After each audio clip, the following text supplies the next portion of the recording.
Pangthok chanba sa khomjao khongrai sangan ba mangol jao atan ba thamoi lamhin ba phattaba wakhal ahin ba mabu phattaba nongsa nungsibada khudi thire do nang susaluse aikhoi ani khak nungai ti khalambani robot na makha tarakpani boyda sauna yenglambado robot ta mon silai aina chatuishina karigi noidongna na thau leitaba mi manbra ai thaba yam chile boyda nak yeta gat khra hangat handa chatpado haipetang yenglamlaga ngoi ta da mama ongda changsilaga taplap hairi pharasu phatrasu liyodo na manabani mi na hainaba nangnabu phattese nongma nongmagi sumchumak tore liyo khaki wasunate item sibe mana lari khra thiluna ba haibagini nang thabuk chillaga na lehoro konang chalase mairabada tumin laikre ani du da pairap yenglamlaga changki tawbani adobo makhoidagi khara satholaga leiriba ground da konungi helicopter paitharakpado ure chaplep laga hanglei asida chatoira boyne khumlei nongdang sida karino ukhul tana gari thau haira helicopter pu yar nakhong chalo robot boy ani du yengne merabado hande amuk soiri aina harisini gari thauba tallaga nakhong chalo asi pu yar ai thabuk chatoini Mairaba nang manaw ibungo iramdradi amana amuk totpada sana haksang do siba sambuna kabak noi thokpiramba ganja mana mani bebar sikidama ngakpiro chalo robot kisu toroi iso khoktani ma langduisi wadu hairam laga boydo mang tharaga prabab chatkre robot pisum sukliba mairambada noktune yinglaga saganda popop tharami bebar utpagum makok to haipet non tharamlaga chen boy chat boy gi tung inakre mairaba changde ani duna kakhat ki bodo ying hawi pai khalak pagi nungsit uru sit bodo mairaba na lepliba phau phangi boy na nok laga makut hairam bodo magi asaw bi lam yokre nungsi liyo ani punna wa tanaduna laisabo khrulda purak pani liyo sawa phamdu khangle khangbana maga tanabana lairani khanduna sinbani mapalgi university dagi research scholar lakli haribado achumbani adobo tasengbadi laisigi asokpado soingamduna konungna ukrabadi khanna lapna thaidorakpani nushina haijarakpa matung ina liyo nimpun waramba wakhali awaba singdo loina losillaga laisabu puduna lakle makhanda lakpanina matamdu ka hena lokki yauraduna garidagi kumtharakle liyo na haibagi matung ina laisa phi athaba ama masaga loinarakpado insili konungum irang langna ngande adobu chimai dagi naptuna sariba yumsing adutagi musi thaliba bulbsing dagi mangalna prithibigi leimaida thawan michak thokpung uhalli laisana nak yet leiduna yenglibado liosui masu koina laktuna changsilaga hairi nangi porsi horen mi tharaga lohonge sida sum thammase scholarship dudi ngasani yokrabani law samge ai laisa nokmi makut thindok laga liyogi pambom da koli liwana samduna chingdo karakpana chena phawrabusu iwawade paw hana pikraba thabasu makhoibu ngaibo oina sumangla thoktuna leirambani machagi numitsu nini humni tangairaklebanina thabak subisingna yumgi akoibado sitsingli phau suri esang awat payingli research scholar ni haina thunglaba makhoigi chana thaknabasu sillangli lakthoktana lakpa macha lakani tabada thaba tawriba mayamdo yengsinbadani thoina pokning lupsilude yengni ure thongaldagi changlakpado konungdagi nupimcha amadi yaurakani haiki adobo makut samlaga lakpaduda ingangaklure soklabra khanna thaba ta machagi nakta chetsilei Yaurak mandabaduda imadi nungsa thirure. Kaidore asopa yaurabra. Kaiso tawde ima angangsi makhong nabani. Thamba maithongdu yengsilude. Adubu hojik khakta munne yenglei. Saktamdu ubada khongdagi ton phawba tu sumkhre. Hongnaruba tawda milu pirang ihawraktuna chimbaldu tapna sole. Ibema mamagi mataw liyo khangle. Laizabu samlambado tapna thadoglaga mamagi naut changle. Ima angangsi makhong naribane. Kunthaki uncle simrei ngamdo amongta kauraga munne yenganse. Konongi kaka sawbado khangidna kaka dogi machana pini maming sana kaubani. Wahailuda thaba machada thawai chakni yengle. Liyo sudok mi mapi ina chelaga mamada khalibado natte haibugum makokto nage tamna hai. Thaba ningsingle.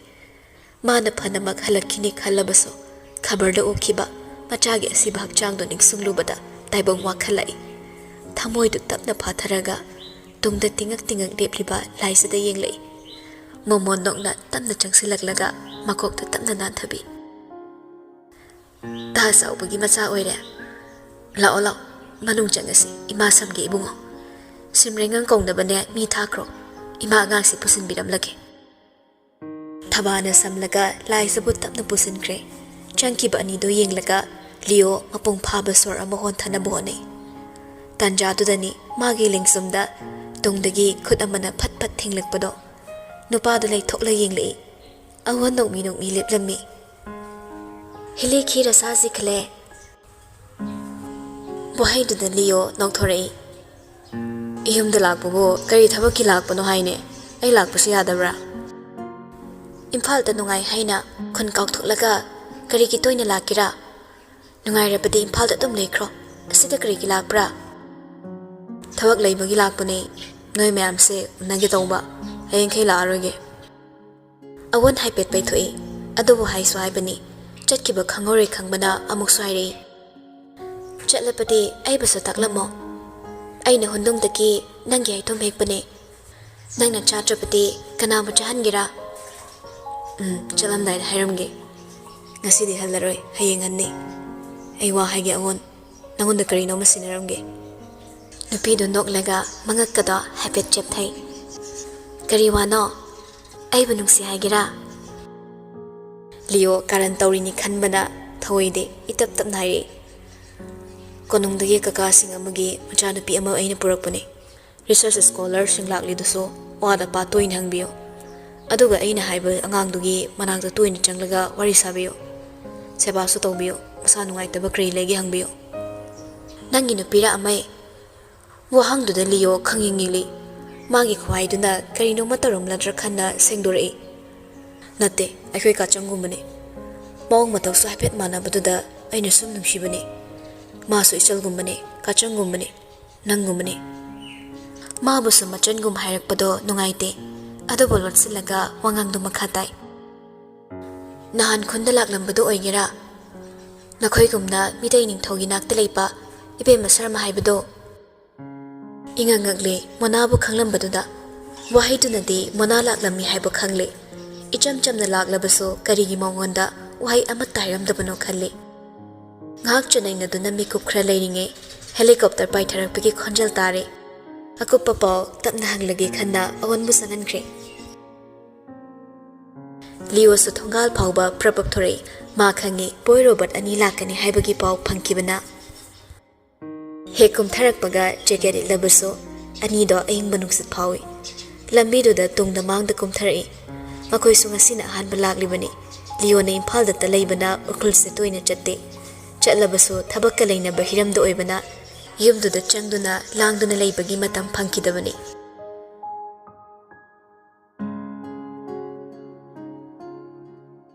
Ani do ching lambiduda matek ama kumtharaklaga Leo na thongal amada leplibado ore. Boy makut haipet haiduna kawi. Chingi ta noi ukhul sidi freezing tawre he. Karino Imphalda na uktaiba pen thabada maigi bilga thina bangam hawdre. Nga angkreda no phadok lakpada lo mai hori mai tiu. Ukhul sidi yu phangdradi un matum asoba maga chamani haidana halsina hainerambada chumi he. Noi khungi na harol mayamda yu thingli haidai. ꯌꯨꯁꯨ ꯂꯩꯔꯝꯃꯣꯏꯅꯦ ꯅꯣꯏ ꯇꯧꯔꯤꯕ ꯔꯣꯕꯔꯠꯇꯤ ꯅꯣꯛꯃꯤ ꯇꯨꯃꯤꯟ ꯆꯠꯂꯤ ꯊꯣꯡꯒꯥꯜ ꯌꯧꯔꯗꯨꯅ ꯑꯍꯨꯝꯗꯨ ꯆꯪꯉꯛꯂꯦ ꯕꯣꯛꯁꯇ ꯄꯣꯠ ꯆꯩ ꯍꯥꯞꯂꯒ ꯄꯨꯔꯛꯄ ꯅꯨꯄꯥ ꯑꯅꯤ ꯑꯍꯨꯝꯗꯨꯁꯨ ꯁ꯭ꯀꯣꯂꯔꯁꯤꯞ ꯂꯩꯔꯤꯕ ꯑꯗꯣꯝꯗ ꯀꯗꯣꯝꯗꯅꯣ ꯍꯪꯂꯒ ꯆꯪꯈ꯭ꯔꯦ ꯂꯤꯌꯣꯅ ꯆꯠꯅ ꯍꯥꯏꯔꯛꯏ ꯈꯨꯜꯂꯛꯀꯤ ꯚꯦꯟꯗꯔꯁꯤꯡꯁꯤ ꯊꯦꯡ ꯐꯥꯎ ꯍꯥꯡꯂꯒ ꯀ꯭ꯔꯥꯏꯝ ꯃꯆꯥ ꯌꯥꯝ ꯇꯧꯔꯦ ꯑꯗꯨꯅ ꯑꯊꯦꯡꯕ ꯐꯥꯎ ꯌꯣꯟꯕ ꯊꯤꯡꯕꯒꯤ ꯋꯥꯅꯤ ꯃꯄꯥꯟꯗ ꯊꯤꯡꯂꯁꯨ ꯅꯪꯅ ꯂꯥꯛꯏꯕ ꯌꯨꯝꯁꯦ ꯑꯩꯒꯤꯅꯤ ꯑꯩꯈꯣꯏꯗꯗꯤ ꯐꯥꯕ ꯂꯥꯛꯑꯣꯏ ꯑꯅꯤꯗꯨ ꯋꯥꯔꯤ ꯁꯥꯗꯨꯅ ꯆꯪꯉꯛꯄꯗ ꯊꯕꯥꯁꯨ ꯊꯣꯔꯛꯄꯒ ꯆꯞ ꯆꯥꯏ ꯍꯔꯥꯎ ꯀꯧꯁꯤꯜꯂꯤ ꯏꯆꯥꯁꯤꯡ ꯂꯥꯛꯏꯗꯅ ꯂꯥꯛꯑꯣ ꯑꯊꯦꯡꯕꯁꯤꯗ ꯅꯣꯏꯁꯨ ꯄꯪꯋꯥ ꯋꯥꯔꯦ ꯎꯈ꯭ꯔꯨꯜꯒꯤ ꯃꯔꯝꯗ ꯀꯣꯅꯨꯡꯒꯤ ꯃꯔꯝꯗ ꯃꯈꯣꯏꯗ ꯂꯩꯇꯕ ꯂꯥꯏꯔꯤꯛ ꯌꯥꯝꯅ ꯂꯩꯔꯦ ꯈꯔ ꯄꯤꯕꯤꯌꯨ ꯍꯥꯏꯅ ꯍꯥꯏꯔꯛꯄꯗꯒꯤꯅꯤ ꯑꯗꯨꯕꯨ ꯁꯤꯗ ꯂꯩꯔꯤꯕꯁꯤꯡꯁꯤꯗꯤ ꯇꯥꯡꯈꯨꯜꯂꯣꯟꯗ ꯂꯣꯏꯅ ꯏꯕꯅꯤꯅ ꯒ꯭ꯌꯥꯟ ꯇꯥꯔꯔꯣꯏꯅꯅꯦ ꯁꯅꯥꯈ꯭ꯌꯥ ꯏꯕꯦꯝꯃꯗ ꯑꯩꯅ ꯄꯥꯎ ꯄꯤꯈꯤꯕꯅꯤ ꯔꯣꯕꯔꯠ ꯇꯞꯅ ꯅꯣꯛꯂꯛꯏ ꯆꯞ ꯃꯥꯟꯅꯩ ꯏꯃꯥ ꯑꯩꯈꯣꯏꯒꯤꯁꯨ ꯇꯧꯐꯝ ꯊꯣꯛꯄꯅꯤ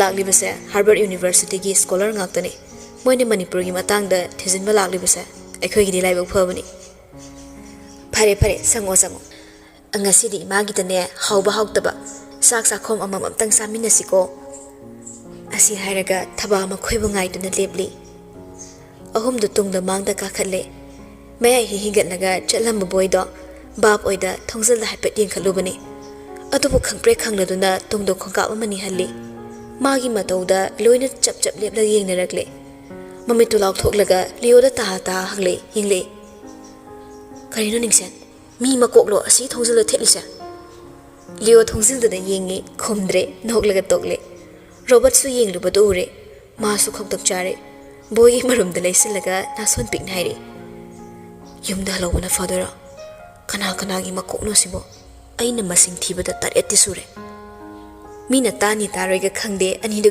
ꯀꯤꯔꯨꯞ ꯁꯤꯔꯣꯜ ꯇꯧꯅꯩ ꯍꯥꯏꯁꯨ ꯍꯥꯏꯕꯅꯤ ꯀꯤꯗꯅꯤꯡꯉꯥꯏ ꯋꯥ ꯂꯩꯔꯣꯏ ꯊꯣꯡꯖꯤꯜꯗꯨꯒꯤ ꯃꯊꯛꯇ ꯃꯤ ꯃꯀꯣꯛꯀꯤ ꯁꯔꯨ 7 ꯌꯥꯝꯅ ꯅꯤꯡꯊꯤꯖꯅ ꯄꯔꯦꯡ ꯍꯦꯛꯇ ꯊꯦꯠꯂꯤ ꯑꯈꯪꯕ ꯀꯅꯥꯅꯗꯤ ꯑꯔꯥꯏꯕ ꯏꯃꯨꯡ ꯅꯠꯇꯦ ꯃꯁꯤꯗꯤ ꯈꯟꯈꯤꯅꯤ ꯑꯗꯨꯕꯨ ꯃꯈꯣꯏꯅ ꯈꯪꯗꯕ ꯑꯣꯏꯕꯅ ꯀꯤꯖꯕꯅꯤ ꯃꯔꯝꯗꯨꯗꯤ ꯇꯥꯡꯈꯨꯜꯁꯤꯡꯒꯤ ꯑꯔꯤꯕ ꯆꯠꯅꯕꯤ ꯑꯃ ꯑꯣꯏꯅ ꯃꯈꯣꯏꯅ ꯀꯔꯤꯒꯨꯝꯕꯗ ꯂꯥꯟ ꯆꯪꯕꯗ ꯂꯥꯟꯗꯣ ꯉꯝꯂꯛꯂꯕꯗꯤ ꯀꯩꯗꯧꯅꯨꯡꯗ ꯌꯦꯛꯅꯕꯒꯤ ꯃꯀꯣꯛ ꯂꯦꯝꯅ ꯃꯥꯡꯍꯟꯗꯦ ꯌꯦꯛꯅꯕꯒꯤ ꯀꯣꯛꯁꯦ ꯃꯈꯣꯏꯒꯤꯗꯤ ꯄꯖꯦꯡ ꯐꯤꯔꯥꯜꯅꯤ ꯊꯧꯅꯥ ꯐꯕꯒꯤ ꯈꯨꯗꯝꯅꯤ ꯃꯔꯝꯁꯤ ꯂꯩꯕꯅ ꯀꯛꯂꯕ ꯌꯦꯛꯅꯕꯒꯤ ꯀꯣꯛꯁꯤꯡꯗꯣ ꯌꯨꯝꯗ ꯄꯨꯗꯨꯅ ꯂꯥꯛꯄ ꯆꯠꯅꯩ ꯃꯈꯣꯏꯅ ꯀꯣꯛꯄꯨ ꯌꯥꯝꯅ ꯃꯃꯜ ꯂꯩꯅ ꯂꯧꯏ ꯏꯉꯥꯎ ꯉꯥꯎꯔꯕ ꯅꯨꯄꯥ ꯑꯅꯤꯗꯨ ꯎꯕꯗ ꯊꯕꯥ ꯇꯞꯅ ꯅꯣꯛꯂꯗꯨꯅ ꯍꯥꯏꯔꯛꯏ ꯁꯦꯡꯗꯣꯛꯄ ꯑꯃ ꯅꯥꯏꯗ꯭ꯔꯕꯗꯤ ꯆꯪꯕ ꯍꯩꯅꯔꯣꯏ ꯈꯪꯕꯅ ꯑꯉꯥꯡꯁꯥ ꯀꯔꯤꯁꯨ ꯇꯧꯔꯣꯏꯗ ꯀꯨꯏꯔꯕ ꯁꯔꯨ ꯉꯥꯛꯇꯅꯤ ꯃꯇꯝ ꯑꯃꯗ ꯑꯍꯜꯁꯤꯡꯅ ꯂꯥꯟ ꯉꯝꯃꯛꯄꯒꯤ ꯄꯖꯦꯡ ꯐꯤꯔꯥꯜꯅꯤ ꯍꯪꯒꯣꯏꯒꯅꯨ ꯀꯔꯤꯁꯨ ꯇꯧꯔꯣꯏ ꯑꯇꯩꯅ ꯈꯨꯝꯗ꯭ꯔꯤꯉꯩ ꯂꯤꯌꯣ ꯅꯣꯛꯂꯒ ꯍꯥꯏꯔꯛꯏ ꯃꯔꯝꯁꯨ ꯇꯥꯈꯣ ꯏꯃꯥ ꯅꯠꯇ꯭ꯔꯗꯤ ꯂꯨꯋꯥꯡꯒꯤ ꯀꯩꯊꯦꯜ ꯁꯟ ꯃꯥꯟꯕꯁꯦ ꯏꯃꯨꯡ ꯆꯪꯉꯨ ꯌꯥꯔꯔꯣꯏ ꯊꯕꯥ ꯃꯆꯥꯗ ꯑꯣꯟꯁꯤꯜꯂꯛꯏ ꯇꯤꯟꯅꯕ ꯃꯔꯨꯞꯇ ꯀꯔꯤ ꯈꯣꯟꯅꯣ ꯏꯕꯨꯡꯉꯣ ꯇꯥꯅꯤꯡꯗꯦ ꯑꯗꯨꯝꯅ ꯉꯥꯡꯁꯛꯀꯅꯨ ꯌꯦꯡꯉꯨ ꯏꯆꯥꯁꯥ ꯏꯃꯥ ꯍꯥꯏꯒꯦ ꯑꯩꯈꯣꯏꯅ ꯀꯣꯛꯄꯨ ꯃꯃꯜ ꯌꯥꯝꯅ ꯂꯨꯅ ꯂꯧꯏ ꯃꯤꯑꯣꯏꯕ ꯁꯃꯥꯖ ꯑꯁꯤꯕꯨ ꯆꯥꯎꯈꯠꯄ ꯆꯥꯎꯊꯍꯟꯕ ꯂꯩꯕꯥꯛ ꯑꯃꯒꯤ ꯑꯐꯕ ꯐꯠꯇꯕ ꯄꯨꯝꯅꯃꯛꯁꯦ ꯀꯣꯛꯁꯤꯗꯒꯤ ꯂꯣꯏꯅ ꯍꯧꯔꯛꯄꯅꯤ ꯈꯨꯗꯤꯡꯃꯛꯁꯦ ꯄꯥꯡꯊꯣꯛꯄꯗ ꯑꯩꯈꯣꯏꯒꯤ ꯀꯣꯛꯁꯦ ꯇꯉꯥꯏ ꯐꯗꯅ ꯆꯪꯏ ꯑꯗꯨꯅꯅꯤ ꯂꯥꯟꯅ ꯃꯥꯏꯊꯤꯔꯕ ꯌꯦꯛꯅꯕꯒꯤ ꯀꯣꯛ ꯀꯛꯂꯒ ꯌꯨꯝꯗ ꯄꯨꯔꯛꯄ ꯆꯠꯅꯔꯤꯕꯁꯦ ꯊꯥꯏꯅ ꯃꯇꯝ ꯑꯃꯗꯗꯤ ꯀꯛꯂꯕ ꯀꯣꯛ ꯌꯥꯝꯅ ꯂꯩꯕ ꯏꯃꯨꯡꯗꯣ ꯊꯧꯅꯥ ꯂꯤꯡꯖꯦꯜ ꯂꯩꯕ ꯏꯃꯨꯡꯅꯤ ꯍꯥꯏꯗꯨꯅ ꯀꯤꯅꯔꯝꯂꯤꯕꯅꯤ ꯅꯨꯄꯥ ꯑꯅꯤꯗꯣ ꯑꯃꯅ ꯑꯃꯗ ꯌꯦꯡꯅꯩ ꯊꯕꯥꯁꯨ ꯆꯪꯂꯁꯦ ꯍꯥꯏꯔꯝꯂꯒ ꯃꯥꯡ ꯊꯥꯈ꯭ꯔꯦ ꯂꯤꯌꯣꯗꯤ ꯑꯅꯤꯗꯨꯒꯤ ꯃꯇꯧꯗ ꯅꯣꯛꯃꯤ ꯃꯃꯥꯒꯤ ꯇꯨꯡ ꯏꯟꯅꯈ꯭ꯔꯦ ꯑꯅꯤꯗꯨ ꯆꯪꯉꯛꯂꯦ ꯈꯣꯡ ꯊꯥꯡꯅ ꯕꯣꯏ ꯔꯣꯕꯔꯠꯀꯤ ꯅꯥꯀꯣꯡ ꯃꯌꯥꯗ ꯇꯞꯂꯞ ꯍꯥꯏꯔꯛꯏ ꯅꯤꯡꯁꯦꯟ ꯕꯥꯕꯨꯁꯤꯅ ꯑꯩꯒꯤ ꯀꯣꯛꯁꯦ ꯀꯛꯂꯒ ꯃꯥꯒꯤ ꯊꯧꯅꯥ ꯂꯤꯡꯖꯦꯜ ꯄ꯭ꯔꯨꯞ ꯇꯧꯈ꯭ꯔꯗꯤ ꯃꯅꯤꯄꯨꯔꯁꯤꯗ ꯂꯩꯔꯤꯕ ꯌꯨ ꯃꯌꯥꯝꯁꯤꯗꯤ ꯀꯅꯥ ꯊꯛꯄꯤꯗꯣꯏꯕ ꯔꯣꯕꯔꯠ ꯆꯞ ꯂꯦꯞꯂꯒ ꯈꯨꯅꯤꯡꯅ ꯁꯨꯔꯛꯎꯔꯥ ꯍꯥꯏꯕꯒꯤ ꯏꯪꯒꯤꯠ ꯇꯧꯏ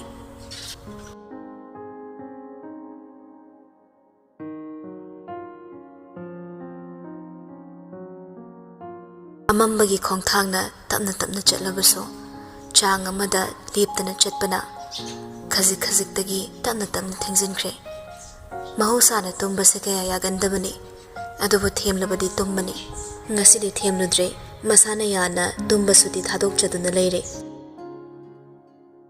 ꯕꯥꯠꯔꯨꯝꯗꯒꯤ ꯊꯣꯔꯛꯂꯒ ꯏꯆꯝ ꯆꯝꯕ ꯃꯐꯤ ꯃꯔꯣꯜ ꯍꯣꯡꯗꯣꯛꯏ ꯀꯥꯕꯛ ꯇꯩꯊꯣꯔꯛꯂꯕ ꯑꯆꯣꯠꯄ ꯃꯁꯝꯗꯣ ꯐꯠ ꯑꯃꯨꯛ ꯇꯩꯊꯣꯛꯏ ꯆꯪꯁꯤꯜꯂꯒ ꯐꯃꯨꯡ ꯃꯆꯤꯗ ꯐꯝꯊꯩ ꯏꯔꯥꯎ ꯂꯥꯎꯅ ꯍꯥꯡꯂꯤꯕ ꯐꯃꯨꯡ ꯃꯅꯥꯛꯀꯤ ꯊꯣꯡꯅꯥꯎꯗꯨꯗ ꯌꯦꯡꯂꯤ ꯀꯣꯅꯨꯡ ꯎꯏ Nakanda layduna amuk yenglakpada masan nana lamyayda tarak laptakna thariba table-duda yenglui. Mari leynaba thabak thoramsinggi file marola khara thamlibadu ui. Makhada makhol ama tarakpaduda mikup amata pantharamda thongnawromda amuk yenglei.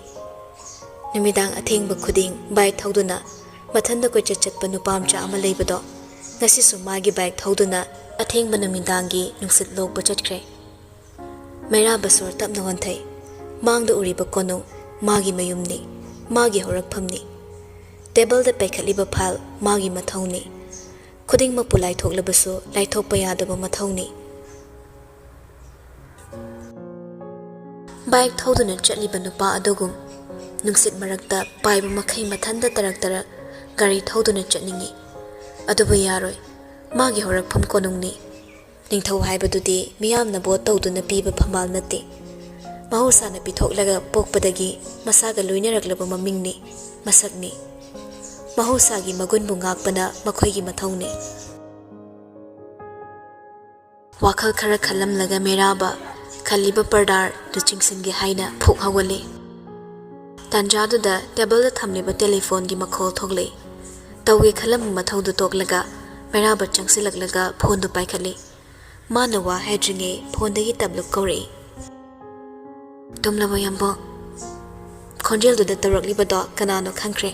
Maira basor tapna wantharaga chair du chingthokla phammi. Tumdri kari lere. Aigi oiba kanaga thengmada wari sana ningakpase si sumara mamupi khwaibra. Tongi kochi khangi adubu nungsinaba honariba makhai lapthokningbagi ihul helakpana mabu tawfam khangande. Asumna thengmada amuk tawraktabagi hangbani kari mathal chare. Wado onthorakpada ton ngyang chap lepraraga khummi mathel yami yamuna sanga chadamina aisu hen bahorabani. Hayeng leiminaraga chinjak manadradi yamung yam nungairoi. Aidi chumna chaningdabagi chadabani thoina hen mamaram leite chaba thakpada kaina su khaido khaijin tawgano hainaradi dum chaw khangde aise yamungna pamloidaba thaba amata tawningdi yamungna haibata iningi aina konungda sagagi ma oina lakladi chatningba mafam yoningba mafam irailai thanda hekta pangcha chatpa phangloi khangi aduba ai chatningde konungda yamungi nakta leibaduna ai yaningba loire. Masini kholei khonda adumakni mana punsigi khongloi amadagi taba pamkhiba adubu ngasidi wakhaldo marang langi mayik singdre pamdaba nate pami matawdo mana haiba yaba magi apambada khodombi thindaba adubu nakongda tariba atapa khonjelduna nungsilei kholei makai mitta urakle wanga khonda watpi masagi napalna sambal wangna khagatlaga leisabi maning tamlaba thawai amagum khaipai pariba sanai bi mado. Mana karisu khumlaktrabada tona namhai hairi yamungi wakhalda aibu pusinbiyo aibu ningsingba tambiyo inakta changbada hangoibigano aibu mitokna te khanbiyo. Yamung aikhoini tarak leiba matamda mikupta hainadabagi mihul ama yamungi mafamda chonglibado ko khanbiyo. Thamoina yaba kana amadi adumna nadom leiba matamda nanaktagi chathanningloi lengdana tomak thamningani wahang kaya hangani aduguma mikup ama ai saruk thungbiyo. Phare yambo pathanaba tawbiro thamjarage. Phone thamkhre nupido mairaba phone du tapna thamlaga hanaguma pop kaida thammi. Ngasi ngarang tongi chimbaldagi thorakliba mabu nungsi haningbagi nungsiba masak takpa wahaisina ona tainabada mairaba bo maike amada lamsingnaba machak oire. Ngasi suma tumlaroi khangi ihang hanglabagum iwat watlabagum mana laiba mafamda thadoklaga kadaidunomba hau thaduna cheningle. Wakhalna thamoida hangi chatningliba mafamado kadaidano pokningna chimbal mena thamoina ngamduna haire ukhruldani haina. Thong thilakpagi khonjelduda khalamba wakhaldu chaikre mairabas on khatuna yengle thongdu tapna hangkiba makhol tai ngayaki matung chawba thongjilda leblare Manao ibungo cheplam kire khanna changjarakpani aibu ngakpiyo Mairaba masadu chumna phamlaga khummi sangbiro kaka chawba changakle taru ising glass amaga yamna pikpa bowl amada khoi haptuna plate ama sapairakle table to the tapna thamlaga leptuna hai phamiyo kaka keilerage athengmasida chawba sangsilaklaka mayokna bada phammi haifam khangda ngihak leramlaga itap tapna hairei Manao ibungo Eigi Shado mama masak khangawdabani piklingaidana aigi khunda leiba mari mata singna aina konongda leikibada makhoina hek senabido mada pungkak saurakpadagi mapalomda mahi tamduna atumak leikrabani Manipuri gi oiba maramsing larik da paduna pawda khanglubasu Eigi Shado ahinba karishu khangdabani Kari hairakadagi khanbada mina nganglibado ngaibi hek ngamde Makhut anido table da sauraga itap tapna hangli Haining madu hek taibiyo kaka Aina chathoklingai khangawdana paw khara konong yorokpada khangjare Ichagi asuiba kaya lairabasu karishu khangdabani angangni khandokpiraga Manao ibungo na ngakpiyo Mamagi minungsi phanglaktraba ichani Mama amana pigadaba lawsing wahai watlaba angangni Aina konongda leibana piklingaidagi kanasu nakon bidraba isani Soiki lanki yaurabasu apangba angangni khanduna ngakpiyo Saraba kalingi ahingda phong saba chaglas ama lansilakpaga chap manakre Inglaba ningthamgi ahingda ungi komda puthambaga pangkhangni Chimbaldagi wahai amatta haigi khanbada thopa ngamkidre Makokto tapna nomlei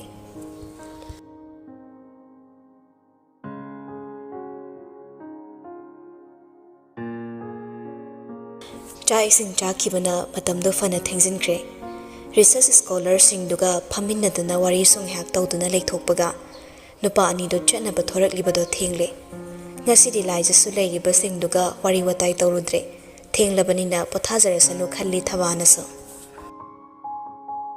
adubu robot hoi chatkadawri haibaduta masu thongal phawtholei atai singduna sumangda leplaga chithaubo wari ama nainaringe ani do thongal phaw tapna chatminei Khongdu yam nara mali anawasi inglaga su hinbani lumna leyo moyo khulsi khu ingam tawi mapanda inglaso manongda di inglida yam nungai kedaba mali amaigi imasi su yam phai phabani hana da yusado nini humni khakta ngairamani macha nupi malerambugi cha hege katpado nang leirabani na mathwai nuaraktabada khra thembiyo Laisa khumlaktre makok oina tamna nomi Robert chetlambado leplaga masado laisa da pura onsilakle nupidu su karinu khanna yengi Aidi tasengna khangdabani Aikhoi bemagi mapok numitta kari henba thokke haiba Nang sawgano Ai tasengna khangdabani Nupido nokthorei Ihareda asigiba wain tawradana Misunderstanding leinagibagine ngak sawgatnabaini Ai kaisu khandi ho adu boradi fore ai di pakhatlurabani machalga madamagase hayeng leiminaba yararoidrana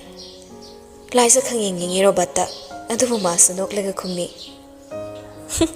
leisening di noi paisa pai ba yumda ai di hayeng yum palaso lam chatkan manu pamda pandoini punna lam koinaba paisa leiri loina leiri lam du de kore loire kaino aigaso Ihareda asibu phaginina hanjin khairadana phagi matang sadridine khidau sagalakpani hoine nang khaning makhalune ado coffee do kedamai thalusige kuirabani aina haikibado yumna halaga thakse konongsi yum hoiraba yum haiduna irai line haidoklubado laisa baptai yum haiba wahaise kari leitana pangang nangang na bawhai ama oiraso Wanto yamna lummi wana chatluraga hanjinpham awa nungai pathapham khudingmaki haurakpham pumnamaki loisinpham yum haiba yum aduna oibani boiroba satkre laisa makhoibung ha yenglamnaga changi tawbani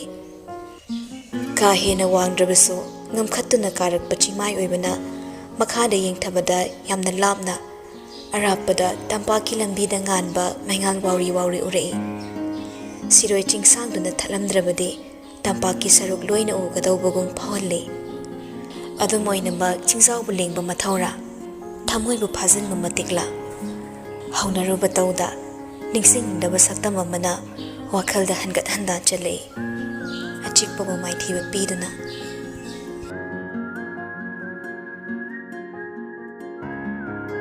ꯅꯣꯡ ꯉꯥꯟꯒꯗꯧꯔꯦ ꯍꯥꯏꯕꯗꯤ ꯈꯪꯂꯦ ꯑꯗꯨꯕꯨ ꯑꯇꯤꯌꯥꯗꯨꯗꯤ ꯏꯃꯝ ꯃꯝꯂꯤ ꯎꯆꯦꯛ ꯋꯥꯌꯥꯁꯤꯡꯒꯤ ꯈꯣꯟꯖꯦꯜꯗꯨꯗ ꯅꯣꯡ ꯉꯥꯟꯒꯗꯧꯔꯦ ꯇꯥꯛꯂꯤ ꯇꯥꯔꯛꯏ ꯅꯨꯡꯁꯤꯕ ꯄꯦꯅꯥꯒꯤ ꯈꯣꯟꯖꯦꯜ ꯈꯣꯏꯊꯨꯝꯂꯕ ꯈꯣꯟꯖꯦꯜꯅ ꯌꯀꯥꯏꯔꯣꯜ ꯁꯛꯂꯛꯄ ꯇꯥꯔꯛꯏ ꯃꯁꯖꯤꯠꯇꯒꯤ ꯅꯨꯡꯁꯤꯕ ꯁꯨꯔꯗ ꯁꯛꯂꯛꯄ ꯑꯌꯨꯛꯀꯤ ꯅꯖꯔ ꯆꯤꯡꯒꯤ ꯂꯝꯗꯝ ꯀꯌꯥꯗꯒꯤ ꯅꯤꯡꯐꯨꯡ ꯅꯤꯡꯐꯨꯝ ꯇꯥꯔꯤ ꯑꯉꯟꯕ ꯑꯌꯨꯛꯇ ꯆꯔꯆꯇꯒꯤ ꯑꯄꯨꯟꯕ ꯈꯣꯟꯖꯦꯜꯗ ꯁꯛꯂꯤꯕ ꯏꯁꯩꯗꯣ ꯄ꯭ꯔꯚꯨꯒꯤ ꯃꯤꯡ ꯁꯣꯟꯗꯨꯅ ꯀꯥꯗꯒꯤ ꯃꯄꯤ ꯁꯦꯠꯂꯒ ꯆꯨꯝꯗꯤꯡ ꯊꯣꯛꯂꯛꯏ ꯁꯨꯠ ꯇꯥꯏ ꯇꯧꯗꯦ ꯖꯦꯀꯦꯠ ꯑꯃꯨꯕ ꯑꯃ ꯂꯤꯠꯂꯤ ꯃꯅꯨꯡꯗ ꯏꯆꯝ ꯆꯝꯕ ꯑꯃꯨꯕ ꯇꯤ ꯁꯔꯠ ꯀ꯭ꯔꯤꯝ ꯀꯂꯔꯒꯤ ꯐꯣꯔꯃꯦꯜ ꯄꯦꯟꯗꯨꯒ ꯁꯦꯠꯂꯒ ꯃꯥꯅ ꯈꯪꯖꯕꯤ ꯀꯥ ꯑꯃꯗ ꯂꯥꯛꯂꯦ ꯊꯣꯡ ꯂꯣꯟꯗꯦ ꯈꯪꯕꯅ ꯏꯟꯗꯨꯅ ꯄ꯭ꯔꯚꯨ ꯆꯪꯂꯛꯏ ꯐꯃꯨꯡ ꯂꯩꯔꯕꯁꯨ ꯃꯈꯥꯗ ꯃꯣꯝꯄꯥꯛ ꯊꯥꯔꯒ ꯐ꯭ꯂꯣꯔꯗ ꯅꯨꯡꯉꯥꯏꯅ ꯇꯨꯝꯂꯤꯗꯣ ꯉꯥꯏꯍꯥꯛ ꯌꯦꯡꯂꯝꯂꯒ ꯃꯈꯣꯡꯗꯨꯅ ꯇꯨꯝꯂꯤꯕ ꯅꯨꯄꯥꯗꯨꯒꯤ ꯐꯩꯒꯟ ꯋꯥꯏꯗ ꯀꯧꯕ ꯏꯟꯕꯣꯏ ꯇꯧꯏ ꯑꯃꯨꯛ ꯇꯧꯏ ꯃꯤꯀꯞ ꯊꯣꯛꯇꯦ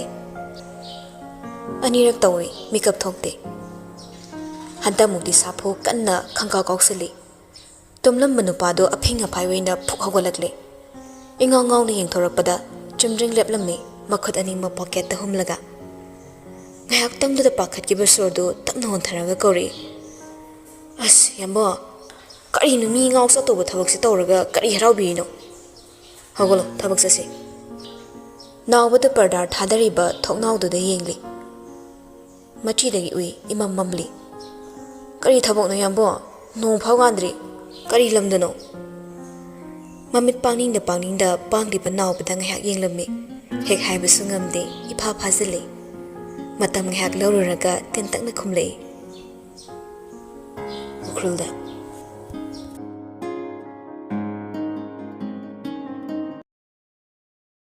ꯅꯤꯡꯂꯨꯕꯅ ꯑꯃꯅꯤ ꯇꯝꯂꯝꯕꯅ ꯑꯃꯅꯤ ꯃꯤꯑꯣꯏꯕ ꯈꯨꯗꯤꯡꯃꯛ ꯃꯥꯅ ꯅꯤꯡꯂꯤꯕ ꯑꯗꯣ ꯅꯤꯡꯂꯛꯄ ꯈꯨꯗꯤꯡ ꯊꯨꯡꯂꯕꯗꯤ ꯄꯨꯟꯁꯤꯒꯤ ꯃꯒꯨꯟꯅ ꯑꯗꯨꯛꯀꯤ ꯃꯇꯤꯛ ꯋꯥꯡꯂꯤꯕꯁꯦ ꯑꯣꯏꯊꯣꯛꯇꯕꯅꯤ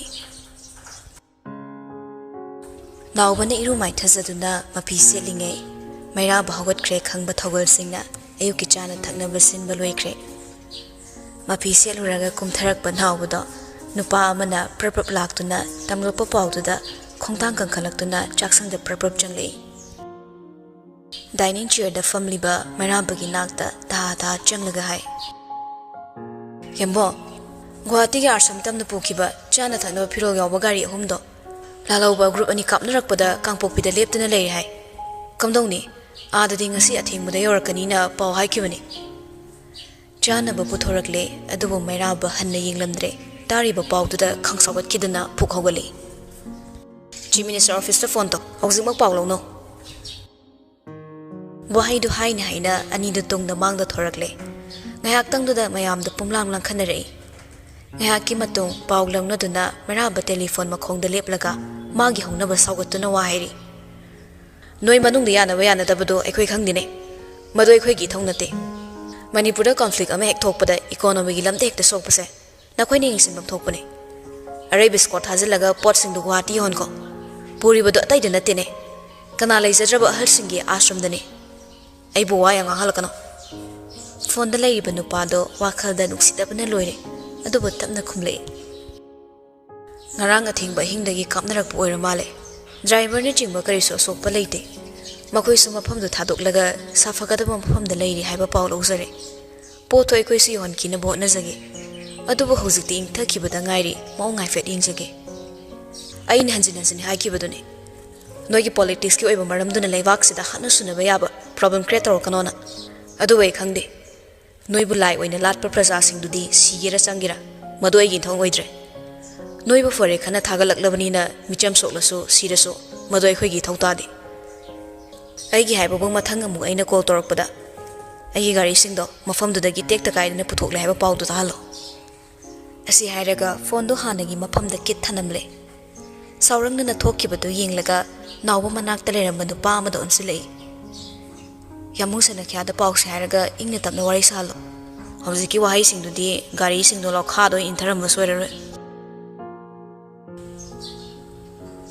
lam koibagi nisadu laichu bakayana Manipur khongdarak pamikupta ukrul se yoksindaba sukya yadaba mafam amani mafam dugi fazaba taru taruba amadi chingi fazaba nature bu hena pamzaba singi oinadi koifam charaba mafam amasu oiri wanglaba siroi chingdol dagi liklai mahi chenbagum chentharakliba tani tane iru luraba ising chaibigi ising chingdol ani karaktagi litkhalakpa sana kori machuna chinglebak sin thunglakpada malemgi fazaba haibada masi oira boire khalai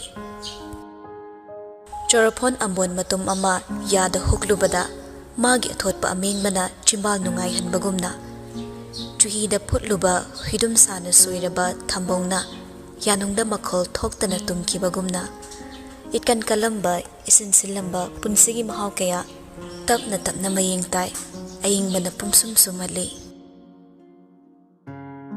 adugumlaba ayuk ama pukning wakhalna taing leirabada laisa tumak tumsinduna leiningi adubu asum chumna hiblambadagi makhongda ayingba phaurakpagumna masadu ikhang khangnak phukhawgali ma ingangak thabado khongyada famlaga magi makhongdo hidak taiduna leirammi magi pakhatpa matauda thaba tapna noklaga hairi imase nangna nungaina tumjabadu ubada hawdoktraba uncle duna hidak semlambani khutna sembu oibanina phongphong saringai taihawdradine manin chatkiduna hidak se karisu kanararoi hairammido nanglana khanganu ko ibema kaisu kaidi ima chumna sumikap tholakpagi ngak pakhalubani thaba nokpadamak noklamlaga popthoklaba makhongduda hidakto tapna tapna taibi laisa thabada yengloge ngamde nokmi yengi thabana tapna makhatai asuk thina sokpasibo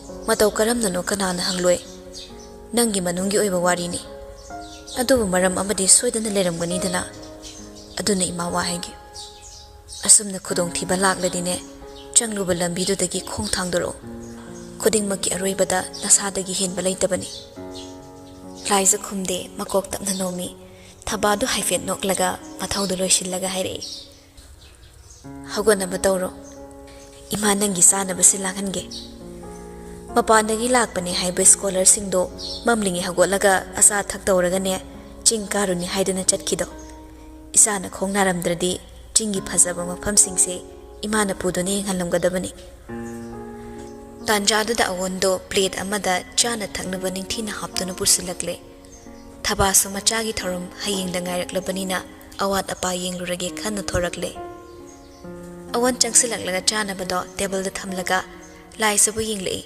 manakta tapli changsilaga hangi kari nungai tabra nangbo somna toina hangu haina amaina ibai thau pirambani laisa tapna noi thoina nungai tam leiteda laibagi wate imphalagi sidani hena nungai be hele noina siam lun tawbi anuga leiriba mi suloina phai nupido probab changsilaglaga phamung machida famle adudi ukhulda tam leikro imphal da halaga kari tawgira nangbo ubada aidi ka changbu yam ningsingbane ka chang haise amagi machan nupi haibadura awon makok tapna nomlaga adu oibane piklingeida aiga toina sanabne aigi nungsipa itane angang oibagi khangdraso hazak leisa pharaka mabu yam ningsingbane wari duki matang kaya khangdabana khangningbagi mayai ama phauduna tapna hanglei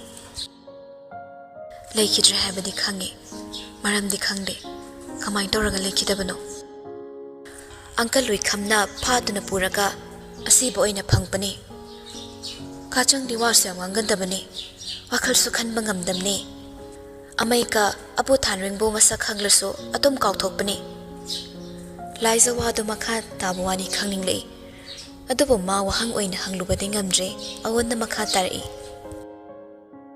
nangkhoi ki mitai ningthem ki konungda selungbagi imungda pokpa macha nupi sing piklingidagi ningthem macha ga sanabado kachang ni mi ga mana de haina abu thanring na konung da pu da bane ado ki tamak uncle lui khamna amna sawe haina egi panawari li bane uncle lui khamde inthe macha singa marut oi ba pam bane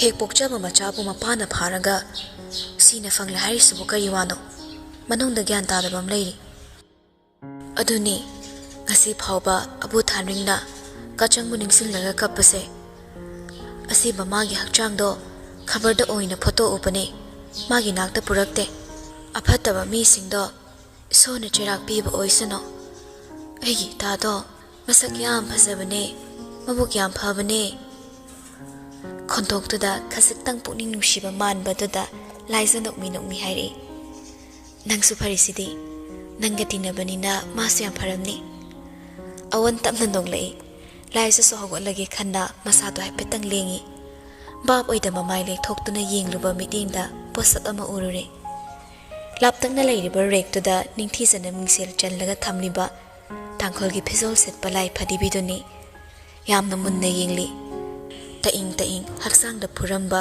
thongnaw da gi lesilak panushit ki aingba asaba manil oina phaurakle makok to bangmang sagalaktuna mabuk mathagang onbagum oning tawri kudak to hongki ba sakpham duda awan pakhalab hangi nasaki dobra ngamjabadi pothaduna layone awan na masada pairakpada gyan lai thingluba sordu yamna thuna honthai awan da nokmi yenglaga karisu tawde haibagumna makok na get tapna hai masadu karino matawkiba duda awan laisabu tapna shawduna puthokpi loki aying ba isingna maithong do hanjin chaisin naso numittogi oina laisa tarangami chachatli mana ukiba khangkiba pomnamak hana amukta ukijiba posakom mayek singdaba mami kayana wakhalda ye esinaduna leikre punsigi hanglaba kangkhul singda machit lisilaktuna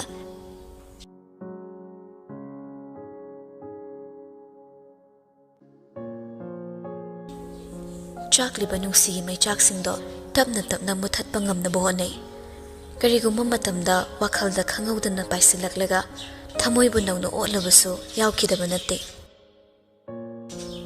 ngasidi ma kadagi tholaklaga mamtoptuda mayamgi luk hongnaba maroi mapang semliba manaktuda changsili laisaba loiduna thorakpa mapaga chapchanai machana nungzana leikibado mana ukrul chatpa yaroi haikibaduna oiramgadra khanna machabu yenglaga hairi nangna adu yongna chatninglamgani haibani khangludabani hayengna ngairabani chatluragane mayamna hanabagum halo cha ising sadrabasu yobadi yowsanjaruro ai chatlaroi chatningdre buado hairamlaga mamtopta sundring thoki mapado sauribani khanna lehore monasu mayam amsalaga leiriba adomda changsinge tawbani adubu kadomdagino getagi naptaiba ngang amana mabu kawduna chensilai kay phaba kaydorage adu kana chelai dubu kaydorage ba angang du mi leiribata haifeting laga monagi nakongda wahai khara chirol torami haikata pairam laga amuk hanna chenkre angang dugi wahai taraga mona ingangakle achumbra khana geta perpap chenthokduna yengli haina gari manakta leptuna leirami nupado Manasu manung lom dai fitting laga geto ngasilam ta changle manak yoksilak labada leo nokmi kore khud fare so haide telephone number de leramgani mona taraini takhumde tuminle leo na makhatai aswaide sum chaluse swaide amo noi babong na uradi chaibini haiba wahaida atha chama pukre sauning lambado khra makhaide wahaidu gi atopa thona chamthokibagum phawli leo mang thakre monasu tung illi sorok kichidaini na getami chalabaso anida makhoyani sangsar amada wari shanai leo na wari hori ukrul laga karige engonda haidraba amagi yumda taklamdana chatpa athing malaibra adugi wana teda chumna sum hairamlade puna chamina basu yaidana mana yenglakte leo na yengli haibade khangi hauramda balai bak phabane laisabi amaga lakmini haina mina mathwai nungai tanaba ꯃꯄꯥꯗꯨ ꯅꯣꯛꯂꯛꯏ ꯑꯉꯥꯡꯅ ꯄꯉꯥꯡꯗ ꯉꯥꯡꯕꯗ ꯅꯪꯅ ꯊꯥꯖꯔꯒ ꯁꯥꯎꯔꯤꯕꯅꯤꯅꯦ ꯑꯩꯕꯨ ꯀꯔꯤ ꯊꯣꯛꯅꯗꯅ ꯁꯥꯎꯗꯣꯔꯤꯕ ꯁꯥꯎꯗ꯭ꯔꯕꯗꯤ ꯐꯔꯦ ꯁꯥꯎꯔꯝꯂꯗꯤꯅ ꯑꯩꯗꯤ ꯊꯦꯝꯕ ꯂꯥꯛꯄꯅꯤ ꯋꯥꯍꯩꯗꯨꯗ ꯑꯅꯤꯃꯛ ꯈꯣꯡꯊꯥꯡꯗꯨ ꯆꯞ ꯆꯞ ꯂꯦꯞꯄꯤ ꯃꯅꯥꯁꯨ ꯍꯧꯖꯤꯛꯇꯗ ꯂꯤꯌꯣꯕꯨ ꯌꯦꯡꯂꯒ ꯍꯥꯏꯔꯛꯏ ꯋꯥꯍꯩꯒꯤ ꯑꯣꯏꯅ ꯊꯦꯝꯕꯗꯨꯔꯥ ꯅꯠꯇ꯭ꯔꯒ ꯊꯃꯣꯏ ꯌꯧꯅ ꯊꯦꯝꯕꯗꯨꯔꯥ ꯋꯥꯍꯩꯒꯤ ꯊꯦꯝꯕꯗꯤ ꯊꯦꯝꯕꯤꯗ꯭ꯔꯁꯨ ꯌꯥꯔꯦ ꯑꯋꯣꯟꯗꯣ ꯐꯥꯒꯤ ꯌꯥꯝ ꯉꯥꯡꯕꯅꯤ ꯃꯤ ꯈꯨꯗꯤꯡ ꯑꯗꯨꯃꯥꯏꯅ ꯑꯗꯨꯝ ꯍꯥꯏꯕꯅꯤ ꯑꯁꯦꯡꯕꯗꯤ ꯅꯠꯇꯦ ꯏꯆꯜꯒꯨꯝꯕꯅꯤ ꯁꯦꯡꯗꯣꯛꯄ ꯂꯥꯛꯂꯤꯕꯗꯨꯗ ꯂꯤꯌꯣꯒꯤ ꯃꯐꯝꯗ ꯃꯥꯅ ꯀꯜꯂꯤꯕ ꯃꯐꯝꯗꯣ ꯇꯥꯛꯄꯒꯤ ꯃꯌꯦꯛ ꯑꯃꯗꯤ ꯑꯣꯏꯔꯦ ꯃꯗꯨ ꯈꯜꯂꯨꯕꯗ ꯃꯅꯥ ꯀꯨꯏꯅ ꯁꯥꯎꯕ ꯉꯝꯗꯦ ꯅꯣꯛꯐꯦꯠ ꯇꯧꯅꯤꯡꯂꯛꯏ ꯑꯗꯨꯕꯨ ꯅꯣꯛꯄꯗꯣ ꯈꯪꯖꯤꯜꯂꯤ ꯍꯥꯏꯔꯛꯂꯗꯤ ꯑꯁꯦꯡꯕ ꯃꯥꯟꯕ ꯇꯥꯕꯅꯤ ꯃꯥꯅ ꯐꯥꯒꯤ ꯇꯧꯕꯅꯤꯗꯤ ꯑꯩꯗꯤ ꯀꯃꯥꯏ ꯈꯪꯅꯤ ꯑꯩꯕꯨ ꯂꯥꯏꯔꯣ ꯑꯩꯅ ꯈꯨꯂꯥꯛꯄꯒꯤ ꯃꯆꯥꯅꯨꯄꯤꯒ ꯂꯨꯍꯣꯡꯒꯅꯤ ꯍꯥꯏꯔꯒ ꯅꯪꯅ ꯅꯨꯡꯉꯥꯏꯇ꯭ꯔꯤꯁꯤꯅ ꯀꯔꯤꯒꯤꯅꯣ ꯑꯩꯕꯨ ꯀꯅꯥꯅ ꯅꯨꯡꯉꯥꯏꯇꯦ ꯍꯥꯏꯔꯤꯅꯣ ꯑꯩ ꯌꯥꯝ ꯅꯨꯡꯉꯥꯏꯅ ꯂꯩꯅ ꯋꯥꯍꯩꯗꯨꯒꯤꯗꯃꯛꯇꯗꯤ ꯂꯤꯌꯣ ꯃꯣꯃꯣꯟ ꯅꯣꯛꯏ ꯁꯣꯔ ꯇꯞꯅ ꯍꯣꯟꯊꯔꯒ ꯂꯨꯁꯤꯟꯅ ꯑꯃꯨꯛ ꯈꯨꯝꯂꯛꯏ ꯃꯣꯅꯥ ꯈꯣꯡ ꯑꯁꯤꯅ ꯆꯨꯝꯅ ꯊꯥꯡꯂꯒ ꯆꯠꯄ ꯉꯝꯂꯣꯏ ꯈꯪꯂꯕ ꯂꯝꯕꯤꯗ ꯑꯅꯝ ꯀꯟꯗꯨꯅ ꯆꯠꯂꯣꯏꯁꯤ ꯍꯤꯔꯝ ꯈꯨꯗꯤꯡꯃꯛꯇ ꯃꯥꯡ ꯇꯨꯡ ꯌꯦꯡꯕ ꯍꯥꯏꯕꯁꯦ ꯃꯤꯑꯣꯏꯕ ꯑꯃ ꯑꯣꯏꯅ ꯇꯉꯥꯏ ꯐꯗꯕꯅꯤ ꯂꯦꯞꯄ ꯉꯝꯂꯣꯏꯗꯕ ꯃꯐꯝꯗꯗꯤ ꯊꯧꯅꯥ ꯐꯕ ꯀꯥꯟꯅꯔꯣꯏ ꯄꯥꯡꯗꯕ ꯑꯃꯒꯨꯝ ꯆꯨꯝꯅ ꯐꯝꯗꯨꯅ ꯂꯩꯕꯅ ꯁꯔꯨꯛ 100 ꯍꯦꯟꯅ ꯐꯕꯅꯤ ꯍꯥꯏꯅꯤꯡꯂꯤꯕ ꯑꯔꯊꯗꯨ ꯈꯪꯉꯤ ꯃꯅꯥ ꯃꯃꯥꯏꯗꯨ ꯅꯣꯟꯊꯈꯤꯗꯨꯅ ꯏꯃꯣꯟ ꯃꯣꯟꯅ ꯈꯨꯝꯃꯤ ꯅꯨꯄꯥꯅ ꯂꯦꯞꯈ꯭ꯔꯗꯤ ꯅꯨꯄꯤ ꯑꯩꯈꯣꯏꯒꯤꯗꯤ ꯂꯣꯏꯔꯕꯅꯤ ꯅꯨꯄꯥꯅ ꯂꯦꯞꯂꯁꯨ ꯅꯨꯄꯤꯅ ꯂꯦꯞꯄ ꯉꯝꯂꯛꯇ꯭ꯔꯕꯗꯤ ꯀꯅꯥꯗ ꯇꯥꯏꯅꯅꯤ ꯅꯨꯄꯤꯅ ꯅꯨꯄꯥ ꯍꯨꯟꯗꯣꯛꯂꯝꯕꯒꯤ ꯋꯥꯔꯤꯁꯨ ꯌꯥꯝ ꯇꯥꯈ꯭ꯔꯦ ꯑꯩꯁꯦ ꯇꯧ ꯉꯝꯕꯤꯗꯨ ꯉꯥꯏꯔꯦ ꯂꯤꯌꯣ ꯅꯣꯛꯊꯣꯔꯛꯂꯦ ꯋꯥꯔꯤꯗꯨ ꯃꯈꯥ ꯁꯥꯡꯊꯔꯔꯣꯏ ꯈꯟꯅ ꯊꯩꯗꯣꯔꯛꯏ ꯂꯥꯛꯑꯣ ꯅꯪꯁꯨ ꯆꯪꯈ꯭ꯔꯣ ꯑꯩꯁꯨ ꯎꯈ꯭ꯔꯨꯜꯗꯩ ꯍꯜꯂꯛꯄꯅꯤ ꯁꯅꯥꯁꯨ ꯎꯈ꯭ꯔꯨꯜꯗ ꯂꯩꯍꯧꯔꯤ ꯅꯪꯗꯤ ꯀꯣꯅꯨꯡꯗ ꯂꯩꯇ꯭ꯔꯕꯅꯤꯅ ꯋꯥꯔꯤꯁꯨ ꯈꯪꯂꯝꯂꯔꯣꯏ ꯎꯈ꯭ꯔꯨꯜꯗ ꯂꯩꯕꯒꯤ ꯃꯔꯝꯗꯤ ꯅꯣꯏ ꯎꯅꯔ ꯍꯪꯅꯔꯣ ꯑꯩ ꯀꯣꯅꯨꯡ ꯐꯥꯎꯕ ꯆꯪꯂꯝꯗ꯭ꯔꯦ ꯔꯣꯕꯠꯅ ꯄ꯭ꯔꯣꯕ꯭ꯂꯦꯝ ꯂꯩꯔꯦꯅ ꯇꯦꯂꯤꯐꯣꯟ ꯇꯧꯔꯛꯄꯅꯤ ꯃꯅꯥꯎ ꯏꯕꯨꯡꯉꯣꯅ ꯀꯣꯅꯨꯡ ꯃꯊꯛꯒꯥꯡ ꯑꯣꯟꯈꯤꯗꯧꯔꯦ ꯍꯥꯏꯔꯦ ꯑꯐꯕ ꯄꯥꯎ ꯇꯥꯔꯝꯂꯔꯣꯏ ꯑꯗꯨꯒ ꯃꯣꯅꯥ ꯏꯃꯥꯅ ꯏꯆꯜꯒꯤꯗꯃꯛ ꯀꯠꯄ ꯆꯥꯛꯂꯦꯟꯗꯨ ꯆꯥꯗ꯭ꯔꯕꯁꯨ ꯑꯩꯈꯣꯏꯒꯤ ꯑꯋꯥꯕꯗ ꯁꯔꯨꯛ ꯌꯥꯕ ꯂꯥꯛꯑꯣ ꯀꯅꯥꯅ ꯈꯪꯅꯤ ꯅꯨꯄꯤ ꯅꯨꯄꯥ ꯑꯅꯤꯃꯛ ꯈꯣꯡꯐꯝ ꯆꯦꯠꯅ ꯂꯦꯞꯃꯤꯟꯅꯕ ꯉꯝꯂꯕꯗꯤ ꯑꯣꯏꯅꯤꯡꯕ ꯀꯌꯥ ꯑꯣꯏꯔꯛꯄꯁꯨ ꯌꯥꯏ ꯑꯁꯤ ꯍꯥꯏꯔꯒ ꯅꯣꯛꯐꯦꯠ ꯇꯧꯏ ꯃꯥꯡ ꯊꯥꯗꯨꯅ ꯆꯠꯈ꯭ꯔꯦ ꯃꯩꯋꯥꯏꯔꯝꯕ ꯃꯩꯆꯥꯛꯅ ꯀꯗꯥꯏꯗ ꯅꯥꯀꯦꯟ ꯊꯥꯅꯤ ꯈꯜꯂꯨꯕ ꯎꯄꯥꯜ ꯃꯔꯨ ꯐꯨꯈ꯭ꯔꯦ ꯇꯥꯡꯒꯣꯏ ꯇꯥꯅ ꯁꯥꯈ꯭ꯔꯕꯅꯤ ꯈꯜꯂꯨꯔꯕ ꯊꯃꯣꯏꯗ ꯃꯤꯍꯨꯜ ꯇꯤꯡ ꯇꯤꯡ ꯁꯣꯛꯂꯛꯏ ꯆꯤꯝꯕꯥꯜꯗ ꯃꯤꯅꯣꯛꯅ ꯍꯨꯃꯥꯏ ꯍꯨꯝꯂꯛꯏ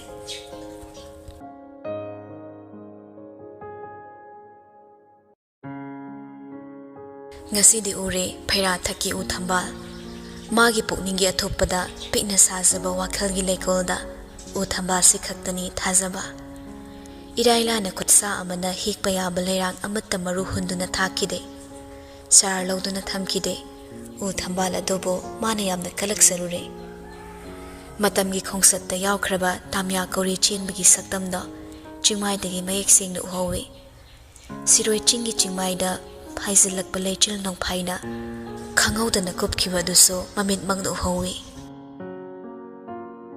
ꯃꯌꯥꯝ ꯑꯗꯨꯗꯤ ꯏꯃꯨꯡꯒꯤ ꯊꯧꯗꯣꯛ ꯂꯩꯕꯅ ꯏꯔꯥꯡ ꯂꯥꯡꯂꯤꯉꯩ ꯃꯇꯝꯗ ꯊꯣꯡꯒꯥꯜ ꯋꯥꯡꯃ ꯂꯥꯜꯂꯛꯄꯅꯤ ꯆꯤꯡꯁꯥꯡ ꯅꯥꯄꯣꯝꯗꯒꯤ ꯍꯨꯝꯂꯛꯄ ꯃꯥꯂꯪꯕꯅ ꯍꯛꯆꯥꯡꯗ ꯌꯩꯕꯗ ꯐꯛꯆꯤꯜꯂꯝꯕ ꯋꯥꯈꯜꯒꯤ ꯂꯃꯥꯏ ꯇꯔꯨ ꯇꯔꯨꯔꯛꯏ ꯑꯗꯨꯃꯛꯁꯨ ꯑꯣꯏꯔꯒ ꯈꯨꯜꯁꯤꯒꯤ ꯃꯇꯥꯡꯗ ꯑꯅꯛꯄ ꯃꯤꯗ ꯍꯪꯗꯨꯅ ꯃꯄꯥꯜꯗꯒꯤ ꯂꯥꯛꯂꯤꯕ ꯁ꯭ꯀꯣꯂꯔꯁꯤꯡꯗꯨꯒꯤ ꯃꯇꯦꯡ ꯄꯥꯡꯕꯅꯤ ꯈꯟꯅ ꯆꯤꯡꯃꯥꯏꯗꯨꯗ ꯇꯞꯅ ꯇꯞꯅ ꯀꯨꯝꯊꯔꯛꯏ ꯏꯪꯕꯅ ꯍꯨꯠꯂꯕ ꯌꯥꯆꯪꯂꯛꯄꯒꯤ ꯑꯊꯦꯡꯕ ꯇꯥꯡꯀꯛ ꯑꯣꯏꯕꯅ ꯑꯋꯟꯅ ꯄꯤꯔꯝꯕ ꯐꯤꯁꯤꯡꯒꯤ ꯃꯔꯛꯇꯒꯤ ꯑꯉꯥꯡꯕ ꯑꯃꯨꯕ ꯄꯨꯟꯅ ꯂꯥꯡꯕ ꯅꯨꯄꯤꯁꯤꯡꯅ ꯏꯟꯕ ꯇꯥꯡꯈꯨꯜꯒꯤ ꯏꯅꯐꯤ ꯑꯃ ꯏꯜꯂꯛꯏ ꯀꯣꯅꯨꯡꯒꯤ ꯃꯥꯏꯀꯩ ꯈꯨꯗꯤꯡ ꯃꯩꯅ ꯄꯨꯡꯉꯥꯟ ꯉꯥꯜꯂꯝꯃꯣꯏ ꯈꯪꯕꯅ ꯃꯈꯨꯠꯇ ꯂꯦꯟꯇꯔꯟ ꯑꯃꯁꯨ ꯄꯥꯏꯔꯛꯏ ꯆꯤꯡꯃꯥꯏꯗꯨꯗꯒꯤ ꯀꯨꯝꯊꯔꯛꯂꯒ ꯃꯈꯣꯡꯗ ꯂꯩꯔꯤꯕ ꯗꯨꯀꯥꯟꯗꯨꯗ ꯑꯍꯜ ꯈꯔ ꯐꯝꯂꯤꯕꯗꯣ ꯆꯪꯁꯤꯜꯂꯒ ꯃꯥꯅ ꯈꯪꯅꯤꯡꯕ ꯋꯥꯔꯤ ꯍꯪꯕꯅꯤ ꯇꯝꯗꯒꯤ ꯂꯥꯛꯄ ꯂꯩꯁꯥꯕꯤ ꯃꯆꯥꯁꯤꯒꯤ ꯃꯆꯤꯟ ꯃꯔꯩ ꯌꯥꯡꯕ ꯋꯥꯉꯥꯡ ꯈꯣꯟꯗꯥ ꯐꯖꯕ ꯃꯇꯧꯗ ꯑꯍꯜꯁꯤꯡꯗꯣ ꯅꯨꯡꯁꯤꯔꯗꯨꯅ ꯃꯈꯣꯏꯅ ꯈꯪꯕꯁꯤꯡ ꯇꯥꯛꯄꯤ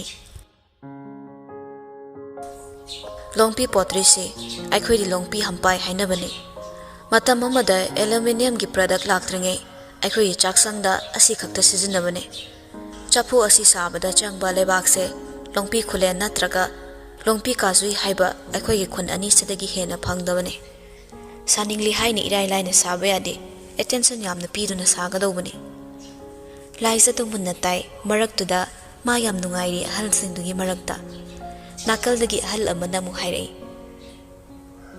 ꯃꯩꯇꯩ ꯃꯥꯜꯂꯤ ꯃꯔꯣꯜꯗꯨꯗꯤ ꯈꯣꯏꯗꯦ ꯑꯁꯨꯝꯅ ꯊꯤꯖꯤꯟꯕ ꯂꯥꯛꯄꯁꯤꯡꯒꯤ ꯃꯇꯦꯡꯅꯅꯤ ngasi global market ta recognition yamna phangba ngamliba tangkhul singi aesthetic oiba art culture sibo international gi oiba craft platform amada promote tobiribase masidagi hena mayamna sakhang mana state asigi maini mafam sida oza oiduna leirakpa chahi 13 hairakle imphal da research scholar sing lakpada aina su akhangba sing mateng pangi icha su khangningba leiradi pabung ga tanasiko mitei ningthem di anaye yaude ko matam amada imphal se toina laklambani adubo hojiti ahal oibana ngamdrabani laisa haifet nokla khummi yaude uncle sana ko nang yamna mo ongtana leiri ningsing luraga nusi khreda nakhoi meitei se aikhoi tangkul sine yamna nusibani aikhoi inaw ni haina thamoi da luna khanbani tangkhul gi lon da ning haibadi pukning haibani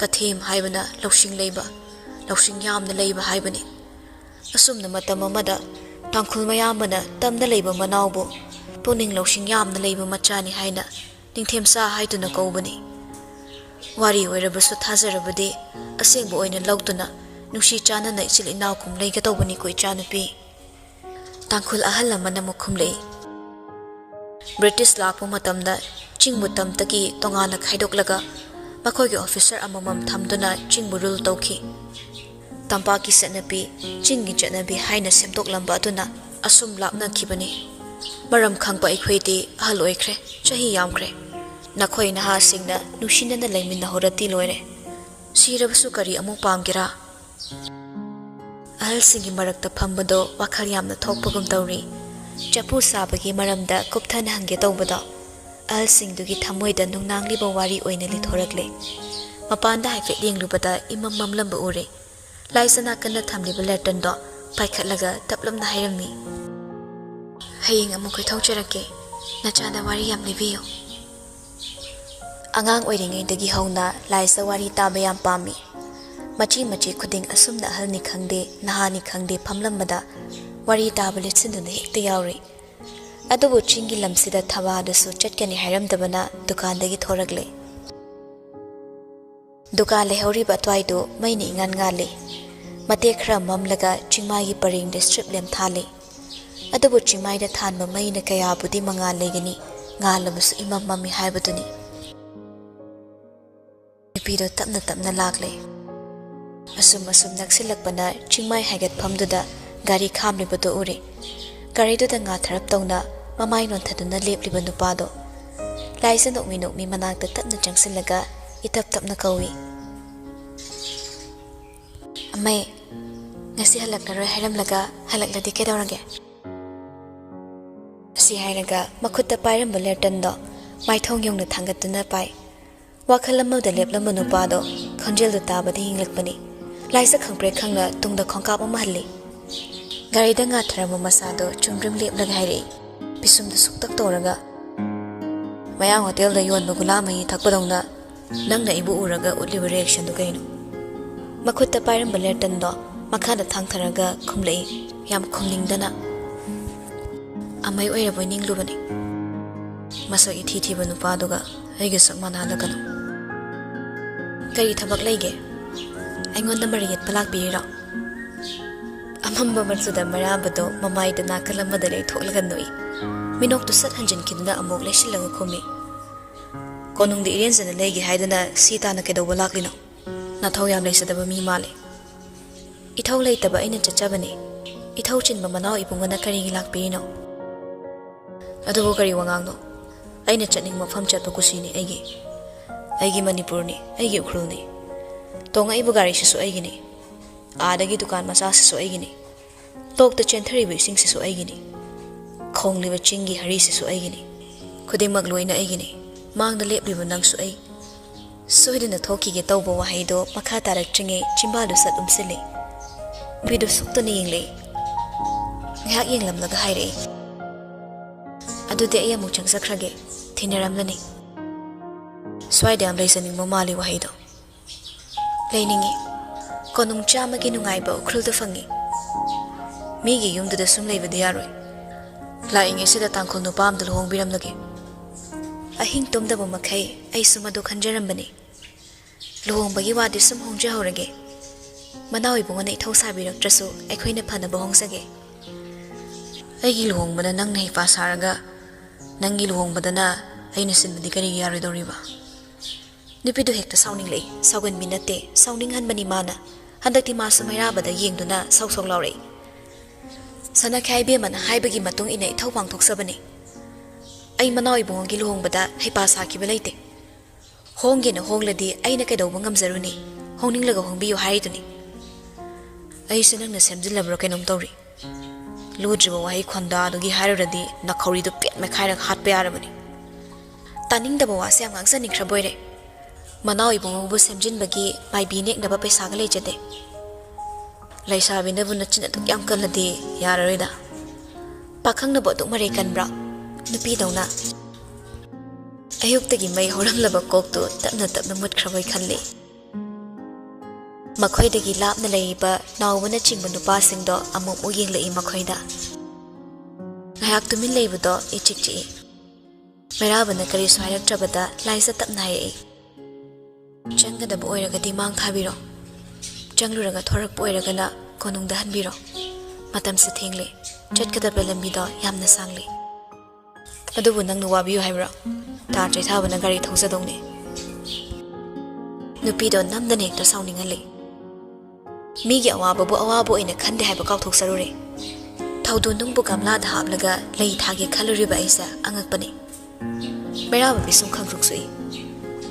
Pukchil toga kadai de yeblok pasai teno. Pakcha de ne ibema. Laisa manaba talagle. Sorang mangtong hondok laga mamai dhut lei thok laga chat ki ge tawi.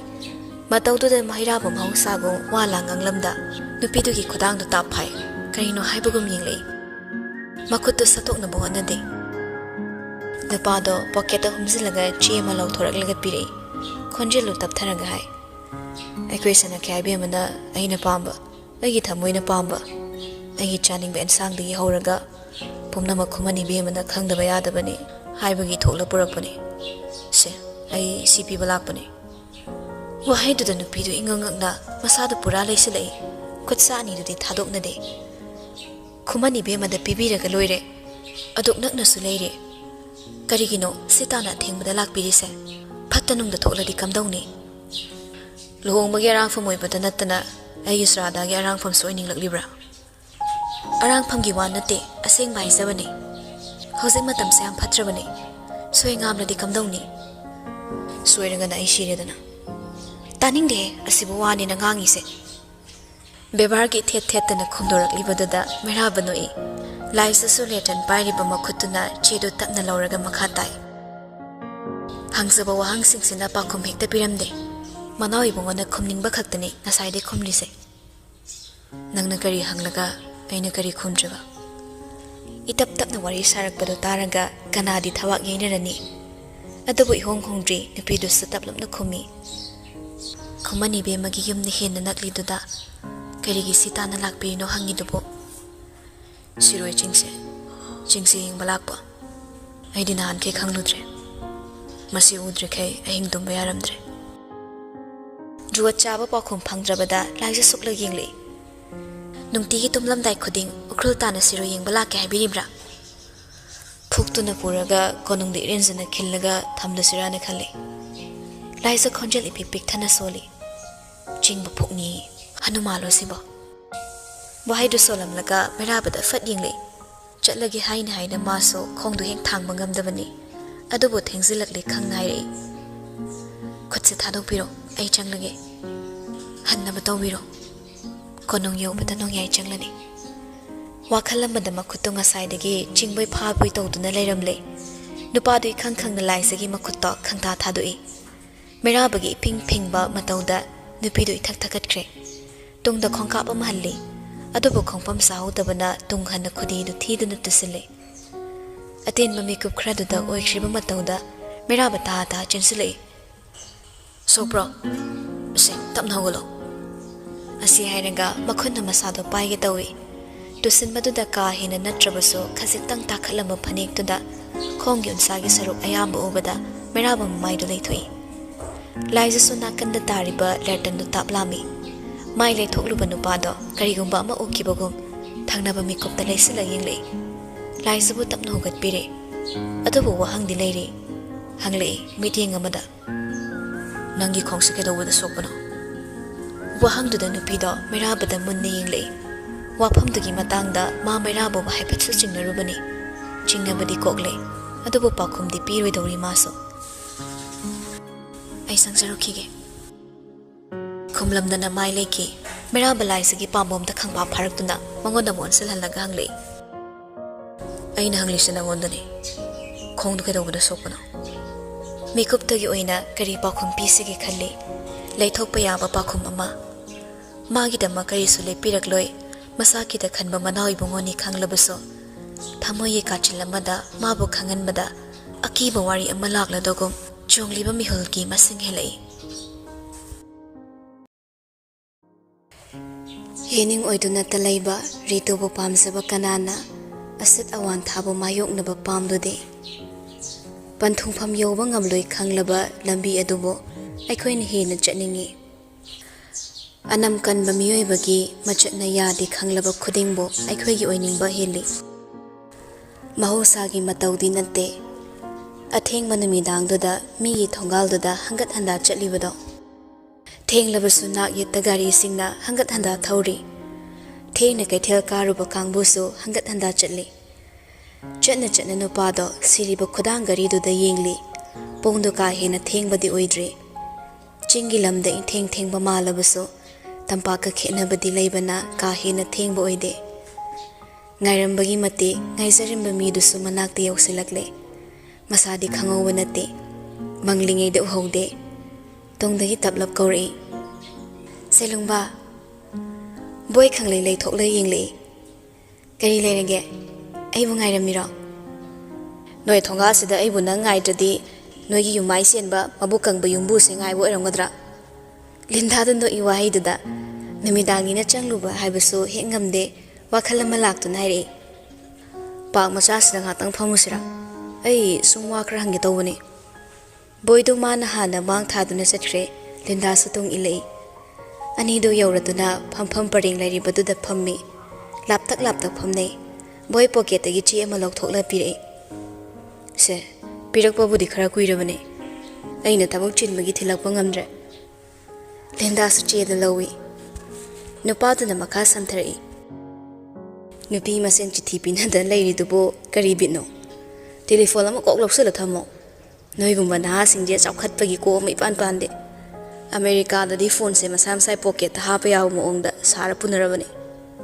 aisu landline amadi thamdorabani adugi su hainare sauningbra chithi putok pusin tawnabada luwang busum chenabase tap tharak putude yinglei momondok na khumi nateda aigi wadi laksagi sida leirabani ado sanatu bu konung da nungai ne leibra wahang du da boy nokpudi noklaso wakhalna makhalli ingaw ngawi harabaso konungi wari chithadana khangi adobo kari so leitabagum khumlei leibani waruno akoi HMCB magi thabak jamcha khara chanthok chansin tawminabani ehen ba kaisu wahandabani linda sor tap non thai made dugumba laptop yam pamdabani Manipur da thoklo yam haizabani atobo babaga leminaba fangdamnina matam khradi loina toklaga babaga legi haina thorakpani atobo maning idong thunglamdaw mande konungda leiba haibasi matubo ningdambadi khra watpani nangna yam nungai tragana nangi nakta thamudana aidi leisena haibani mana yadabani anamsu yam kanmane migi thabak chielabani na mana babaga leisaning bato kaisho fanglamaroi boy khangle wahai duda laisena ukrulda leikibado linda khangdre haiba masu hairoi khanduna palludre mana tumin leikibado linda boy de yinglaga nokmi hangle aikhoina organize tawba party mafamduda hekta leirami atoppada so soidana leiramni nungai be heman basa phattabani chatpa khara hanbiyo haisabani aigise imung manungna thadoklabani adumna kanana so haibiraktrabani boy du ngakpe kai boy tawi lindana makhatai Nungai yaifabnina awabadi leiramloi. Adubu aikhoi awaba yam thengnare. Sanaga egana mapanda leiringai yamna wani heitamlei. Mapangi company macha machasingda chahi contract inaraga thagi fangma toloptuna chahi tangkhai amagi lauthoklaga aisu aigi training gi paisa pi. Masu magi mahigi hone. Yumdagi babana khara tharakpado aduna magi achinba konade.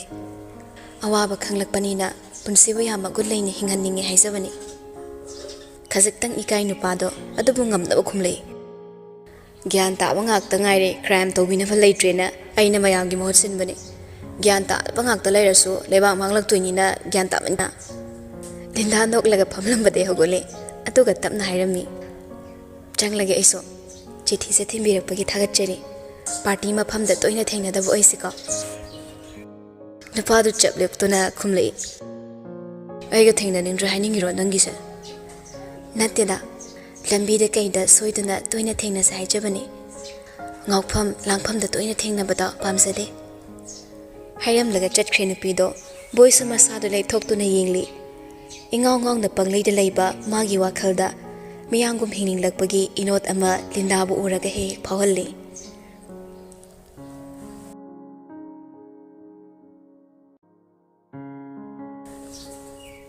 Mamai ipak paklaba singaregi mapal singna khangkhoi singda satlambadagi leimaide ingaw ngawna tari. Langkak hauriba hairang panbi singda heiri hayai haikha tekthaba makhai pali. Thongal-dagi sanglakpa mi singna sumangda mangolda ngurung langnei. Genda anganbadagi langnarakpaduna hazik phawba langkidauri ngasigi oina. Ngangnariba wado marol khangbasu yawi khangdabasu yawi. Scholar singdusu tawriba singdu yaudana imungda leikhibasu yauri. Puzarakpa camera puthoktuna photo kapasu yauri. Mayamdu thoknaudagi chawrakpa ama yenglamlaga laisa pardardu sat haizilaga changsilaga phamung machida famthai. Yumnau oibagi khawtak charabasu masadu inung nungaite. Phamna kagi akoibadu yengli. Mamit uininglakduna tapna muhithai. Koka monga tainabada mamito tapna pangakle. Mamitna kanagumba ama urakpagum thamoidu irumlum tharai. Ningsingla imi kupto. Saugan mamana sauduna chatkibado. Namang hanglabasu khumlurai khankibana tarai hairi. Tusanbada sokpani madunatana soinaba maram leite. Merabasu ka hinu uhawba nate khajiktang soiduna uhawbani. Mafamduna imam mambaga mawa khaldongya khallaga hairi. Tusanbada sokpado yenge. Wahaiduda nupida khangsaw sagali. Karino takpiri wahaiduba aisa laisabini. Manaw ibungoga mari leilinadaba anabasida phanek takhatle yenghalu hairibra. Tankre nupado wahaiduda nahan kai oiradi tuminna tokibasu yare adubu makha tarai. Asokpado yenge haibani. Aibu asokrem khangdaba midaw ngangido nangisa ibu sutribra aisi kainina khali. Manaw ibungogi hainabisa aduni. Mibu sawnaba wa hairaga mibu namduna sawallaga chin khumlagana adugi wahaidu siznaba. Karigino asuk thapna laklaga khatnaba haurise. Aibu uningdabagi wasabado nungaina santida hingbiba yadabra.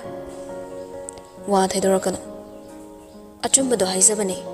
Aibu yeningde chatkro haina koitan tanbiraga sitana chethinba lakliba. Adusu khuman ibemagi. Aduk thawai tana loina biridubo aibu amu pusanbirakli kaigino. Isa pinabiraga loire.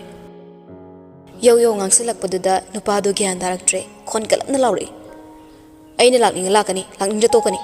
Masada piningla pini nangonda piningla pini. Aina tawningba tawbada nangna su yelisa kaigino. Manaw ibungogi tawningbada tawba lamsatta atayda chatpiyo. Aingondadi chatpirakano. Ithawgi matamda nattana ai kanagi sumkhada leiroi. Karigi lakpirino sumaina sahongadaba oiradi. Nangna ibu saholira aina nangbu saholira. Lapna lakpa manaw ibungona aibu sahonbani. Thamoida ningphum khalamba wado loina zro satkhridra khanda merabu chimbalu sat phazille. Aduga tapna nemtharaga khumai. Lapna lakpa aina nangbu sahonba natte. Lapna laikiba nangna ibu sahonbani. Nupido khumnaba sem sadana leirambani. Adubu haidorakliba wahaiduda atra ama laifam khangdrabaso thamoida kaksing sikpagumna chaina amadi phaurakduna chap leptuna yingli nupadu mauba sauni yinglamlaga hut leiduna chatkhraga gari da kakhatkre mataudu lamna uba nawbana chingma nupa singdo prapap chensinraklaga gari da phatpa chon khatnaki laisabu haipet haipete yinglammi aduga gari singdo start tawduna thawkre ngasi su amuk haiga tawba wana haida hairi tawba wana haibasai saungnabana waroisun oiduna amasu garigi sit maningda pisum suktuna tongli amasu makutta pairiba lertandugi maingalda khasiktang lekhatlaga tapna tapna chingmaida kakhatkre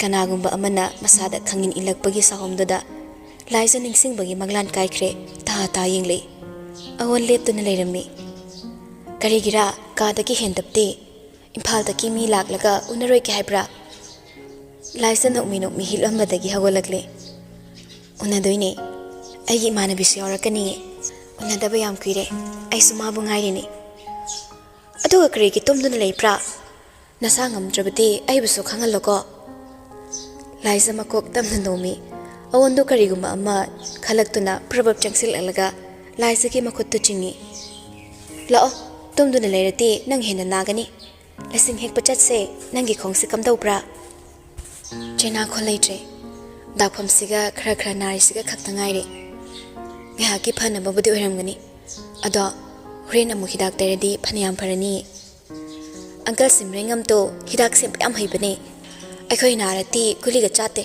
mangon hekta seman pane ado kadai chase haibano misu yam lei wahai da awon makhutna chimal thamlaga tamna noi awon na chingduna ani do maning thong phawdorakle pareng thetuna thamliba samama makhutta tap lamdana purakle makhut namana lai sabur samlaga mana khangba ka hena ngamdaba chingi lambi amada kumtharakle tungda lai ja sikli ine awon tapna chalo tu ni turaga ya sitik ladi kamai tongne wahai da mangda chatlam manupi do tungsat onsila yingle ngak manda yinglam laga hai ka isu torida aina nangbu samliba city lao lasing hek luse imphal ki mi laklaga halaklase asi hainaga amuk samdana pure samduna makok ta pukre chinglambi du da chatpado laisama khongnare adubu mit mangda uriba lingli paliba singduna magi wakhal thongna haplabagum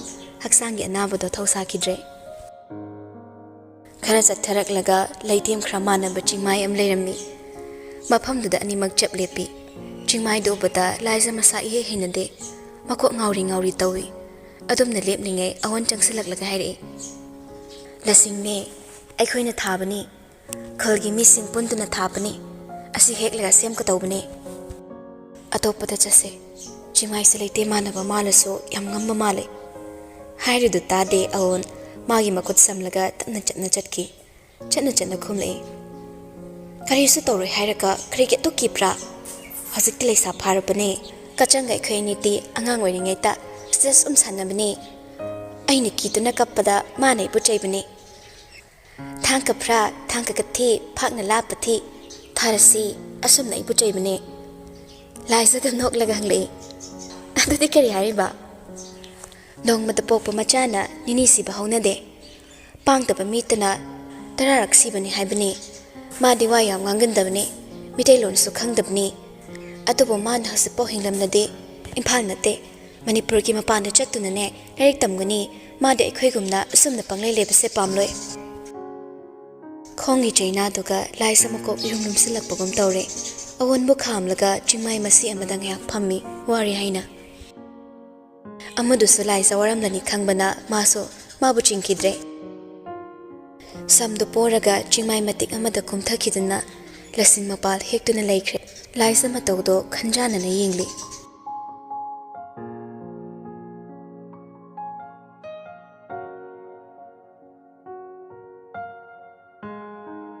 somdana gulabsana banu leimagi yumda koiraklaga leiri asa thak tawduna yamna nushina bagi maongda wari sari adubu sari ba wari dudi khazatang phazaba wali gulabsana do saurang tawduna wari du makhatai ma na ngamlibo migi si minister gi office to da phone tawraga aduguma consistent ba ngamine nungai trabasu irinjana hairiga loire mamang da siguma thokanganu haikre haiduna bu leiba ki oiba maramda mafam ngai nungainadaba leirappadubu mana thingba ngamdoribro adubu haikrabadi haikre hojikpo wado mu handokluba yararoine madu nate akhoi asengma pandamdi makhura ibungosu khanduna yingbiu luhongbase aduki matik yaithok yesin tawduna leire madawsane khyagi usapti yamna watlibani masigi namada adum tawduna leibase lehanbiranu asumbani luhonglabadi mairabana fana takningdi hainunasu ibe maduna lona semdok sefin tawba yaradabani aikhoina pamlibadi sarkar gi power se politician singda loina sinakhibaduni hojikti karigumba ma leirakpada royal house da tanadaba tangai fadaba mu oire masi makhoidi yam apan ba haibadu oire minister singna engmonda tattana khangalei banu le mawam haye tawbani tanjadu da ton changlaga bebar udli glapsana noktuna koksili aw law nasim sibe mu hoina ne hongnaba khangmalaktrabasida ikunan imogine asa thapuduna awada pahangba laklibani ton mabokki nakta tapna phamthai matamna robot leite ukhulda chatkiba tanja oibana wari du phongna saba ngamribani banu leimana tapna haire isu se mangai bungo ngaisabana matha oirabani luhongani haina asumna leibase ekhoi nungaisade yarabati mari leinaba sing tanaraga luhongbase numit lepnaba tawsi sana khyai bungo suma khurai bungo na cheksana wa menbiu luribadi icha singdu natine ai imaudugi maraini icha halse mapai khoi wa yamna tajarambani amoromda mairabana leibaki yenarakpo maraida marai tawrabaso luhongbasigi matangdadi magi matem sibemagi thorang mane ille matai mana hairabadi soidana yagani adudi yanaba sin mataridana karigino mamitta macha su ugani haibagi asa leitrabaduda ningthogi nupini haibagi mingtol asuk yamna pambiribasibo ekhodi ngaktaba ngamdre wanganglumdaba ton handamukti mabokti yinglaga thamoi songna pawdam lei luhongbasa athoba matam thabak oina pangthokpiyo aigi misingna pauk tambadagi tare ngarangsu yambungdo khul chatuna sanabu unarui asukuiba matamse maga luhongani hairaga leiraga lamakhangda aibu chokpa ikaiba nanghanbigano pumnamai chemsibe mana aina yambungdagi lapthokhanaba sinbani matungda aigi thamoi soknaba pauk tarakladi ai kanabasu lemna tharoi khangbiyo wahaidu hairamlaga ton phu hawalaga chatkre magi maika yenglamba gulab sana na hanglei sana haribuse makha tadrabasu gyan taramale mana khalibadu chummi haibagum banu lei mama koktu tapna nomi asengba landi hodribani adobu phiral painingba singna mamangda changsilaga land hounaba sille lan bum yorakpada mangairi adobu lan gi phizol hongduna lan mi tengol sem saduna magi khulai paiduna leinakre maming tagi satkani hainabagi watani mayamdu ukhulda huptuna yoksinarude konungdagi makhoi maru oiba khara khaktani chatkiba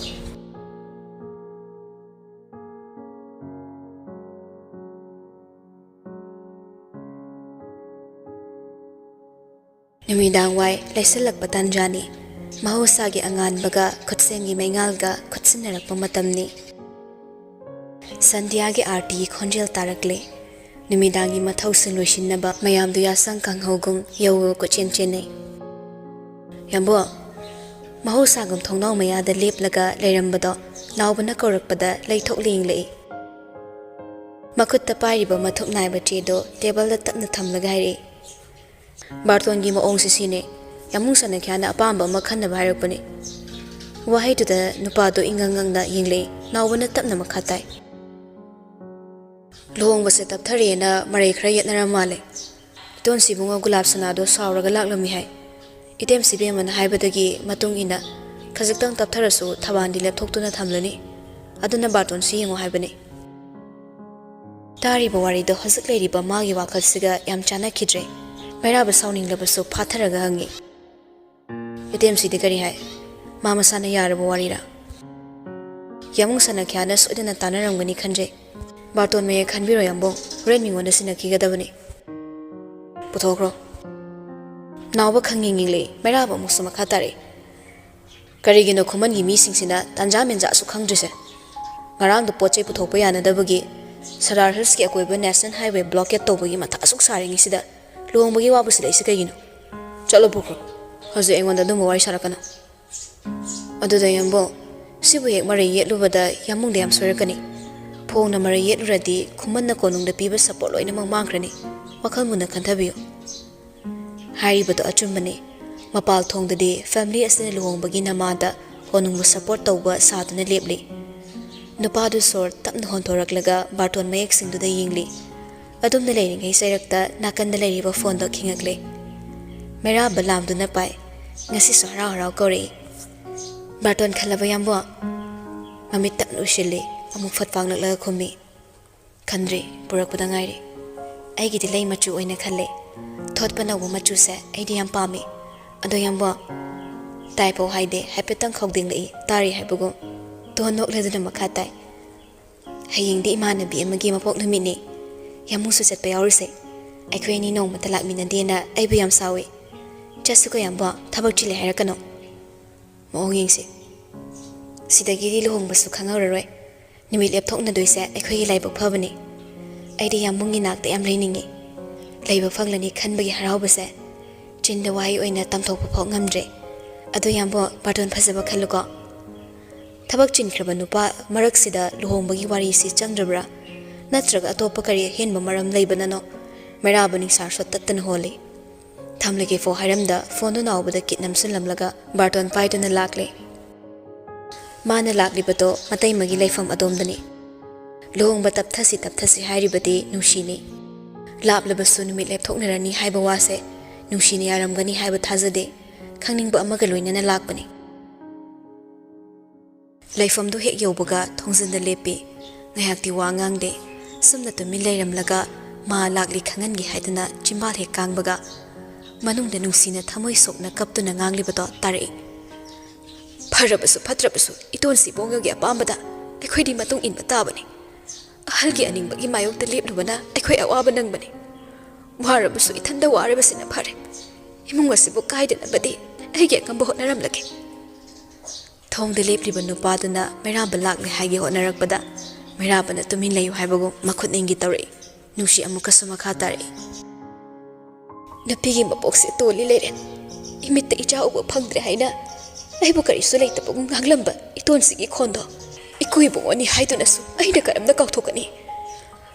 Kumangi imungsina karamba imungno khanglaba maktada machasingi apambado asuk thawai bidaba ayam pende. Mathau chilibi inautuda luhongbagi warisina matha sahalaga makhoi pelasana. Sana khyai bema luhongbagi warisu warini. Adobu ibema sanada tawramlido. Mayambung ibungo amadi manaw ibungo budi khanganba chummi. Nushi mapido tapna taithokhlaga sor tapna honthai. Khanglaga kari tawrune masu aigumbani.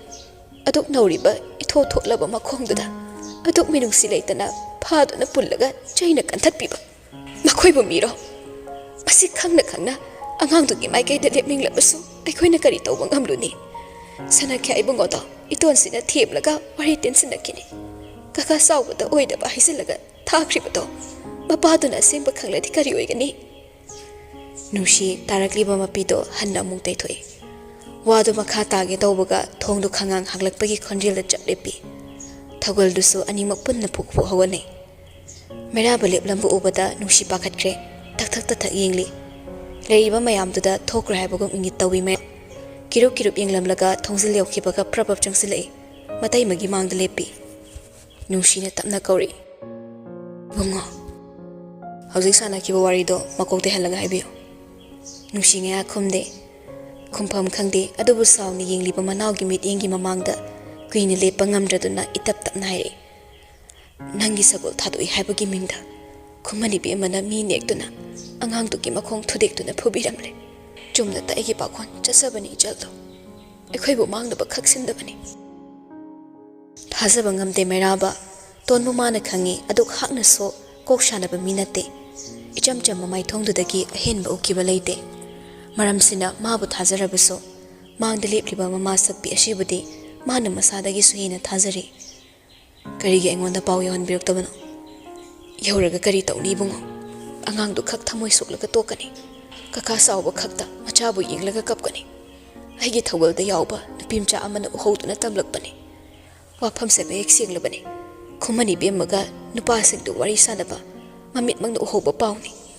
Wafam se nang thazaningloi haiba khangi. Ngasina amuk itonsi laktuna. Luhongbase khudakta matam lepkadabani haina yamung sana kyabu chairammi. Kayam kuina asigumba matause khangdun legadabano ai khangdre. Pendaba nungaitaba na thamoido chena laksankhre. Matai magim pakhum amatta piramda ahenba wahang hangda mana khanglibado khakta khangduna lakre. Magi leifamdu phok lakbada kanana mabu kahauba kanana mabu yenghauba amatta hanna yenglamda changaktuna famlare wakhana lomtharaba maithongda. Ningsinglei numidang ama magi chak semduna leirambado ningsinglei Robert ka lepminare haibagi asawbane ising heithabirubado ningsinglei ton lakle haibagi irang langbada makhong anabadoga thogol marakta yaukhibado ningsinglei chingi angamba leimaida tapna tapna kakhibado ningsinglei chaithokkiba phisi machetagi marumdagi hoba ipopop thoklaba makhongdo Mami kaya aduna paring leliklabada meraba mamitu tapna usinkre mama ibe mana thokraba matong ahanba phaurakpa thamoigi awabani adomna mi amagidamak waba haibase karino khangkidraba ihulni mabu ningsinglaga phaurakliba thamoigi awabaduna asawba phaurakpagi ihuldudagi saruk chama henkibana maithongda asawbagi mamina maningtambadi ngamkhide phamlambadagi fuk hawgalaga laklaga Table lagi phone duda kuman gi telephone number da namduna dial tawkre ngayaki mamang da thamki bada ngairi bani aduna oiram gadra miku phana son tharamde asom dagi ta pai ton gi thot thopa khonjel dana yambung haina nungsina karakki bada khumde ten tak nai ki lengdana leram wari sase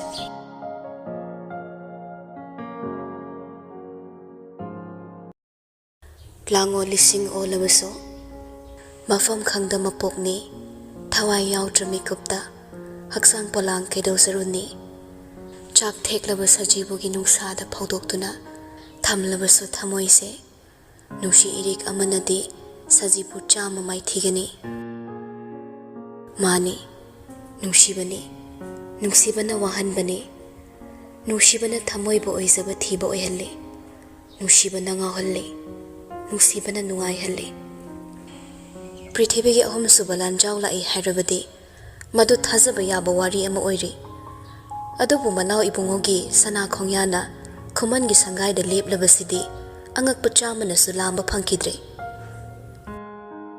Thagol singaloina na Robert Bano imungi leiriba misingdo merabala kani tabada harangno opagum leplami amuba thoknawgi mingseldo kham thengba makhai singkhatna gari ahom thauzilaklaga khumangi sumangda khami Meraba kumtharagle ahal oirabasu banu leima laibak leisa namlaga mako khazi kuptana lepi merabagi nakta tamna changsilaklaga haire lengsin biyu manaw ibungo nanai sing thagol tawhanjage meraba khumlakte mityeng duna kanda leiriba tonda munne yengle mayumda lakpa oibana Robert su tapna changsilai thazadana lengthokpirakpani Areba seba tawsage Robert khangkau gorakpani nupa dusu merabagi maithong ubada khangle chumda lakpa natre haiba ai noibe maga tongana wari sage yani ko Robert makok tu tapna nomlaga tonde yengle onsilaktuna merabata mu yenglaga tapna haire masa khakta na ba maongda manung jangse maya mangsida fazaroi nangna wari sana ningbado manungda saro aikhoi lapna leigi Merabado tonda haifet amu yenglammi Robert na mang thaduna lakle haibaga tawbaga Robert thokiduna anido ka amada family Tondi haraubagum pakhatbagum mangda family ba merababu yenglaga haire Atheng masida yambo yam thazadi Meraba nga khumde kok manungduda wakhal kya ama ungsilamlaga haire ai wakoi thokoshin ngang bhainade haninglibado haige Nupido khazakhtang pakhatli luhongbagi matangda oiramgadra khanna meraba sor amuktang yamna thuna hondoklaga makhatai sana khaibe mase aigidi imaga chap manabani magi pi uba ipamde aduga mana haiba wahaida aina thazaroidaba leite nang ai soidana luhongani nangbu lauduna aigi loina bi soidana ohengani adubu nangna khangadabadi nangi sumaroiba mini khalo Icham cham na misam gi londa hairagana ima sakpi itaima aigi amaroiba mini Magi maruoiba midi aigi su maruni. Magi mi sokano. Aina harisi sanabu sokano haibani. Gyan ita tada tumin taramba wado roiba wahida ton khangaude phamlamadagi phuk hagotuna yingli. Mairaba machi lengde tonda hangatna su yinglakte waridu makha tari. Ithauna chilhallaba aigi wakhalsida wari macha kaya hapsillaga wakhal thadaduna leiba isangde. Adubu aini yengsiladi uba ngamloidaba leite. Yengsiludaba namit tangbani. Adubu yengsiluba mikupta uribasini. Sagoldu nangna thadokpa natra. Asi haiduna tonda yenglei. Ton ipa pakhatre. Khongkap amani mairabagi nakta prabab changsilaklaga. Nate yambo wakhaldo onare. Yamungi thamoi sokadaba thabak ai karisu tawkiba leite. Aidi kaisu khangdi. Mairaba mamaid leithoglaga pisumani du tapnin khali. Aduga pocket tagi fi angobana pikni yomba matum mama puthораklaga table da thammi. Makuna sat haidoglaga manungdi yauribadu laga hairi. Nangi fizer firolda adu khakni yengkiba leite. Adubu komla machugi nungsi nangi natte habadi yaroi. Aina haibasida yaningdradi numittuda nangna litkiba puritu puthoro. Maduda thinkiba nungsingduda ama he walamlabada nangna khwaidagi thamoi kaigadaba dandi ama ai pige. Madu pamdragadi nangna sana narase yazaro. Nang khanglabra nangna khwaidagi thamoi kaigadaba dandi se. Nangna khangdrasu aidi amunna khangi. Lohonga kaigani haibado nakoina na haraklabada ton laita phum khangdre. Upai leitabana ta amuk mairabagi nakta changsilaga phamtharai. Ai soikre ambo mana yamung buk esalaitana ngangba wangang sangangduna aina pamduduna mabu chamchamna warakki haina aina sagol thadokpane. Ai yamung bu saunaba sinkiba nati. Mairaba mamittu tamnu ishilaga phamlambadagi phuk hawgalaga lepi. Isam samna warakpagira nangna makhong thudeklido.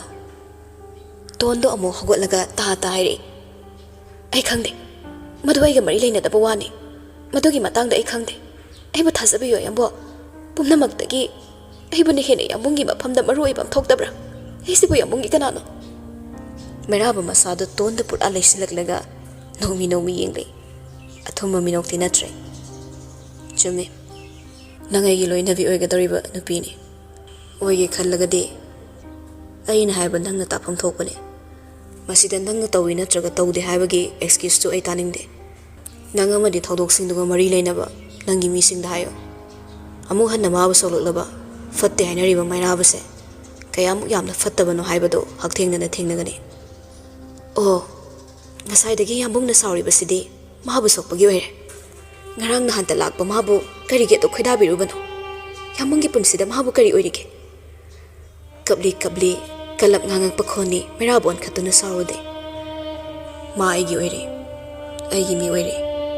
Aigi loinabi oigani hairiba nangonda masimunna take haina lakpane. Nangi kalak mi hobagi ihulduna aigi mi sokano. Ton mapile panai kidre khonjel nikna soli. Aigi oire. Aigi mini haiba. Mane, ma aigi mini. Konungda lariba mi khudingmak aigi mi ngaktani. Lohongbase aina kaheningbma matamda kahenba ngamba lohongbani haibase nang paptaw. Masibu nangna lanthokpa ngamduna aigi loinabi oiraklabaso. Nangonda thamlamba aigi thajabadi ngasi haiba numitsidagi horaga punchi chuppagi oina kaikhrabani. Masi matang hairammi wahaidu matang khangallammi. Kari wahaibu lawkhattuna thamoi kaigadaba. Mana kari tokhiba, mana kari ngangkhiba pumnamak kawkhre. Hojik mana yamna saklibase atai kari natte. Mairabana sanaibemakkidamak mabu warning tawrambaduna ma wakhal tadaba oihangadawre. Sophada git phamtharaga hairamba mayamdo amamamto oina ningsingi. Tathak sintharamba pirangdo hena maning tamlaklaga o khongmo makhai kabakle. Kedorage nangmo kapkunuse tamudayo mairabana kari hairamlino. Ton kapladuna robot ta konsili makhut ani changna robot kilengsumda chena paisilaga thawai chakna soli. Sanabu hatlo tamo mabu igi mangda amu hana wanbirano. Aina sagol thadoklaga sanada tainabaki kyambungna ibu thina chairamle. Magidamak luhongba phau ngamlabadi thugaigani haina machinmak hairammi. Sanabu hatlo tamo mabu igi punsidagi mangankro. Ayam pakale mana yamungbu sungkre. ꯑꯩꯕꯨ ꯌꯥꯝꯕꯨꯡꯅ ꯀꯥꯎꯈꯤꯗꯣꯔꯦ Robert ꯇꯣꯟꯕꯨ ꯀꯣꯜꯂꯝꯕꯗꯒꯤ ꯃꯈꯨꯠꯅ ꯈꯪꯌꯤꯟ ꯏꯟꯊꯣꯛꯂꯒ ꯐꯝꯂꯝꯕꯗꯒꯤ ꯐꯨꯛ ꯍꯧꯒꯠꯂꯤ tone ꯀꯞꯂꯤ ꯈꯣꯟꯖꯦꯜ ꯄꯤꯛꯅ ꯀꯞꯂꯒ ꯃꯊꯟꯇ ꯑꯃꯨꯛ ꯁꯣꯜꯂꯤ ꯑꯩ ꯈꯪꯗꯦ ꯑꯩꯒꯤ ꯑꯁꯥꯎꯕꯅ ꯑꯩꯅ ꯀꯅꯥꯕꯨ ꯃꯥꯡꯅꯕ ꯁꯤꯟꯈꯤꯕ ꯑꯩ ꯈꯪꯗꯦ ꯑꯩꯅ ꯈꯪꯕ ꯍꯥꯏꯕꯕꯨ ꯑꯩ ꯌꯥꯝꯕꯨꯡꯕꯨ ꯅꯨꯡꯁꯤ ꯃꯥꯒꯤ ꯂꯣꯏꯅꯕꯤ ꯑꯣꯏꯒꯅꯤ ꯃꯁꯤꯗꯒꯤ ꯍꯦꯟꯕ ꯑꯩ ꯀꯔꯤꯁꯨ ꯈꯪꯗꯦ ꯃꯥꯅ ꯏꯅꯥꯛꯇꯒꯤ ꯂꯥꯞꯈꯤꯅꯕ ꯑꯣꯏꯕ ꯌꯥꯕ ꯃꯔꯝ ꯑꯃ ꯑꯣꯏꯔꯝꯂꯕ ꯑꯩ ꯈꯨꯠꯃꯛꯅ ꯁꯅꯥꯕꯨ ꯍꯥꯠꯀꯅꯤ ꯑꯩ ꯄꯨꯝꯅꯃꯛ ꯉꯝꯒꯅꯤ ꯌꯥꯝꯕꯨꯡꯕꯨ ꯐꯪꯅꯕ ꯑꯩ ꯈꯨꯗꯤꯡꯃꯛ ꯄꯥꯡꯊꯣꯛꯄ ꯉꯝꯒꯅꯤ ꯁꯣꯜꯂꯤꯕꯗꯨ ꯔꯣꯕꯔꯠ ꯇꯥꯏ ꯃꯥꯗꯤ ꯇꯨ ꯆꯨꯡꯂꯤ ꯋꯥꯍꯩꯗꯣ ꯇꯣꯟꯗ ꯆꯩꯗꯨꯅ ꯉꯥꯡꯕ ꯇꯧꯒꯗꯕꯁꯨ ꯒ꯭ꯌꯥꯟ ꯇꯥꯗ꯭ꯔꯕ ꯋꯥꯈꯜ ꯃꯥꯡꯕꯒꯨꯝ ꯀꯞꯂꯤꯕꯗꯨ ꯎꯕꯗ ꯋꯥꯍꯩꯗꯨ ꯊꯣꯛꯈꯤꯗ꯭ꯔꯦ ꯑꯗꯨꯕꯨ ꯔꯣꯕꯔꯠ ꯃꯀꯣꯛ ꯄꯥꯏꯔꯦ ꯃꯥꯒꯤ ꯏꯃꯨꯡꯅ ꯇꯧꯔꯤꯕꯁꯦ ꯀꯔꯤꯅꯣ ꯈꯜꯂꯨꯕꯗ ꯋꯥꯈꯜ ꯂꯧꯁꯤꯡ ꯍꯦꯟꯅ ꯃꯝꯁꯤꯜꯂꯛꯂꯦ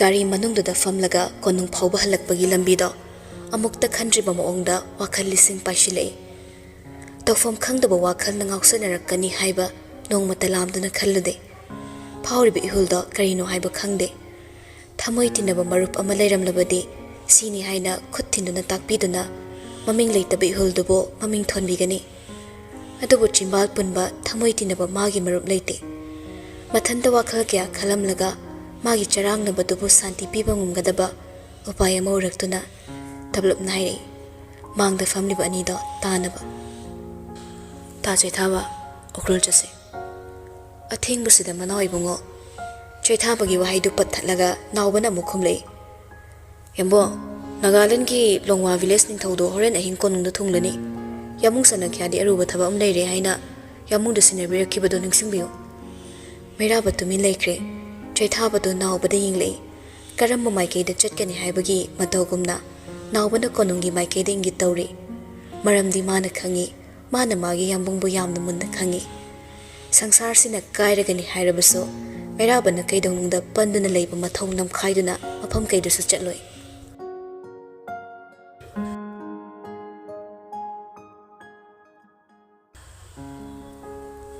ꯆꯤꯛꯂꯕ ꯆꯤꯡꯒꯤ ꯎꯃꯪꯗ ꯎꯆꯥꯟ ꯃꯩꯔꯥ ꯄꯥꯏꯗꯨꯅꯁꯨ ꯂꯝꯕꯤ ꯇꯥꯛꯄꯤꯅꯕ ꯂꯩꯇ꯭ꯔꯕꯗꯤ ꯀꯅꯥꯅ ꯀꯔꯤꯒꯤꯗꯃꯛ ꯂꯦꯞꯄꯤꯒꯅꯤ ꯎꯀꯛ ꯑꯃꯅ ꯃꯩꯔꯤ ꯀꯌꯥ ꯁꯦꯝꯕ ꯉꯝꯂꯤꯕ ꯎꯆꯥꯟꯅꯤ ꯎꯆꯥꯟ ꯏꯀꯣꯏ ꯀꯣꯏꯁꯤꯜꯂꯒ ꯍꯧꯕ ꯃꯐꯝ ꯈꯨꯠꯇ ꯃꯩꯔꯥ ꯑꯃꯠꯇꯁꯨ ꯄꯥꯏꯗꯦ ꯀꯔꯤꯁꯨ ꯇꯣꯡꯗꯕ ꯃꯈꯣꯡ ꯑꯗꯨꯅ ꯅꯥꯔꯛ ꯁꯤꯡꯂꯛꯇ ꯆꯠꯄꯒꯤ ꯃꯇꯠ ꯃꯇꯠ ꯇꯠꯇꯨꯅ ꯏ ꯊꯣꯛꯂꯤꯗꯨꯅꯗꯤ ꯑꯃꯝꯕꯗ ꯃꯌꯦꯛ ꯁꯦꯡꯅ ꯎꯏ ꯌꯦꯡꯈꯠꯂꯨꯕꯗ ꯑꯇꯤꯌꯥ ꯎꯗꯦ ꯏꯃꯝ ꯃꯝꯃꯤ ꯅꯥꯛ ꯌꯦꯠ ꯌꯦꯡꯉꯤ ꯃꯥꯕꯨ ꯀꯟꯕꯤꯅꯕ ꯀꯅꯥ ꯎꯈꯤꯗ꯭ꯔꯦ ꯄꯤꯛꯂꯤꯕ ꯑꯉꯥꯡ ꯑꯗꯨꯅ ꯏꯃꯥ ꯏꯃꯥ ꯍꯥꯏꯅ ꯅꯥꯛ ꯌꯦꯠ ꯂꯩꯗꯨꯅ ꯀꯧꯔꯛꯄ ꯀꯞꯄ ꯍꯧꯔꯛꯂꯦ ꯅꯨꯄꯥ ꯑꯃ ꯂꯥꯛꯂꯒ ꯁ꯭ꯔꯣ ꯂꯥꯛꯇꯨꯅ ꯆꯤꯡꯈꯤ ꯃꯆꯤꯟ ꯃꯦꯟꯁꯤꯟꯈꯤ ꯒꯥꯔꯤꯗ ꯅꯝꯁꯤꯟꯈꯤ ꯂꯣꯡꯗ ꯍꯤꯞꯂꯝꯕꯗꯒꯤ ꯐꯨꯛ ꯍꯧꯒꯠꯂꯤ ꯂꯥꯏꯖ ꯒ꯭ꯌꯥꯟ ꯂꯥꯛꯂꯕꯗ ꯃꯁꯥꯗ ꯍꯨꯃꯥꯡꯅ ꯂꯨꯞꯂꯝꯂꯦ ꯃꯄꯤꯁꯨ ꯇꯥꯔꯝꯃꯤ ꯃꯈꯨꯠꯅ ꯇꯛꯅ ꯅꯥꯟꯊꯣꯛꯂꯒ ꯃꯆꯤꯟꯅ ꯁꯣꯜꯂꯤ ꯑꯩꯗꯤ ꯑꯣꯟꯊꯣꯛꯄ ꯃꯉꯝ ꯃꯥꯡꯂꯨꯔꯦꯗꯅ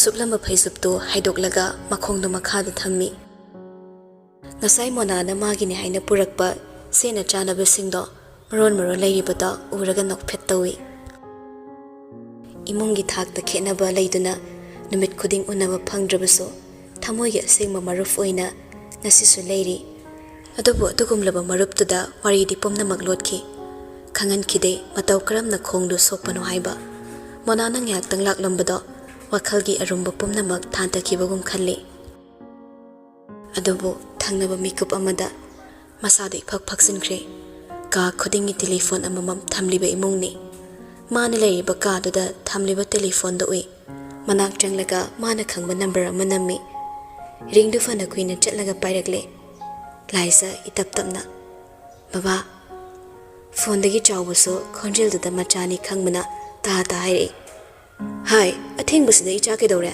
ꯅꯪꯕꯨ ꯀꯝꯗꯧꯔꯤ ꯏꯄꯥꯗꯤ ꯂꯩꯐꯝ ꯈꯪꯗ꯭ꯔꯦꯅꯦ ꯏꯕꯦꯝꯃ ꯃꯄꯥꯒꯤ ꯋꯥꯖꯕ ꯈꯣꯟꯖꯦꯜ ꯇꯥꯔꯒ ꯂꯥꯏꯖ ꯃꯄꯤ ꯅꯧꯔꯛꯏ ꯑꯩ ꯀꯩꯁꯨ ꯇꯧꯗꯦ ꯕꯕꯥ ꯆꯨꯝꯅ ꯁꯨꯝ ꯕꯕꯥꯒꯤ ꯈꯣꯟꯖꯦꯜ ꯇꯥꯅꯤꯡꯗꯨꯅ ꯇꯧꯔꯛꯄꯅꯦ ꯑꯩꯕꯨꯁꯤꯗ ꯌꯥꯝ ꯂꯨꯅ ꯇꯧꯏ ꯕꯕꯥꯅ ꯊꯟꯗ ꯏꯍꯥꯡ ꯍꯥꯡꯂꯝꯕꯅꯤ ꯆꯥꯎꯕ ꯉꯥꯏꯍꯥꯛ ꯇꯨꯃꯤꯟ ꯂꯩꯔꯝꯂꯒ ꯈꯨꯝꯃꯤ ꯃꯁꯥꯅ ꯂꯥꯞꯅ ꯂꯩꯈꯤꯕꯗ ꯅꯨꯡꯉꯥꯏꯕ ꯃꯃꯥ ꯃꯄꯥ ꯂꯩꯇꯕꯅꯤ ꯑꯗꯨꯕꯨ ꯏꯕꯦꯝꯃ ꯏꯆꯥꯕꯨ ꯃꯐꯝꯁꯤꯗ ꯀꯧꯔꯨꯕ ꯏꯄꯥꯗꯤ ꯌꯥꯝ ꯂꯥꯜꯂꯝꯃꯤ ꯅꯤꯡꯇꯝꯅ ꯑꯌꯦꯠꯄ ꯌꯥꯎꯗ ꯍꯤꯡꯕ ꯄꯨꯟꯁꯤꯕꯨ ichana pamjabani nangna sumna konunggi angam mathausingi mathauda nasagi apama na thaibase ipa nungaite ukhruldagi halaklaga ipa na ngamnaba isagi ticket kakani ko hanagum miramda naning tamna hingzaruro makhoina hainingba haisanu ichagi damak ipa leiridana thinglam mapido sintharakle mamnuraba wakhal kaya ama mapagi wahaina mayek singhalli mahakanano khanglaktabagi awaba ama leirubado chamthokle magse mapagi machani haiba khalli thingli baba karigino hasipok tumlamdrise thengna tumlaga nganna horadi kamdawne thabak loitribo ngasi sumana ibungana noibo lira chawbano I onthongna su yaning da boireko nangna mana ibungo bu yaning dabase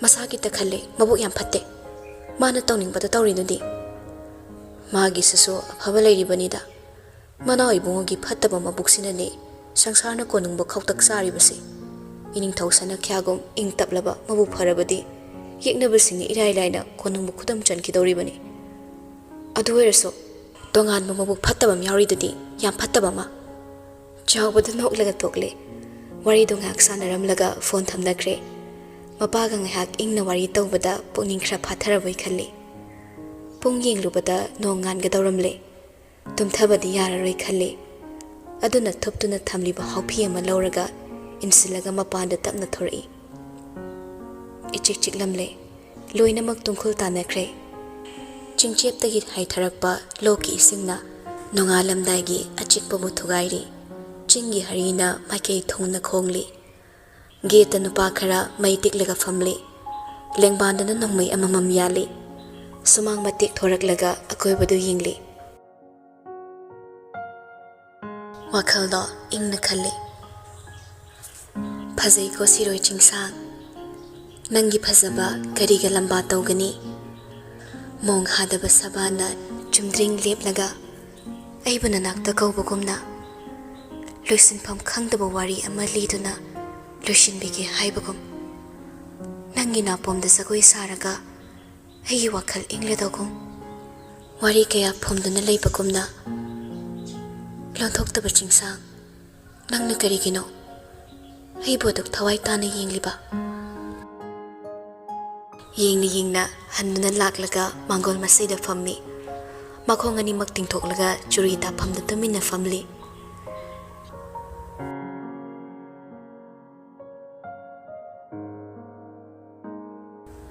nongalamdai asikpado konungda irang langnei longwa ningthau yausilaktuna leire chumna lakpa natte North East State singi matangda khana nainabagi thoram amada masu saruk yanaba kaubani merabana sillaga ningthaugi pathapam konungda oyanbani Manipur manungda yadaba yanadaba kaya leiraso pumnamapu marup oisinba magi apambani magi tungda ngama thau watan lepa magi aningbani ningthaubu merabana okre haiba paw tabada loyumbasu hathu hatu torambada khajik tapthai iru mai thazaruraga thorakpada nungsi mingsel mamangda famlaga sambul punna masem sarami loyumbasu noktuna changaklaga mingsel yengminai thainagi matam oirabati loyumbana kaurakpa matamdata nungsi chatkani nungsina leimerembi oibana nungsigi leifam khaktada loyumbagi pham thagani matam amagum loyumbana nupi lolamlabadi lei masingja singi sanglenda khak chatloi mana ninglakpa matamda kauduna loinagani adubu matam sigi olakpa yawalga loinana loyumbadi nupi londe nungsiga pham punlaga icham chamna matai manau amagum leibani magi nupigi maithongna tariba mamido ngarangna ukhrabani adubu noklaga phagi tori karina ningthungdre nana angawbuna lohomba ngamloi haraklabra nungsi phamlambadagi hagotuna chatkhraga ngarang magi thogol singna stri nana taktuna thamlamba mafi marol singdo putholei pakhom su ten takna piri haide aina haibada karigi yaroi adudi nana nungai trisi kaino hayo aisu khange nungsi hut laisilaglaga yinglei yamusana khyabo aikhoigi wari kari tapirige itonsi hoigi wa khaktani tariba nanau tu thabak yam chile haiba khangline manungsida yambungna khangdaba wari su lising leiri aina khangdaba wadubu nakhoi masena dum loisino ꯑꯗꯨꯒ ꯃꯥꯒꯤ ꯂꯨꯍꯣꯡꯕꯒꯤ ꯃꯇꯥꯡꯁꯤ ꯏꯇꯣꯟꯁꯤꯒꯤ ꯋꯥ ꯈꯛꯇ ꯂꯧꯕꯒꯤꯁꯨ ꯋꯥ ꯅꯠꯇꯦ ꯃꯌꯨꯝ ꯃꯀꯩ ꯂꯦꯞꯁꯤꯟꯕꯤꯔꯒ ꯊꯕꯛ ꯊꯧꯔꯝ ꯈꯨꯗꯤꯡ ꯃꯥꯅ ꯃꯥꯏꯄꯨꯅꯅꯕ ꯍꯣꯠꯅꯕꯗꯨꯅꯤ ꯑꯩꯅ ꯄꯥꯝꯕ ꯑꯩꯒꯤ ꯋꯥꯗꯤ ꯀꯔꯤꯁꯨ ꯅꯠꯇꯦꯗ ꯑꯩꯒꯤ ꯃꯣꯠꯁꯤ ꯃꯥꯕꯨ ꯁꯤꯟꯅꯅꯤꯡꯂꯦ ꯍꯥꯏꯕꯅꯤ ꯋꯥꯍꯩꯗꯨ ꯅꯨꯡꯁꯤ ꯇꯥꯅꯤꯡꯗꯦ ꯑꯗꯨꯅ ꯇꯞꯂꯞꯅ ꯍꯥꯏꯔꯛꯏ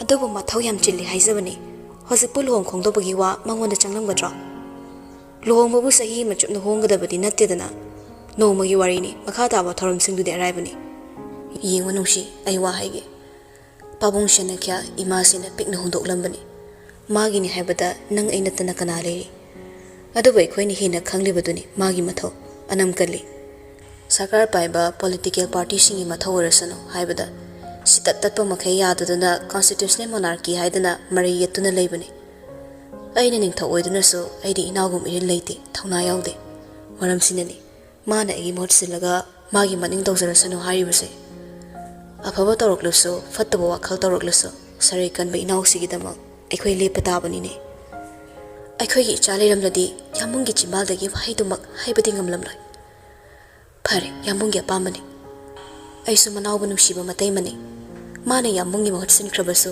ꯏꯅꯥꯎꯅꯤ ꯑꯩ ꯄꯦꯟꯊꯣꯛꯄ ꯉꯝꯒꯅꯤ ꯑꯗꯨꯕꯨ ꯑꯩꯒꯤ ꯃꯍꯨꯠ ꯁꯤꯟꯒꯗꯕ ꯃꯥꯒꯤ ꯑꯣꯏꯗ ꯐꯝꯒꯗꯕꯤꯗꯣ ꯃꯁꯛ ꯃꯨꯟꯅ ꯈꯪꯕꯤꯌꯨ ꯋꯥꯍꯩꯗꯨ ꯍꯥꯏꯔꯝꯂꯒ ꯍꯣꯡꯗꯣꯛꯀꯗꯕ ꯃꯐꯤ ꯃꯔꯣꯜꯗꯣ ꯄꯥꯏꯗꯨꯅ ꯀꯥꯗꯨꯗꯒꯤ ꯀꯥ ꯑꯃꯗ ꯆꯪꯈ꯭ꯔꯦ ꯅꯨꯡꯉꯥꯏꯇ꯭ꯔꯤꯕꯗꯣ ꯈꯨꯃꯟꯒꯤ ꯏꯃꯨꯡꯗꯅꯤ ꯍꯥꯏꯕ ꯈꯪꯉꯤ ꯑꯗꯨꯕꯨ ꯂꯣꯌꯨꯝꯕ ꯑꯐꯕ ꯐꯠꯇꯕ ꯀꯌꯥ ꯂꯩꯔꯕꯁꯨ ꯃꯅꯥꯎꯒꯤꯗꯃꯛ ꯇꯨꯡꯗ ꯂꯦꯞꯄꯗ ꯃꯔꯤꯡꯁꯦ ꯂꯩꯕ ꯏꯃꯨꯡ ꯑꯃꯗꯤ ꯄꯥꯝꯃꯤ ꯃꯥꯒꯤ ꯑꯆꯝꯕ ꯋꯥꯈꯜꯅ ꯈꯜꯂꯤ ꯉꯥꯏꯁꯦꯟ ꯑꯣꯏꯅꯔꯕꯗꯤ ꯑꯅꯤ ꯊꯣꯛꯄ ꯁꯔꯀꯥꯔꯁꯤꯗ ꯃꯅꯥꯎꯒꯤ ꯇꯨꯡꯗ ꯑꯉꯝ ꯑꯊꯧ ꯀꯌꯥ ꯂꯦꯞꯂꯕꯗꯤ ꯃꯩꯔꯥꯕꯅ ꯅꯤꯡꯂꯤꯕ ꯈꯨꯗꯤꯡ ꯊꯨꯡꯕ ꯉꯝꯒꯅꯤ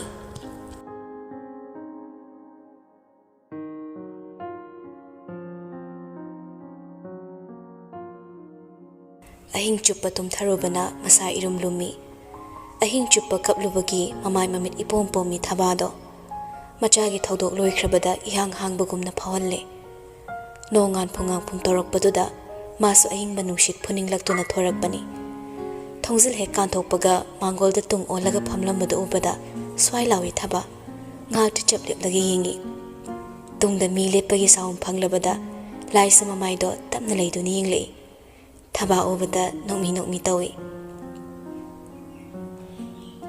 ꯂꯥꯡꯈꯠꯂꯛꯄ ꯄꯨꯛꯅꯤꯡꯗꯣ ꯐꯥꯊꯔꯒ ꯊꯕꯥ ꯇꯞꯅ ꯆꯪꯁꯤꯜꯂꯛꯂꯦ ꯃꯥꯁꯨ ꯂꯥꯏꯁꯒꯤ ꯅꯥꯀꯟꯗ ꯇꯞꯅ ꯐꯝꯊꯔꯛꯇꯨꯅ ꯍꯥꯏꯔꯛꯏ ꯀꯩꯗꯧꯔꯦ ꯏꯕꯦꯝꯃ ꯇꯨꯝꯕ ꯌꯥꯗ꯭ꯔꯕ꯭ꯔꯣ ꯅꯠꯇ꯭ꯔꯒ ꯏꯁꯥꯒꯤ ꯀꯔꯤ ꯋꯥꯠꯂꯦ ꯇꯨꯝꯊꯔꯨꯔꯒ ꯃꯤꯀꯞ ꯊꯣꯔꯛꯄꯅꯤ ꯏꯃꯥ ꯑꯋꯥꯠꯄ ꯀꯩꯁꯨ ꯂꯩꯇꯦꯗ ꯀꯣꯅꯨꯡꯁꯨ ꯅꯨꯡꯉꯥꯏꯕꯅꯤ ꯑꯗꯨꯕꯨ ꯃꯐꯝꯁꯤꯁꯨ ꯌꯥꯝꯅ ꯅꯨꯡꯉꯥꯏꯕꯅꯤ ꯅꯪꯗꯤ ꯉꯔꯥꯡꯁꯨ ꯊꯣꯛꯂꯛꯄ ꯏꯎ ꯎꯗꯦ ꯏꯪꯅ ꯂꯩꯖꯒꯗꯕꯗꯣ ꯏꯔꯥꯡ ꯂꯥꯡꯕꯗ ꯍꯩꯅꯔꯝꯂꯔꯣꯏ ꯈꯣꯡꯗꯤ ꯈꯔ ꯐꯔꯕ꯭ꯔꯥ ꯆꯩꯅꯥꯗꯤ ꯈꯔ ꯂꯩꯔꯤꯌꯦ ꯀꯥ ꯍꯦꯟꯅ ꯆꯤꯛꯄ ꯁꯥꯕ ꯇꯧꯔꯝꯕꯗꯨꯗꯤ ꯐꯈ꯭ꯔꯦ ꯑꯃꯔꯣꯝꯗ ꯏꯔꯥꯡ ꯂꯥꯡꯕꯗꯨꯅꯕꯨ ꯍꯦꯟꯅ ꯐꯩꯗ इचिक चिकपसे इमा होय नुंगाइरमलोय थबा तमना नोगले करीसु चिकतबनीदा मी लांगबनी इमुंगसे चिकलिबदी इमागी थमोयनी इचासिंगना पुंखक सावरकपा मतमदो फावदे इमागी थमोयसु इरांग लांगदुना नुंगाइरमी हौजिकति इचिक चिकले इहांग हागले खंगौदना कमनिंगले इलाइजा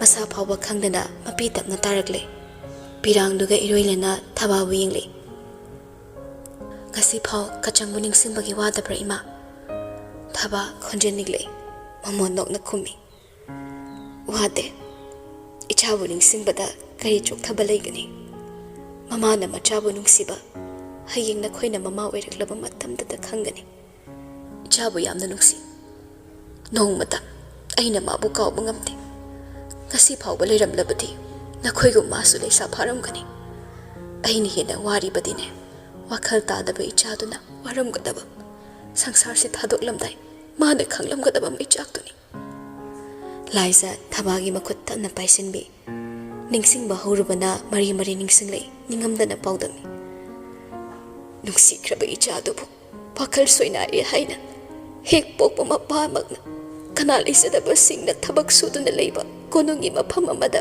पुनब तत्तना होनबनी वाखल सोइनारे हाइदुनसु अही मोकना पोक्चब इचानी वाता पादब इमुंगसिदा केना नाकोंजब इचानी अतोनब सिंबु हंथना खलुब लेते अदुबु एखोइमक लेना लेना अदुगुंब फिबम अमदा इचाबु करम थमगनी कचंगी मपा यामना फत्ते ꯍꯧꯈꯤꯕ ꯃꯇꯝꯗ ꯐꯠꯇꯕ ꯊꯕꯛ ꯀꯌꯥ ꯇꯧꯗꯨꯅ ꯃꯤꯒꯤ ꯄꯨꯟꯁꯤꯕꯨ ꯃꯥꯡꯍꯟꯕꯅꯤ ꯃꯗꯨꯒꯤ ꯄꯥꯞ ꯑꯣꯏꯅ ꯃꯆꯥꯅ ꯋꯥꯈꯜ ꯁꯣꯏꯅꯥꯏꯕꯅꯤ ꯍꯥꯏꯕ ꯋꯥꯈꯜꯗꯨꯗ ꯍꯦꯛ ꯄꯣꯛꯆꯕ ꯃꯆꯥꯕꯨ ꯄꯥꯞ ꯑꯣꯏꯅ ꯎꯗꯨꯅ ꯑꯩꯒꯤ ꯐꯝꯗꯒꯤ ꯏꯆꯥꯕꯨ ꯁꯦꯠꯇꯨꯅ ꯄꯨꯔꯒ ꯃꯐꯝ ꯈꯪꯗꯅ ꯍꯨꯟꯗꯣꯛꯂꯝꯕꯅꯤ ꯃꯁꯤꯕꯨ ꯑꯩꯒꯤ ꯄꯨꯟꯁꯤꯗ ꯍꯤꯡꯂꯤ ꯃꯈꯩ ꯀꯔꯝꯅ ꯀꯥꯎꯒꯅꯤ ꯏꯕꯦꯝꯃ ꯀꯥꯎꯔꯣꯏ ꯑꯩ ꯏꯆꯥꯕꯨ ꯁꯤꯗ꯭ꯔꯤ ꯐꯥꯎꯕ ꯀꯥꯎꯔꯔꯣꯏ ꯃꯆꯥꯒꯤ ꯃꯩꯅ ꯍꯤꯡ ꯇꯥꯏꯕꯝ ꯈꯪꯗꯅ ꯑꯣꯠꯂꯕ ꯃꯃꯥꯗꯨꯒꯤ ꯄꯤꯔꯥꯡꯗꯣ ꯌꯦꯡꯕ ꯉꯝꯗꯗꯨꯅ ꯃꯈꯨꯠꯅ ꯇꯞꯅ ꯇꯩꯊꯣꯛꯄꯤ ꯊꯕꯥꯕꯨ ꯊꯦꯝꯕꯒꯨꯝ ꯃꯈꯨꯠꯅ ꯂꯦꯡꯁꯨꯝꯗ ꯍꯥꯏꯐꯦꯠꯀ ꯀꯣꯟꯁꯤꯟꯕꯤꯔꯒ ꯍꯥꯏꯔꯛꯏ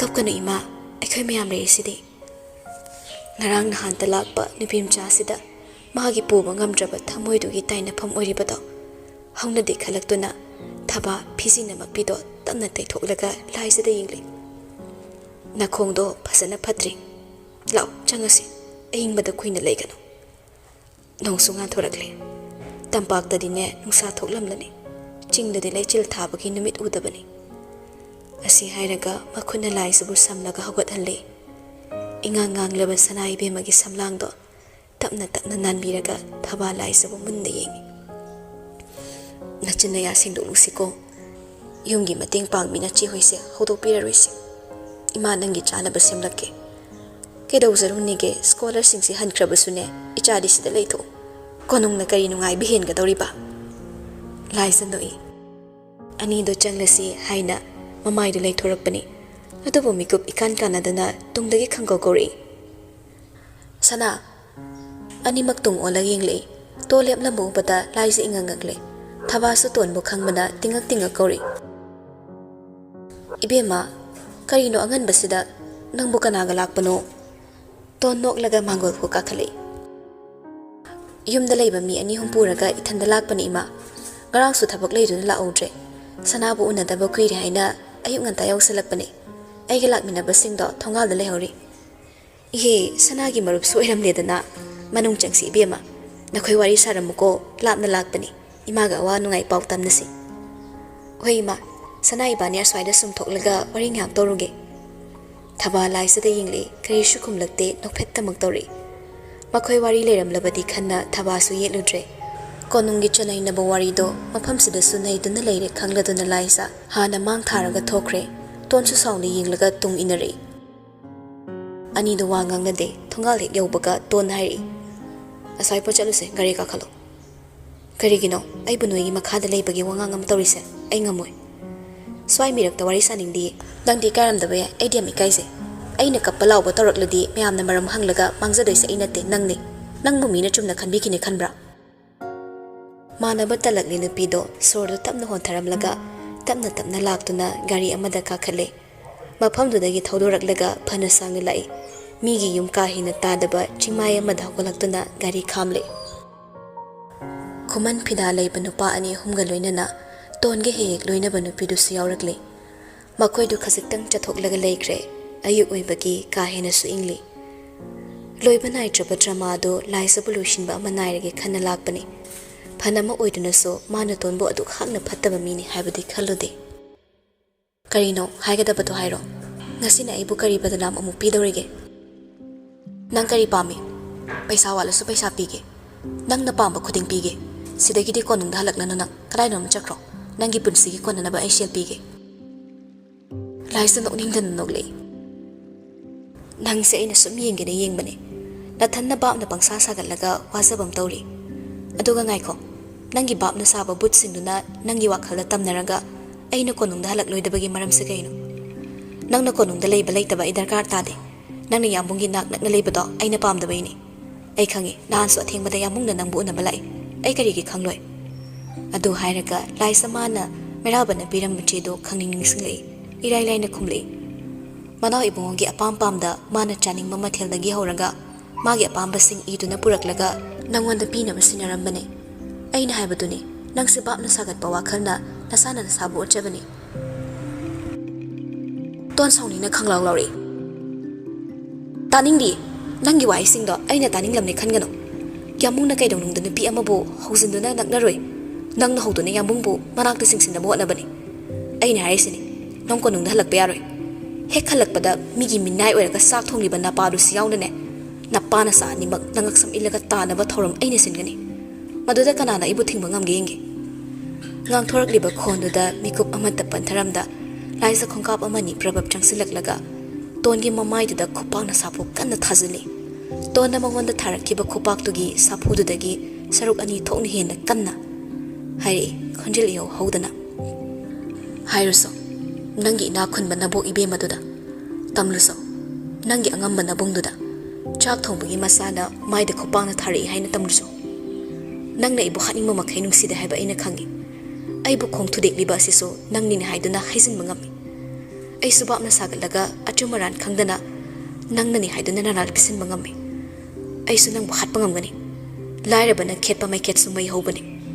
Yuma machak hanba mikup amagi lam nate. Noida laman khumlaga ai sidokpa ngamgani. Adubu aina tana kana leitraba aigi ipatugi khallaga khasiktuna khanglingaisida tumina lehu. Nangi karina tikleidana aigi punsigi thauda khudom bithilaga taksaba sariba. Si hairaga tonba muktang sounding lamlaga mai leiduna lagle. Mana chatkadoribado kadaidano khangde. Adubu ngasai lakhiba lambidudani chingmaidagi kumtharaklaga saraklai haibadi khangawi. Soundingba pihindaba nungaitaba kaya pullaga mathanda tarak singmaiduda kumtharakle. Makhongdo naraklaga laisa sapleplagi yingthai. Asokpa mapado I khazik thoktuna leiramle. Mataududa masado haipetang nontharaga Panekto tapna haigatlagi yengi machindusu soundingna soli. Nangsu ay utpa yaurira tanjamenda chadana narakladongni. Yumda irenza leiramasu phabani angawbi amagi tung hek ilaktana maphamaram khangwedori. Ngangna yengbadamak yenglaga masado chumna lepi. Sordo amuktang hontharaga khongdu tapna thangi honabada mikuptudani. Tunglagi sapu kanna mabut laktana ilakpado. Solaba makhongduna ngakpa ngamhauda Mangdalari balok khadoda mamit na una masabu phazin mangamda chingmaiduda haithakre. Laisana chingcheptuda onthakibado yenglamlaga maikei mari koina naget amu yengi kanasu udrabada ingna tapna noklaga mai leiduna chakre.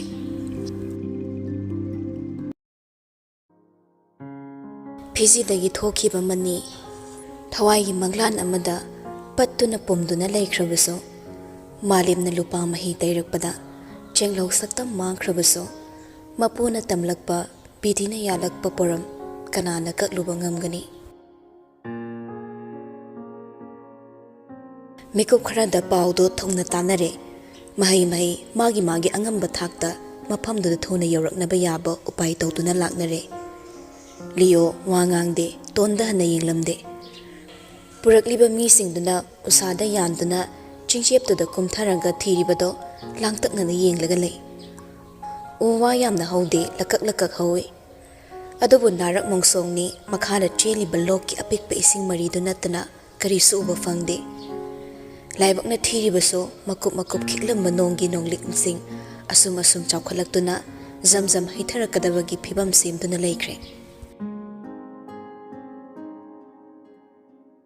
Robert su tauribado haifet yenglamlaga tongi nak changle. Ngasidi ma tapthaba ngamkhidre. Hobe sangaklaga makhudang paiduna chingi. Lao, kadaidano nang intaramise. Mafamdu tao. Natraga nang kumaga thiruso. Ngasigi numita sanaba ekfangdabada nang hingduna leigani khangano. Robert makna hairakpado thamoi soi. Adubu ma khonjel thokna laure. Ai khangde habane tamo. Ai karisu khangdi. Karigino nang namagi mi changsanglaga aingonda tainarise. Ai khangde. Ai kemta khangde. Siguma thawonga masinbagi natra. Nang nama bulakna puthoroklise. Aina nangonda kyara khana haikiba natra. Migi siro lauraga fattaba lambida chatnaba honagano.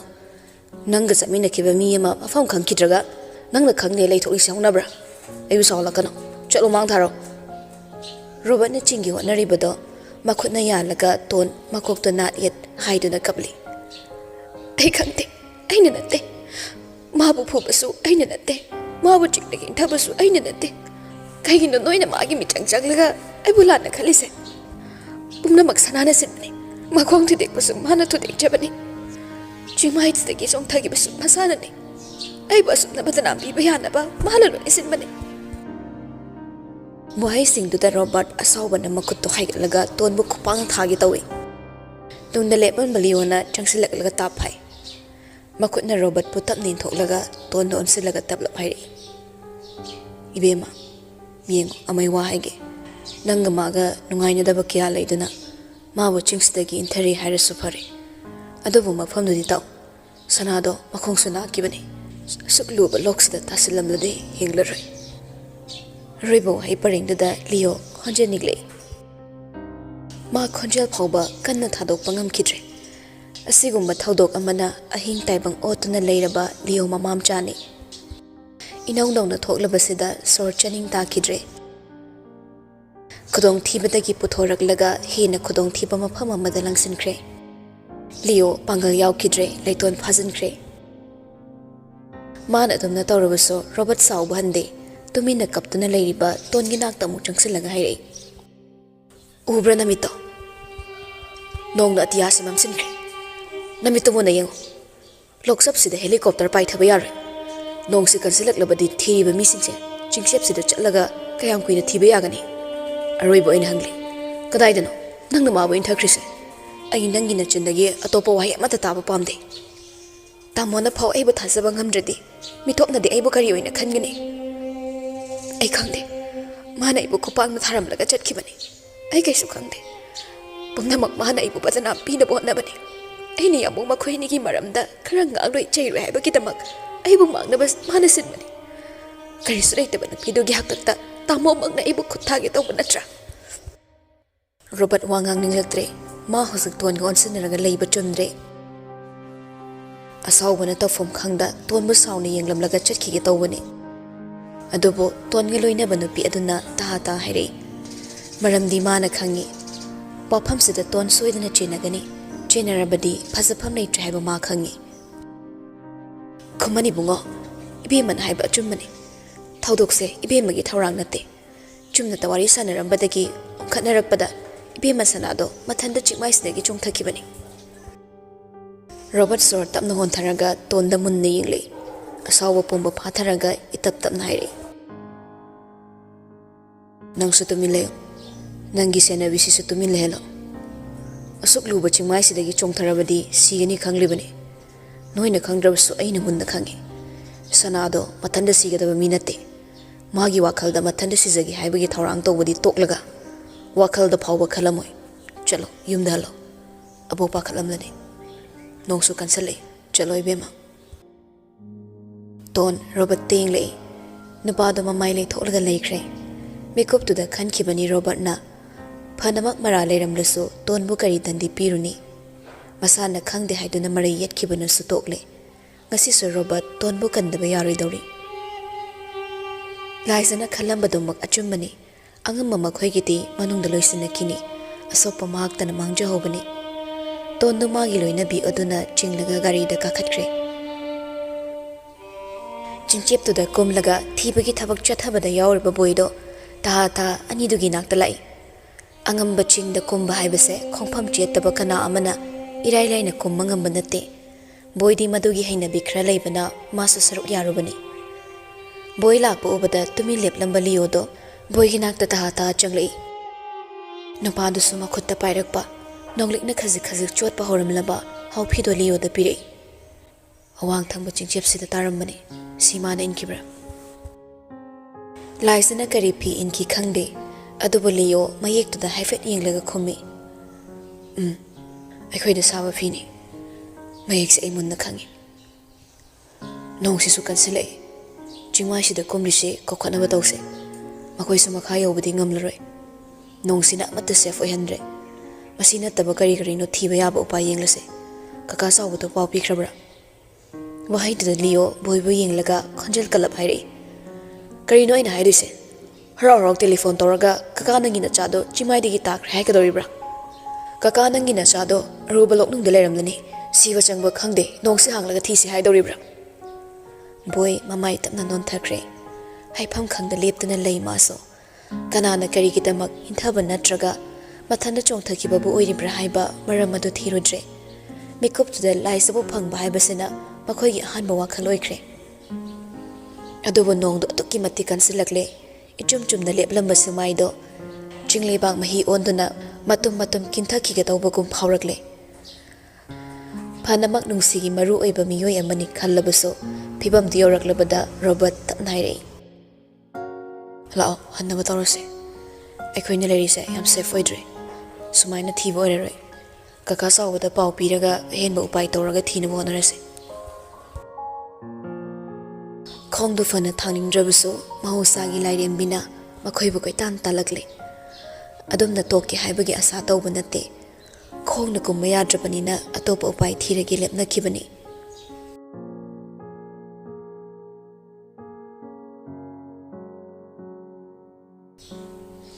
Machagi pau tabada chaubadi angawbagum nung sinak chelakle. Konung huptuna taba pau nate makoi amani maruiba mi khara khaktani. Haina haina nung si mathasa na lairamle phamduna chauba pakhatna chensilak lagaire.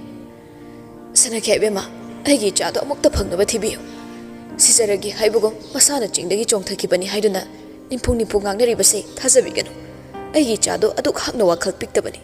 Adogumba wakhal kairungnungda mana lamsilaga khalamloi nongalamdai eiga raw wari sakibani ichado phangnaba thibi ibema nushi nungai tane yingle adumna pokni sonthabiga nokaka sida churi banong sigumna chingda su churi takpirakle komduna thianba mi singso nongsina makha chathaba yadraduna ka khalakle maphamdo loksap oibana helicopter thajan masu yamna khodong thiningai oiri adubu kaka Nongsi kitang pathara kisano, angang do karisu taurui. Machin na karisu taurui haiduna, line na thatok pirakle. Upay leitraba, lairaba mapadudi, kaptuna thamoido, machabu ningduna thorakle. Chauba chana wakhal kaya khalay. Kaptuni leithopagi matam natri, kappagi matam natri mikupto. Konungsida machabu thawai haksang luptuna thibi neba kanasu leitre haiba khangle. Mikupsida chauba karisu ukitri. Subnatagi, Machagi take the guide of my toning lactuna, Wakalamada chop yung the left on the lake.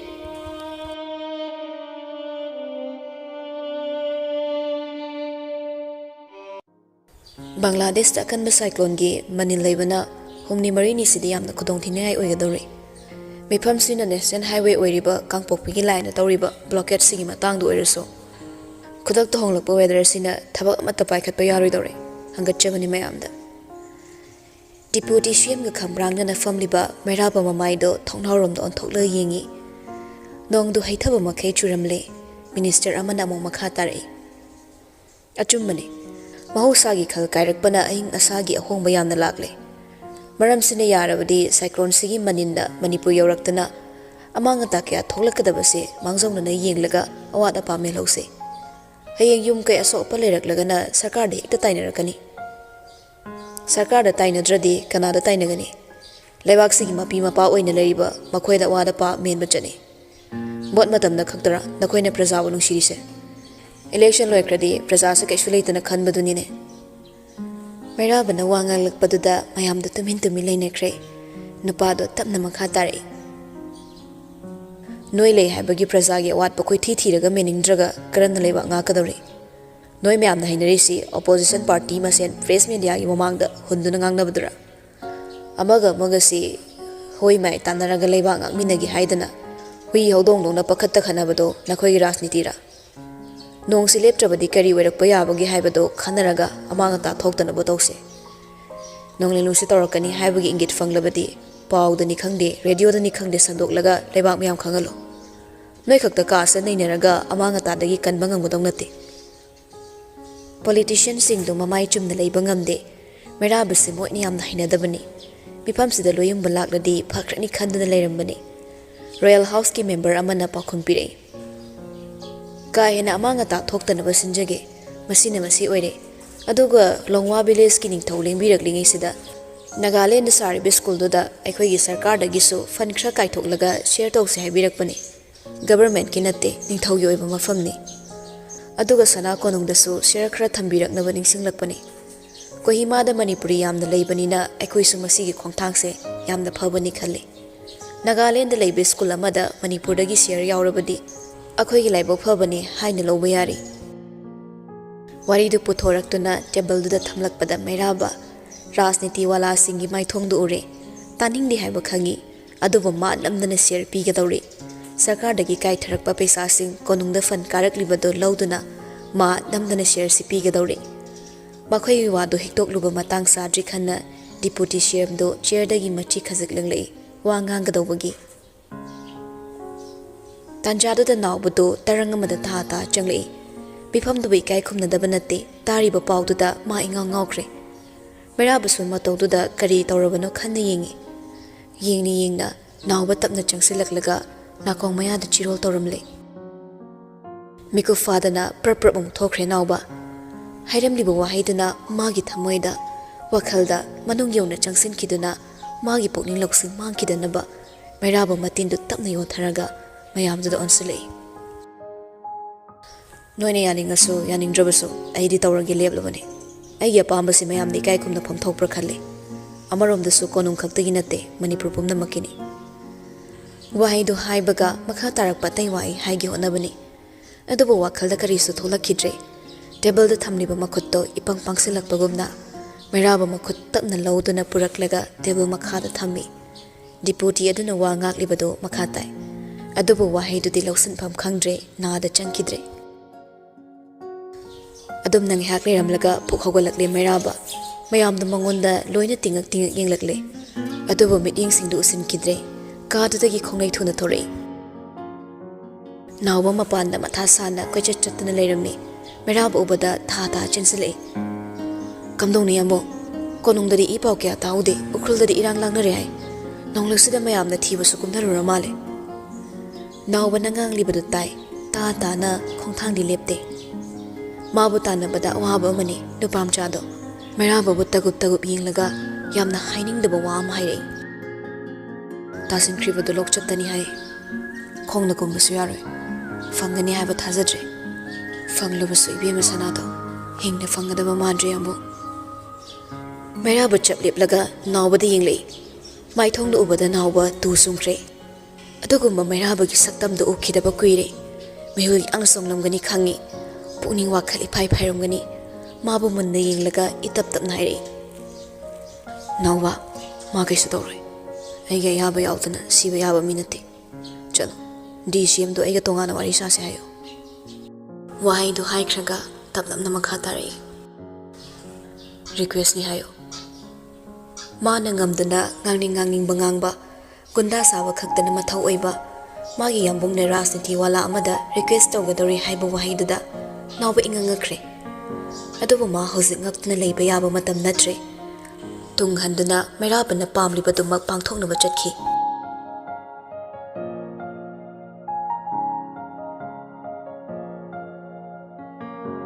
Matamgi awabadi makhal ni. Top mahau kaya piduna aikhoiba nungaini hinghande. Maikhuni koi silak mitpangba sungamda.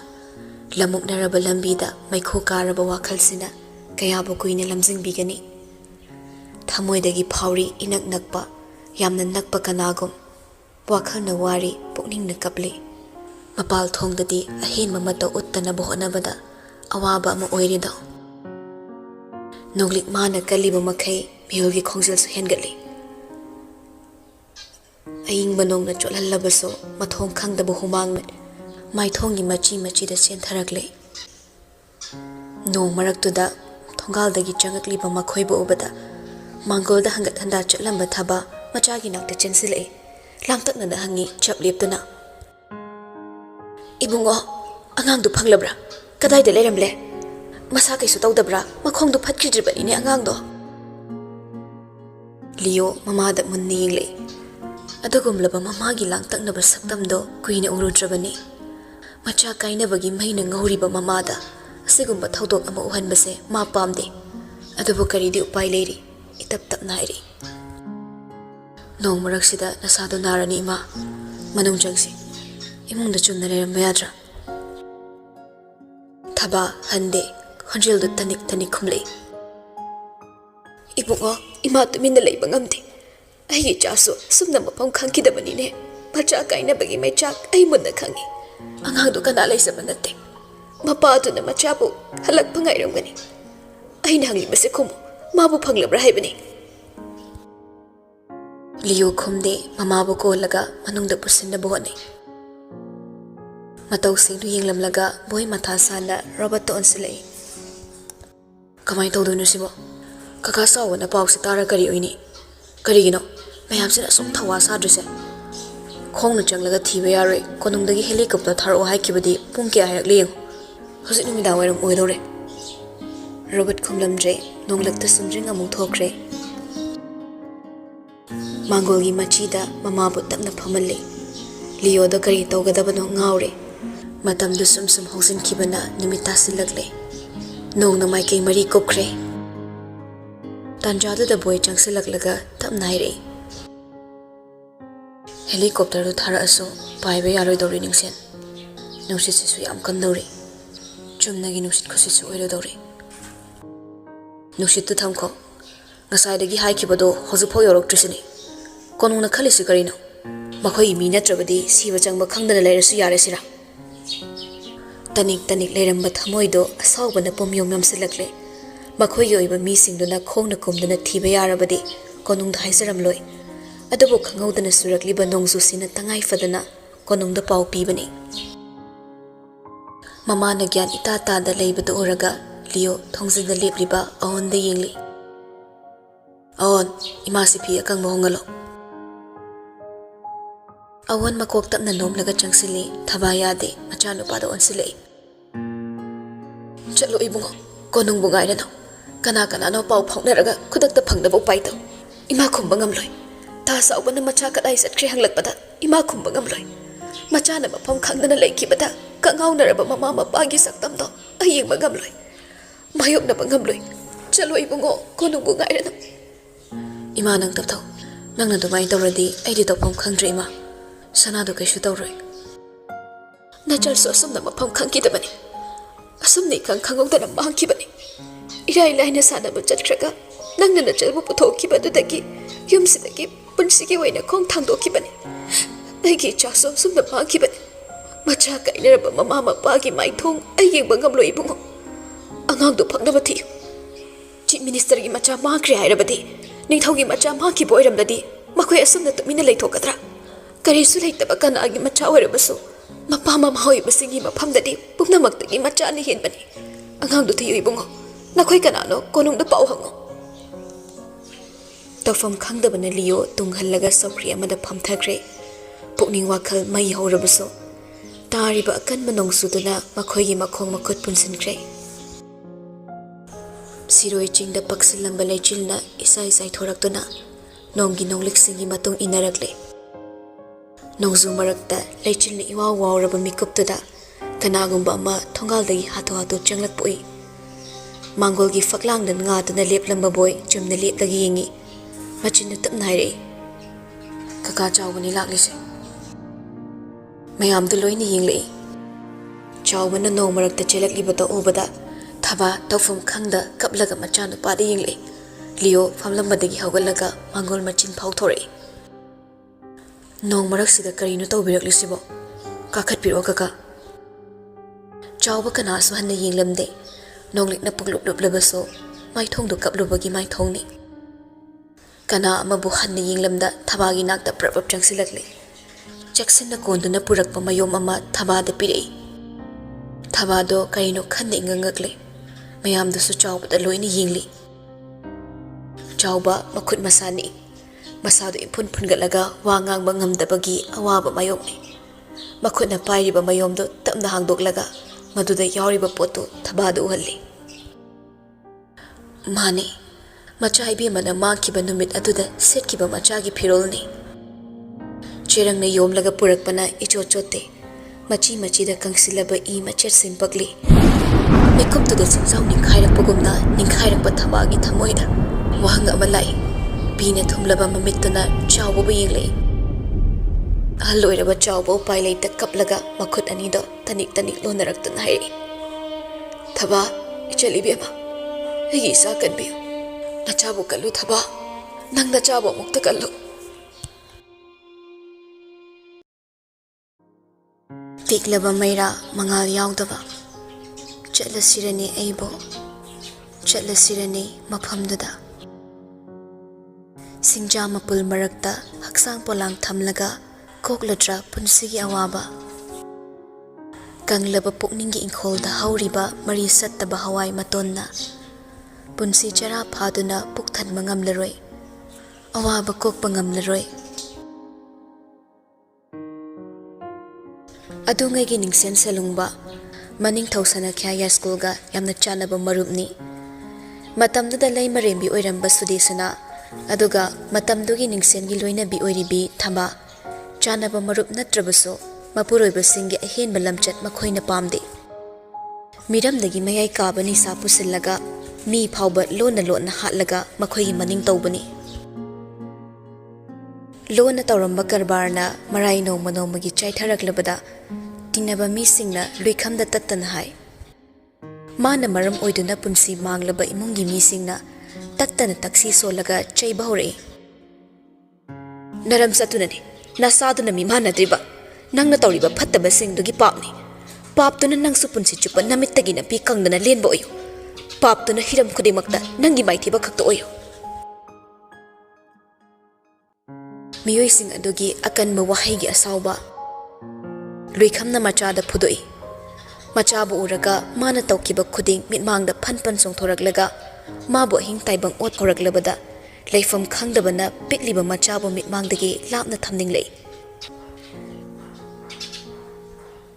ꯉꯁꯤꯁꯨ ꯑꯉꯥꯡꯗꯨ ꯁꯒꯣꯜꯁꯪꯗꯒꯤ ꯐꯨꯗꯨꯅ ꯄꯨꯁꯤꯜꯂꯛꯏ ꯃꯈꯣꯜꯗꯨ ꯇꯥꯕꯗ ꯏꯃꯨꯡꯗ ꯂꯩꯔꯝꯕ ꯊꯕ ꯄ꯭ꯔꯞ ꯆꯦꯟꯊꯣꯔꯛꯂꯒ ꯃꯄꯨꯔꯣꯏꯕꯒꯤ ꯈꯨꯠꯇꯒꯤ ꯃꯆꯥꯕꯨ ꯃꯨꯜꯂꯒ ꯃꯊꯥꯗ ꯀꯣꯟꯁꯤꯜꯂꯤ ꯀꯔꯤꯅꯣ ꯇꯧꯕꯤꯏꯁꯤꯕꯣ ꯃꯁꯥ ꯁꯣꯟꯕ ꯑꯉꯥꯡꯁꯤꯗ ꯀꯔꯤꯅꯣ ꯕꯕꯥꯅ ꯇꯧꯕꯤꯏꯁꯦ ꯃꯗꯨꯒꯤ ꯑꯉꯥꯡꯗꯣ ꯁꯤꯔꯒ ꯑꯩ ꯄꯦꯟꯒꯅꯤ ꯑꯩꯅ ꯀꯣꯅꯨꯡꯒ ꯄꯤꯒꯅꯤ ꯍꯥꯏꯗꯅ ꯊꯝꯕ ꯁꯒꯣꯜꯗꯣ ꯃꯥꯅ ꯂꯣꯠꯁꯤꯟꯈ꯭ꯔꯦ ꯌꯥꯝ ꯐꯠꯇꯕ ꯃꯆꯥꯅꯤ ꯂꯣꯠꯀꯅꯨ ꯄꯤꯔꯛꯎ ꯃꯥꯕꯨ ꯃꯥꯡꯍꯟꯈ꯭ꯔꯒ ꯑꯩ ꯋꯥꯈꯜ ꯅꯨꯡꯉꯥꯏꯒꯅꯤ ꯁꯒꯣꯜꯗꯨ ꯀꯗꯥꯏꯗ ꯊꯝꯕ꯭ꯔꯥ ꯈꯨꯝꯗ꯭ꯔꯕꯗꯤ ꯍꯥꯠꯀꯅꯤ Thaba ꯍꯟꯗꯦ ngasi khakta natte macha sigi maramda khatnaba ngasi su sauna mapuroibada chin khumi ichana pamjaba sagol simadi baba su thambiro atopa sagol su yamna leiri piraba su atopa piraga loire phanamo konungi wa oirasu sana khabe amna hairakpani hairasu icha sidagi henba kari lege hek pokchabana cha sida karigino asuk minungsi leitana tathi tawoina tobi ise mana kari khange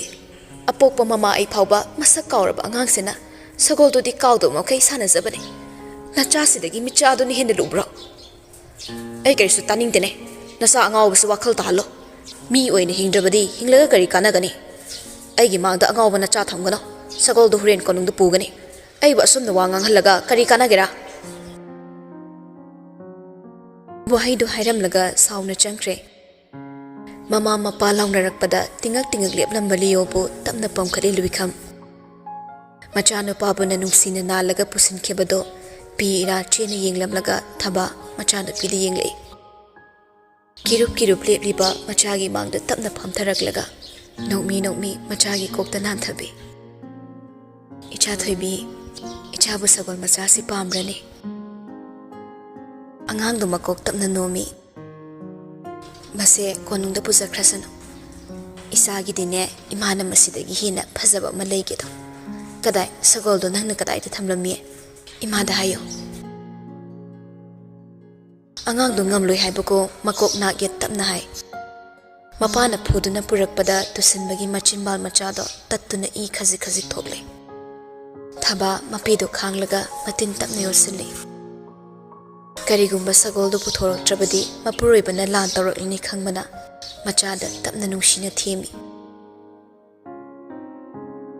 nangna lotlamma mafamdo adu khakta babana haibada piroisi imana lotke moi kan amtana fangloidaba mafamdane isagi sagol do lotke lao nangna sagol lotlamma mafamdo imaga chatsi mapurebagi saptra kibana thaba machada minamle adobo mamana hairibado achimbo oina khallaga makut machaduna mamagi makut paiduna chingli thaba tung ine maningthom adomda phaudoklaga chingduna purakle chingmai amada kumtharaklaga lasing thariba adomda lakle madugi hek nakanda usan kungna hobo mafamdogi asukpa mafam amada puraklaga mamagi makhutto tapna thadoi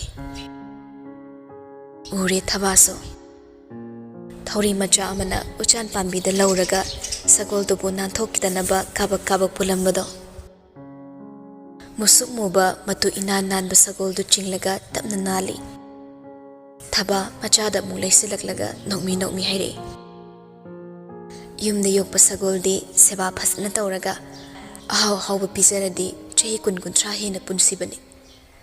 Ichagi sagol siso haying icha thoibiga laisa pakhang phaminarani. Ichaga chen chongduna sana minaba sagol se haying dagi dining thema chasingi sana pot oikrani. Pinde da ko imagi sana ichagi da makari sa tawba ngamdabase. Mama na nganglibadu tay Maitai lon ngang haisadaba khaktani mina nganglakpadi ma gyan taba ngamni wahaytuda yanindabu ullaga prabab chensilaga sagoldo paiduna lepi apekpa maithongdudaki mapi leptana sintharaktuna makok naget uru onglaga yaroi haibagum sagoldo koli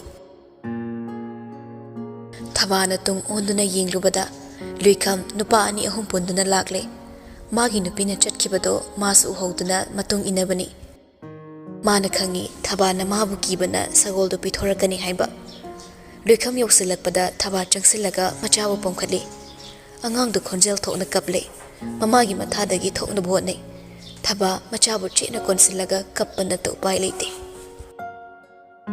sagolduna yaningda chatkibado thamoina sokna kaptuna yenghowi chen chongduna sanaminaba sagol machado wakhal tadraba mana yamna khida zarure Ningsingba amok kakthokpa magi haunabani adubu uramba khuding kakthokpa magi wakhalna sagolduputi kawkhide pap kaya tawruba thawaiduna nakongda tathiba wahai kaya duna luikham mimana dabu oirakle wakhal khanthaba ngamdaba apha phatta masa khanglaktrabada hek poksaba machabu mangkhraga magi wakhal santi legani haiba pokningna chapyungna leptuna machabu pharaga mafam khangda purakhi Nongna imam mamlaba numidang wairam ama konungda chak thongluraga magi khuntamna halakpani chawba matamdudadi mathaudu numidang khakta purammi numidangi luk hauba loiramlaga khuntamna halakpani pikliba macha nupi amadi magi nupibo madom hundokpa pamdabana thenglabasu thengna halai bus parking dagi chumring sangalakpagi lambida Soroki mataida chiliba lokhongdu yorakpada chawba chatlambadu chapleplaga tariba khonjeldo karino loksinda bone ising chen tharakpagi makhola khanna amuksu tapna chatpa hawi adubu natte apekpa khonjel amana nahirakpagi khonjelni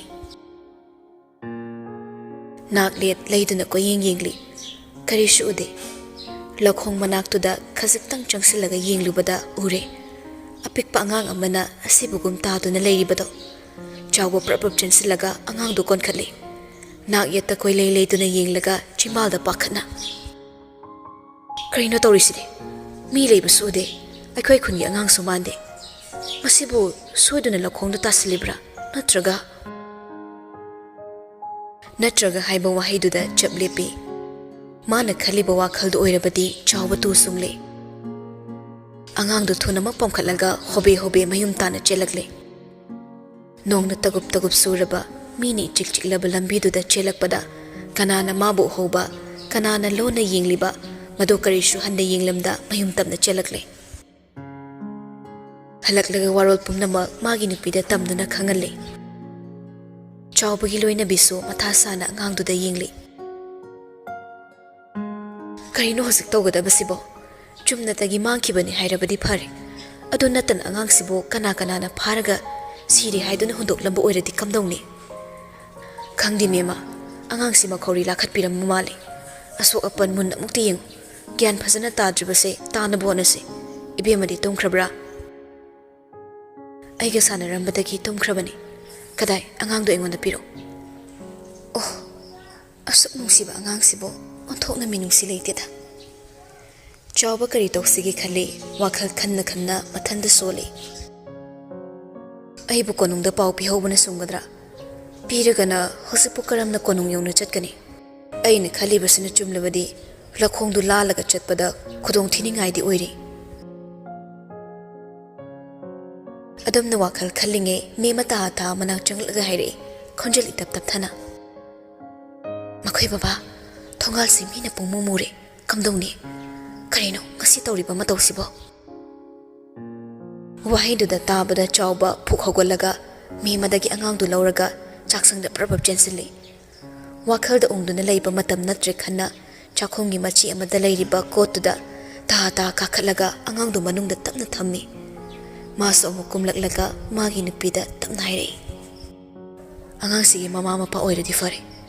Misingsi kanano hana khangdoksi. Makhoiba obada pakhatpagi mata utkano. Karisu tawdaba saraga leigadabani. Mima makoktu tapna nomi. Adumna pakhatna leplinge thongdu ahoba khonjelda thilai. Chawba magi nupida munde yenglumlaga thongdu tamna laklai. Sor mapi ama tapna hondoklaga thongdu hangi. Adubu thongzil wangbada leplamliba misaktu ubada ingangakna soli. Ningsini bungo. Asawbana apapata khangkidre. Magi matawduna mina kari khankini khangdaba makai. Rikam sauna changsilaklaga chawba bu laktana inthui. Aina sirasano hain hondoklamba angangto nangna kregi kanbra. Kadai angangdu putharo. Aigi khutasino. Aigi sabu nangna kregi na thau sabra. Sandokna taktrabaso hairakliba waduda chawba bab takre. May mata changsilaklaga mapuriba buhugali. Rikhamdo magalak minaba nupasingdu de ingit tawi. Matawduda kanagi ayaba ngairamda kada chansilaga thiba hokre. Mima macha apik patum hobado ningsinglaktuna kada prabab chansilaga tumliba macha bu konkhali. Ngaki matong nupasingdu loina chenthoraklaga rikhamdi yengi karisu phangdi haibagi ingit tawi. Matawduda rikham chawbada sawno onsilai. Angangdu kadai thambra. Siningdrabadi puthoro. Nang kadai lotbra. Ai khangde. Haibiriba wafamdo. Ai karisu mari leinazade. Itap tapna hairakliba wahaidu taraga rikham sawbana mai hore. Adubu mafamsida mahakna sawduna su chawbabu phuruba hatluba yaroi. Mafamduda kuina leitharabadi magi khudong charoi khangbana chawbagi nakta prabab changsilaga hairami. Pawsi konungda he khangaklaba. Aigi kunda pawsi tahalaklabadi nangbu aina kari tawgengo. Nangi nupi nasa loina hatkani. Angangdo amuk hanna migi mangdo puthoraklabadi nangbu sa hatkani. Nang aibu khangba natra. Hairam laga ta chatre luikham. Hek pokchaba machabo mangda thamlaga tharamliba khonduda chawbadi ingangakre. Angakpa pakhatpa akiba kaya na langway chansilaga matay manaw anido tupak tupay chan na leptuna lehawi. Adubu chawbagi wakhalda thababu lon unaraga angangsing sinaramgi haina chap yung nalepki. Adumakpu ona tainabada nonganbagi khabarda yaurakle. Angang adu lakhongda tatuna leiramba phibamduda mamaigi saruk khumzilaga headingda yauraklibado. Mafam khangrana mangkraga sina fangli haina mayek singna iribado uraga chawba imungda ta chansilaklaga magi nupida hairei. Phiyo mo mema aikoi khunsi thadoklase. Chak thongnaba sing semlamba mema mapuriba waduda yinglei. Chawba ta phamungdagi kada changsilaga isonson hipliba angangdu lokhatlaga pamkhali. Mema mapuriba botana dune hangli. Kaino makhoi baba yumsida leitana aikhoibu kadaida chatkadoribano. Chawba wa ngangda khabardu magi nupida pirei. Aduga tapna makhatai. Mafamsida leirabadi makhoina hauza laktuna angangsibu soidan hatkrani. Phiyom aikhoi kuina leithaba sumdre.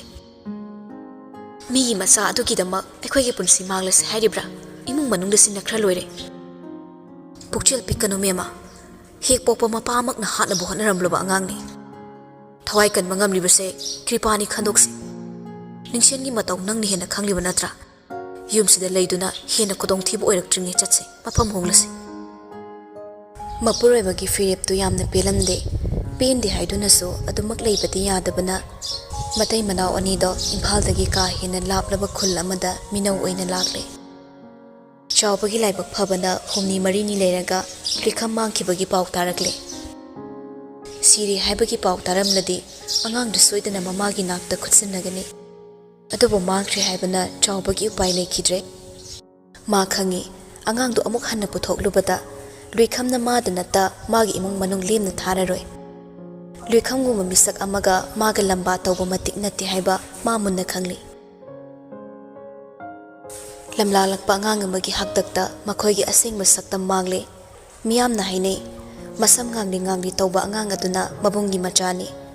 Aduga pungkak sawba angang nupi mchasina machal nupi sigi machani.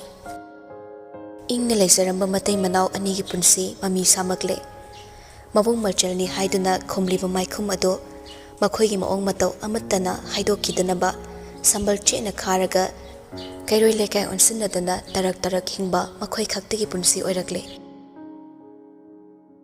ꯅꯤꯡꯁꯤꯡꯕꯒꯤ ꯁꯛꯇꯤ ꯂꯩꯇ꯭ꯔꯕ ꯀꯅꯥꯅ ꯀꯔꯤꯅꯣ ꯈꯪꯗ꯭ꯔꯕ ꯑꯉꯥꯡ ꯑꯗꯣ ꯃꯊꯥꯗ ꯇꯞꯅ ꯀꯣꯟꯁꯤꯜꯂꯤ꯫ ꯃꯥꯒꯤꯗꯤ ꯑꯃꯨꯛ ꯅꯤꯡꯁꯤꯡꯒꯅꯤ꯫ ꯀꯥꯎꯈꯤꯕ ꯃꯤꯁꯛꯇ ꯃꯃꯥ ꯃꯕꯨꯡ ꯐꯥꯎꯕ ꯃꯁꯛ ꯈꯪꯗꯦ꯫ ꯇꯨꯝꯄꯛ ꯇꯨꯝꯄꯛ ꯇꯨꯃꯤꯟ ꯂꯩꯕꯇꯅ ꯃꯁꯔꯨꯛ ꯑꯣꯏꯔꯕ ꯁꯛꯇꯝꯗꯨꯕꯨ ꯌꯦꯡꯂꯒ ꯆꯤꯝꯕꯥꯜꯗ ꯇꯞꯅ ꯁꯣꯜꯂꯤ꯫ ꯃꯣꯟꯗꯨꯝ ꯃꯣꯟꯇꯦꯛ ꯃꯊꯛꯇ ꯁꯅꯥꯅ ꯅꯤꯡꯊꯤꯅ ꯌꯣꯝꯂꯒ ꯂꯩꯒꯗꯕ ꯅꯪꯅ ꯂꯥꯏꯔꯕ ꯑꯩꯒꯤ ꯏꯆꯥ ꯑꯣꯏꯗꯨꯅ ꯅꯅꯤꯡ ꯊꯨꯡꯗꯕꯇꯅ ꯅꯁꯔꯨꯛ ꯑꯣꯏꯕ ꯄꯨꯟꯁꯤ ꯑꯃꯗ ꯂꯦꯟꯒꯗꯧꯔꯕ ꯀꯅꯥ ꯂꯩꯇꯅ ꯆꯥꯎꯔꯛꯄ ꯑꯩꯍꯥꯛꯅ ꯅꯪꯕꯨ ꯀꯔꯝꯅ ꯏꯟꯊꯣꯛꯀꯅꯤ? ꯍꯌꯦꯡ ꯅꯪꯅ ꯆꯥꯎꯔꯕꯁꯨ ꯑꯁꯦꯡꯕ ꯃꯃꯥ ꯃꯄꯥꯒꯤ ꯃꯁꯛ ꯇꯥꯛꯂꯔꯣꯏ꯫ ꯍꯦꯛ ꯄꯣꯛꯄ ꯅꯄꯥꯃꯛꯅ ꯅꯪꯕꯨ ꯍꯥꯠꯅꯕ ꯍꯣꯠꯅꯔꯝꯂꯦ ꯇꯥꯔꯕꯗ ꯇꯅꯧꯔꯕ ꯅꯪꯒꯤ ꯊꯃꯣꯏꯅ ꯆꯩꯅꯥꯗꯨ ꯀꯔꯝ ꯈꯥꯡꯒꯅꯤ? ꯂꯥꯏꯔꯕ ꯑꯩꯒꯤ ꯏꯆꯥ ꯑꯣꯏꯗꯨꯅ ꯂꯥꯛꯂꯕ ꯅꯪꯕꯨ ꯏꯆꯥ ꯁꯛꯅ ꯌꯣꯛꯄꯅ ꯑꯩꯒꯤ ꯏꯊꯧ ꯑꯣꯏꯔꯦ꯫ ꯏꯄꯥꯒꯤ ꯏꯕꯦꯝꯃ, ꯏꯆꯥꯒꯤ ꯏꯔꯨ ꯂꯨꯔꯕ ꯇꯔꯪ ꯇꯔꯪꯂꯕ ꯃꯥꯏꯊꯣꯡꯗꯨꯕꯨ ꯌꯦꯡꯂꯒ ꯅꯪꯕꯨ ꯁꯅꯥ ꯍꯥꯏꯗꯨꯅ ꯀꯧꯔꯕꯅꯤ꯫ ꯏꯄꯥꯒꯤ ꯁꯅꯥ, ꯑꯩꯕꯨ ꯃꯨꯟꯅ ꯌꯦꯡꯉꯨ꯫ ꯑꯩ ꯑꯁꯤ ꯅꯪꯕꯨ ꯄꯣꯛꯄ ꯅꯄꯥꯅꯤ꯫ ꯃꯄꯨꯔꯣꯏꯕꯒꯤ ꯃꯊꯥꯗ ꯂꯩꯔꯤꯕ ꯑꯉꯥꯡꯗꯨꯒꯤ ꯃꯅꯥꯛ ꯆꯪꯁꯤꯜꯂꯛꯂꯒ ꯃꯀꯣꯛꯇ ꯅꯨꯡꯁꯤꯅ ꯅꯥꯟꯊꯕꯤ ꯃꯦꯝꯃ ꯀꯣꯅꯨꯡꯗꯨꯗ ꯆꯥꯛ ꯊꯣꯡꯕ ꯂꯦꯞꯈꯤꯗꯦ꯫ ꯑꯗꯨꯕꯨ ꯆꯤꯡꯅꯕꯗꯤ ꯑꯗꯨꯃꯛ ꯂꯩꯈꯤ꯫ ꯃꯁꯤꯃꯛꯅ ꯄꯤꯛꯂꯤꯕ ꯑꯉꯥꯡ ꯑꯗꯨꯕꯨ ꯀꯣꯅꯨꯡꯗ ꯈꯣꯡꯒꯨꯜ ꯐꯥꯎꯕ ꯇꯥꯍꯟꯗꯦ꯫ ꯄꯨꯡꯀꯛ ꯆꯥꯎꯔꯛꯄꯗꯒꯤꯗꯤ ꯃꯤꯔꯝꯗ ꯊꯝꯈꯤ꯫ ꯂꯥꯏꯕꯛ ꯐꯕꯅ ꯃꯇꯝꯗꯨꯗ ꯆꯥꯎꯕꯒ ꯂꯣꯏꯅꯅ ꯊꯧ ꯄꯨꯃꯤꯟꯅꯔꯝꯕ ꯃꯥꯕꯨ ꯃꯨꯟꯅ ꯈꯪꯕꯁꯤꯡꯗꯣ ꯃꯇꯝ ꯃꯇꯝꯒꯤ ꯃꯇꯨꯡ ꯏꯟꯅ ꯀꯣꯅꯨꯡ ꯊꯥꯗꯣꯛꯂꯒ ꯆꯠꯅꯈꯤꯕꯅ ꯑꯉꯥꯡꯗꯨꯕꯨ ꯂꯣꯠꯄꯗ ꯀꯥ ꯍꯦꯟꯅ ꯂꯨꯅ ꯊꯣꯛꯈꯤꯗ꯭ꯔꯦ꯫ ꯍꯦꯛ ꯄꯣꯛꯆꯕ ꯃꯆꯥꯗꯨꯅ ꯂꯝꯂꯥꯟꯕꯤ ꯑꯣꯏꯈꯤ꯫ ꯑꯌꯣꯛꯄ ꯃꯆꯥꯗꯨꯕꯨꯅ ꯃꯆꯥ ꯑꯣꯏꯈꯤ꯫ ꯑꯣꯔꯐꯥꯟꯗ ꯆꯥꯎꯔꯛꯄ ꯆꯥꯎꯕꯅ ꯇꯅꯧꯔꯕ ꯊꯋꯥꯏ ꯑꯗꯨꯕꯨ ꯏꯟꯊꯣꯛꯄ ꯉꯝꯗ ꯉꯁꯤ ꯐꯥꯎꯕ ꯄꯨꯝꯅꯃꯛ ꯀꯠꯊꯣꯛꯂꯒ ꯍꯤꯡꯂꯤ꯫ ꯈꯨꯗꯤꯡꯃꯛ ꯅꯥꯊꯩꯗꯨꯅ ꯂꯦꯜꯂꯤ꯫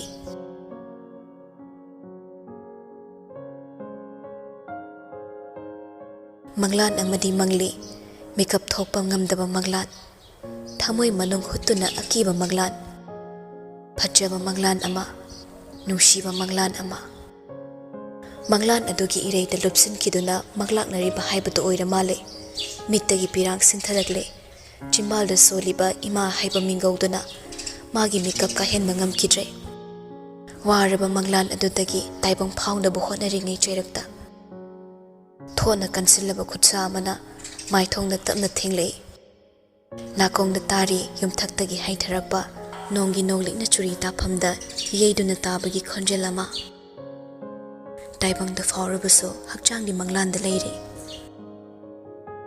ꯃꯪꯂꯥꯟ ꯑꯗꯨꯗꯒꯤ ꯂꯦꯡꯕ ꯑꯣꯠꯄ ꯉꯝꯗꯦ꯫ ꯑꯃꯨꯕ ꯃꯃꯤ ꯃꯄꯩ ꯃꯄꯩꯅ ꯃꯤꯠꯃꯥꯡꯗ ꯆꯞ ꯆꯞ ꯂꯦꯞꯇꯨꯅ ꯃꯥꯕꯨ ꯀꯥꯏꯍꯧꯔꯤ꯫ ꯃꯥꯂꯦꯝ ꯂꯩꯃꯒꯤ ꯂꯩꯃꯥꯏꯗ ꯇꯨꯔꯦꯜ ꯆꯦꯜꯂꯤ꯫ ꯂꯦꯝꯂꯩ ꯉꯥꯅ ꯆꯣꯡꯗꯨꯅ ꯁꯥꯟꯅꯩ꯫ ꯃꯨꯁꯨꯛ ꯃꯨꯕ ꯁꯒꯣꯜ ꯃꯆꯥꯗꯨꯅ ꯃꯥꯕꯨ ꯀꯣꯏꯇꯥꯟ ꯇꯥꯟꯅꯔꯤ꯫ ꯃꯥꯅ ꯅꯣꯛꯇꯨꯅ ꯆꯦꯜꯂꯤ꯫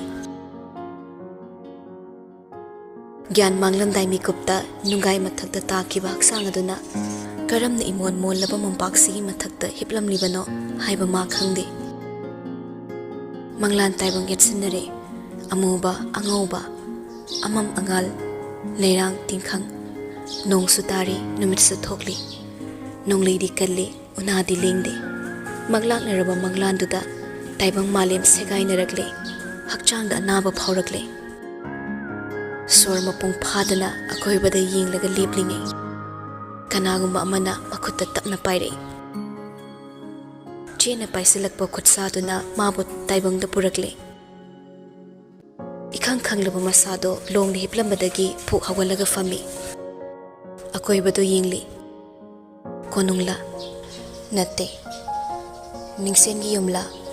ꯃꯗꯨꯁꯨ ꯅꯠꯇꯦ꯫ ꯃꯐꯝ ꯈꯪꯗ꯭ꯔꯦ, ꯈꯟꯐꯝ ꯈꯪꯗ꯭ꯔꯦ꯫ ꯑꯃꯨꯛꯇ ꯎꯈꯤꯗ꯭ꯔꯤꯕ ꯄꯣꯠꯁꯛ ꯀꯌꯥꯗꯨꯗ ꯇꯊꯠ ꯇꯊꯠ ꯌꯦꯡꯂꯨꯕꯗ ꯑꯀꯤꯕ ꯐꯥꯎꯔꯛꯂꯦ꯫ ꯍꯥꯟꯅ ꯎꯈꯤꯕ ꯃꯃꯤ ꯑꯃꯠꯇ ꯃꯤꯠꯃꯥꯡꯗ ꯎꯔꯛꯇ꯭ꯔꯕꯗ ꯃꯤꯄꯥꯏꯕꯒꯤ ꯅꯤꯡꯁꯥꯔ ꯁꯣꯔ ꯍꯣꯜꯂꯒ ꯅꯥꯀꯟꯗ ꯇꯞꯅ ꯌꯦꯡꯂꯛꯄꯅꯤ꯫ ꯑꯗꯨꯕꯨ ꯎꯔꯦ, ꯎꯅꯤꯡꯗꯕ ꯁꯛꯇꯝ ꯑꯃ꯫ ꯃꯤꯀꯨꯞ ꯑꯃꯗ ꯎꯅꯤꯡꯗꯕ ꯁꯛꯇꯝ ꯑꯣꯏꯈ꯭ꯔꯕꯁꯨ ꯉꯁꯤꯒꯤ ꯃꯤꯀꯨꯞꯁꯤꯗꯗꯤ ꯁꯛꯇꯝꯁꯤꯒꯤ ꯃꯇꯦꯡꯅ ꯋꯥꯈꯜꯗ ꯃꯪꯁꯤꯜꯂꯝꯕ ꯅꯣꯡꯒꯤ ꯃꯄꯩꯕꯨ haidokkiba nongsabigi saklon laurere mafam khangdraba magi wakhalna ihan hana uba saktamdubo munna yenglamlaga marik marik sintharakpa pigi irik ado asum chawkhalaktuna khonjel thokna kapthorakle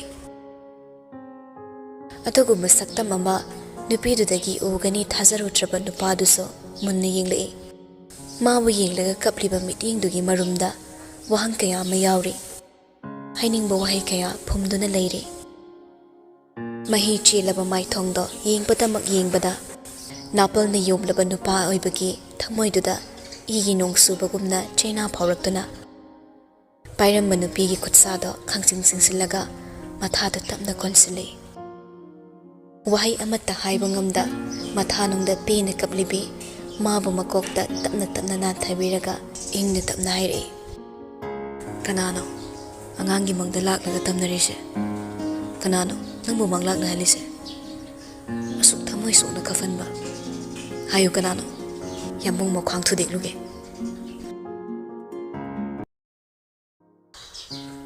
asa amasum manglan sago naraga chatpani manglan mabu mangbada asana mateng pangi ani asi tatna thana yadraba amana amagi marumni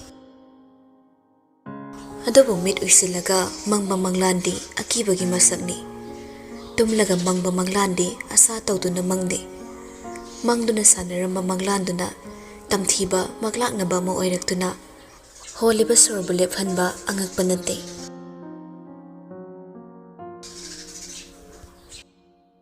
pung kharagi mamangdani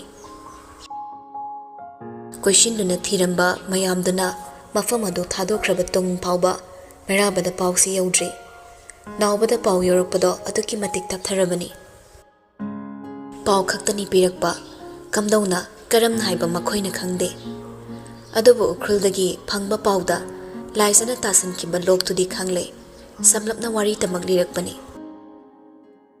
DCM ga wari sanaduna khudakta lei makhongdagi helicopter yorakle meraba nawba amadi military pilot aduga loinana lieutenant ama makhoi marini yanglaba helicopter gi khongjelda minutes kharagi matung yorakle mafamdo akoi budung hak yenglamlaga binocular yengliba nawbada onselei makok phairaga phamliba merabada yambo aina yengbada karimata udre night vision yawba aphabaduni aina puraise karimta udre swaida leramni thazadre meraba yenglei nawbagi wadu taningdabagumna suklap tawramlaga binocular do takmullaga mana mu yengi loksaptugi mathakta koina pairi maikai maridagi silakpa nonglei puba nungsit marakta pilot ado awaba mayoknare madu nawbana ure khudong sararoi khangmana marabada tanna haire loksigi yeta haigatliba chingwaise hundunga samnaba chingni ngammi haina khunjasing toina kanade mi changlaso akhoi amani changba yaroi yam sep oidre nongsu lepte nungsisu lepte telephone tawraga ahenba mi tharaknaba haikidokso yumna tabanina leite hannaba tawrasi yambo fangadaba mandre haisu haibani uri upal singduna adumayek sengkraba binocular do mathau tawhandre thawriba pilot nan Manipuri duna merabada amuk hut leiduna yenglei nonglei nungsitsida maware uwa hobo mafam oibanasu hena khudong thihangadawre mayamdugi matawdo sumni yenglamlaga meraba nawbada onselei nawba ai wa haige taba khaktang taw khumlagano nupadu tingak yengi chingwai se ka khalaga hundung leire haibana tra fare yum khara oi ai kisu dawroi aina paw pirak tri phawba konungda kari so haigano ai upai tawduna paw pirake chingsep sida mi komduna suthialakano helicopter sutharakano yam safe oiroi nang aina haise gyan tabra nawba tasingna gyan tadre aduna makokto naget tapna hai adubu sandoklaga takpagi matam natre meraba yengba tamak yenglammi mangda famliba lieutenant da ngyak munna yenglaga nupadugi khwangda yepliba military jaga do tap lamlaga satli aduk thuna tawkiba matawduda lieutenant du ngakna meraba bu lamdana fagi tawi adubu meraba na thangdu satkibagi maram khangdrabaso nawba meraba bu lamlakliba nupadugi khuttu tap hai ꯅꯣꯛꯐꯦꯠꯇꯪ ꯇꯧꯔꯝꯃꯤ ꯃꯩꯔꯥꯕ ꯑꯗꯨꯒ ꯃꯈꯣꯡ ꯃꯅꯥꯛꯇ ꯂꯩꯔꯤꯕ military ꯇ꯭ꯔꯨꯞꯁꯤꯡꯅ ꯍꯦꯂꯤꯀꯣꯞꯇꯔꯗꯒꯤ deploy ꯇꯧꯕꯗ ꯁꯤꯖꯤꯟꯅꯕ ꯐꯥꯁ ꯗ꯭ꯔꯣꯞꯄꯤꯡ ꯊꯧꯔꯤꯗꯨ ꯇꯥꯞ ꯄꯥꯏꯈꯠꯂꯒ ꯃꯈꯥꯗ ꯂꯥꯛꯇꯨꯅ ꯂꯪꯊꯈ꯭ꯔꯦ ꯑꯗꯨꯛ ꯊꯨꯅ ꯇꯧꯈꯤꯕ ꯊꯧꯔꯥꯡꯗꯣ ꯃꯥꯅ ꯀꯔꯤ ꯇꯧꯔꯛꯀꯅꯤ ꯈꯪꯕꯅ ꯄꯥꯏꯂꯣꯠꯇꯨ ꯀꯣꯏꯅ ꯄꯥꯏꯔꯝꯕꯗꯨ ꯂꯦꯞꯂꯒ ꯈꯖꯤꯛꯇꯪ ꯅꯦꯝꯊꯔꯒ ꯃꯥꯂꯪꯗ ꯂꯦꯞꯇꯨꯅ ꯂꯩꯔꯦ ꯐꯥꯔꯝꯕ ꯁꯤꯠ ꯕꯦꯜꯇꯨ ꯂꯧꯊꯣꯛꯂꯒ ꯃꯩꯔꯥꯕ ꯅꯥꯎꯕꯒꯤ ꯂꯦꯡꯁꯨꯝꯗ ꯃꯈꯨꯠꯅ ꯄꯣꯞ ꯄꯣꯞ ꯊꯥꯔꯝꯃꯤ ꯍꯥꯏꯔꯝꯃꯤ ꯑꯀꯟꯕ ꯏꯍꯨꯜ ꯄꯤꯔꯒ ꯋꯦꯗꯔꯁꯤ ꯁ꯭ꯇꯦꯕꯜ ꯑꯣꯏꯗ꯭ꯔꯤꯐꯥꯎ ꯀꯅꯥꯝꯇ ꯊꯥꯖꯤꯜꯂꯛꯀꯅꯣ ꯑꯩ ꯀꯩꯁꯨ ꯇꯧꯔꯣꯏ ꯋꯥꯍꯩꯗꯨ ꯍꯥꯏꯔꯝꯂꯒ ꯍꯨꯠ ꯂꯩꯊꯣꯛꯂꯒ ꯊꯧꯔꯤꯗꯨ ꯀꯣꯟꯗꯨꯅ ꯃꯈꯥꯗ ꯁꯨꯝꯗ꯭ꯔꯤꯡ ꯅꯥꯟꯊꯈ꯭ꯔꯦ ꯅꯥꯎꯕ ꯃꯃꯤꯠ ꯂꯥꯎꯊꯣꯛꯂ ꯌꯦꯡꯉꯤ ꯃꯩꯔꯥꯕꯅ ꯃꯈꯥ ꯌꯧꯈꯤꯕꯒ ꯅꯥꯎꯕꯁꯨ ꯊꯧꯔꯤꯗꯨ ꯇꯥꯞ ꯄꯥꯏ ꯀꯨꯝꯒꯗꯧꯕꯒꯤ ꯃꯇꯧꯗꯨꯗ ꯃꯩꯔꯥꯕ ꯂꯦꯐꯇꯅꯦꯟ ꯑꯗꯨꯗꯒꯤ ꯃꯨꯜꯂꯛꯄ ꯊꯧꯔꯕ ꯊꯥꯡꯗꯨꯅ ꯑꯗꯨꯛ ꯃꯄꯥꯡꯒꯜ ꯀꯟꯈ꯭ꯔꯕ ꯊꯧꯔꯤꯗꯣ ꯑꯍꯨꯝꯂꯛ ꯃꯔꯤꯔꯛꯀꯤ ꯈꯨꯂꯦꯟꯗ ꯇꯠꯍꯟꯗꯨꯅ ꯃꯦꯟ ꯑꯣꯏꯔꯤꯕ ꯁꯔꯨꯛꯇꯨ ꯊꯥꯗꯠꯈ꯭ꯔꯦ ꯅꯥꯎꯕꯗꯨ ꯃꯊꯛꯇ ꯀꯞꯀꯗꯧꯔꯦ ꯑꯗꯨꯕꯨ ꯃꯨꯁꯨꯛ ꯃꯨꯅ ꯎꯪꯗꯨꯅ ꯂꯥꯛꯂꯤꯕ ꯑꯀꯟꯕ ꯅꯣꯡꯂꯩꯗꯨ ꯎꯕꯗ ꯇꯨꯡꯍꯜꯍꯧꯗ꯭ꯔꯕꯗꯤ ꯄꯣꯈꯥꯏꯗꯨꯅ ꯇꯣꯛꯂꯅꯤ ꯈꯪꯕꯅ ꯄꯥꯏꯂꯣꯠ ꯑꯗꯨꯅ ꯃꯃꯥꯏ ꯍꯨꯠ ꯂꯩꯗꯨꯅ ꯃꯐꯝꯗꯨꯗꯒꯤ ꯄꯥꯏꯈ꯭ꯔꯦ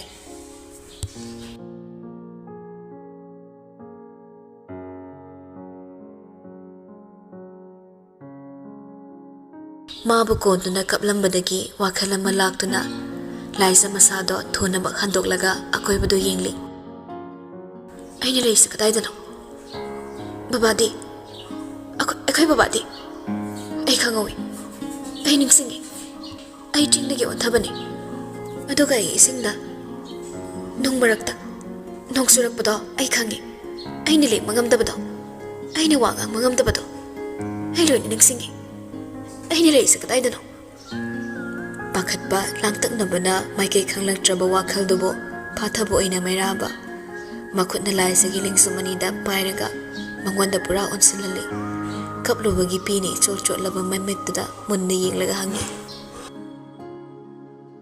ꯂꯣꯏꯅ ꯅꯤꯡꯁꯤꯡꯂꯒ ꯑꯩꯗꯤ ꯅꯤꯡꯁꯤꯡꯗꯕ꯭ꯔꯥ ꯑꯩꯁꯨ ꯅꯤꯡꯁꯤꯡꯉꯨ ꯅꯤꯡꯁꯤꯡꯗꯕ ꯌꯥꯔꯣꯏ ꯋꯥꯍꯩꯗꯨꯗ ꯂꯥꯏꯖꯁꯨ ꯃꯨꯟꯅ ꯌꯦꯡꯂꯛꯏ ꯃꯤꯠꯃꯥꯡꯗ ꯇꯞꯅ ꯇꯞꯅ ꯃꯌꯦꯛ ꯁꯦꯡꯂꯛꯂꯦ ꯅꯥꯔꯛꯇ ꯑꯣꯟꯊꯔꯛꯇꯨꯅ ꯂꯣꯛꯁꯞꯇꯨꯒꯤ ꯃꯆꯤ ꯑꯃꯗ ꯍꯥꯏꯊꯈ꯭ꯔꯕ ꯍꯛꯆꯥꯡꯗꯣ ꯅꯨꯡꯒꯥꯏꯔꯛꯇ ꯍꯤꯞꯂꯦ ꯍꯥꯏꯕ ꯈꯪꯂꯕꯁꯨ ꯂꯦꯡꯕ ꯉꯝꯗ꯭ꯔꯕ ꯈꯣꯟꯖꯦꯜ ꯐꯥꯎꯕ ꯊꯣꯛꯇ꯭ꯔꯕ ꯃꯃꯤꯠꯅ ꯎꯈꯤ ꯑꯁꯪꯕ ꯑꯇꯤꯌꯥ ꯎꯍꯧꯋꯤ ꯅꯣꯡꯒꯤ ꯃꯄꯩꯅ ꯇꯞꯅ ꯇꯞꯅ ꯆꯦꯟꯁꯤꯜꯂꯛꯂꯒ ꯑꯇꯤꯌꯥ ꯊꯨꯡꯅ ꯀꯨꯞꯈꯤꯕ ꯈꯪꯍꯧꯋꯤ ꯅꯣꯡꯒꯤ ꯅꯣꯡꯂꯤꯛꯁꯤꯡꯅ ꯃꯥꯒꯤ ꯃꯥꯏꯊꯣꯡꯗ ꯇꯞꯅ ꯇꯞꯅ ꯇꯥꯁꯤꯜꯂꯛꯄ ꯅꯥꯛ ꯌꯦꯠꯇꯒꯤ ꯍꯨꯝꯂꯛꯄ ꯅꯣꯡꯂꯩꯗ ꯃꯥꯒꯤ ꯍꯛꯆꯥꯡꯅ ꯂꯦꯡꯕ ꯉꯝꯗ ꯁꯤꯕꯒꯨꯝ ꯇꯥꯈꯤꯕ ꯑꯔꯣꯏꯕ ꯁꯣꯔ ꯍꯣꯜꯂꯒꯗ꯭ꯔꯥ ꯈꯟꯅ ꯃꯄꯥꯕꯨ ꯅꯤꯡꯁꯤꯡꯂꯒ ꯄꯤꯔꯥꯡ ꯁꯤꯟꯊꯈꯤꯕ ꯄꯤꯛꯅ ꯇꯥꯔꯝꯕ ꯅꯣꯡꯂꯤꯛꯅ ꯑꯁꯨꯝ ꯆꯥꯎꯈꯠꯂꯛꯇꯨꯅ ꯃꯥꯕꯨ ꯁꯣꯔ ꯍꯣꯟꯕ ꯉꯝꯍꯟꯗꯕ ꯃꯈꯩ ꯃꯥꯏꯊꯣꯡꯗ ꯐꯨꯗꯨꯅ ꯌꯩꯈꯤꯕ ꯍꯛꯆꯥꯡ ꯀꯌꯥꯠ ꯄꯨꯝꯅꯃꯛ ꯃꯊꯧ ꯂꯦꯞꯈ꯭ꯔꯕꯒꯨꯝ ꯋꯥꯈꯜꯒꯤ ꯒ꯭ꯌꯥꯟ ꯃꯥꯅ ꯃꯝꯁꯤꯜꯂꯛꯄ ꯃꯤꯀꯨꯞꯇ ꯎꯈꯤꯕꯗꯣ ꯅꯤꯡꯁꯤꯡꯂꯛꯏ ꯃꯕꯨꯛ ꯐꯠꯇꯕ ꯅꯨꯄꯥꯗꯣ ꯃꯁꯥꯒꯤꯇ ꯈꯟꯕ ꯃꯍꯥꯛ ꯑꯗꯨꯒꯤ ꯂꯥꯡꯇꯛꯅꯕ ꯃꯥꯏꯊꯣꯡꯅ ꯃꯥꯕꯨ ꯌꯦꯡꯂꯒ ꯅꯨꯡꯒꯥꯏ ꯃꯔꯛꯇꯒꯤ ꯃꯥꯕꯨ ꯀꯣꯟꯈꯠꯈꯤꯕ ꯃꯤꯀꯨꯞ ꯑꯗꯣ ꯇꯞꯅ ꯇꯞꯅ ꯃꯃꯤ ꯁꯥꯝꯈꯤꯗꯨꯅ ꯃꯃꯤꯠꯇꯣ ꯇꯞꯅ ꯎꯏꯁꯤꯟꯈꯤꯕ ꯅꯤꯡꯁꯤꯡꯂꯛꯏ ꯇꯞꯅ ꯇꯞꯅ ꯆꯥꯎꯅ ꯍꯣꯜꯂꯝꯕ ꯁꯣꯔꯒꯤ ꯈꯣꯟꯖꯦꯜ ꯄꯤꯛꯊꯈ꯭ꯔꯦ ꯂꯥꯡꯂꯝꯕ ꯋꯥꯈꯜ ꯏꯁꯤꯛ ꯁꯤꯛꯂꯛꯂꯦ ꯅꯥꯀꯣꯡꯗ ꯇꯥꯔꯤꯕ ꯑꯀꯟꯕ ꯅꯣꯡꯒꯤ ꯈꯣꯟꯖꯦꯜ ꯃꯔꯛꯇ ꯏꯇꯞ ꯇꯞꯅ ꯍꯪꯂꯛꯏ ꯑꯩꯈꯣꯏꯅ ꯂꯩꯔꯤꯁꯤꯕꯨ ꯀꯗꯥꯏꯗꯅꯣ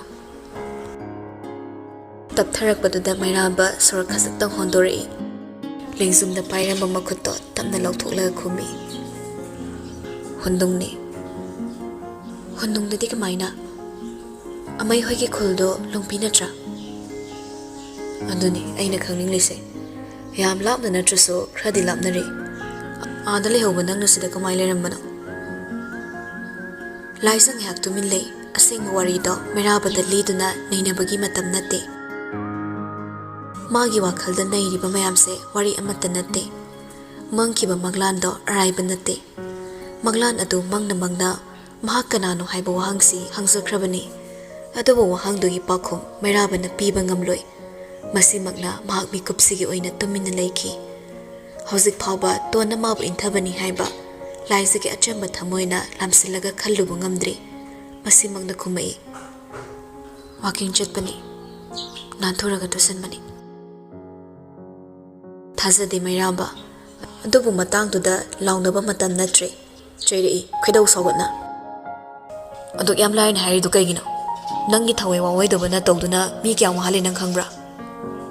Liza Wakan the Charang Nabane, Machindo Kungetobani. Adubu Mairaba Bumuni Likpada. Kodang do that, Chegumba Mana Kit Kibagi, E Kazikazik Tokli the Ure. Madu Batalaisa, Jumna Pamlambadagi, Masado Kazik Linglaga, Hagot Ketawi. Adubu Masado Kana Naragli, Luina Tindoctuna, Ipoplam Magum Taure. Man Anaba Kang Bagi Saktam Duda, Merabata Masado Piri. Lingano, Famgira Hipkirito. Hidapura Garamani. Hidak to Charaga, Crafa Wingsi. Kanado Hidak Purok to say. I quite race a Kadai Nova. Hundung near the high, Machinate, Manungyam Changi, Ching Matagni. Pam Yaruraga, no Churina Kumakpada, a quick thing namani. Almi I tell them a Taimanauni. I was a Kang the money. Ain hide the money. Kagi Hijiba. Meraba Kanging lay. Hosipung Tari Nankangra. I know why the labor see me Kangaraga, Fataba Mileram Ladi, I see you Hebra. Liza Kanging Slay, Ipapa Kanamukum lay. Come I don't know. I am like Pakanaram Lani. Upay Matora Halase. I depare, Chato me Majani. Manoi Bungo Mangla Pau, Konung the Yakanam the Lak Chagino. Nachagana, me a taste labra. Me Pakat Namalueraga, Pakat Libani Nangido. Upon we homeland no put the Torano. Kesutore, Aina Konung the Pau Picravani. Helicopter Nagitong Tarpaina, Kariu Paito Havano. Me Yankay Tanda Funavadingam Kiwe. Adabo, Prakitigi Cyclone Mark to Chatpadi, Engamloy. Mapanda Uwa, Matombaram Kangdana, Hai Hum Nasitpagi, Akiba Conjel Tari Patuna, Mirabagi Waisindo, Marie Sandaragli. Masado Kangtap Amutapte. Pamung Machida family Banupatuda, Mundi Laga, Amuhangli. I looked at us in gravity, Kamaina Kangliba. Aduka, I mark Rairaga, Manoi Pungo Karigiling Birakano. Manipur took Natana Wasida, I the Kanglu the Bagimaram Labra. Yumlongi came the pocket cano. Konung the peaky Bapaudo, Nishangi the Suyorum Lani. Nonglenu Sitsi, Ongi like a Lobolakani. Hangsaba Wahangi Pakumdi, Amokasukumbije. Miraba, Seplap Yingli, Ying Batabag Yingi. Liza na Makatai. Ay butiba Karigilak Pirino. Kumani be Mamanki Basinate. I am a monkey bata, Karigat Sukchana Rixlow Birino. Nupado Mamai Tokre. Hang Moyabo Hangni, Karigilak Bano. Kumpam Kangdabana, Pisumani dot, Tapnin Kalagalay. Liza na Wahay Ama Hayatobaga. Tong the Yimia Salaba, Hanuba Machangley. Makutna Karikarino Cressa Piragli. Liza pumped in the lady Bobata, Harry.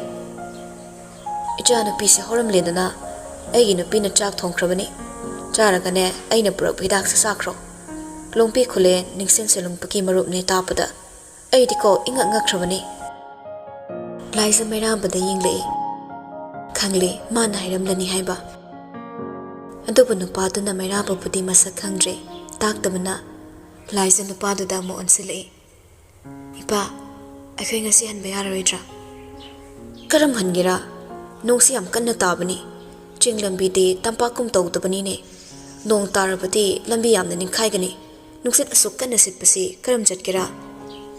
Liza to Min Lake, Nupa Haldo, Makuta Pirekba, Pirol Sinu Chansilak Laga, Miraba the P. Chanupa, Asihondo. I kiss Sunangum Chow Pakangli. Papa the Lake Tam Laga Lake Rabani, Manaset Papini. Asi Hongtok Laga, Hopi Asi Ilo, Suk Ing Mamatamta, Asot Pasit Patuna Ganine.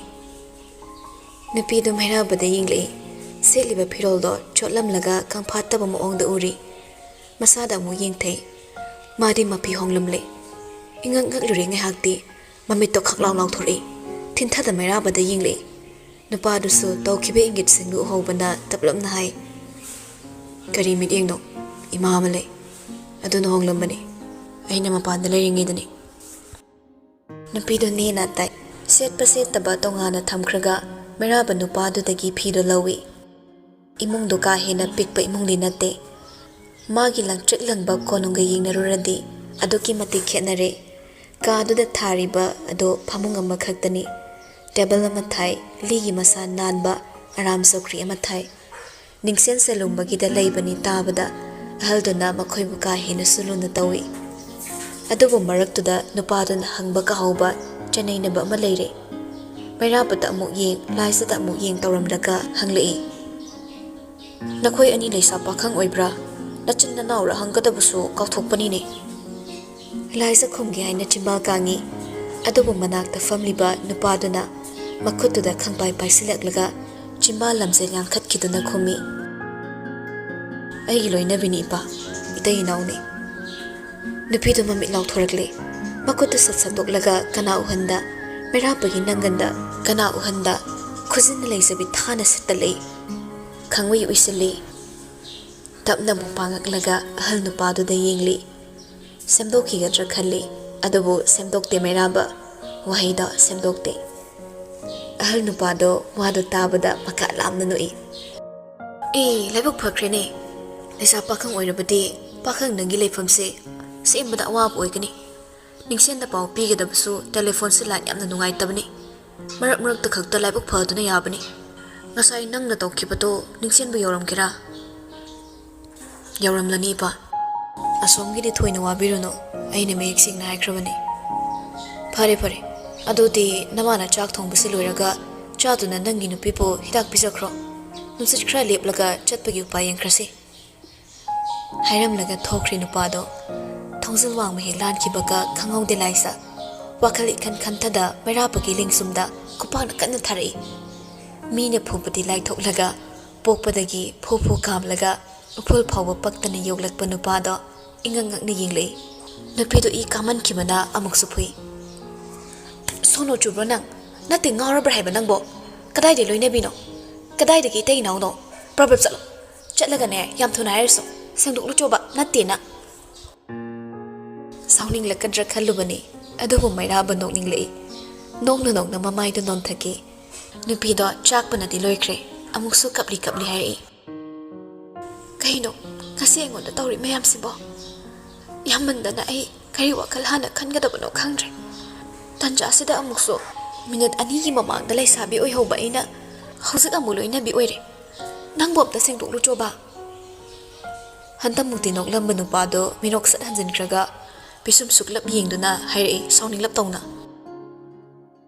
haining dana haibani khanbra migi yum lei kere siyengo ka hum de hen leitaba yumni laisabi pakhang ni hairadi ayi ka muksinbada halsing se nolaksida ko chencheloidro itai nawni haira ke dorage haikibo khaktani natti dana nupido mu chapde kre ani do makok singduna wakhalna di pomyom yomle ikaw kok thokna bagum tawi mikop tuda makhoi ani khakta sangsar asida leibagum laisana sugat libato yenglamlaga mairaba takna mu hogatkre ahalduna birama phido matu maman tekte adubu mana yam pamsadaba phiba mamadi oire adumakpo ayingbasida pamde hainade haina asumuktuna leiradi ma nongan manangda ingbana thawai lanani khangbana khajitang chathoklaga lilamba purita lauthorakle adumna tawrakani khangdabana mabu tanaduna yengluba nupido khwang phok singkhatlamba phaijupto mamai makok loina kupsinkre adumni tawkini khangbanasu honglibani mairabasu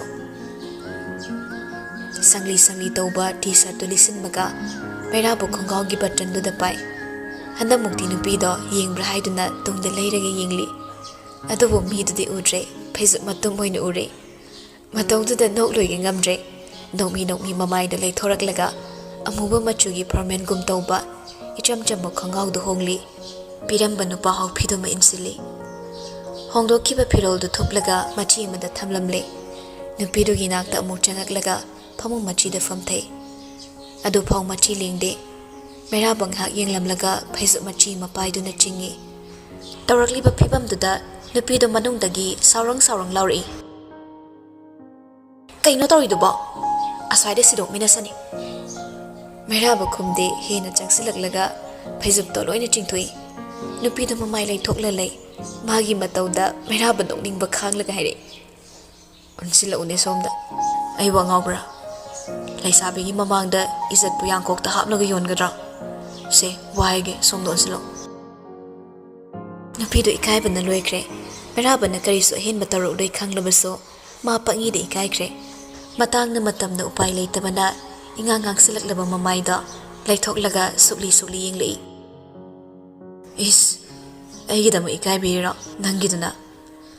Tanganglaba khazaido obada hairakbani. Laisa khumlakte khayakti ma nupasigi asingba saktam kauki. Nupa maso kaurabra. Ma masana masabu kaurabra. Laisa bu yinglamlaga phaisuk taloina chingthokle. Nupido kariso nanghaude. Ngarunaba phanikda mamangda yapsin masaruk adugi parengda. Ngangli sana machu oi tawba machuna. Kupna langba phanik ama sili. Maitei phanik nate. Ima aduna hongdok lamba soidana oigani khali. Wa ingangangda thabang utpa nupase kari motorakadagi khanna leiringai. Changsilaklaga mabu khasaktang konduna phamung machida famale.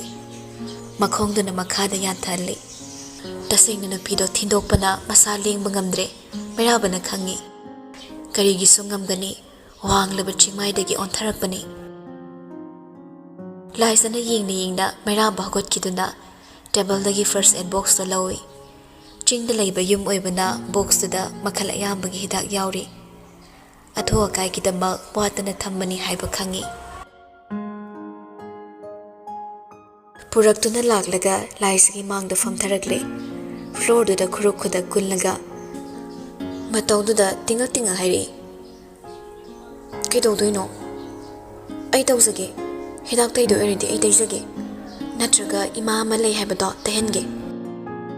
Meraba tasinade tadi taribani mina nganglido thawwa sada phanek machindo tappari.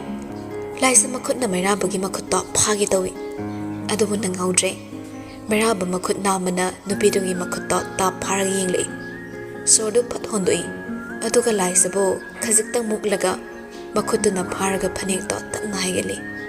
Yamna nate khajikhaktani. Uri makhongda I asibu changlaga musuk muna khamdek libado. Meraba mamit tapno ishilaga sor tapno onthai. Amuk tapna pangaklaga mana khangsaba molom ama puthorakle.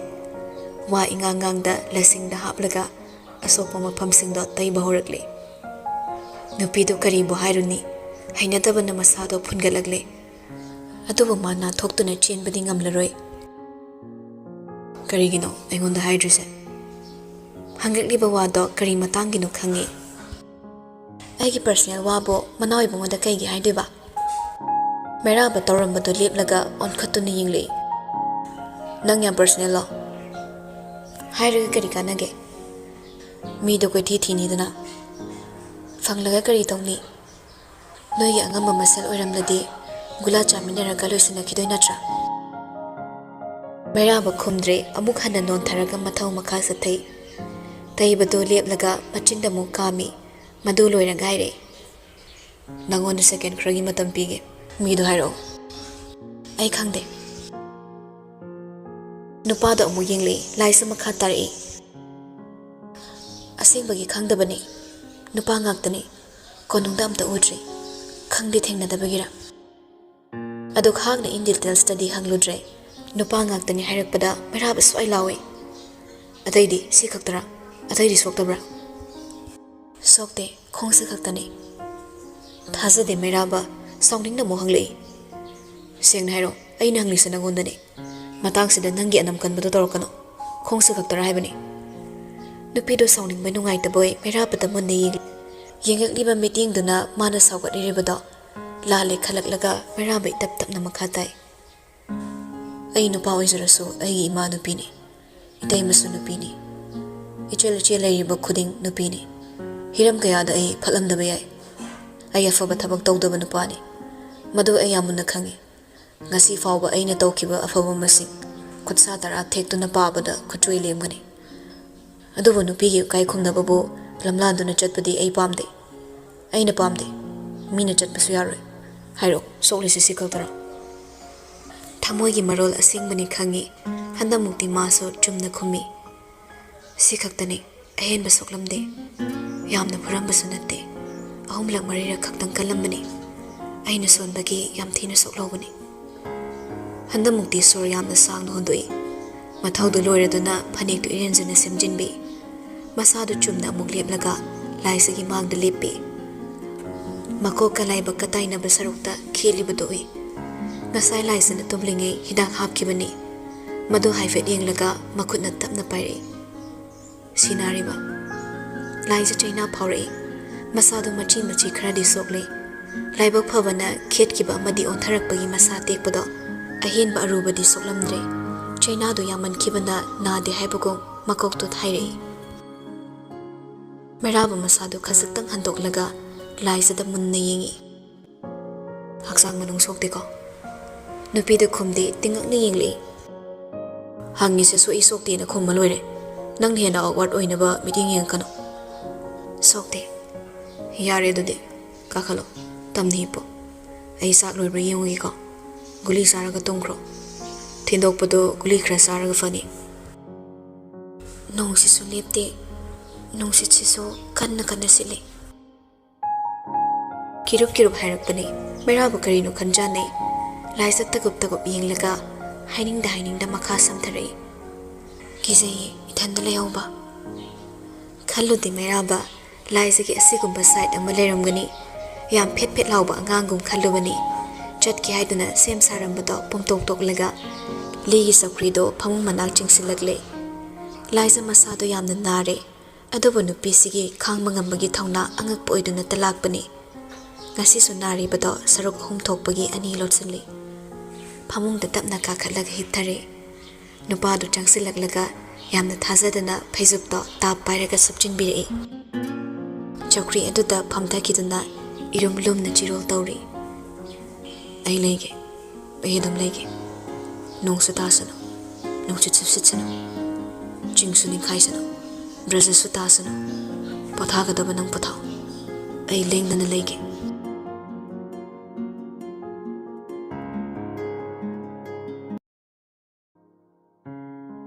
ꯁꯣꯜꯂꯕ ꯋꯥꯈꯜꯒꯤ ꯀꯥꯈꯨꯗꯒꯤ ꯄꯥꯏꯊꯣꯔꯛꯏ ꯃꯣꯛꯊ꯭ꯔꯨꯕꯤ ꯆꯕꯨꯜ ꯆꯕꯨꯜ ꯋꯥꯔꯧ ꯄꯨꯛꯂꯧ ꯁꯥꯎꯖꯕ ꯄꯨꯛꯅꯤꯡꯅ ꯀꯤꯖꯕꯅꯤ ꯑꯌꯥꯛꯄ ꯃꯍꯥꯎ ꯄꯨꯟꯁꯤꯅ ꯄꯨꯟꯁꯤꯕꯨ ꯀꯔꯝꯅ ꯄꯨꯒꯗꯧꯔꯤ ꯍꯤꯡꯂꯤꯕ ꯃꯤꯀꯨꯞꯁꯤ ꯈꯛꯇꯅꯤ ꯇꯝꯕ ꯉꯝꯕ ꯍꯥꯏꯕꯕꯨ ꯍꯌꯦꯡ ꯍꯥꯏꯕꯗꯨ ꯂꯩꯇꯦꯗ ꯇꯥꯏꯕꯪ ꯃꯤꯑꯣꯏꯕꯒꯤ ꯁꯨꯃꯥꯡ ꯀꯨꯝꯍꯩꯗ ꯆꯥꯏꯈꯥꯏꯔꯕ ꯋꯥꯈꯜꯒꯤ ꯃꯪꯂꯥꯟꯅꯤ ꯈꯥ ꯋꯥꯡ ꯁꯦꯠꯅꯔꯕ ꯄꯥꯜꯂꯤꯕ ꯊꯣꯛ ꯃꯆꯥꯗꯣ ꯃꯊꯧ ꯂꯦꯞꯂꯒꯦ ꯅꯤꯡꯉꯥꯏ ꯇꯧꯔꯛꯂꯤ ꯃꯗꯣꯝ ꯂꯩꯕ ꯃꯇꯝꯗ ꯃꯤꯠ ꯎꯏꯁꯤꯟꯈꯤꯕ ꯇꯥꯡꯀꯛꯇ ꯇꯥꯏꯕꯪ ꯃꯪꯂꯥꯟ ꯁꯦꯒꯥꯏꯅꯩ ꯍꯪꯉꯤ ꯋꯥꯈꯜꯅ ꯊꯃꯣꯏꯗ ꯇꯠꯇꯅ ꯏꯪꯁꯤꯜꯂꯤ ꯄꯨꯛꯅꯤꯡꯗ ꯄꯥꯈꯣꯝ ꯄꯥꯝꯂꯛꯏ ꯃꯍꯥꯛꯁꯦ ꯀꯅꯥꯅꯣ ꯍꯪꯖꯕ ꯍꯧꯔꯛꯏ ꯃꯊꯟꯇ ꯑꯩ ꯑꯁꯤꯕꯨ ꯀꯅꯥꯅꯣ ꯑꯩꯒꯤ ꯍꯧꯔꯛꯐꯝ ꯀꯔꯤꯅꯣ ꯆꯥꯛ ꯆꯥꯔꯝꯗꯥꯏ ꯑꯗꯨ ꯐꯥꯎꯕ ꯃꯁꯥꯗꯨ ꯅꯨꯡꯉꯥꯏꯃꯟꯗꯗꯨꯅ ꯂꯩꯔꯤꯕ ꯀꯅꯥꯕꯨ ꯍꯟꯅ ꯌꯦꯡꯈꯤꯗꯦ ꯃꯁꯥꯗ ꯐꯥꯎꯔꯤꯕ ꯆꯤꯛꯄ ꯁꯥꯕꯗꯨꯅ ꯉꯝꯈꯤꯗꯨꯅ ꯃꯊꯦꯜ ꯑꯗꯨꯐꯥꯎ ꯍꯟꯅ ꯌꯦꯡꯗ ꯁꯥꯏꯕ ꯈꯛꯇꯃꯛ ꯁꯥꯏꯔꯒ ꯍꯤꯗꯥꯛ ꯆꯥꯔꯒ ꯇꯨꯝꯈꯤꯕꯅꯤ ꯇꯨꯝꯊꯔꯨꯔꯦ ꯌꯥꯝꯅ ꯀꯨꯏꯅ ꯃꯤꯀꯞ ꯊꯣꯛꯂꯝꯗꯥꯏ ꯉꯥꯏꯍꯥꯛꯇꯪ ꯃꯪꯂꯥꯟ ꯑꯃꯁꯨ ꯃꯪꯈꯤ ꯃꯗꯨꯁꯨ ꯃꯊꯣꯡ ꯈꯪꯈꯤꯗꯦ ꯇꯥꯏꯕꯪ ꯃꯪꯂꯥꯟ ꯏꯋꯣꯟ ꯑꯣꯟꯅꯔꯕ ꯋꯥꯍꯪꯇꯅ ꯊꯜꯂꯕ ꯄꯥꯎꯈꯨꯝ ꯄꯤꯅꯕ ꯀꯅꯥꯁꯨ ꯂꯩꯇ꯭ꯔꯕ ꯊꯋꯥꯏ ꯑꯗꯣ ꯃꯤꯀꯞ ꯊꯣꯛꯇꯨꯅ ꯃꯤꯠ ꯄꯥꯡꯉꯛꯂꯦ ꯃꯁꯥꯗꯨ ꯇꯞꯅ ꯍꯧꯒꯠꯂꯒ ꯐꯝꯃꯤ ꯍꯤꯗꯥꯛꯀꯤ ꯃꯅꯤꯜꯅ ꯉꯥꯏꯍꯥꯛꯇꯪꯗꯨꯗ ꯆꯤꯡꯗꯨꯗ ꯍꯪꯒꯠ ꯍꯟꯗꯥ ꯀꯥꯗꯨꯅ ꯁꯥꯟꯅꯕ ꯉꯝꯒꯗꯧꯕꯩ ꯈꯜꯂꯤ ꯉꯥꯏꯍꯥꯛ ꯁꯨꯝ ꯐꯝꯂꯝꯂꯒ ꯅꯥꯀꯟꯗ ꯌꯦꯡꯂꯛꯏ ꯅꯣꯡꯂꯩꯗꯤ ꯂꯦꯞꯇꯕꯅ ꯃꯩ ꯊꯥꯔꯛꯇ꯭ꯔꯦ ꯊꯥꯜꯂꯤꯕ ꯄꯣꯗꯣꯟ ꯑꯗꯨ ꯈꯛꯇꯅꯤ ꯀꯥꯗꯨꯗ ꯉꯥꯜꯂꯤꯕ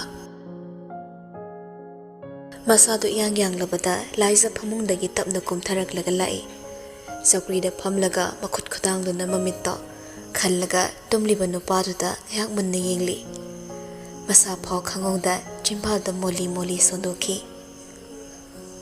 ꯂꯁꯤꯡ ꯃꯐꯣꯜꯒꯤ ꯃꯣꯝꯄꯥꯛꯇ ꯍꯤꯞꯄꯗꯨ ꯐꯥꯎꯕ ꯇꯨꯝꯕ ꯌꯥꯗꯦ ꯍꯥꯏꯅ ꯅꯅꯥꯏꯁꯤꯡꯅ ꯈꯨꯆꯦꯟ ꯆꯦꯜꯂꯒ ꯇꯨꯝꯕ ꯌꯥꯅꯕ ꯍꯣꯠꯅꯕ ꯅꯁꯥꯅ ꯁꯦꯠꯆꯕ ꯐꯤꯔꯣꯜ ꯐꯥꯎꯕ ꯑꯃꯨꯔꯛ ꯁꯦꯠꯂꯨꯔꯒ ꯁꯨꯗ꯭ꯔꯕꯗꯤ ꯑꯅꯤꯔꯛ ꯍꯟꯅ ꯁꯦꯠꯇꯕ ꯑꯁꯨꯛ ꯈꯨꯗꯣꯡ ꯆꯥꯔꯣꯏ ꯈꯪꯅ ꯈꯪꯅ ꯀꯔꯤꯒꯤ ꯑꯩꯕꯨ ꯊꯤꯔꯛꯂꯤꯕ ꯁꯤꯕ ꯆꯪꯕ ꯇꯝꯕ ꯉꯝꯗ꯭ꯔꯕ ꯑꯩꯕꯨ ꯀꯔꯤꯒꯤ ꯀꯟꯕ ꯂꯥꯛꯂꯤꯕ ꯋꯥꯍꯪꯁꯦ ꯏꯊꯟꯇ ꯑꯗꯨꯃꯛ ꯍꯪꯖꯔꯅꯤ hangkiba wahang chumna pakhom pib haitaba nangonda ide wahang hanglaroi yenglamlaga tamno mumanak nangna changsilai iliwa haufiduna khajiktang jaithokliba tapna khomjinbi makhunna khanba yodaba laibaki sarukta tentak kontak tariba nupadugi sai maru ani ahumda makhut khanau biduna tapna kotlaga mathakta haigat pirami ngahak munna yenglaga tayang haise rasina leiridi isawna langi sungai haisu haibane makhoi manau ibungosi saknungsidaba takhatpa sakta palabaso maithongi machi khude rasi chabul haizile thamoi yamna huba minok amaso bonus oina theli punsigi mabu yengbada nokningle nokni tawramlaga kadudagi thorakle painkiller na thindokpa phallabaso khongdi khara sekli ka anigi mayai da leiba ka adu tamna changakpani miyai chalaba nupi ama phamduna leiramle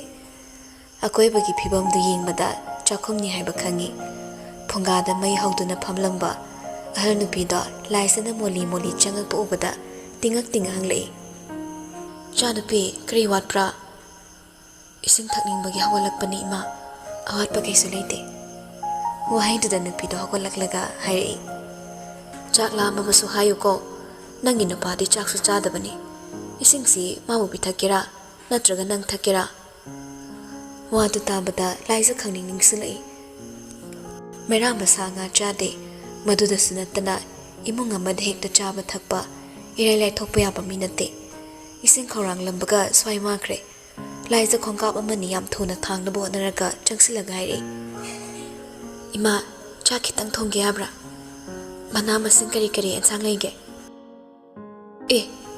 anaba nangna karam thongkira lamasu ai thongke adumna tawgano aikhoi takhulkiti yumda lakpa mibu isorgumna seba tawbani karigi nangmu hangera ima thongke ko nupiduna haribato laisa yelai mayum natrabasu upai leitabana nolokna hairi ai thongge ima yaragadi chapu yan sutongana thamba leiragadi pibiyo aigi natte magine wahai da nupido angang natabana karigumba ama leiramnani khanna chapul leifam tai nupiduna tapna lai laisa masadu yang labada prabab thongna bonai phairada paring thamliba nunggi sapu ama lauraga chak thangatli gas natte singduni pamdagi helakpa mana masing khara leiri talakpada ngairiba alu anauba matapai hawai asangbido matik thekli yamna thuna khamen asangbido tin yenglaga makak kaktuna chak sawalakpagi matangduda punna hapsinkhre singdo amuk semli singdo tawbado kholoide khajaktang awaba mayokni phongada phamliba nupiduna mana ngasaidagi tawriba matawda yenglaga nokmi hairi nangi nupabu yam nungsiba malene mai seplamba nupido tingak nginglei ningsinglei makhoi mitta matai mana oiri haiba laisa khomdre ik atawraga loisinkhre ahalduna makha tari man hena nungsiba oiganida pamtagi halakpada nakhoibu thingnabani asuk ngamba chimaise nangbu thanglaga pubado wai haidabani nangna gyan tatan leibado pakhatuna nangbu lonna yingbani pakhatpagi awaba sakta mama okiba leitri khajiktang di pakchade adubu thamoidadi lonna nokli tongan manungbi sakphodo piklap tawba mut puthoragli thau khajiktang heiraga sahalli chingi morok angangbado ani ahum khakta thadaduna tawraga prabab lokhali maraktuda maroisu tahori chakta ngan kiba singdu lauthoklaga chamduna takhairaga moroktu namkhaiduna chaisili thauda tawruba maroi kharado chaisilaga morok aduga punna totsinai heglakpada ngairiba thabi khara taduna leiribado ama lauraga singna chapthoklaba tung masung mari thokna soiduna bukham machida haple masadu irenjana kandriba mana tawribado uraga nupido amuksu nungaitaba phauri mani yengna laisa phong saba chakto thidoklaga tasillaga semi ensang numasu happy ising glass ama paiduna thorakle ꯃꯥꯅ ꯀꯥꯗ ꯆꯪꯉꯛꯄ ꯐꯥꯎꯕ ꯃꯩꯔꯥꯕ ꯍꯥꯟꯅꯒꯤ ꯐꯤꯕꯝꯗ ꯑꯗꯨꯃꯛ ꯂꯩꯔꯝꯂꯤ ꯆꯥꯛꯂꯨꯛꯇꯨ table ꯃꯆꯤꯗ ꯊꯝꯂꯒ ꯅꯨꯡꯁꯤꯠꯀꯤ ꯑꯀꯟꯕ ꯁꯥꯍꯨꯝꯗ ꯏꯍꯥꯡ ꯍꯥꯡꯗꯣꯛꯂꯝꯕ ꯊꯣꯡꯅꯥꯎꯗꯣ ꯂꯣꯟꯁꯤꯟꯒꯤ ꯈꯟꯅ ꯃꯅꯥꯛꯇ ꯆꯪꯁꯤꯜꯂꯤ ꯃꯄꯥꯟꯗ ꯄꯥꯟꯕ ꯑꯣꯏꯕꯅ ꯂꯥꯝꯕ ꯈꯖꯤꯛꯇꯪ ꯋꯥꯏ ꯑꯀꯟꯕ ꯅꯨꯡꯁꯤꯠꯇꯨꯒꯤ ꯁꯥꯍꯨꯝ ꯌꯩꯔꯛꯇꯨꯅ ꯃꯃꯥꯏꯗꯨ ꯆꯨꯝꯅ ꯌꯦꯡꯕꯁꯨ ꯉꯝꯗ꯭ꯔꯦ ꯇꯥꯟꯖꯥꯗꯨꯗ ꯇꯨꯡꯗ ꯌꯥꯝꯅ ꯅꯛꯅ ꯂꯦꯞꯁꯤꯜꯂꯛꯂꯤ ꯅꯛꯄ ꯍꯥꯏꯕꯕꯨ ꯑꯃꯅ ꯑꯃꯒꯤ ꯍꯛꯆꯥꯡꯒꯤ ꯃꯅꯤꯜ ꯐꯪꯂꯤ ꯅꯨꯄꯤꯗꯨꯅ ꯂꯣꯟꯁꯤꯟꯒꯦ ꯍꯣꯠꯅꯔꯤꯕ ꯊꯣꯡꯅꯥꯎꯗꯣ ꯃꯈꯨꯠꯅ ꯂꯥꯝꯂꯒ ꯃꯥꯅ ꯑꯣꯏꯅ ꯂꯣꯟꯁꯤꯟꯈ꯭ꯔꯦ ꯇꯨ ꯈ꯭ꯌꯥꯎ ꯁꯨꯡꯈ꯭ꯔꯕ ꯅꯨꯄꯤꯗꯣ ꯂꯩꯊꯣꯛꯂꯒ ꯇꯠꯇꯨ ꯌꯦꯡꯂꯛꯏ ꯑꯩ ꯍꯧꯗꯣꯔꯛꯄ ꯌꯥꯗ꯭ꯔꯣ ꯏꯪꯕꯁꯤꯗ ꯀꯔꯤꯒꯤ ꯍꯧꯒꯠꯂꯤꯅꯣ ꯀꯩꯁꯨ ꯇꯧꯗ꯭ꯔꯁꯤꯕꯨ ꯄꯨꯡꯐ ꯐꯔꯦ ꯑꯅꯤꯗꯨ ꯌꯥꯝꯅ ꯅꯛꯅ ꯂꯦꯞꯂꯤ ꯃꯩꯔꯥꯕꯁꯨ ꯅꯨꯄꯤꯗꯨꯗ ꯍꯥꯏꯐꯦꯠ ꯂꯨꯁꯤꯟꯅ ꯌꯦꯡꯂꯛꯄꯅꯤ ꯑꯣꯏ ꯊꯪꯕ ꯈꯖꯥꯏꯗꯨꯗ ꯑꯃꯨꯕ ꯍꯥꯃꯨꯛ ꯃꯆꯦꯠ ꯑꯃ ꯇꯩꯔꯤꯕꯗꯨ ꯎꯔꯒ ꯇꯩꯊꯣꯛꯀꯦ ꯈꯟꯅ ꯃꯈꯨꯠꯇꯨ ꯇꯞꯅ ꯊꯥꯡꯒꯠꯂꯤ ꯑꯗꯨꯕꯨ ꯅꯨꯄꯤꯗꯨꯒꯤ ꯈꯖꯥꯏ ꯌꯧꯕ ꯉꯝꯗ ꯈꯨꯠꯇꯨ ꯇꯨꯡꯗ ꯊꯥꯗꯈ꯭ꯔꯦ ꯆꯥꯛ ꯂꯥꯝꯃꯁꯨ ꯑꯩꯉꯣꯟꯗ ꯍꯥꯏꯕ ꯌꯥꯗꯕ꯭ꯔꯥ ꯍꯦꯟꯅ ꯅꯥꯔꯒ ꯃꯤꯕꯨ ꯋꯥꯍꯟꯒꯦꯔꯥ ꯑꯗꯨꯗꯤ ꯃꯅꯥꯎ ꯏꯕꯨꯡꯉꯣꯁꯨ ꯆꯥꯛ ꯆꯥꯗꯅ ꯅꯥꯔꯒ ꯑꯩꯕꯨ ꯇꯟꯗꯤ ꯄꯤꯕꯤꯒꯦꯔꯥ ꯅꯨꯄꯥꯗꯨ ꯈꯪꯂꯦ ꯃꯥꯒꯤꯗꯃꯛꯅꯤ ꯍꯥꯏꯕ ꯑꯗꯨꯕꯨ ꯋꯥꯔꯤꯗꯨ ꯅꯤꯡꯊꯤꯅ ꯈꯪꯗꯕꯅꯤꯅ ꯍꯥꯏꯔꯛꯏ ꯑꯩ ꯆꯥꯔꯣꯏ ꯌꯥꯔꯦ ꯄꯣꯊꯥꯔꯨꯔꯣ ꯆꯥꯗꯕ ꯌꯥꯔꯣꯏ ꯆꯔꯥ ꯍꯦꯟꯕ ꯌꯥꯔꯣꯏ ꯅꯣꯡꯃꯈꯛ ꯆꯔꯥ ꯍꯦꯟꯕꯗ ꯃꯤ ꯁꯤꯗꯕꯅꯤ ꯌꯥꯔꯣꯏ ꯆꯥꯗꯕ ꯑꯩꯅ ꯊꯣꯡꯂꯨꯕꯅꯤ ꯆꯐꯨꯁꯦ ꯁꯦꯡꯅ ꯁꯦꯡꯗꯣꯛꯄꯅꯤ ꯉꯥꯔꯤ ꯐꯥꯎ ꯌꯥꯎꯗꯕꯅꯤ ꯌꯥꯝꯅ ꯁꯦꯡꯅ ꯊꯣꯡꯕꯅꯤ ꯏꯉꯛ ꯉꯛꯂꯤ ꯅꯨꯄꯥꯗꯣ ꯆꯥꯛꯂꯨꯛꯇꯨꯗ ꯇꯤꯡꯉꯛ ꯌꯦꯡꯂꯤ ꯂꯥꯏꯁꯤꯗ ꯃꯣꯟꯁꯤꯜꯂꯛꯂꯒ ꯅꯨꯄꯤꯗꯨꯒꯤ ꯃꯈꯨꯠꯇꯣ ꯇꯞꯅ ꯂꯧꯔꯒ ꯄꯥꯏꯈꯠꯂꯤ ꯅꯪ ꯅꯈꯨꯠ ꯁꯣꯛꯂꯤꯕꯅꯤ ꯏꯁꯤꯡ ꯆꯣꯠꯍꯟꯒꯅꯨ ꯍꯥꯏꯔꯒ ꯅꯪꯁꯦ ꯉꯥꯡꯅꯕ ꯉꯝꯗꯦ ꯅꯪꯅ ꯆꯥꯛ ꯆꯥꯔꯝꯗ꯭ꯔꯤ ꯅꯠꯇ꯭ꯔꯣ ꯀꯃꯥꯏꯅ ꯆꯥꯎ ꯍꯥꯏꯕꯅꯣ ꯐꯩꯔꯥ ꯃꯊꯛꯇꯨꯗ ꯁꯥ ꯃꯇꯨꯝ ꯌꯥꯜꯂꯒ ꯋꯥꯍꯩꯗꯨ ꯌꯥꯝ ꯅꯣꯛꯅꯤꯡꯂꯨꯔꯦ ꯅꯣꯛꯊꯣꯔꯛꯏ ꯂꯥꯏꯁꯥ ꯃꯥꯒꯤ ꯃꯃꯥꯡꯗ ꯇꯥꯡꯅ ꯅꯣꯛꯄ ꯅꯨꯄꯤꯗꯨꯒꯤ ꯃꯤꯅꯣꯛꯇꯨ ꯎꯔꯒ ꯃꯩꯔꯥꯕ ꯈꯪꯍꯧꯗꯅ ꯃꯣꯃꯣꯟ ꯇꯧꯈꯤ ꯂꯥꯏꯁꯥꯅ ꯇꯞꯅ ꯍꯥꯏꯔꯛꯏ ꯑꯩꯅ ꯀꯔꯤꯝꯇ ꯁꯣꯛꯍꯟꯗꯕꯅꯤ ꯌꯥꯝꯅ ꯁꯦꯡꯅ ꯇꯧꯕꯅꯤ ꯑꯩꯕꯨ ꯊꯥꯖꯗꯕ꯭ꯔꯥ ꯃꯩꯔꯥꯕ ꯈꯨꯝꯂꯝꯗ꯭ꯔꯦ ꯂꯥꯏꯁꯥꯒꯤ ꯃꯈꯨꯠꯇꯣ ꯇꯞꯅ ꯊꯥꯗꯣꯛꯏ ꯈ꯭ꯋꯥꯏꯗꯒꯤ ꯍꯩꯅꯔꯝꯗꯕ ꯅꯨꯄꯥ ꯑꯁꯤꯒ ꯀꯥ ꯑꯃꯗ ꯇꯔꯛ ꯂꯩꯕꯗꯣ ꯈꯟꯖꯤꯜꯂꯨꯔꯒ ꯍꯨꯃꯥꯡ ꯀꯥꯡꯉꯤ ꯃꯩꯔꯥꯕꯒꯤ ꯋꯥꯗꯤ ꯉꯥꯡꯗ ꯃꯥꯕꯨ ꯇꯨꯃꯤꯟ ꯌꯦꯡꯕ ꯃꯤꯠꯌꯦꯡꯁꯤꯅ ꯃꯥꯏꯊꯣꯡꯕꯨ ꯊꯝꯐꯝ ꯂꯩꯍꯟꯗꯦ ꯃꯁꯥꯗꯣ ꯇꯞꯅ ꯂꯩꯊꯣꯛꯂꯒ ꯍꯥꯏꯔꯛꯏ ꯆꯥꯛ ꯆꯥꯊꯣꯛꯄꯤꯔꯝꯃꯣ ꯏꯃꯥꯁꯨ ꯂꯩꯍꯧꯕꯅꯤ ꯑꯩ ꯆꯥꯛꯈꯨꯝꯐꯥꯎꯗ ꯆꯠꯂꯨꯒꯦ ꯃꯩꯔꯥꯕ ꯈꯨꯝꯂꯨꯗ꯭ꯔꯦ ꯃꯀꯣꯛꯇꯨ ꯇꯞꯅ ꯅꯣꯝꯃꯤ ꯂꯥꯏꯁꯥ ꯃꯄꯥꯟ ꯊꯣꯔꯛꯂꯦ ꯆꯥꯛꯁꯪꯒꯤ ꯊꯣꯡꯗꯣ ꯂꯣꯜꯂꯝꯕ ꯎꯕꯗ ꯆꯪꯂꯨꯗꯅ ꯃꯥꯡꯒꯣꯜ ꯃꯆꯤ ꯑꯃꯗ ꯂꯦꯞꯄꯤ ꯅꯣꯡꯗꯤ ꯂꯦꯞꯇꯦ ꯑꯗꯨꯕꯨ ꯅꯨꯡꯁꯤꯠꯀꯤ ꯁꯥꯍꯨꯝꯗꯤ ꯈꯔ ꯄꯥꯊꯔꯝꯂꯦ ꯑꯗꯨꯝ ꯑꯣꯏꯅꯃꯛ ꯅꯥꯒꯦꯠꯇ ꯃꯨꯁꯨꯛ ꯃꯨꯟꯅ ꯃꯄꯩ ꯄꯩꯈꯠꯂꯒ ꯅꯣꯡꯂꯩ ꯑꯣꯏꯒꯗꯕꯒꯤ ꯉꯥꯏꯗꯨꯅ ꯂꯩꯔꯤ ꯃꯌꯥꯝꯗꯨ ꯁꯨꯞꯅ ꯌꯦꯡꯂꯝꯂꯒ ꯂꯥꯏꯖ ꯆꯤꯝꯕꯥꯜꯗ ꯇꯞꯅ ꯁꯣꯜꯂꯛꯏ ꯏꯃꯥ ꯄꯪꯁꯤꯜꯂꯨꯔꯕ ꯋꯥꯈꯜꯗꯣ ꯑꯏꯪꯕ ꯁꯥꯍꯨꯝꯗ ꯃꯊꯤ ꯐꯣꯡꯂꯛꯇꯨꯅ ꯆꯤꯝꯕꯥꯜꯗ ꯇꯞꯅ ꯁꯣꯜꯂꯤ ꯑꯩ ꯅꯪꯕꯨ ꯌꯥꯝ ꯎꯅꯤꯡꯉꯤ ꯋꯥꯍꯪ ꯀꯌꯥ ꯍꯪꯅꯤꯡꯉꯤ ꯑꯩꯁꯤꯕꯨ ꯀꯅꯥꯅꯣ ꯑꯩꯒꯤ ꯍꯧꯔꯛꯐꯝ ꯀꯗꯥꯏꯗꯅꯣ ꯇꯥꯏꯕꯪ ꯃꯪꯂꯥꯟꯅꯤ ꯈꯪꯗꯕ ꯋꯥꯔꯤ ꯀꯌꯥꯅ ꯑꯩꯕꯨ ꯇꯠꯇꯅ ꯃꯪꯂꯥꯛꯅꯍꯜꯂꯤꯕꯁꯦ ꯏꯃꯥ ꯅꯪ ꯂꯩꯔꯝꯂꯗꯤ ꯑꯩꯒꯤ ꯑꯋꯥꯕ ꯀꯣꯛꯂꯝꯒꯅꯤ ꯏꯁꯥꯅ ꯏꯁꯥꯕꯨ ꯃꯁꯛ ꯈꯪꯖꯔꯛꯇ꯭ꯔꯕ ꯑꯩꯅ ꯂꯦꯞꯂꯤꯕ ꯃꯐꯝꯁꯤꯕꯨ ꯀꯗꯥꯏꯗꯅꯣ ꯈꯪꯗꯦ ꯑꯩꯁꯤꯕꯨ ꯀꯅꯥꯅꯣ ꯏꯃꯥ ꯑꯩꯒꯤ ꯍꯧꯔꯛꯐꯝ ꯀꯔꯤꯅꯣ ꯍꯪꯖꯩ ꯃꯗꯣ ꯋꯥꯍꯪ ꯃꯈꯜ ꯆꯅꯩꯔꯔꯕ ꯃꯥꯒꯤ ꯋꯥꯈꯜꯗ ꯅꯤꯡꯁꯤꯡꯕꯒꯤ ꯃꯃꯤ ꯀꯌꯥꯅ ꯇꯞꯅ ꯄꯥꯏꯁꯤꯜꯂꯛꯇꯨꯅ ꯃꯅꯤꯟ ꯑꯣꯏꯅ ꯂꯩꯔꯤ ꯐꯅ ꯀꯨꯏꯅ ꯂꯦꯞꯂꯝꯃꯤ ꯃꯁꯥꯒꯤ ꯃꯔꯣꯝꯗꯣꯝ ꯏꯪꯕꯅ ꯉꯛꯂꯕ ꯎꯈ꯭ꯔꯨꯜꯗꯨꯗ ꯅꯣꯡ ꯇꯥꯁꯤꯟꯕꯅꯤ ꯅꯨꯡꯁꯤꯠ ꯁꯤꯠꯄꯅꯤ ꯅꯣꯡꯉꯥꯜꯂꯝꯗꯥꯏꯒꯤ ꯑꯏꯪꯕ ꯅꯨꯡꯁꯤꯠꯅ ꯃꯁꯥꯗꯣ ꯂꯥꯡꯁꯤꯜꯂꯛꯄꯅ ꯂꯥꯏꯁꯥ ꯃꯅꯨꯡ ꯆꯪꯉꯛꯂꯦ ꯃꯩꯔꯥꯕ ꯆꯥꯛ ꯆꯥꯕ ꯂꯣꯏꯔꯝꯂꯦ ꯊꯤꯕꯗꯣ ꯂꯣꯏꯅ ꯆꯥꯔꯝꯗꯦ ꯂꯥꯏꯁꯥ ꯑꯍꯦꯟꯕ ꯍꯥꯏꯔꯨꯗꯦ ꯅꯨꯄꯥꯗꯣ ꯃꯥ ꯆꯪꯂꯛꯄꯗ ꯃꯤꯆꯤꯟꯅ ꯐꯂꯞ ꯌꯦꯡꯂꯛꯏ ꯑꯗꯨꯒ ꯄꯥꯔꯝꯕ ꯃꯦꯒꯥꯖꯤꯟꯗꯣ ꯃꯃꯥꯏ ꯑꯣꯟꯁꯤꯟꯈ꯭ꯔꯦ ꯆꯧꯀꯤꯗꯨꯗ ꯉꯥꯊꯔꯒ ꯂꯩꯈ꯭ꯔꯦ ꯂꯥꯏꯁꯥ ꯐꯃꯨꯡꯗ ꯀꯥꯈꯠꯂꯒ ꯀꯥꯆꯤꯟꯂꯣꯝ ꯊꯪꯕ ꯁꯔꯨꯛꯇꯨꯗ ꯐꯝꯃꯤ ꯃꯁꯥꯗꯨ ꯐꯛꯂꯥꯡꯗ ꯇꯞꯅ ꯉꯥꯊꯩ ꯐꯩꯖꯨꯞꯇꯣ ꯃꯈ꯭ꯋꯥꯡ ꯄꯣꯛꯁꯤꯟꯈꯠꯂꯤ ꯄꯣꯗꯣꯟꯒꯤ ꯃꯉꯥꯜꯗꯨꯗ ꯎꯔꯤꯕ ꯃꯩꯔꯥꯕꯒꯤ ꯃꯥꯏꯊꯣꯡꯗ ꯇꯨꯃꯤꯟꯅ ꯌꯦꯡꯂꯒ ꯂꯩ ꯅꯨꯄꯤꯗꯨꯅ ꯌꯦꯡꯕꯒꯤ ꯁꯥꯍꯨꯝ ꯐꯪꯂꯛꯄꯗ ꯃꯩꯔꯥꯕꯗꯣ ꯐꯂꯞ ꯌꯦꯡꯂꯛꯏ ꯀꯨꯏꯅ ꯌꯦꯡꯕ ꯉꯝꯗ ꯐꯠ ꯑꯃꯨꯛ ꯂꯩꯊꯣꯛꯏ ꯃꯥꯕꯨ ꯌꯦꯡꯅ ꯋꯥꯈꯜ ꯂꯤꯁꯤꯡ ꯈꯜꯂꯝꯂꯒ ꯂꯥꯏꯁꯨ ꯐꯃꯨꯡꯗꯒꯤ ꯀꯨꯝꯊꯔꯛꯂꯦ ꯃꯩꯔꯥꯕꯒꯤ ꯅꯥꯛꯇ ꯇꯞꯂꯤ ꯆꯪꯁꯤꯜꯂꯛꯂꯒ ꯅꯨꯄꯥꯗꯨꯅ ꯏꯜꯂꯤꯕ ꯍꯥꯎꯐꯤꯒꯤ ꯃꯆꯤ ꯑꯃ ꯄꯥꯏꯗꯨꯅ ꯀꯛ ꯆꯤꯡꯉꯤ ꯃꯩꯔꯥꯕ ꯀꯔꯤꯅꯣ ꯍꯥꯏꯕꯒꯨꯝ ꯌꯦꯡꯂꯛꯏ ꯋꯥ ꯑꯣꯏꯅ ꯍꯦꯛ ꯍꯥꯏꯕꯁꯨ ꯉꯝꯗ ꯇꯇꯨ ꯂꯦꯞꯂꯒ ꯂꯩ ꯀꯔꯤꯁꯨ ꯍꯥꯏꯗꯦ ꯑꯃꯨꯛ ꯍꯟꯅ ꯐꯤꯖꯤ ꯄꯥꯏꯗꯨꯅ ꯆꯤꯡꯉꯤ ꯍꯟꯗꯛꯃꯨꯛꯇꯤ ꯅꯨꯄꯥꯗꯣ ꯃꯦꯒꯥꯖꯤꯟꯗꯨ ꯇꯦꯕꯜꯗ ꯀꯣꯛ ꯊꯝꯂꯒ ꯍꯥꯏꯔꯛꯏ ꯀꯔꯤꯅꯣ ꯃꯤ ꯀꯩꯗꯧꯔꯒꯦꯕ ꯑꯁꯨꯛ ꯏꯪꯕꯁꯤꯗ ꯆꯧꯀ꯭ꯔꯤꯁꯤꯗ ꯀꯃꯥꯏꯅ ꯇꯨꯝꯗꯣꯏꯅꯣ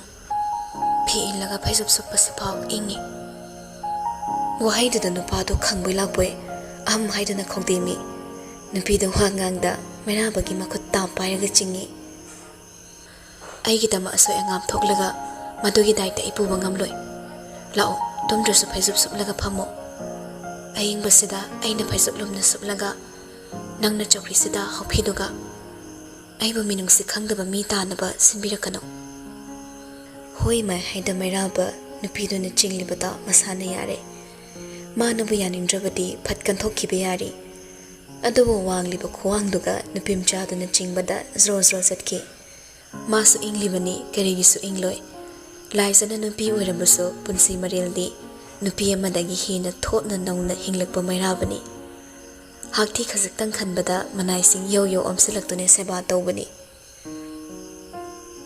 ꯑꯅꯤꯗꯨ ꯇꯨꯝꯊꯗꯦ ꯐꯃꯨꯡꯒꯤ ꯀꯥꯆꯤꯟꯗ ꯆꯪꯁꯤꯜꯂꯒ ꯐꯝꯗꯨꯅ ꯅꯪꯒꯟꯅ ꯐꯛꯂꯥꯡꯗꯨꯗ ꯉꯥꯊꯔꯒ ꯐꯝꯃꯤ ꯋꯥ ꯉꯥꯡꯅꯗꯦ ꯎꯟ ꯋꯥꯏꯃꯨꯛ ꯆꯤꯛꯏ ꯃꯄꯥꯟꯒꯤ ꯂꯥꯟꯗꯤ ꯂꯦꯞꯇꯦ ꯅꯣꯡ ꯁ꯭ꯔꯤ ꯍꯩꯊꯕꯒꯤ ꯈꯣꯟꯖꯦꯜ ꯅꯨꯡꯁꯤꯠ ꯁꯤꯠꯄꯒꯤ ꯈꯣꯟꯖꯦꯜ ꯂꯥꯏꯖꯗꯤ ꯑꯁꯣꯛꯄꯒ ꯂꯩꯕꯒ ꯃꯁꯥꯗꯣ ꯏꯪꯕꯒꯤ ꯈꯖꯤꯛꯇꯪ ꯇꯥꯁꯤꯜꯂꯛꯏ ꯅꯁꯥꯗꯣ ꯅꯥꯔꯗꯤ ꯍꯥꯏꯔꯛꯑꯣ ꯍꯤꯗꯥꯛ ꯑꯃꯨꯛ ꯇꯩꯁꯦ ꯃꯃꯤꯠ ꯎꯏꯁꯤꯜꯂꯒ ꯐꯝꯂꯤꯕ ꯃꯩꯔꯥꯕꯅ ꯍꯥꯏꯔꯛꯄꯅꯤ ꯅꯨꯄꯤꯗꯨꯁꯨ ꯍꯥꯏꯐꯦꯠꯇ ꯌꯦꯡꯂꯝꯂꯒ ꯈꯨꯝꯃꯤ ꯑꯩꯕꯨ ꯑꯗꯨꯛ ꯇꯥꯊꯤꯕ ꯃꯅꯥꯎ ꯏꯕꯨꯡꯉꯣꯅ ꯌꯥꯝꯅ ꯐꯕꯁꯨ ꯁꯥꯕꯤꯔꯛꯀꯅꯨ ꯄꯛꯆꯗꯦ ꯍꯟꯗꯛꯃꯨꯛꯇꯤ ꯃꯩꯔꯥꯕ ꯂꯩꯊꯣꯛꯂꯒ ꯂꯥꯏꯖꯕꯨ ꯌꯦꯡꯂꯛꯏ ꯅꯪꯅ ꯑꯩꯉꯣꯟꯗ ꯀꯣꯠꯂꯤꯕ ꯀꯣꯆꯤ ꯃꯌꯥꯝꯁꯤ ꯀꯔꯤꯅꯣ ꯀꯣꯆꯤ ꯅꯠꯇꯦ ꯑꯁꯦꯡꯕ ꯑꯆꯨꯝꯕꯗꯣ ꯍꯥꯏꯕꯅꯤ ꯀꯔꯤꯒꯤꯅꯣꯕ ꯑꯩꯕꯨ ꯊꯤꯕ ꯂꯥꯛꯄꯤꯔꯤꯁꯦ ꯅꯪ ꯀꯣꯅꯨꯡꯒꯤ ꯃꯤꯅꯤ ꯀꯣꯅꯨꯡꯒꯤ ꯃꯤꯗꯤ ꯑꯩꯒꯤꯁꯨ ꯃꯤꯅꯤ ꯑꯩꯒꯤ ꯃꯤ ꯃꯥꯡꯈ꯭ꯔꯒ ꯑꯩ ꯀꯔꯤꯒꯤ ꯂꯥꯛꯑꯣꯏꯗꯣꯏꯅꯣ ꯅꯪ ꯅꯠꯇꯕ ꯑꯇꯣꯞꯄ ꯃꯥꯡꯂꯝꯃꯁꯨ ꯆꯠꯀꯅꯤ ꯏꯈꯣꯡꯅ ꯊꯣꯡꯅ ꯍꯥꯏꯐꯝ ꯈꯪꯗꯕꯅ ꯊꯣꯛꯑꯕ ꯈꯨꯝꯖꯤꯜꯂꯛꯄ ꯅꯨꯄꯥꯗꯒꯤ ꯄꯥꯎꯈꯨꯝ ꯇꯥꯔꯒ ꯂꯥꯏꯁꯨ ꯊꯃꯣꯏꯗ ꯈꯖꯤꯛꯇꯪ ꯄꯦꯟꯖꯗꯕ ꯄꯣꯛꯏ ꯃꯃꯥꯏꯗꯨ ꯄꯣꯝꯂꯤ ꯂꯩꯊꯣꯛꯈꯤꯕꯗꯣ ꯃꯩꯔꯥꯕ ꯁꯦꯞꯂꯞ ꯌꯦꯡꯉꯤ ꯅꯣꯛꯅꯤꯡꯂꯛꯏ ꯃꯥ ꯑꯗꯨꯕꯨ ꯇꯨꯃꯤꯟ ꯈꯥꯡꯖꯤꯜꯂꯤ ꯄꯨꯔꯣꯟ ꯌꯥꯎꯗꯕ ꯊꯣꯡꯅꯥꯎꯗꯨꯁꯨ ꯅꯨꯡꯁꯤꯠꯀꯤ ꯁꯥꯍꯨꯝꯗ ꯍꯥꯡꯒꯦ ꯇꯧꯔꯛꯂꯦ ꯉꯥꯛꯂꯧ ꯑꯣꯏꯔꯤꯕ ꯎꯀꯛ ꯑꯗꯣ ꯊꯣꯛ ꯅꯣꯝꯃꯤ ꯀꯦꯟꯈꯤꯒꯗꯕꯒꯤ ꯍꯥꯏꯅ ꯌꯦꯡꯅ ꯀꯦꯟꯈꯤꯗꯨꯅ ꯊꯣꯡꯅꯥꯎꯗꯨ ꯈꯪꯍꯥꯡ ꯍꯥꯡꯗꯣꯔꯛꯂꯦ ꯃꯗꯨꯗ ꯐꯥꯎꯖꯤꯜꯂꯛꯄ ꯅꯨꯡꯁꯤꯠꯇꯨꯅ ꯊꯥꯜꯂꯝꯕ ꯄꯣꯗꯣꯟꯗꯣ ꯐꯨꯠ ꯃꯨꯠꯈ꯭ꯔꯦ ꯃꯇꯧꯗꯨꯗ ꯂꯥꯏꯖ ꯊꯣꯡꯅꯥꯎ ꯂꯣꯠꯁꯤꯟꯒꯦ ꯈꯟꯅ ꯍꯧꯒꯠꯀꯦ ꯇꯧꯏ ꯑꯗꯨꯕꯨ ꯃꯅꯥꯛꯇ ꯐꯝꯂꯤꯕ ꯃꯩꯔꯥꯕꯅ ꯄꯥꯝꯕꯣꯝꯗ ꯈꯪꯄꯥ ꯐꯥꯔꯛꯏ ꯃꯨꯠꯆꯈ꯭ꯔꯁꯅꯨ ꯅꯣꯡꯉꯥꯟꯗꯧꯔꯦ ꯊꯣꯡꯅꯥꯎ ꯍꯥꯡꯂꯤꯁꯤꯗꯤ ꯑꯁꯤꯁꯨ ꯍꯥꯡꯁꯅꯨ ꯍꯥꯡꯅꯤꯡꯕꯒꯤ ꯍꯥꯡꯖꯕꯅꯤ ꯋꯥꯗꯨ ꯃꯅꯤꯡ ꯃꯃꯥꯡ ꯁꯝꯅꯗ꯭ꯔꯕꯁꯨ ꯇꯣꯛꯂꯦ ꯑꯗꯨꯕꯨ ꯏꯃꯝ ꯃꯝꯂꯦ ꯊꯣꯡꯅꯥꯎꯗꯒꯤ ꯐꯥꯎꯖꯤꯜꯂꯛꯄ ꯄꯦꯟꯐꯥꯠꯇ꯭ꯔꯕ ꯃꯉꯥꯜꯗꯨ ꯈꯛꯇꯅ ꯀꯥ ꯑꯗꯨꯕꯨ ꯃꯁꯦꯟ ꯃꯔꯥꯡ ꯉꯥꯜꯍꯜꯂꯦ ꯂꯥꯏꯖꯅ ꯆꯨꯝꯅ ꯐꯝꯊꯔꯛꯂꯐꯥꯎ ꯃꯩꯔꯥꯕ ꯃꯈꯨꯠꯇꯨ ꯊꯥꯗꯣꯛꯇꯦ ꯐꯤꯕꯝꯗꯨꯅ ꯃꯈꯣꯏ ꯑꯅꯤꯕꯨ ꯋꯥꯈꯜꯗ ꯑꯆꯨꯝꯕ ꯑꯐꯕ ꯍꯧꯅꯕ ꯍꯧꯅꯗꯕ ꯈꯟꯗꯣꯛꯄ ꯋꯥꯔꯛꯄꯒꯤ ꯑꯣꯏꯊꯣꯛꯄ ꯌꯥꯕ ꯂꯩꯕꯅ ꯍꯥꯏꯔꯛꯏ ꯂꯣꯟꯁꯤꯜꯂꯔꯣꯏ ꯃꯩꯁꯨ ꯆꯨꯈꯠꯂꯔꯣꯏ ꯈꯨꯠꯁꯦ ꯊꯥꯗꯣꯛꯄꯤꯔꯣ ꯌꯥꯝ ꯄꯥꯏꯖꯅꯤꯡꯕ ꯇꯥꯍꯜꯂꯤꯕꯅꯤꯅꯦ ꯅꯪꯒꯤꯗꯣ ꯐꯠꯇꯅ ꯍꯦꯛꯇ ꯈꯟꯕꯝ ꯇꯧꯔꯤ ꯄꯨꯛꯁꯦ ꯐꯥꯗꯣꯛꯅ ꯈꯟꯕ ꯁꯨꯛꯍꯩ ꯍꯩꯇꯕ ꯑꯃ ꯌꯥꯎꯔꯤ ꯐꯅ ꯈꯟꯕ ꯉꯝꯗꯕꯗꯤ ꯅꯪꯅꯦ ꯑꯩꯁꯨ ꯅꯪꯅ ꯐꯅ ꯁꯨꯛꯎ ꯎꯕ ꯉꯝꯗꯦ ꯑꯐꯕꯗꯤ ꯑꯃꯠꯇ ꯇꯧꯗꯅ ꯀꯔꯝꯅ ꯀꯗꯣꯝꯗꯒꯤ ꯀꯃꯥꯏꯅ ꯑꯐꯕ ꯁꯛꯇꯝ ꯎꯅꯕ ꯍꯣꯠꯅꯧ ꯍꯥꯏꯕꯤꯔꯤꯕꯅꯣ ꯅꯣꯡꯃꯇ ꯃꯅꯥꯎ ꯏꯕꯨꯡꯉꯣꯕꯨ ꯀꯔꯤ ꯑꯐꯕ ꯊꯕꯛ ꯇꯧꯕꯤꯈ꯭ꯔꯒꯦ ꯑꯃꯝꯕꯁꯤꯗ ꯏꯁꯧ ꯌꯥꯝ ꯂꯥꯡꯅꯤꯡꯕ꯭ꯔꯣ ꯅꯪ ꯑꯁꯤ ꯍꯥꯏꯔꯒ ꯄꯤꯁꯨꯝ ꯁꯨꯛꯇꯛ ꯇꯧꯅ ꯃꯨꯁꯤ ꯎꯔꯤꯕ ꯂꯥꯏꯖꯒꯤ ꯃꯥꯏꯊꯣꯡꯗ ꯌꯦꯡꯂꯛꯏ ꯃꯥꯕꯨ ꯌꯦꯡꯂꯝꯗꯕꯗꯨꯅ ꯍꯦꯟꯅ ꯈꯨꯗꯣꯡ ꯆꯥꯈ꯭ꯔꯦ Nupiduna khumlakhidabana ichik chikle. Mabu asum yenglambadagi Mairaba pamomda thamlam makhutto. Tapna tapna taraklaga makharomda putharagle. Laisasu onthoktuna yengle. Animang mihulgi chongi amana mabut athingmadi pinade. Asum tapna tapna putharaklaga laisagi piktak sangtak tawba khutsado amadagi anidagi hum mari manga amuktang suptuna paisali. Amadu supiro nakhut se ingmana loire. Laisa sor tapna hontoi. Injasano aini ingzabane nangna ingbibasu nate. Mairaba sugatlaga yenglamlaga wa ngangda nupidugi atopa makhutto lamlaga anima punna paisali. Lam helagano naringeda laiho amu hauraga mi wahangira. Ngasaidagi waba sum hairise manoi bomu kayang warage wani khanglaga karigi engi nakta lakpirino. Ware khara yang wahanbadi yadaba bor oidoinina. Mari irei leinadaba thawaina sawangi khanna hairakpani nupidusu chanana saurai. Bor oigadaba nangna karigi nakta laibirino. Chalo nangi kainai manakta. Masaksiga Saktivi Sorry do yam tine. Akhoi de TV ne chalo nangi phasabidugi manakta. Mairaba musul chaptharap tawna yingi. Kaygino nangna swaida leitaba migi wa pangangangi se. Swaida leitrasu mapoksimagi punsi chupagi haingsi dripau manakta leidoraba natro. Konthok di isaw sawba mayauri. Mairaba pairamba laisagi makhutto mangolomda khasiktang singsilaga masada pura laisilaga yenglei khanjanana aduda nangna sawrisinu karige ai siawlo haningdabra aibu kanana sawi hairage karigino aina sawdoisiba honingla hongo honingdrato paibinu se khut kamta kari chagena asi hairaga makhutto fatsa toke tawi adu mairabana haina singna khulai thuna ta pharaga hina chena paisili lam helagano nakhut english afaba nate khut inglaga ke dorage aigi khutni ining la injasano hairedana iso haima sana nangsi saw thokna langida adu sumaram icha chadana sana korakpada thamoido karino matawkhre maithongda mathi fonglake tawba ihulda yamna wana khanglaga mairabada yingle hanana yingduna leiramba nupaduso nokmi makha tarai nangna duk sawningadi hongarege ai punsi inupi thirarege yaraba si already nang peladoi natra kadomdagi horakhiba wari no khangde makhoi nigi matawduga chanabadi khara wale adubu nupidu sutung induna khumlei kanana pelani hairage ai ngamoi migi nungsiba thogaibagi pap ai pobo ngamloi Mairaba magi haunaba pisum suktok tawi kari nungsiba kadai de kotla pusalaiba nungsiba no nangiduna aibu ma nungsi haikibra nungsibagi natro michanga paksang sanglida aina haiba waga tabi dakai konthok to isau langbagi natte pukning nungsiba masu yauri Mairaba sor thinglap laisada yingli nupi du sumamai do takna non thakraga hairi Sandrembido aina uran manate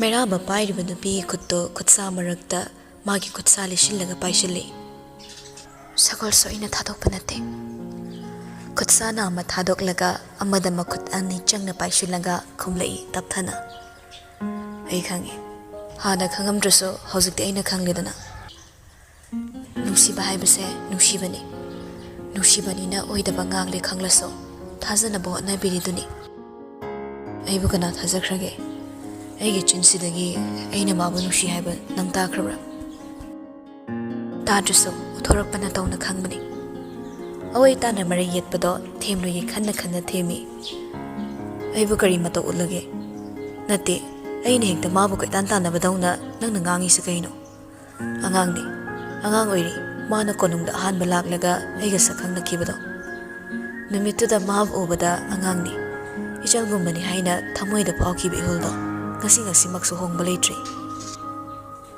thamoina hongdrasu punsinadi honganga dawridana masak udaba marol su thoktaba thamoiduna nachalni khalaso Taibangdadi punsi chuppa hingminagadaba loinabi oigadawredana. Nangna aingonda yekliba maraise kaino. Ingaw ngawna hanglakpadi chap manana khumlai. Aisu khangde. Aina hanglise karino haiba aisu khangde. Ngasidi chinse pangangda ngangningi. Chimbaldagi thorakliba wasiso aigi hakchangi karamba mafamdagi thorakpano ai khangde. Aibi yam saungningali. Adugumam leiradi gyan men tadana ngangningba ngangnabagi matangdu oiradi aisu ngangi. Nangsu boyga chithi pinariduni. Maram kaisu leitabadawna khumlakano. Laisabi pakhang maram leitana chithi pinaba hongnade. Aiba ngawu sirakano. Laisa mairabada sarang yinglaga makutto khangsat satoi. Mairaba tanaduna lamgi tawi. Adubo makhongdo sat konsilaga makutto karakta thamgre. Tingthokluba khutto tapna chingsili mairaba. Nangi hanguragana hek sauba. Aingonda ngangni ngangba. Aidi chithi pinabani. Nakhoigina luhombagi barto lanabani. Nangi su chithi adum pinaraga loire haiba leibrane. Chithi pinarambadagi bartongi mamaida noinigi ming tharakpa kuyobu matam nate. Luangdo mamit yam yamani. Nathandasu nate mala chithi pinaramduise. Hayangwai nupiga hum mari lolakani. Mamit yami nangwani haibane aigise. Karigino mi wa atuk yam nganglido. Yamni ngamjasano. Aina thawaina yam hallini. Michang changlini ne nangido. Khanghaudana yetnarakpa maraida nupado tapna sauninglakpani. Mairaba saurakle khangbana laisa sor tapna hontharaga. Luhongduna laiminaraba manik chana.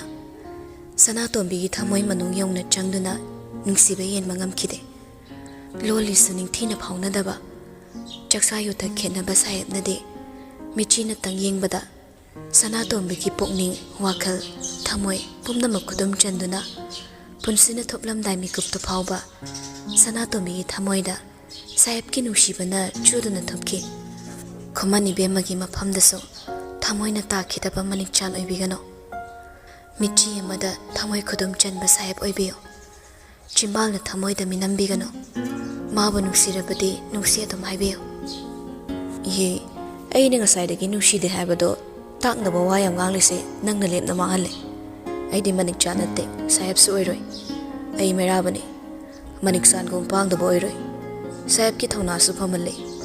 Nuksiba haibado thamoi bu sonthanaba punsibo mangjanaba semukpa ihulni. Adugumba ihulduna isana isabu manghanaba lambi semloi. Kadai khutubiro.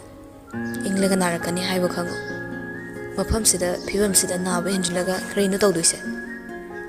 Gyan me hek tadaba makhai mari yetnarablaso. Laisa saurang makhutto puraklaga mairabana phaizup manungda tingthokliba makhuttada magi khutta sathammi. Amadi amawale. Yare amadi sare adu khaktani inglido.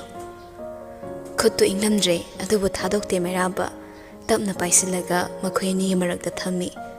Laptak phamlambado marai yetna sum changsinbada amanna magi lingsu maina kre. Nasado kadai nari hipthagira. Hipparoi nongandore nababu kaino loina nai. Ai haksangsida nadaba mafam amatta yaudre. Ai loina nare. Khangi naramgani haiba thamoidu khasaktang sonthakibaga tablapna khumlei. Ngasi simatang khanguse. Nongsisu khara patharakpagumna tawre. Konungdagi sodana lawba lakani. Yauraga doctor am kauraga ningthina yengalase. Aikhoi pado ai yam ningsinglangmani. Laifam chapam khanglamoi. Aina nawbada sinakhrabani irenjana hainaba. Hairamlani khanjilurano. Karigi aibu thiba lakpirino. Amu hanglakpaduda mairaba sordo khangon hondoklaga khumlei. Karino nangna duda suru naisilaga hangise. Kyarak hangi haibano. Asingba pakum phangdri phau. Aina khumkibaduna sasinabani siro. Khangde oiramgani ngangningba ngangbadai.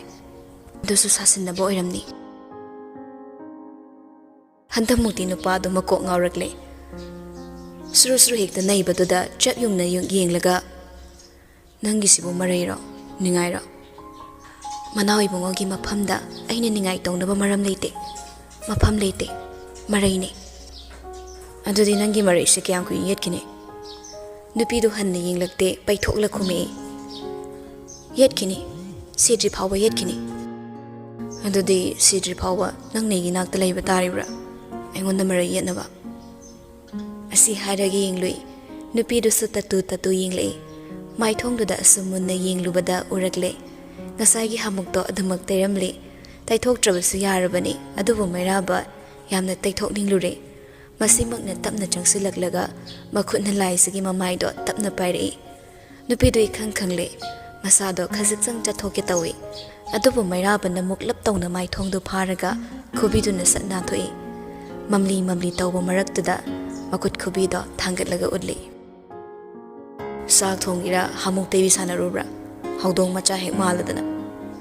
Pazana Udrabaso, Mumaidu the Karino Matay Ram Lani Kangle, Adubu Maso Ikaibado Kangbada, Pisum Suxinara Yingi, Pukningi Lamsat, Wakalgi Inot, Haksangi Marida, Tamoina Kangba Warakpa, Amamba Hingi, Asikpa, Nongmuna Taibong Sinbatong, Amambagi Pazava Marakta, Manakta Pamlaga, Tarang Ganbi, Magi Mitim de Ikaiba Kangliba Maitongna, Liza Sot Paketo Kibong Hamsarakpa, Numina Chingi Pakpagumna, Tamyana Kori Chin Bagumna, Yingluraga Halakpa, Koibuna Nong ni Helakpa, Malang na Cheroinaba, Tampa Korong na Wang Toinana, Tarang Ngalakpagumna, Mamsuk Nongalam Daisida, Nak the Pamlibi Mabu Ying ni Yingna Kanglei, Indri Lamhin Balamsatna, Kanagumba Amabo, Manakta Ilam Tok Ninghandaba, Matang Badi Mekuf Ado, Asi Oire. Matantagi wakal oira male, Ketugi Amsara Manupidogi my tongue, Sugat Kidana Kangai Harry. Mihul the Homale, Dolora winning the na Ukrulu Horani. Why do the Kangong Nong Torakle Meraba, Yinglamba meeting Tedoi, Pyram Balaisagi Makutapna Tadoki, Wineramba Lingsum Laptoi, Sor Asang Mama Yam na Wana Hontaraga, Masado Paklang the Natakre, Mamito Tapna Vision Cray.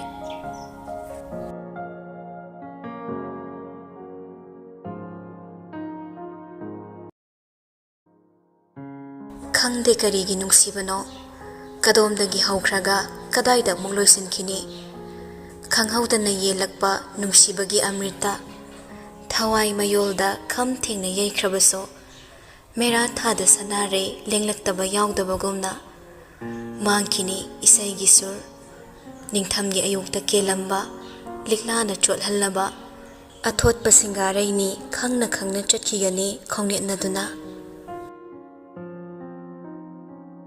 Itek laba haksang do ayuksidan mahele mawa wahanba. Hipli haiba khangi, adobo irenzana phamna tumthakiba mahakna karamna chumna hiptuna leiramlibano khali. Adobo madugi oibo yaba wari kaya leikhre. Mit ushinaga wakhal kaya khalamlaga mamitto tapna panglei. Nakongda taram manongi khonzel lepkre. Sabtra tawduna silhauba nonglei leiramdre. Mid hek panglak pagi saktam oina table to the ngaraga pambole poi mabu yinglamba nupado gi mai thongda urure laisa mamito tathak kupi chingmai degi hullakpa ayuki mangam sandraba nushana thongnau dagi machi liselaktuna ka du sin thonglamle iruzaro bra khangde choli tawar samlanga do masana na hugalli Lam hen basai maru khara lumang da langkak tari noksu noklakte saksu saurakte mabu manna yengli balai sabo lurak na yenglaga haire Good morning Amadu sukhumde mamai du sumdring lei thoklaga hagot na bohone adubu ngamde laisa hapetta sugatli nupa du tapna changsilaklaga ngasai dagi muktada hagot ki honabada ngamdrabado mana irai laina chingkhalaga phamalle Brasan tausira, breakfast an chasira.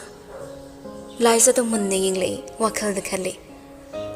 Karino sini am parak patong taurisiba. Thadi thasa kidreda. Mana mangla laying amuk sumakatari.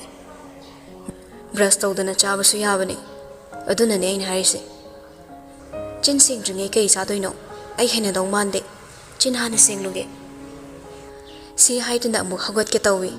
Adubu laisa makhong duling bangam kidre hidaki maniloira male masado pungte hektekle matau duda nupado nokli haire ngamoise sida tawro aina pusalabani ꯁꯤ ꯍꯥꯏꯔꯒ ꯆꯧꯀ꯭ꯔꯤ ꯃꯊꯛꯇ ꯊꯝꯂꯝꯕ ꯆꯤꯟ ꯁꯦꯡꯕꯒꯤ ꯃꯄꯣꯠ ꯃꯆꯩꯁꯤꯡꯗꯣ ꯄꯤꯔꯛꯏ ꯂꯥꯏꯖ ꯃꯆꯤꯟ ꯁꯦꯡꯗꯨꯅ breakfast ꯆꯥꯅꯕ ꯁꯦꯝ ꯁꯥꯍꯧꯔꯤꯉꯩ ꯃꯩꯔꯥꯕ telephone ꯂꯩꯔꯤꯕ ꯀꯥ ꯑꯗꯣꯝꯗ ꯆꯪꯂꯛꯏ ꯊꯣꯡꯖꯤꯜꯗ ꯑꯍꯜ ꯅꯨꯄꯥꯗꯣ ꯊꯩꯅꯔꯦ ꯃꯥꯕꯨ ꯎꯕꯗ ꯇꯥ ꯍꯥꯏꯔꯛꯏ ꯐꯣꯟ ꯇꯧꯔꯛꯂꯒ ꯅꯪꯕꯨ ꯍꯪꯕꯅꯤ ꯀꯧꯒꯦ ꯍꯥꯏꯗꯨꯅ ꯂꯥꯛꯄꯅꯤ ꯂꯥꯏꯟ ꯌꯥꯔꯤꯉꯩ ꯁꯥꯟꯅꯗ꯭ꯔꯕꯗꯤ ꯑꯃꯨꯛ ꯁꯣꯏꯗꯅ ꯃꯥꯡꯒꯅꯤꯅꯦ ꯋꯥꯗꯨ ꯇꯥꯔꯒ ꯃꯩꯔꯥꯕ ꯇꯥ ꯆꯪꯁꯤꯜꯂꯒ ꯐꯣꯟꯗꯣ ꯇꯥꯞꯂꯧꯏ ꯅꯥꯎꯕꯅꯤ ꯃꯊꯥ ꯁꯥꯅ ꯀꯧꯔꯛꯏ ꯌꯦꯝꯕꯣ ꯀꯩꯗꯧꯔꯦ ꯅꯥꯎꯕ ꯀꯝꯗꯧꯔꯦ ꯁꯤꯗꯗꯤ ꯅꯨꯡꯁꯥ ꯊꯣꯛꯂꯦ ꯏꯝꯐꯥꯜꯗ ꯀꯃꯥꯏ ꯇꯧꯔꯤ ꯅꯣꯡ ꯌꯥꯝꯅ ꯃꯪꯂꯤ ꯍꯥꯏꯗꯣꯛꯈꯤꯕ ꯌꯥꯅꯗꯤ ꯂꯩ ꯃꯤ ꯑꯃꯇ ꯍꯤꯡ ꯇꯨꯝꯅꯗ꯭ꯔꯦ ꯌꯥꯝꯕꯣ ꯁꯅꯥꯈ꯭ꯌꯥ ꯏꯕꯨꯡꯉꯣꯁꯨ ꯆꯥꯕꯁꯨ ꯆꯥꯗꯦ ꯇꯨꯝꯕꯁꯨ ꯇꯨꯝꯗꯦ ꯉꯔꯥꯡꯗꯣ ꯂꯥꯛꯀꯦ ꯍꯥꯏꯗꯅ ꯄꯥꯏꯈꯠꯂꯝꯕꯅꯤ ꯑꯗꯨꯗ ꯒ꯭ꯌꯥꯟ ꯃꯦꯟ ꯇꯥꯗꯕ ꯅꯨꯡꯁꯤꯠ ꯌꯥꯝ ꯍꯨꯝꯖꯤꯜꯂꯛꯏ ꯀꯃꯥꯏꯅ ꯇꯧꯔꯤꯒꯦ ꯌꯥꯝꯕꯣ ꯏꯕꯦꯝꯃ ꯁꯅꯥꯗꯤ ꯊꯣꯏꯗꯣꯛꯄ ꯂꯩꯇꯕ꯭ꯔꯥ ꯃꯩꯔꯥꯕ ꯁꯣꯔ ꯃꯄꯨꯡ ꯐꯥꯅ ꯍꯣꯟꯗꯣꯛꯅꯕ ꯍꯣꯠꯅꯩ ꯃꯁꯥꯁꯤ ꯀꯣꯅꯨꯡ ꯌꯧꯔꯒ ꯐꯖꯅ ꯌꯦꯡꯗꯕ ꯌꯥꯔꯣꯏ ꯂꯥꯛꯄꯗ ꯃꯤ ꯈꯔ ꯍꯦꯜꯂꯣ ꯃꯐꯤ ꯃꯔꯣꯜ ꯃꯥꯅ ꯁꯦꯠꯄ ꯌꯥꯕ ꯌꯦꯡꯂꯒ ꯄꯥꯏꯔꯛꯎ ꯆꯤꯛꯄ ꯁꯥꯕ ꯊꯤꯟꯗꯣꯛꯄ ꯁꯤ ꯀꯅꯥꯒꯅꯣ ꯇꯥꯟꯅꯔꯒ ꯍꯤꯗꯥꯛ ꯄꯨꯔꯛꯎ ꯇꯥꯕ꯭ꯔꯥ ꯑꯩꯅ ꯍꯥꯏꯁꯦ ꯃꯗꯨꯐꯥꯎ ꯅꯥꯎꯕ ꯈꯨꯝꯂꯛꯇ꯭ꯔꯦ ꯑꯋꯥꯕ ꯂꯣꯠꯄ ꯍꯩꯇꯕ ꯅꯥꯎꯕꯅꯤ ꯈꯪꯉꯤ ꯃꯥ ꯂꯩꯇꯕꯗꯨꯗ ꯀꯔꯤ ꯑꯍꯦꯟꯕ ꯊꯣꯛꯂꯕꯅꯣ ꯈꯟꯅ ꯈꯪꯂꯛꯏ ꯃꯩꯔꯥꯕ ꯀꯩꯗꯧꯔꯦ ꯅꯥꯎꯕ ꯀꯣꯅꯨꯡꯗ ꯀꯔꯤ ꯇꯧꯕ ꯌꯥꯎꯔꯦ ꯒ꯭ꯌꯥꯟ ꯇꯥꯗ꯭ꯔꯦ ꯌꯥꯝꯕꯣ ꯋꯥꯔꯤꯁꯦ ꯀꯔꯤꯗꯒꯤ ꯍꯥꯟꯅ ꯍꯧꯗꯣꯏꯅꯣ ꯈꯪꯗꯦ ꯂꯥꯟ ꯇꯧꯅꯔꯛꯄꯩ ꯐꯤꯕꯝ ꯂꯩꯔꯦ ꯃꯩꯔꯥꯕ ꯏꯉꯥꯎ ꯉꯥꯎꯔꯤ ꯃꯔꯤ ꯃꯈꯣꯡ ꯁꯝꯅꯗ꯭ꯔꯕꯗ ꯆꯩꯊꯠꯂꯛꯏ ꯅꯪ ꯋꯥꯗꯣ ꯃꯌꯦꯛ ꯁꯦꯡꯅ ꯍꯥꯏꯕ ꯍꯩꯇꯕ꯭ꯔꯥ ꯅꯥꯎꯕ ꯁꯣꯔ ꯇꯞꯅ ꯍꯣꯜꯂꯒ ꯌꯥꯝꯕꯣ ꯑꯩꯈꯣꯏ ꯁꯅꯥꯈ꯭ꯌꯥ ꯏꯕꯦꯝꯃꯅ ꯂꯦꯞꯂꯤꯕꯗꯣ ꯑꯇꯣꯞꯄ ꯀꯥ ꯑꯃꯗ ꯑꯣꯏꯔꯕꯁꯨ ꯃꯥꯌꯣꯛꯅꯕ ꯀꯥ ꯑꯗꯨꯗꯒꯤ ꯂꯥꯏꯖꯅ ꯊꯣꯛꯂꯛꯂꯤꯕꯗꯣ ꯎꯏ ꯊꯣꯡꯖꯤꯜꯗꯣ ꯀꯥꯅꯕ ꯍꯣꯠꯅꯕꯗ ꯇꯨꯁꯟꯒꯦ ꯇꯧꯕꯗꯨꯗ ꯃꯩꯔꯥꯕ ꯅꯥꯎꯕꯅ ꯃꯈꯥ ꯇꯥꯕ ꯅꯪꯍꯧꯗ ꯋꯥꯗꯨ ꯇꯥꯗ ꯐꯣꯟꯗꯨ ꯊꯝꯕꯩ ꯊꯥꯗꯕꯩ ꯇꯧꯔꯝꯂꯒ ꯇꯥ ꯆꯦꯟꯁꯤꯜꯂꯛꯇꯨꯅ ꯂꯥꯏꯖꯒꯤ ꯃꯈꯨꯠ ꯐꯥꯔꯛꯏ ꯉꯥꯛꯂꯧ ꯌꯥꯎꯔꯕꯗ ꯅꯨꯄꯤꯗꯨ ꯆꯨꯝꯅ ꯂꯦꯞꯅꯕ ꯍꯣꯠꯅꯩ ꯅꯪ ꯅꯆꯤꯟꯗꯨꯅ ꯑꯩꯉꯣꯟꯗ ꯍꯥꯏꯕꯁꯦ ꯁꯨꯛꯍꯩ ꯍꯩꯇꯕ꯭ꯔꯥ ꯆꯥꯅꯤꯡꯉꯁꯨ ꯆꯠꯅꯤꯡꯉꯁꯨ ꯑꯩ ꯍꯥꯏꯕ ꯑꯩꯁꯤꯗ ꯍꯥꯏꯕꯁꯦ ꯀꯩꯗꯧꯒꯦ ꯍꯥꯏꯕꯅꯤ ꯂꯥꯏꯖ ꯁꯨꯒꯠꯇꯨꯅ ꯌꯦꯡꯂꯛꯏ ꯍꯛꯆꯥꯡꯅ ꯃꯔꯣꯜ ꯑꯃ ꯅꯥꯕꯅꯦ ꯏꯁꯧ ꯌꯥꯝ ꯂꯥꯡꯅꯤꯡꯕ꯭ꯔꯣ ꯑꯩꯉꯣꯟꯗ ꯑꯗꯣꯝꯅꯒ ꯁꯥꯎꯒꯠꯂꯛꯄꯗꯨꯗ ꯅꯥꯔꯝꯗꯅꯤ ꯈꯪꯕꯅ ꯃꯩꯔꯥꯕ ꯇꯞꯊꯈ꯭ꯔꯦ ꯇꯞꯊꯔꯒ ꯍꯪꯂꯛꯏ ꯀꯗꯥꯏ ꯆꯠꯀꯦ ꯍꯥꯏꯕꯅꯣ ꯍꯤꯗꯥꯛꯇꯤ ꯆꯥꯔꯕ ꯆꯥꯔꯦ ꯑꯁ꯭ꯋꯥꯏꯐꯥꯎ ꯁꯨꯝ ꯊꯣꯛꯀꯦ ꯇꯧꯕꯅꯤ ꯑꯩ ꯉꯝꯗ꯭ꯔꯦ ꯍꯤꯞꯄꯗ ꯋꯥꯔꯦ ꯅꯊꯟꯗ ꯆꯠꯄ ꯉꯝꯃꯣꯏ ꯂꯥꯎ ꯂꯥꯏꯖ ꯃꯩꯔꯥꯕꯕꯨ ꯍꯥꯏꯐꯦꯠꯇ ꯌꯦꯡꯂꯝꯂꯒ ꯃꯈꯨꯠꯇꯨꯅ ꯅꯨꯄꯥꯗꯨꯒꯤ ꯈꯨꯗꯥꯡꯗ ꯀꯣꯠꯁꯤꯜꯂꯛꯏ ꯑꯅꯤꯗꯣ ꯊꯣꯡꯒꯥꯜꯗ ꯇꯞꯅ ꯇꯞꯅ ꯊꯣꯔꯛꯂꯤ ꯆꯤꯡ ꯂꯝꯕꯤ ꯑꯣꯏꯔꯕꯁꯨ ꯅꯥꯄꯤ ꯍꯧꯕꯅ ꯂꯩꯈꯣꯝ ꯊꯣꯛꯄ ꯈꯪꯂꯝꯗꯦ ꯆꯠꯅ ꯅꯨꯡꯁꯤꯠ ꯁꯤꯜꯂꯛꯄꯗ ꯃꯩꯔꯥꯕ ꯑꯣꯟꯁꯤꯜꯂꯛꯂꯒ ꯂꯥꯏꯖꯅ ꯏꯜꯂꯤꯕ ꯐꯤꯗꯣ ꯁꯦꯝꯖꯤꯟꯕꯤꯔꯛꯏ ꯃꯇꯧꯗꯨꯗ ꯅꯨꯄꯤꯗꯣ ꯅꯣꯛꯃꯤ ꯌꯦꯡꯉꯤ ꯃꯥꯒꯤ ꯃꯇꯧꯗꯨꯗ ꯑꯃꯨꯛ ꯍꯪꯂꯛꯏ ꯅꯨꯄꯥꯗꯨꯅ ꯀꯔꯤ ꯅꯣꯛꯅꯤꯡꯕ ꯌꯥꯎꯒꯦ ꯑꯩꯉꯣꯟꯗ ꯌꯦꯡꯂꯒ ꯅꯣꯛꯄꯁꯤꯁꯨ ꯌꯥꯗꯕ꯭ꯔꯥ ꯍꯥꯏꯁꯦ ꯌꯥꯗꯦ ꯑꯇꯩꯅ ꯅꯣꯛꯄꯗꯤ ꯌꯥꯏ ꯅꯪꯅ ꯅꯣꯛꯄ ꯌꯥꯗꯦ ꯅꯨꯡꯁꯤꯗꯦꯍꯦ ꯂꯥꯏꯃ ꯉꯥꯡꯊꯣꯛ ꯁꯛꯇꯣꯔꯛꯄꯗ ꯅꯨꯡꯁꯤ ꯂꯩꯈꯣꯟ ꯆꯦꯟꯗꯕ ꯍꯥꯏꯁꯤꯁꯨ ꯑꯋꯥꯕ ꯑꯃꯅꯤ ꯂꯨꯋꯥꯡꯒꯤ ꯏꯔꯣꯏꯗꯨꯅ ꯍꯥꯏꯕ ꯑꯣꯏꯔꯝꯃꯗꯤ ꯄꯛꯇ ꯄꯛꯆꯗꯧꯕ ꯉꯨꯔꯨꯝ ꯉꯪꯗꯨꯅ ꯍꯥꯏꯔꯛꯄꯅꯤ ꯂꯥꯏꯖ ꯄꯤꯁꯨꯝ ꯁꯨꯛꯇ ꯌꯦꯡꯂꯛꯏ ꯁ꯭ꯋꯥꯏꯗ ꯂꯩꯇꯕ ꯃꯤꯒꯤ ꯋꯥ ꯁꯨꯝ ꯄꯜꯂꯦ ꯑꯩꯒ ꯅꯨꯡꯁꯤꯅꯈꯤꯕꯒ ꯂꯩꯕ꯭ꯔꯕ ꯃꯅꯥꯎ ꯏꯕꯨꯡꯉꯣꯅ ꯃꯥꯕꯨ ꯁꯨꯝ ꯄꯜꯂꯤꯁꯦ ꯅꯪꯒꯤ ꯃꯅꯥꯎ ꯏꯕꯨꯡꯉꯣ ꯍꯥꯏꯕ ꯃꯤꯡꯒꯧꯗꯨꯅ ꯍꯨꯟꯗꯨꯡꯁꯤꯗ ꯑꯩꯒꯤ ꯁꯛꯇꯥꯛꯁꯤ ꯑꯣꯏꯍꯟꯗꯧꯔꯦ ꯃꯅꯥꯎ ꯏꯕꯨꯡꯉꯣꯗ ꯃꯅꯥꯎ ꯏꯕꯨꯡꯉꯣ ꯀꯧꯗ꯭ꯔꯗꯤ ꯑꯩꯗꯤ ꯀꯔꯤ ꯀꯧꯗꯣꯏꯕ ꯃꯤꯡ ꯀꯧꯔꯛꯎ ꯍꯥꯏꯕꯤꯔꯤꯕ꯭ꯔꯣ ꯄꯥꯏꯔꯤꯕ ꯈꯨꯠꯇꯨ ꯀꯣꯝꯊꯣꯔꯛꯄꯗꯨꯗ ꯃꯩꯔꯥꯕ ꯃꯥꯒꯤ ꯈꯨꯗꯥꯡꯗ ꯀꯣꯠꯂꯤꯕ ꯂꯥꯏꯖꯒꯤ ꯈꯨꯠꯇ ꯃꯈꯨꯠ ꯅꯥꯝꯃꯅ ꯑꯃꯨꯛ ꯄꯥꯏꯁꯤꯜꯂꯛꯂꯒ ꯇꯞꯂꯞꯅ ꯆꯤꯔꯣꯜꯒꯨꯝꯅ ꯍꯥꯏꯔꯛꯏ ꯂꯩꯗꯅ ꯃꯌꯥꯝꯅ ꯀꯧꯅꯕ ꯅꯥꯎꯕꯅꯁꯨ ꯀꯧꯔꯤ ꯈꯨꯃꯟ ꯏꯕꯦꯝꯃꯅꯁꯨ ꯀꯧꯔꯤ ꯇꯣꯟ ꯄꯜꯂꯛꯄꯗ ꯂꯥꯏꯖ ꯃꯔꯝ ꯏꯈꯪ ꯈꯪꯗ ꯁꯥꯎꯅꯤꯡꯉꯤ ꯅꯥꯎꯕ ꯈꯛ ꯍꯥꯏꯔ ꯌꯥꯕꯗꯣ ꯄꯟꯖꯅꯤꯡꯉꯤꯅꯤ ꯀꯥꯏꯅ ꯑꯩꯒꯤ ꯅꯨꯄꯤꯒꯤ ꯃꯃꯤꯡ ꯄꯟꯕꯁꯨ ꯌꯥꯗ꯭ꯔꯕ ꯇꯧꯔꯤꯁꯦ ꯂꯨꯗꯧꯔꯤꯗ ꯍꯤꯡꯕ ꯂꯥꯏꯖ ꯀꯣꯜꯂꯝꯕ ꯃꯈꯨꯠꯇꯣ ꯇꯞꯅ ꯁꯠꯀꯦ ꯇꯧꯏ ꯃꯩꯔꯥꯕꯅ ꯆꯦꯠꯅ ꯐꯥꯏ ꯑꯅꯤꯗꯣ ꯉꯥꯏꯍꯥꯛꯇꯤ ꯋꯥ ꯉꯥꯡꯅꯗꯦ ꯐꯅ ꯀꯨꯏꯅ ꯇꯨꯃꯤꯟ ꯆꯠꯂꯝꯂꯒ ꯃꯩꯔꯥꯕꯅ ꯃꯈꯥ ꯇꯥꯔꯛꯏ ꯂꯣꯏꯁꯤꯟꯗꯕ ꯋꯥꯔꯤ ꯃꯌꯥꯝꯁꯦ ꯂꯣꯏꯁꯤꯟꯕ ꯑꯩ ꯄꯥꯝꯃꯤ ꯈꯪꯗꯕ ꯎꯗꯕ ꯋꯥꯔꯤ ꯃꯌꯥꯝ ꯑꯃꯁꯨ ꯑꯩ ꯅꯉꯣꯟꯗꯒꯤ ꯇꯥꯕ ꯄꯥꯝꯃꯤ ꯑꯗꯨꯕꯨ ꯍꯧꯖꯤꯛꯇꯤ ꯃꯇꯝ ꯅꯠꯇꯦ ꯍꯥꯏꯅ ꯂꯩꯕꯅꯤ ꯀꯣꯅꯨꯡ ꯌꯧꯔꯒ ꯇꯞꯅ ꯂꯣꯏꯅ ꯁꯦꯡꯅ ꯍꯥꯏꯌꯣ ꯅꯪꯒꯤ ꯑꯅꯝ ꯀꯟꯕꯗꯨꯅ ꯑꯩꯕꯨ ꯑꯃꯝꯕꯗ ꯊꯝꯒꯅꯨ Hairaga kaidongni nakhoina sendi amatani thadoknaba yadaba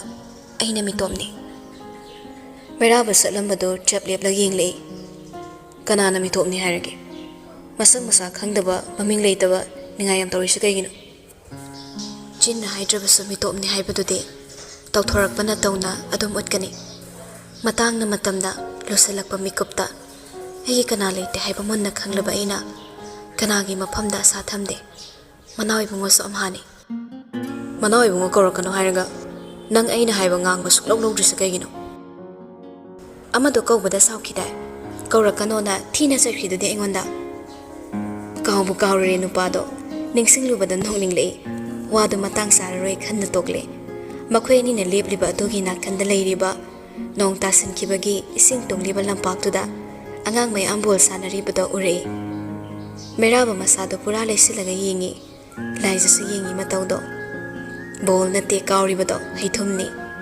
Imphaldadi masak phawa uge fangdaba haida Baphamsidadi kauduna sanari Mamal tangba bol kaudrabaso chap tingba apakpa lampakta sanadrabaso Angangsingdo nok kheduna kayagi matik harauta yamna sanariba Konungda pokpa konungda chawba Angang oiringaitana macha ibungo Pakhang pharaklagana manao ibungo Kokthakta lumla lumlaba bharkaya thongatuna purakpa Arang araki punsi natana atopa punsi amagi mahau khangdraba mahakti adugumlaba apikpa thaudoksingi nungaiba masak khangdabani Mairabana munna yenglibada isam samna yengba natte khanna laisa karisu hairudre Angangsingduna ichot chotpa makhei haithum madubo amada mukau sanaribado yenglaga Makhoigi nungaibada saruk yaduna nokmi tawri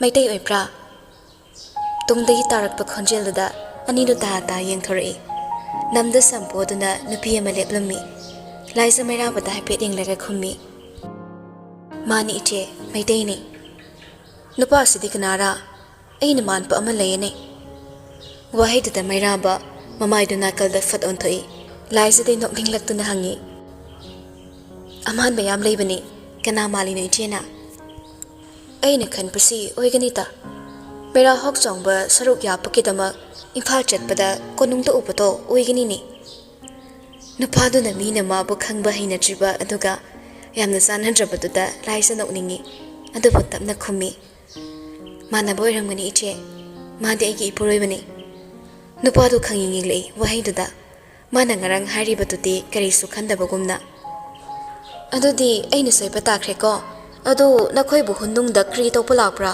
Imphal da laining tratuna sida leiki haibrani Sida yam nungai adu oiraso yumda halani leiba lakpa nate koirakpani Adudi sansa sakro aina puribase sansani nang sadrabaso nangi nupakidamak thonglaga piso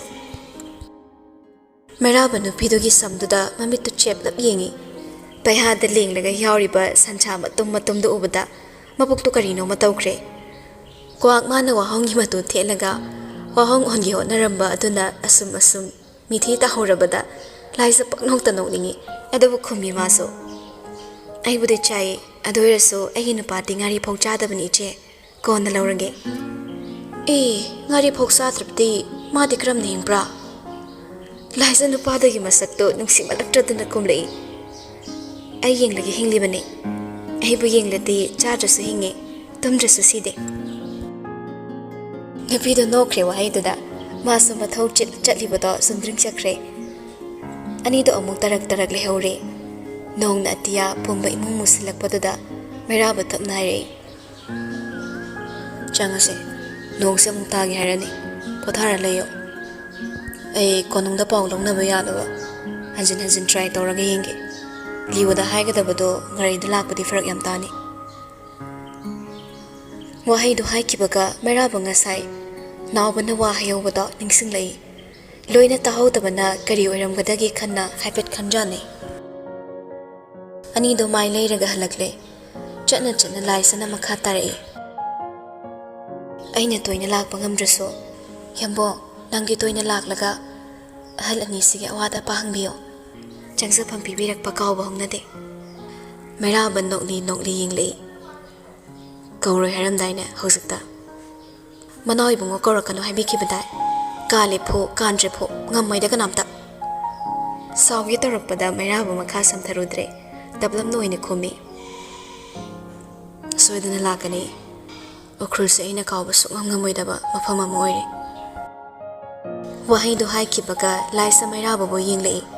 Konungda thengnakiba mairabaga mabu makut samlaga chatliba mairabasiga mi amatani haiba laisa thajaba ngamde. Konungda thengnakiba mairabadi oizaba thibani masagi ta khanbani. Sakti gidamak mi hatpa ngamgadaba. Apamba nungsiba chatnabigi chatnarol khudingmak tungda thamlaga magi power haibaduna mangda thamlaga mi ba wahanba tawningbada tawba nupani. Mafamsida uriba mairabasidi thawai haksang ingna hingba napal yaudaba masagi kakta khandaba nok paiba aduga magi damak sauba so haiba marai yetpa so hai keduna oinarakpa matamda momon noktana mabu yinglakpa karamba mai thongna achumbano khandokpa awabani konung aduda manau ibungo oina tengsinkiba mikup adu phauba ukrulda thengnakiba mairabasigi saktam adumak lengdana leikigadra wahang kaya kaya mathanda hangsaba haurakle kaino tokmuna yingliduna laisa mamai du fatlei thokla khummi wakhalam makhanba aigi maise nangi wakhal khanphamla laisa suklap yengi amuk sunok mi khumlei sugat kanune sakthibi nasaktu yam thini hairedana phajabigi manakta chatpirona chatke tawbo upai litrisini aini hena manak chatninglini khangau de laisa phatkan thoklamaga makhutta chatki ge tawi mairaba nok mi amuk pharaga makhutta tapna sami isawi anglang ladana chatning dena ai chaloi madugi angang do lam sathi ni hele uradi soi puninglani angang harano tawngam bi phawbi duda ton mu sai rubadi saurbugi natte langnage khanna hangle nangonde phawbi hen kromana amuksu sabat ke tawi nupido mairabana khangta thali fagi dobuni ke dorange nanna pangsawlu sawe se ai wahige sidagi de wadu makha hekta ge tobaga laptakna tarakliba khonjel duda mairaba masado ta leithok mathak ti khale laisa so adu mangai pairakli be helicopter duda mamit manai thak na yenglaga chimba da khangdong loi adugo amanati ani ni mairaba haipet khanjani karigi ani lakpano adubo mi hina lakpagi oiramdani khalle nongthakta yenglambadagi mairaba manakta lepliba nupiduda amuk yengle pairiba makut machado hanadagi chena paisilai nongthakta ngayaktang leiraga pairamlaga ising tungba lampak adugi wangmata leiriba khajiktang nongkhatpa lampaktuda helicopter animak paitharaktuna taraklei Laimai gi hek nangna khimaga nauba amadi royal guard ahum mari ta kumtharakle ato helicopter du so thangnaba mikupta thongdu khangang hangdoraklaga leo kumtharakle maram ikhang khangdana leo ubada laisada haraubana nokthokle leo gi hek tungda mathang manaw naina ningsen gi imungda leiba nupa mari manga phan songtharakle makutta khulai loina pairi nauba matindo amukta yotharaga mamaido leo do onsilai wa ngang gadawagi adubu leo tararoi nganglanu haibugum michina te yinglamlaga nupa nupi ani duna leplib adomda khongthang bawrakle tungda lepliba machalbu michina hanna yenglude mangda lepliba mairaba bo munna yengi mit yengduna yengba khaktamaktada mari ningsinglei thawdo kaya wari kaya sandrem bihurali haikiba numitta mairaba na machalda thakiba khon achum aran yengda machalda kitnamlaga Tongi khudang chingduna machal buhran bagi kom dalang tharamba sagol thadoi haibagi damak nonglak aduda sagol puduna laklaba phauba pendruduna tagat tekliba machal gi mai thongda mitmangda nawbata nongmai lawrusu haina akanba khon thakiba mamit makna uhowi numit aduda laisaga wari sanaramlaga khuman ibema gate ta sumring thoki khosin thawram amagi damak semsakiba leirabadi aduk thawa sadana chatpham thokte Chimai da masana intharaga karigi damak masana mi tharaklaga sana ibe ma chimai dagi onthakri haidana khumani be mana karigi damak pauk tamlakani tampham thokte haifam thokte Masi pumnamaki pakhum phanglaba Leoni. Uri mitta ipum changma makhai kanthat piramlaba machalgi khongdo. Thamoi de fawi chingmai du dagi onthabada haksang du da phawramgadaba chaina. Asum naksilakpana tungda lepliba machalbo michina yinglei. Tatlaba athot pachimbal laibokta tariba dakphom. Madu khakta ubada Leo thamoi da maigi sing pokhairaklei. Khongthang du khra hina yangkhatlaga changsilaklaga anidugi mangda lepi.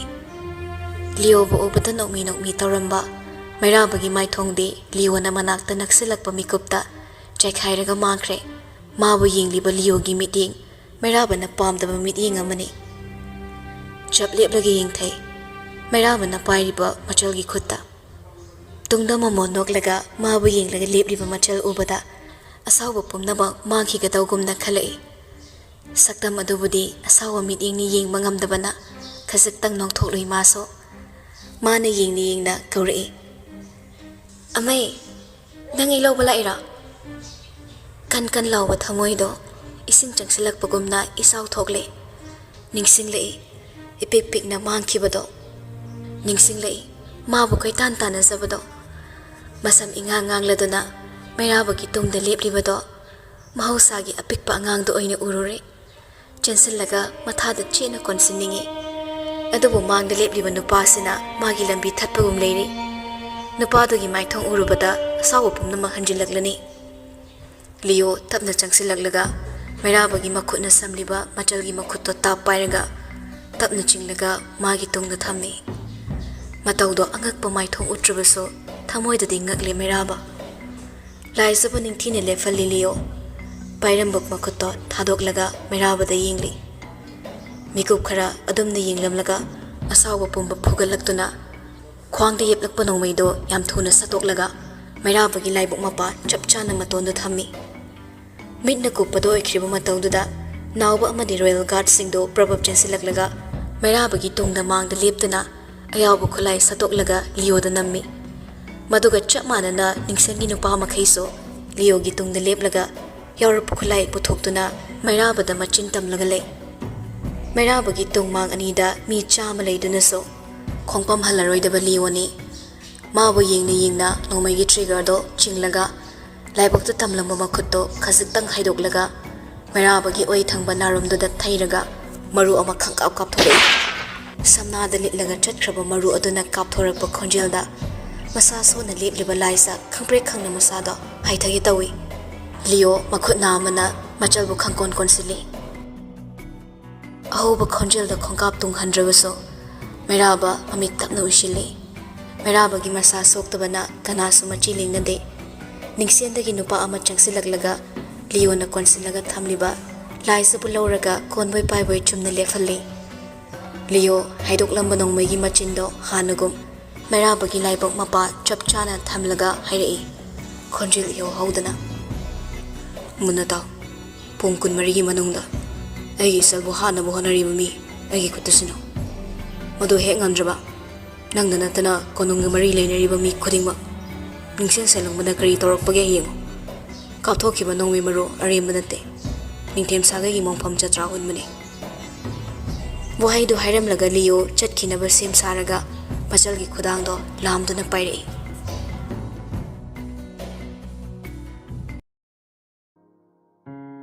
Chanaba marupni ma khaktabu achanba marupni haina amana amagi thamoida khalli. Mairabana sana ibemabu phangle haina konungda pau piraklaga mathang tanarakpadagi Leogi nakong yoraklabada kana yaudраbasu upai leitrabasu ngauchatnatuna thinaba sem sarambado khaziktang phathaki. Chinglambi amadi loksaptuda chatluba ngamdrabasu ukhrulagi imphal taba achumba lambidi khudong thiba mayoknarabasu chatpa yari. Mairabana machalbu mafam chabada leire thoidokpa tawdre khangalaklabada machal uningbagi ihul na thairamlaga nonglaktuda gari thoduna lai. Ahing taibang khanglaktraba mairi thoklaba thamoi adugi maheubo akan manongsu muthatpa ngamkidre. Nonglegi khudong thiba kaya mayoknaduna leptana thorakpana chingi lam hendoraktuna tampak lamdam yaurakle. Ahing mamai aduda gate kaw khaiba makhai thozilakpa yamlaba gari aduna kumangi tumtharuraba imungbu mikap kaihale. ꯂꯥꯛꯂꯤꯕꯗꯣ Meitei ꯑꯃꯠꯇ ꯌꯥꯎꯗꯦ ꯎꯈ꯭ꯔꯨꯜꯒꯤ ꯌꯨꯝꯗ ꯂꯩꯕ ꯈꯨꯠꯂꯥꯏ ꯄꯥꯏꯕ ꯅꯨꯄꯥꯁꯤꯡ ꯍꯨꯞꯇꯨꯅ ꯒꯥꯔꯤꯗꯒꯤ ꯐꯟ ꯆꯣꯡꯊꯔꯛꯏ ꯅꯤꯡꯁꯦꯟ ꯁꯦꯂꯨꯡꯕ ꯂꯥꯛꯂꯦ ꯇꯥꯕꯗ ꯂꯩꯔꯝꯕ ꯃꯌꯥꯝꯗꯣ ꯐꯨꯛ ꯍꯧꯒꯠꯅꯗꯨꯅ ꯆꯦꯟꯊꯔꯛꯂꯦ ꯇꯨꯝꯊꯕ ꯌꯥꯗ ꯃꯀꯣꯛ ꯄꯥꯏꯔꯒ ꯐꯝꯂꯝꯕ ꯔꯣꯕꯔꯠꯁꯨ ꯀꯥꯗꯒꯤ ꯊꯣꯔꯛꯂꯒ ꯂꯦꯞꯄꯤ ꯗꯣꯂꯥꯟ ꯀꯥꯐꯝ ꯑꯣꯏꯔꯤꯕ ꯊꯥꯛ ꯑꯗꯨꯒꯤ ꯃꯇꯣꯟꯗ ꯂꯦꯞꯂꯒ ꯃꯈꯥꯗ ꯌꯦꯡꯊꯔꯛꯄꯗꯨ ꯎꯔꯛꯏ ꯃꯕꯣꯛ ꯑꯃꯗꯤ ꯊꯣꯡꯗ ꯂꯩꯔꯤꯕ ꯃꯤꯁꯤꯡꯗꯨ ꯏꯟꯊꯣꯛꯂꯒ ꯂꯤꯌꯣꯅ ꯃꯥꯡ ꯊꯥꯗꯨꯅ ꯆꯪꯉꯛꯂꯤꯕꯗꯣ ꯋꯥꯔꯣꯜ ꯄꯨꯝꯅꯃꯛ ꯈꯪꯂꯕ ꯔꯣꯕꯔꯠ ꯁ꯭ꯇꯦꯌꯔꯀꯦꯁꯇꯣ ꯃꯇꯣꯟꯗꯨꯗ ꯂꯦꯞꯂꯒ ꯂꯤꯌꯣꯗ ꯌꯦꯡꯂꯤ ꯊꯣꯡꯗꯒꯤ ꯌꯥꯝ ꯐꯣꯡꯅ ꯆꯪꯂꯛꯄ ꯅꯨꯄꯥꯗꯨꯁꯨ ꯔꯣꯕꯔꯠ ꯂꯦꯞꯂꯤꯕꯗꯨ ꯎꯏ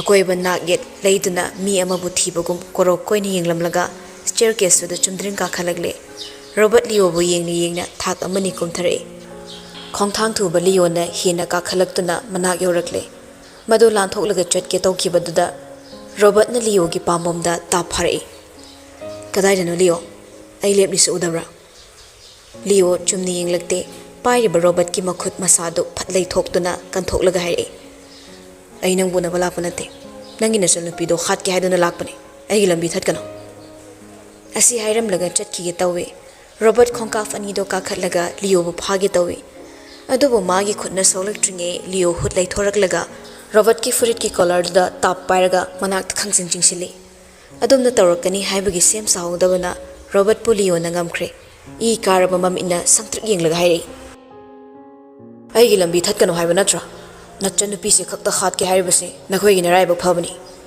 ꯌꯨꯝꯁꯤꯗ ꯅꯈꯣꯏ ꯄꯨꯟꯅ ꯍꯤꯡꯅ ꯃꯩ ꯊꯥꯔꯝꯕ ꯉꯝꯕ ꯂꯤꯌꯣꯅꯤ ꯅꯪ ꯑꯩ ꯀꯅꯥꯅꯣ ꯈꯪꯗꯕ꯭ꯔꯥ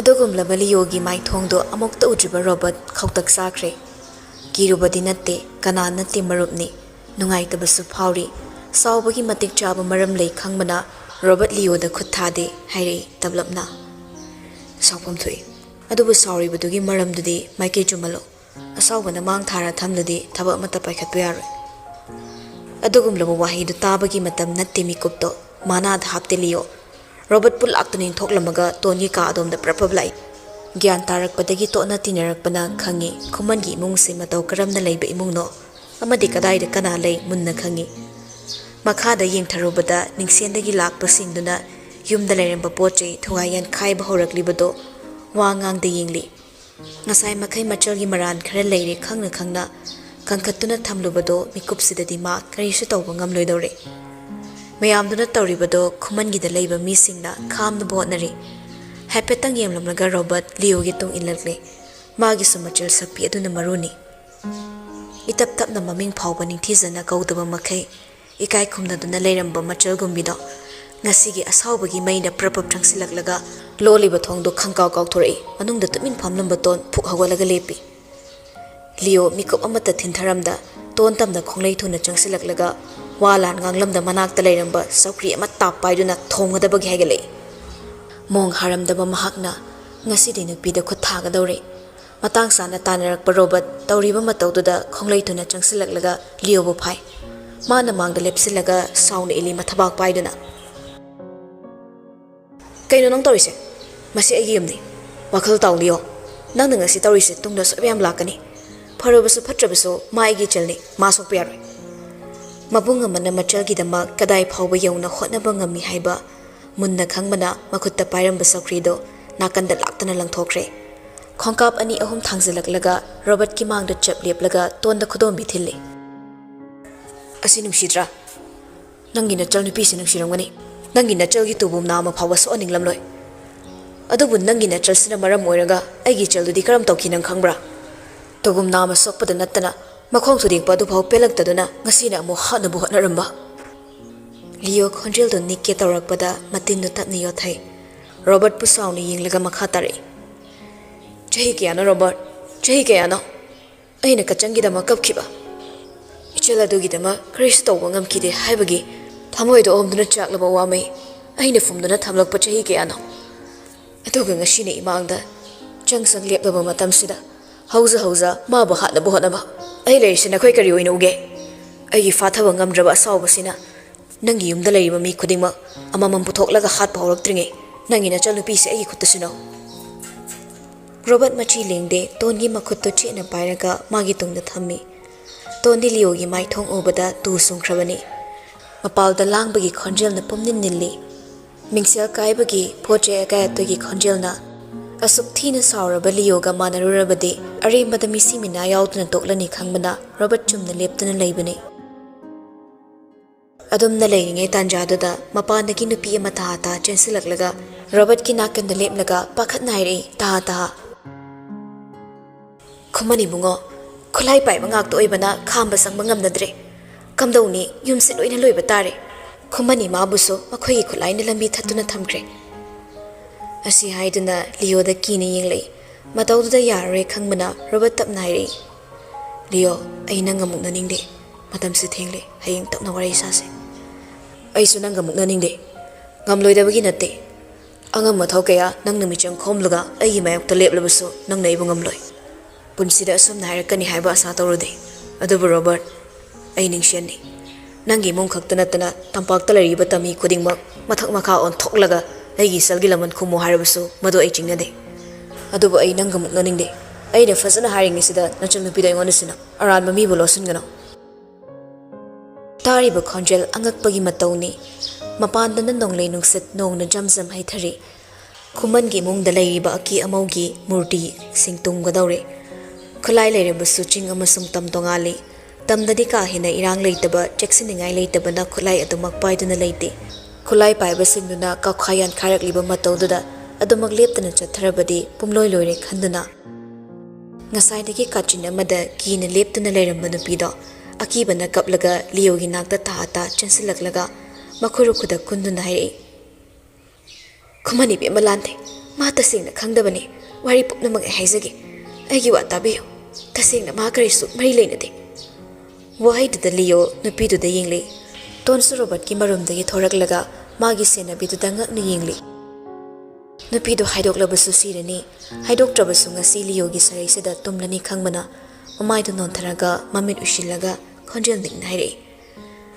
aina inthabani sanai be mabu aina chingbaidagi inthabani khumani be maga wari sanarakpada marayena batarakpadagi tanja ama phanglani khanda mana sauduna thorakpa ngaidena aina lamna chathoktuna magi lakadaba lambida ngairega leibani aina mabu inthabani mabu phaduna makhong thudekpadusu khumani be magi maran natte madu magi maran natte Robert ki mangdu chaplep lamba Leo probab changsilaglaga nupidugi khodang paiduna laktana chingkali mabu lakna boina thokla male saunu yinglaga mari makong samnadaba warida agi matamangan gano adobu nupido hande kaptuna makok to tanna hairaga sirabasu sirage khanna khummi aina haizabado asengbani aibu thasabiyo pumna maksana khyai be amana sinbani khumani be mamo maral piraga konunga mari tananaba sanai be mamo magi khulai oibani sagol dusu khumani be amana thadoi khangbana hena maral piba yanaba mi neklaga makhong thudekbani ai bulona kauduna sanai be amana khulda leiringe tanja phangbada chatuna phiba madu maktana basilu hai takpirakbani mabu hana bohna bada khumani be magi maral leite ai nai ba thajabiyo ai bo hala basu hatpiyo adubu ai wase asengbani imung sibu kaningduna semsaduna haibana chate ai bo thajabiyo pumna bangsana khyai be amana khumanda maral piba yana basinbani thajabiyo haina kapliba makhulon naraga karamnasu thajaroi adok thagwanglaba oidaba amadi samjinuna ngangba ningthau sagaida oidabana hamuk taisinba nupidugi thawna leiroi haiba munna khangi Robert ti makok ngawraktuna tongi mangda leplambadagi phamungda changsilaga makok paiduna phamthakre senabini khalluba kangkhada kunbalin oiramlabada ton thamoida saubana praloigi matau oirakle nungsibusu aduk thuna yekiduna para tambigani khalle adomo masamak yamna senglaba thawai amadi natte mangna tawkiba papadudi kauthokle wari khuding maki mari leinaраклабada Leo angakpa sauningba pindaba pumnamak tona khiduna leplibatu machi lengkidre mana konungsigidamak kayagi mati honajaba sagai asigidamak thawai khubak thapkiba kayani matangduda Leo gi wakhalda wahi amakhak lai madudi mairabani pumnamaki horakpham hakni khumanda tawriba asigum konung changduna siba changba khangdama sima utluba ngammi adubu laman khumbagi lambi soire samna khumgadaba natte haiba wakhal amana pukningi kachin khuding sinba thungagle khumandagi thoraklaga konungda sundreng satki nungsi amadi loyombadi unaramdre adumak aronba dudi khangli haibado khangallammi ahingdu makha saktina lelaga ꯑꯌꯨꯛ ꯑꯉꯟꯕꯗꯒꯤ ꯁꯦꯝ ꯁꯥꯗꯨꯅ ꯎꯈ꯭ꯔꯨꯜ ꯇꯝꯅ ꯃꯆꯟꯕꯨ ꯂꯧꯕ ꯂꯥꯛꯈꯤ꯫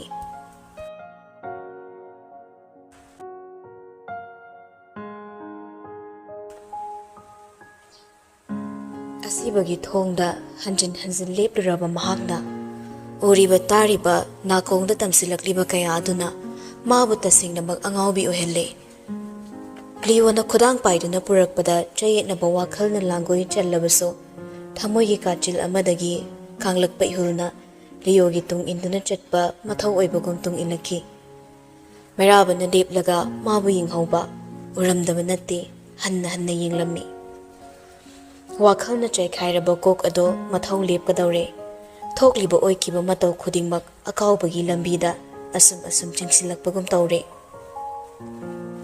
ꯃꯥꯅ ꯌꯨꯝ ꯑꯗꯨꯗ ꯆꯪꯂꯛꯄꯗ ꯃꯥꯕꯨ ꯀꯥ ꯑꯃꯗ ꯄꯨꯁꯤꯜꯂꯒ ꯐꯝꯍꯜꯂꯤ꯫ ꯃꯥꯅ ꯂꯩꯔꯝꯕ ꯀꯥ ꯑꯗꯨ ꯅꯠꯇꯦ, ꯑꯗꯨꯕꯨ ꯀꯥꯗꯣ ꯃꯁꯥꯗ ꯑꯅꯧꯕ ꯑꯣꯏꯅꯗꯤ ꯊꯣꯛꯇꯦ꯫ ꯐꯃꯨꯡꯒꯤ ꯀꯥꯡꯊꯣꯜꯗ ꯄꯥꯏꯗꯨꯅ ꯀꯤꯔꯨꯞ ꯀꯤꯔꯨꯞ ꯐꯝꯂꯝꯕꯗꯣ ꯂꯤꯌꯣꯅ ꯊꯣꯡꯗꯒꯤ ꯊꯥ ꯊꯥ ꯆꯪꯂꯛꯄꯗ ꯇꯊꯛ ꯇꯊꯛ ꯌꯦꯡꯂꯛꯏ꯫ ꯂꯤꯌꯣꯗꯨ ꯌꯥꯝꯅ ꯄꯥꯈꯠꯄꯒꯤ ꯃꯇꯧ ꯎꯔꯤ꯫ ꯃꯈꯨꯠꯃꯛꯅ ꯄꯥꯏꯔꯛꯂꯕ ꯏꯁꯤꯡ ꯑꯁꯥꯕ ꯂꯨꯞꯂꯨꯕ ꯀꯥꯕꯛ ꯀꯥꯕꯛ ꯁꯨꯝꯗꯣꯛꯂꯕ ꯐꯤ ꯑꯃꯣꯟꯕꯗꯣ ꯄꯥꯏꯔꯒ ꯂꯥꯏꯖꯒꯤ ꯅꯥꯛꯇ ꯊꯥ ꯊꯥ ꯆꯪꯁꯤꯜꯂꯛꯏ꯫ ꯁꯦ, ꯑꯁꯣꯛꯄꯁꯤ ꯏ ꯑꯃꯨꯛ ꯊꯣꯛꯂꯗꯤ ꯌꯥꯝ ꯅꯥꯔꯅꯤ꯫ ꯑꯩꯅ ꯗꯣꯛꯇꯔ ꯀꯧꯈ꯭ꯔꯕꯅꯤ꯫ ꯆꯤꯡꯗꯁꯨ ꯗꯣꯛꯇꯔ ꯑꯍꯩꯕ ꯌꯥꯝ ꯂꯩ꯫ ꯑꯇꯩ ꯑꯇꯩ ꯀꯗꯥꯏꯗ ꯅꯥꯏ?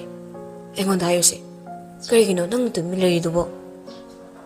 ꯇꯥꯔꯤꯕ ꯋꯥꯔꯤꯁꯤꯡꯗꯨ ꯂꯥꯏꯖꯒꯤ ꯀꯣꯛꯇ ꯆꯨꯁꯤꯟꯕ ꯋꯥꯠꯄꯅ ꯂꯤꯌꯣꯒꯤ ꯃꯇꯧꯗꯨꯅ ꯃꯥꯕꯨ ꯑꯀꯤꯕ ꯐꯥꯎꯍꯜꯂꯤ꯫ ꯃꯥꯅ ꯊꯦꯡꯂꯛꯂꯤꯕꯗꯣ ꯊꯩꯗꯣꯛꯄ ꯑꯣꯏꯅ ꯈꯖꯤꯛꯇꯪ ꯆꯠꯊꯣꯛꯏ ꯃꯁꯥꯗꯣ꯫ ꯌꯦꯡꯂꯤꯕ ꯃꯤꯠꯌꯦꯡꯗꯨ ꯃꯍꯧꯁꯥꯅ ꯋꯥ ꯂꯥꯟ ꯉꯥꯡꯗꯕ ꯃꯆꯜꯅ ꯀꯤꯔꯨꯞ ꯀꯤꯔꯨꯞ ꯌꯦꯡꯈꯤꯕ ꯃꯤꯠꯌꯦꯡ ꯑꯗꯨꯅꯤ꯫ ꯄꯨꯝꯅꯃꯛꯀꯤ ꯃꯥꯏꯊꯣꯡ ꯎꯕꯗ ꯁꯥꯎꯔꯕꯁꯨ ꯂꯤꯌꯣ ꯃꯆꯜ ꯏꯕꯦꯝꯃꯕꯨ ꯎꯕꯗ ꯑꯁꯥꯎꯕ ꯃꯆꯦꯠ ꯑꯃꯠꯇ ꯃꯥꯏꯊꯣꯡꯗ ꯅꯞꯇ ꯅꯣꯛꯃꯤ꯫ ꯇꯧꯔꯝꯕ ꯃꯊꯧꯗꯨ ꯂꯦꯞꯄꯤ꯫ ꯀꯥꯡꯊꯣꯜ ꯆꯩꯀꯣꯛꯇ ꯄꯥꯏꯗꯨꯅ ꯐꯝꯂꯤꯕ ꯂꯥꯏꯖꯒꯤ ꯃꯥꯡꯗ ꯈꯨꯔꯨꯞ ꯈꯨꯠꯇ ꯀꯨꯜꯂꯒ ꯍꯥꯏꯔꯛꯏ, ꯃꯈꯨꯠꯇꯣ ꯇꯞꯅ ꯄꯥꯏꯔꯛꯇꯨꯅ꯫ ꯑꯩꯉꯣꯟꯗ ꯃꯨꯟꯅ ꯌꯦꯡꯉꯣ꯫ ꯑꯩꯅ ꯅꯪꯒꯤ ꯅꯕꯨꯡꯅꯤ, ꯑꯗꯨꯒ ꯅꯪꯅ ꯑꯩꯒꯤ ꯏꯆꯜꯅꯤ꯫ ꯅꯪ ꯀꯥꯎꯔꯕ꯭ꯔꯥ? ꯑꯩꯒꯤ ꯂꯥꯏꯕꯛꯇ ꯁꯥꯡꯅ ꯇꯥꯔꯤꯕ ꯗꯥꯛꯐꯝꯁꯦ ꯅꯪꯅ ꯇꯤꯡꯈꯪ ꯄꯥꯟꯕ ꯆꯩꯅ ꯀꯟꯕꯒꯤꯅꯤ꯫ ꯁꯒꯣꯜ ꯊꯧꯒꯦ ꯍꯥꯏꯕꯗ ꯑꯩꯅ ꯌꯥꯔꯣꯏ ꯍꯥꯏꯅ ꯊꯤꯡꯕꯒꯤ ꯅꯪꯅ ꯑꯩꯉꯣꯟꯗ ꯇꯤꯡꯈꯪꯅ ꯀꯟꯈꯤꯕꯒꯤ ꯗꯥꯛꯐꯝꯅꯤ꯫ ꯀꯆꯥꯡ, ꯁꯤ ꯑꯩꯕꯨ ꯃꯨꯟꯅ ꯌꯦꯡꯂꯒ ꯅꯤꯡꯁꯤꯡꯉꯣ꯫ ꯅꯪꯅ ꯑꯩꯈꯣꯏꯒꯤ ꯅꯥꯛꯇ ꯂꯩꯔꯕꯁꯨ ꯂꯩꯇ꯭ꯔꯕꯁꯨ ꯑꯩꯈꯣꯏꯗꯤ ꯅꯪꯒꯤ ꯑꯁꯥꯗ ꯍꯤꯡꯕꯅꯤ꯫ ꯅꯪꯅ ꯑꯩꯈꯣꯏꯕꯨ ꯁꯛ ꯈꯪꯕꯤꯗ꯭ꯔꯕꯗꯤ ꯀꯝꯗꯧꯅꯤ? ꯅꯪ ꯏꯃꯥ ꯐꯥꯎꯕ ꯅꯤꯡꯁꯤꯡꯕ ꯉꯝꯗ꯭ꯔꯕ꯭ꯔꯥ? ꯅꯝ ꯍꯥꯕꯒꯨꯝ ꯊꯣꯛꯂꯤ ꯃꯐꯝꯗ, ꯑꯀꯤꯕꯁꯨ ꯄꯣꯛꯂꯤ, ꯄꯥꯈꯠꯄꯁꯨ ꯌꯥꯎꯔꯤ ꯃꯔꯛꯇꯨꯗ ꯃꯈꯣꯏꯕꯨ ꯃꯁꯛ ꯈꯪꯗ꯭ꯔꯕꯔꯥ ꯍꯪꯂꯤꯕ ꯋꯥꯍꯪꯒꯤ ꯄꯥꯎꯈꯨꯝ ꯑꯣꯏꯅ ꯂꯥꯏꯖ ꯃꯀꯣꯛꯇ ꯅꯥꯛ ꯌꯦꯠ ꯇꯞꯅ ꯍꯥꯏꯔꯛꯏ꯫ ꯈꯪꯐꯝ ꯊꯣꯛꯇꯦ ꯈꯪꯂꯕꯁꯨ ꯃꯇꯧꯗꯨꯅ ꯍꯦꯟꯅ ꯆꯥꯛꯍꯜꯂꯕ ꯂꯤꯌꯣ ꯌꯥ ꯀ꯭ꯔꯛ ꯆꯤꯛꯇꯨꯅ ꯁꯣꯟꯊꯔꯛꯄ ꯊꯃꯣꯏ ꯐꯥꯖꯤꯜꯂꯤ꯫ ꯐꯝꯂꯝꯕꯗꯒꯤ ꯐꯨꯛ ꯍꯧꯒꯠꯂꯛꯈꯤꯗꯨꯅ ꯄ꯭ꯔꯕꯞ ꯆꯠꯈ꯭ꯔꯕ ꯂꯩꯔꯤꯕꯣꯛꯄꯨꯗꯣ ꯍꯥꯡꯂꯤ꯫ ꯃꯅꯨꯡꯗ ꯌꯥꯎꯔꯝꯕ ꯄꯣꯠ ꯆꯩ ꯈꯔ ꯇꯞ ꯇꯞ ꯄꯥꯏꯗꯨꯅ ꯄꯨꯊꯣꯔꯛꯂꯒ ꯍꯥꯟꯅꯒꯨꯝ ꯈꯨꯔꯨ ꯈꯨꯠꯇ ꯀꯨꯜꯂꯒ ꯑꯃꯃꯝꯇ ꯄꯥꯏꯗꯨꯅ ꯎꯠꯂꯤ꯫ ꯇꯣ ꯌꯦꯡꯉꯣ, ꯐꯅꯦꯛ ꯃꯆꯥꯁꯦ ꯅꯪ ꯅꯤꯡꯉꯥꯏ ꯇꯧꯗꯨꯅ ꯅꯦꯅꯦꯁꯤꯡ ꯑꯃꯂꯥꯗ ꯁꯥꯍꯟꯕꯗꯨꯅꯤ꯫ ꯈꯨꯟꯒꯤ ꯍꯔꯥꯎꯕ ꯌꯦꯡꯂꯝꯗꯥꯏ ꯑꯩꯉꯣꯟꯗ ꯁꯦꯠꯄꯤꯌꯨ ꯍꯥꯏꯅ ꯀꯣꯏꯇꯥꯟ ꯇꯥꯟꯅꯕꯗꯣ ꯅꯤꯡꯁꯤꯡꯂꯨꯕꯗ ꯑꯃꯨꯛꯁꯨ ꯅꯣꯛꯏ ꯂꯤꯌꯣ꯫ ꯑꯩꯈꯣꯏꯅ ꯑꯉꯥꯡ ꯑꯣꯏꯔꯤꯉꯩ ꯇꯨꯝꯂꯝꯗꯥꯏ ꯈꯨꯗꯤꯡ ꯏꯃꯥꯅ ꯋꯥꯔꯤ ꯂꯤꯕꯗꯣ, ꯅꯪꯅ ꯏꯃꯥꯒꯤ ꯑꯣꯏꯗ, ꯑꯩꯅ ꯏꯃꯥꯒꯤ ꯌꯦꯠꯇ꯫ ꯅꯕꯨꯡ ꯑꯩꯕꯨ ꯅꯤꯡꯁꯤꯡꯗ꯭ꯔꯕꯁꯨ ꯅꯪ ꯏꯃꯥꯕꯨꯗꯤ ꯅꯤꯡꯁꯤꯡꯉꯨ꯫ ꯅꯪꯅ ꯍꯦꯛ ꯆꯠꯈꯤꯕ ꯅꯨꯃꯤꯠꯇꯨꯗꯒꯤ ꯏꯃꯥ ꯋꯥꯔꯤ ꯂꯤꯈꯤꯗ꯭ꯔꯦ꯫ ꯃꯍꯧꯁꯥꯒꯨꯝ ꯉꯁꯤꯁꯨ ꯏꯃꯥꯗ ꯋꯥꯔꯤ ꯂꯤꯍꯟꯒꯦ꯫ ꯑꯗꯨ ꯑꯣꯏꯔꯕꯗꯤ ꯅꯪ ꯑꯩꯈꯣꯏꯕꯨ ꯅꯤꯡꯁꯤꯡꯂꯛꯀꯗ꯭ꯔꯥ? ꯍꯥꯏꯌꯨ ꯀꯆꯪ, ꯅꯪ ꯑꯩꯈꯣꯏꯕꯨ ꯅꯤꯡꯁꯤꯡꯕ ꯉꯝꯂꯔꯣꯏꯗ꯭ꯔꯥ? ꯇꯥꯏꯕꯪ ꯃꯪꯂꯥꯟ ꯈꯪꯗꯕ ꯋꯥꯔꯤ ꯀꯌꯥꯅ ꯍꯧꯈꯤꯕ ꯑꯍꯤꯡꯁꯤꯡꯗ ꯃꯥꯕꯨ ꯇꯠꯇꯅ ꯑꯣꯠꯈꯤ꯫ ꯑꯗꯨꯕꯨ ꯃꯪꯂꯥꯟ ꯑꯗꯨꯅ ꯃꯪꯐꯥꯎꯅꯔꯛꯂꯕꯗ ꯑꯀꯤꯕꯒꯤ ꯏꯊꯤꯜꯅ ꯁꯨꯝ ꯁꯨꯝ ꯍꯦꯟꯖꯜꯂꯛꯄꯅ ꯑꯉꯥꯡ ꯑꯣꯏꯔꯤꯉꯩꯒꯤ ꯃꯇꯧꯒꯨꯝ ꯂꯥꯏꯖ ꯃꯁꯥꯗꯨ ꯇꯅꯤꯛ ꯇꯅꯤꯛ ꯀꯤꯅ ꯌꯦꯡꯂꯒ ꯐꯝꯂꯝꯕꯗꯒꯤ ꯐꯨꯛ ꯍꯧꯒꯠꯂꯤ꯫ ꯃꯆꯜꯒꯤ ꯃꯇꯧ ꯈꯨꯗꯤꯡ ꯊꯃꯣꯏꯗ ꯇꯥꯅ ꯊꯤꯟꯕꯒꯨꯝ ꯐꯥꯎꯔꯤꯕ ꯆꯩꯅ ꯊꯋꯥꯏꯃꯛꯅꯤ ꯈꯜꯂꯤꯕ ꯃꯆꯜꯅ ꯃꯥꯕꯨ ꯀꯤ ꯍꯪꯒꯣꯏꯅ ꯌꯦꯡꯂꯤꯕ ꯃꯤꯠꯌꯦꯡꯗꯨꯗ ꯂꯤꯌꯣꯒꯤ ꯊꯃꯣꯏꯗꯣ ꯃꯆꯦꯠ ꯂꯤꯁꯤꯡ ꯊꯣꯛꯂꯛꯂꯤ꯫ ꯇꯍꯥ ꯇꯥ ꯍꯧꯒꯠꯈꯤꯕꯗꯨꯗ ꯃꯥꯁꯨ ꯇꯥꯟꯅꯔꯒ ꯂꯥꯏꯖꯒꯤ ꯃꯈꯨꯠ ꯑꯅꯤꯗꯣ ꯆꯦꯠꯅ ꯄꯥꯏꯁꯤꯜꯂꯤ꯫ ꯈꯖꯤꯛꯇꯪ ꯑꯣꯏꯔꯕꯁꯨ ꯅꯤꯡꯁꯤꯡꯕꯤꯔꯛꯂꯗꯤ ꯈꯟꯅ ꯍꯥꯏꯔꯛꯏ꯫ ꯅꯪꯒꯤ ꯁꯒꯣꯜꯗꯨ ꯅꯤꯡꯁꯤꯡꯂꯤꯕ꯭ꯔꯥ? ꯑꯩꯈꯣꯏꯕꯨ ꯀꯥꯎꯔꯕꯁꯨ ꯅꯪꯅ ꯁꯒꯣꯜꯗꯨꯗꯤ ꯀꯥꯎꯗꯕꯅꯤ꯫ ꯅꯪꯅ ꯄꯤꯛꯂꯤꯉꯩ ꯅꯪꯒ ꯀꯣꯏꯆꯦꯟ ꯆꯦꯟꯗꯨꯅ ꯁꯥꯟꯅꯃꯤꯟꯅꯈꯤꯕ ꯁꯒꯣꯜꯗꯣ ꯃꯁꯛ ꯈꯪꯂꯤꯕ꯭ꯔꯥ? ꯀꯣꯅꯨꯡꯗ ꯂꯩꯕ ꯀꯗꯝꯕꯗꯣ ꯅꯪꯒꯤ ꯁꯒꯣꯜꯅꯤ꯫ ai hei makonung chatuna nangi sagol lawruge sana nang amu hanna khoibu thadoglaga chatkano ai magi matong yengma ngamde ai baba ki manang chatke ai ki khuthado Leo thadokte hina chena paisilaga mabu ningsinglakbadi haibagi asada lepli laisa ningsingba oina ukhitrabaso manglaknaba manglan kaya adumakne ngasi magi nakongda asengba wari oina tahalliba Leo na phariba makhutuna thoknaba onaduna amuksu hannaire khonjel nekladuna aibu phagano amai ai baba gi nakta chatke aibu phagano ai khangde nang nai do kaino ai khangde ai de khoi baba gi machani ai nangi na chal do na ti thinglamba ma pi do li play da sintharak lilio ka ngaunaraba machelbo taibang da purak naba ihol pumna ma phatharaga taplapna kawi nushina kachang laizama koktuna yat phat phat haidana ai kachang kaungde ai sana ne ai yiming sana kawi ai baba gi machane ai bu phagana ai baba gi manak chatke noin dori sakaino ai sakana no ai baba ko ai baba manak chatke ai noi masak khangdi sana ipagi bema total the tarak pa khonjel da laisa ta hata yingli chawba leptuna lerami mapa ubata laisa liogi khut kanthok laga chawba gi nakta ta hata chensili mapa gi makhut paituna hangli tanik khonjel nikna baba mayam na haisa kaino ai baba gi machana tabro hayo baba aina mangkhiba manglan sing do asengba manglan ni hayo adubu taibang ni haiduna ai gi pongni wakal thamoi sinba thongna lawrakliba ai gi nonggi khonjel singse ai taba ware hayo baba ai sanangi na chasana ni hayo karigi su kaploi hek poksaba macha adudagi hina luna taru yoksarakpa machani machana kappa yengba ngamdi chawbagi pina thumlaba mai thongdo makhutna tanna nanthokpiraga kaplabasu nokmi hairi athamda kapkano kapkandaba ichana karigi pi aduk nauriba nangbu kanana egi chana te hai nang egi chani egi cha sanani adubu ipagi bema nangna egi sa oidringe yumasigi lengba yararoidaba phizigi manini nangbu na pasakna yoklabasu nangbu anawa ming pirabasu aigi asengba icha haibadudi nattene madutabu tanaba hangluba wahang oina thokle kaplambadu chapleplaga laisa chawbada munna yingle chawba mitluda pirang sinthana machagi makhutta nungsina nanbiraduna langlaba pokningado themsinbi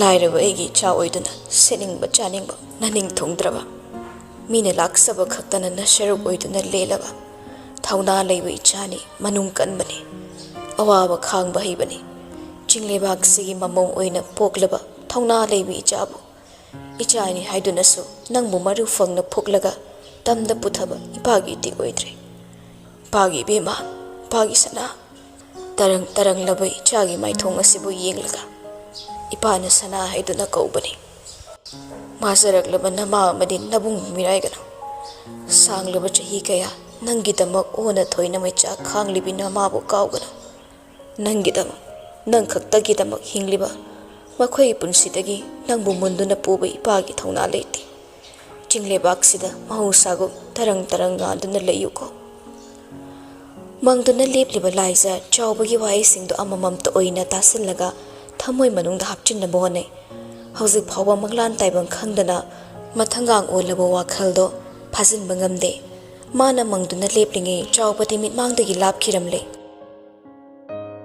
naket akoibado ta yingli chawbu ude mamana hundok lamba angangum kaptuna mapabu tanage tawri upai leite leplamba leo ta changsilaglaga laisagi lambi thali makhut ani du thak nikna laisagi makhut phari sana se amaina harisin munata nangna kachang kauganu harabasu ai gauroi ima singarangdagi nang boningduna kablibani nangi asigumba mataw si ugani khanbada ima du lotun laikre pumna mangpu kaurabasu nang ima budi ningsingo nang ima ba muktang ningsingo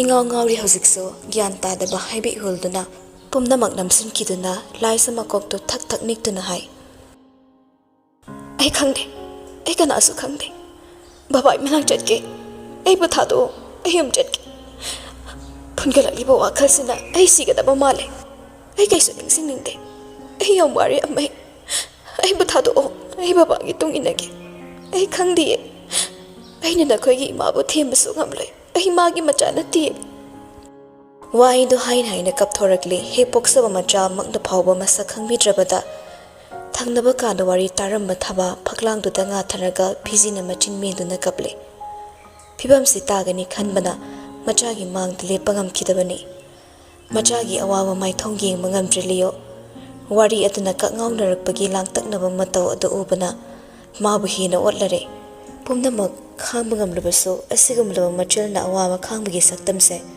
ꯃꯥ ꯑꯗꯨꯛꯀꯤ ꯃꯇꯤꯛ ꯇꯥꯊꯤꯖꯩ ꯄꯥꯏꯔꯝꯕ ꯂꯥꯏꯁꯒꯤ ꯈꯨꯠ ꯇꯞꯅ ꯇꯞꯅ ꯈꯣꯝꯊꯣꯔꯛꯂꯦ ꯈꯣꯝꯊꯣꯔꯛꯄ ꯈꯨꯠꯁꯥ ꯈꯨꯗꯤꯡ ꯂꯤꯌꯣꯒꯤ ꯃꯤꯠꯀꯤ ꯄꯤ ꯍꯦꯜꯂꯛꯏ ꯑꯔꯣꯏꯕꯒꯨꯝ ꯅꯨꯡꯁꯤꯅ ꯌꯦꯡꯂꯒ ꯆꯦꯠꯅ ꯄꯥꯏꯔꯝꯕ ꯈꯨꯠꯁꯥꯗꯨ ꯊꯥꯗꯣꯛꯅꯤꯡꯗ ꯊꯥꯗꯣꯔꯛꯂꯦ ꯂꯤꯌꯣꯗꯒꯤ ꯅꯤꯡꯇꯝꯕ ꯐꯪꯂꯕꯗ ꯂꯥꯏꯁ ꯃꯁꯥ ꯄꯨꯝꯅꯃꯛ ꯅꯥꯔꯤꯕꯗꯣ ꯀꯥꯎꯊꯣꯛꯂꯒ ꯊꯩꯗꯣꯛꯇꯨꯅ ꯊꯣꯡꯒꯥꯜ ꯇꯝꯅ ꯆꯦꯟꯊꯣꯔꯛꯏ ꯃꯆꯤꯟꯅ ꯕꯕꯥ ꯕꯕꯥ ꯍꯥꯏꯗꯅ ꯆꯥꯎꯕꯕꯨ ꯀꯧꯗꯨꯅ ꯆꯦꯟꯊꯣꯔꯛꯂꯦ ꯊꯣꯡꯒꯥꯜꯗ ꯍꯧꯔꯤꯕ ꯅꯥꯁꯤꯛ ꯄꯥꯟꯕꯤꯗꯨꯒꯤ ꯃꯈꯣꯡꯗ ꯂꯦꯞꯂꯒ ꯅꯥꯛ ꯌꯦꯠ ꯀꯣꯏꯅ ꯂꯩꯗꯨꯅ ꯌꯦꯡꯂꯤ ꯆꯥꯎꯕꯕꯨ ꯃꯐꯝ ꯀꯩꯗ ꯎꯔꯛꯇ꯭ꯔꯕꯗ ꯀꯞꯂꯗꯨꯅ ꯃꯆꯤꯟꯗ ꯁꯣꯜꯂꯤ ꯕꯕꯥ ꯑꯩ ꯂꯥꯛꯀꯦ ꯕꯕꯥ ꯑꯩ ꯀꯩꯒꯤ ꯇꯨꯝꯕ ꯍꯧꯗꯣꯛꯂꯝꯗ꯭ꯔꯤꯅꯣ ꯑꯩ ꯃꯪꯂꯥꯛꯅꯔꯦ ꯕꯕꯥ ꯃꯤꯠ ꯄꯥꯡꯅ ꯄꯥꯡꯅ ꯑꯩ ꯃꯪꯂꯥꯛꯅꯔꯦ ꯕꯕꯥ ꯅꯪ ꯀꯗꯥꯏ ꯂꯩꯒꯦ ꯕꯕꯥ ꯑꯩꯁꯨ ꯂꯥꯛꯀꯦ ꯕꯕꯥ ꯀꯔꯤꯒꯤꯅꯣ ꯑꯩꯕꯨ ꯍꯨꯟꯗꯣꯛꯂꯝꯃꯤꯁꯦ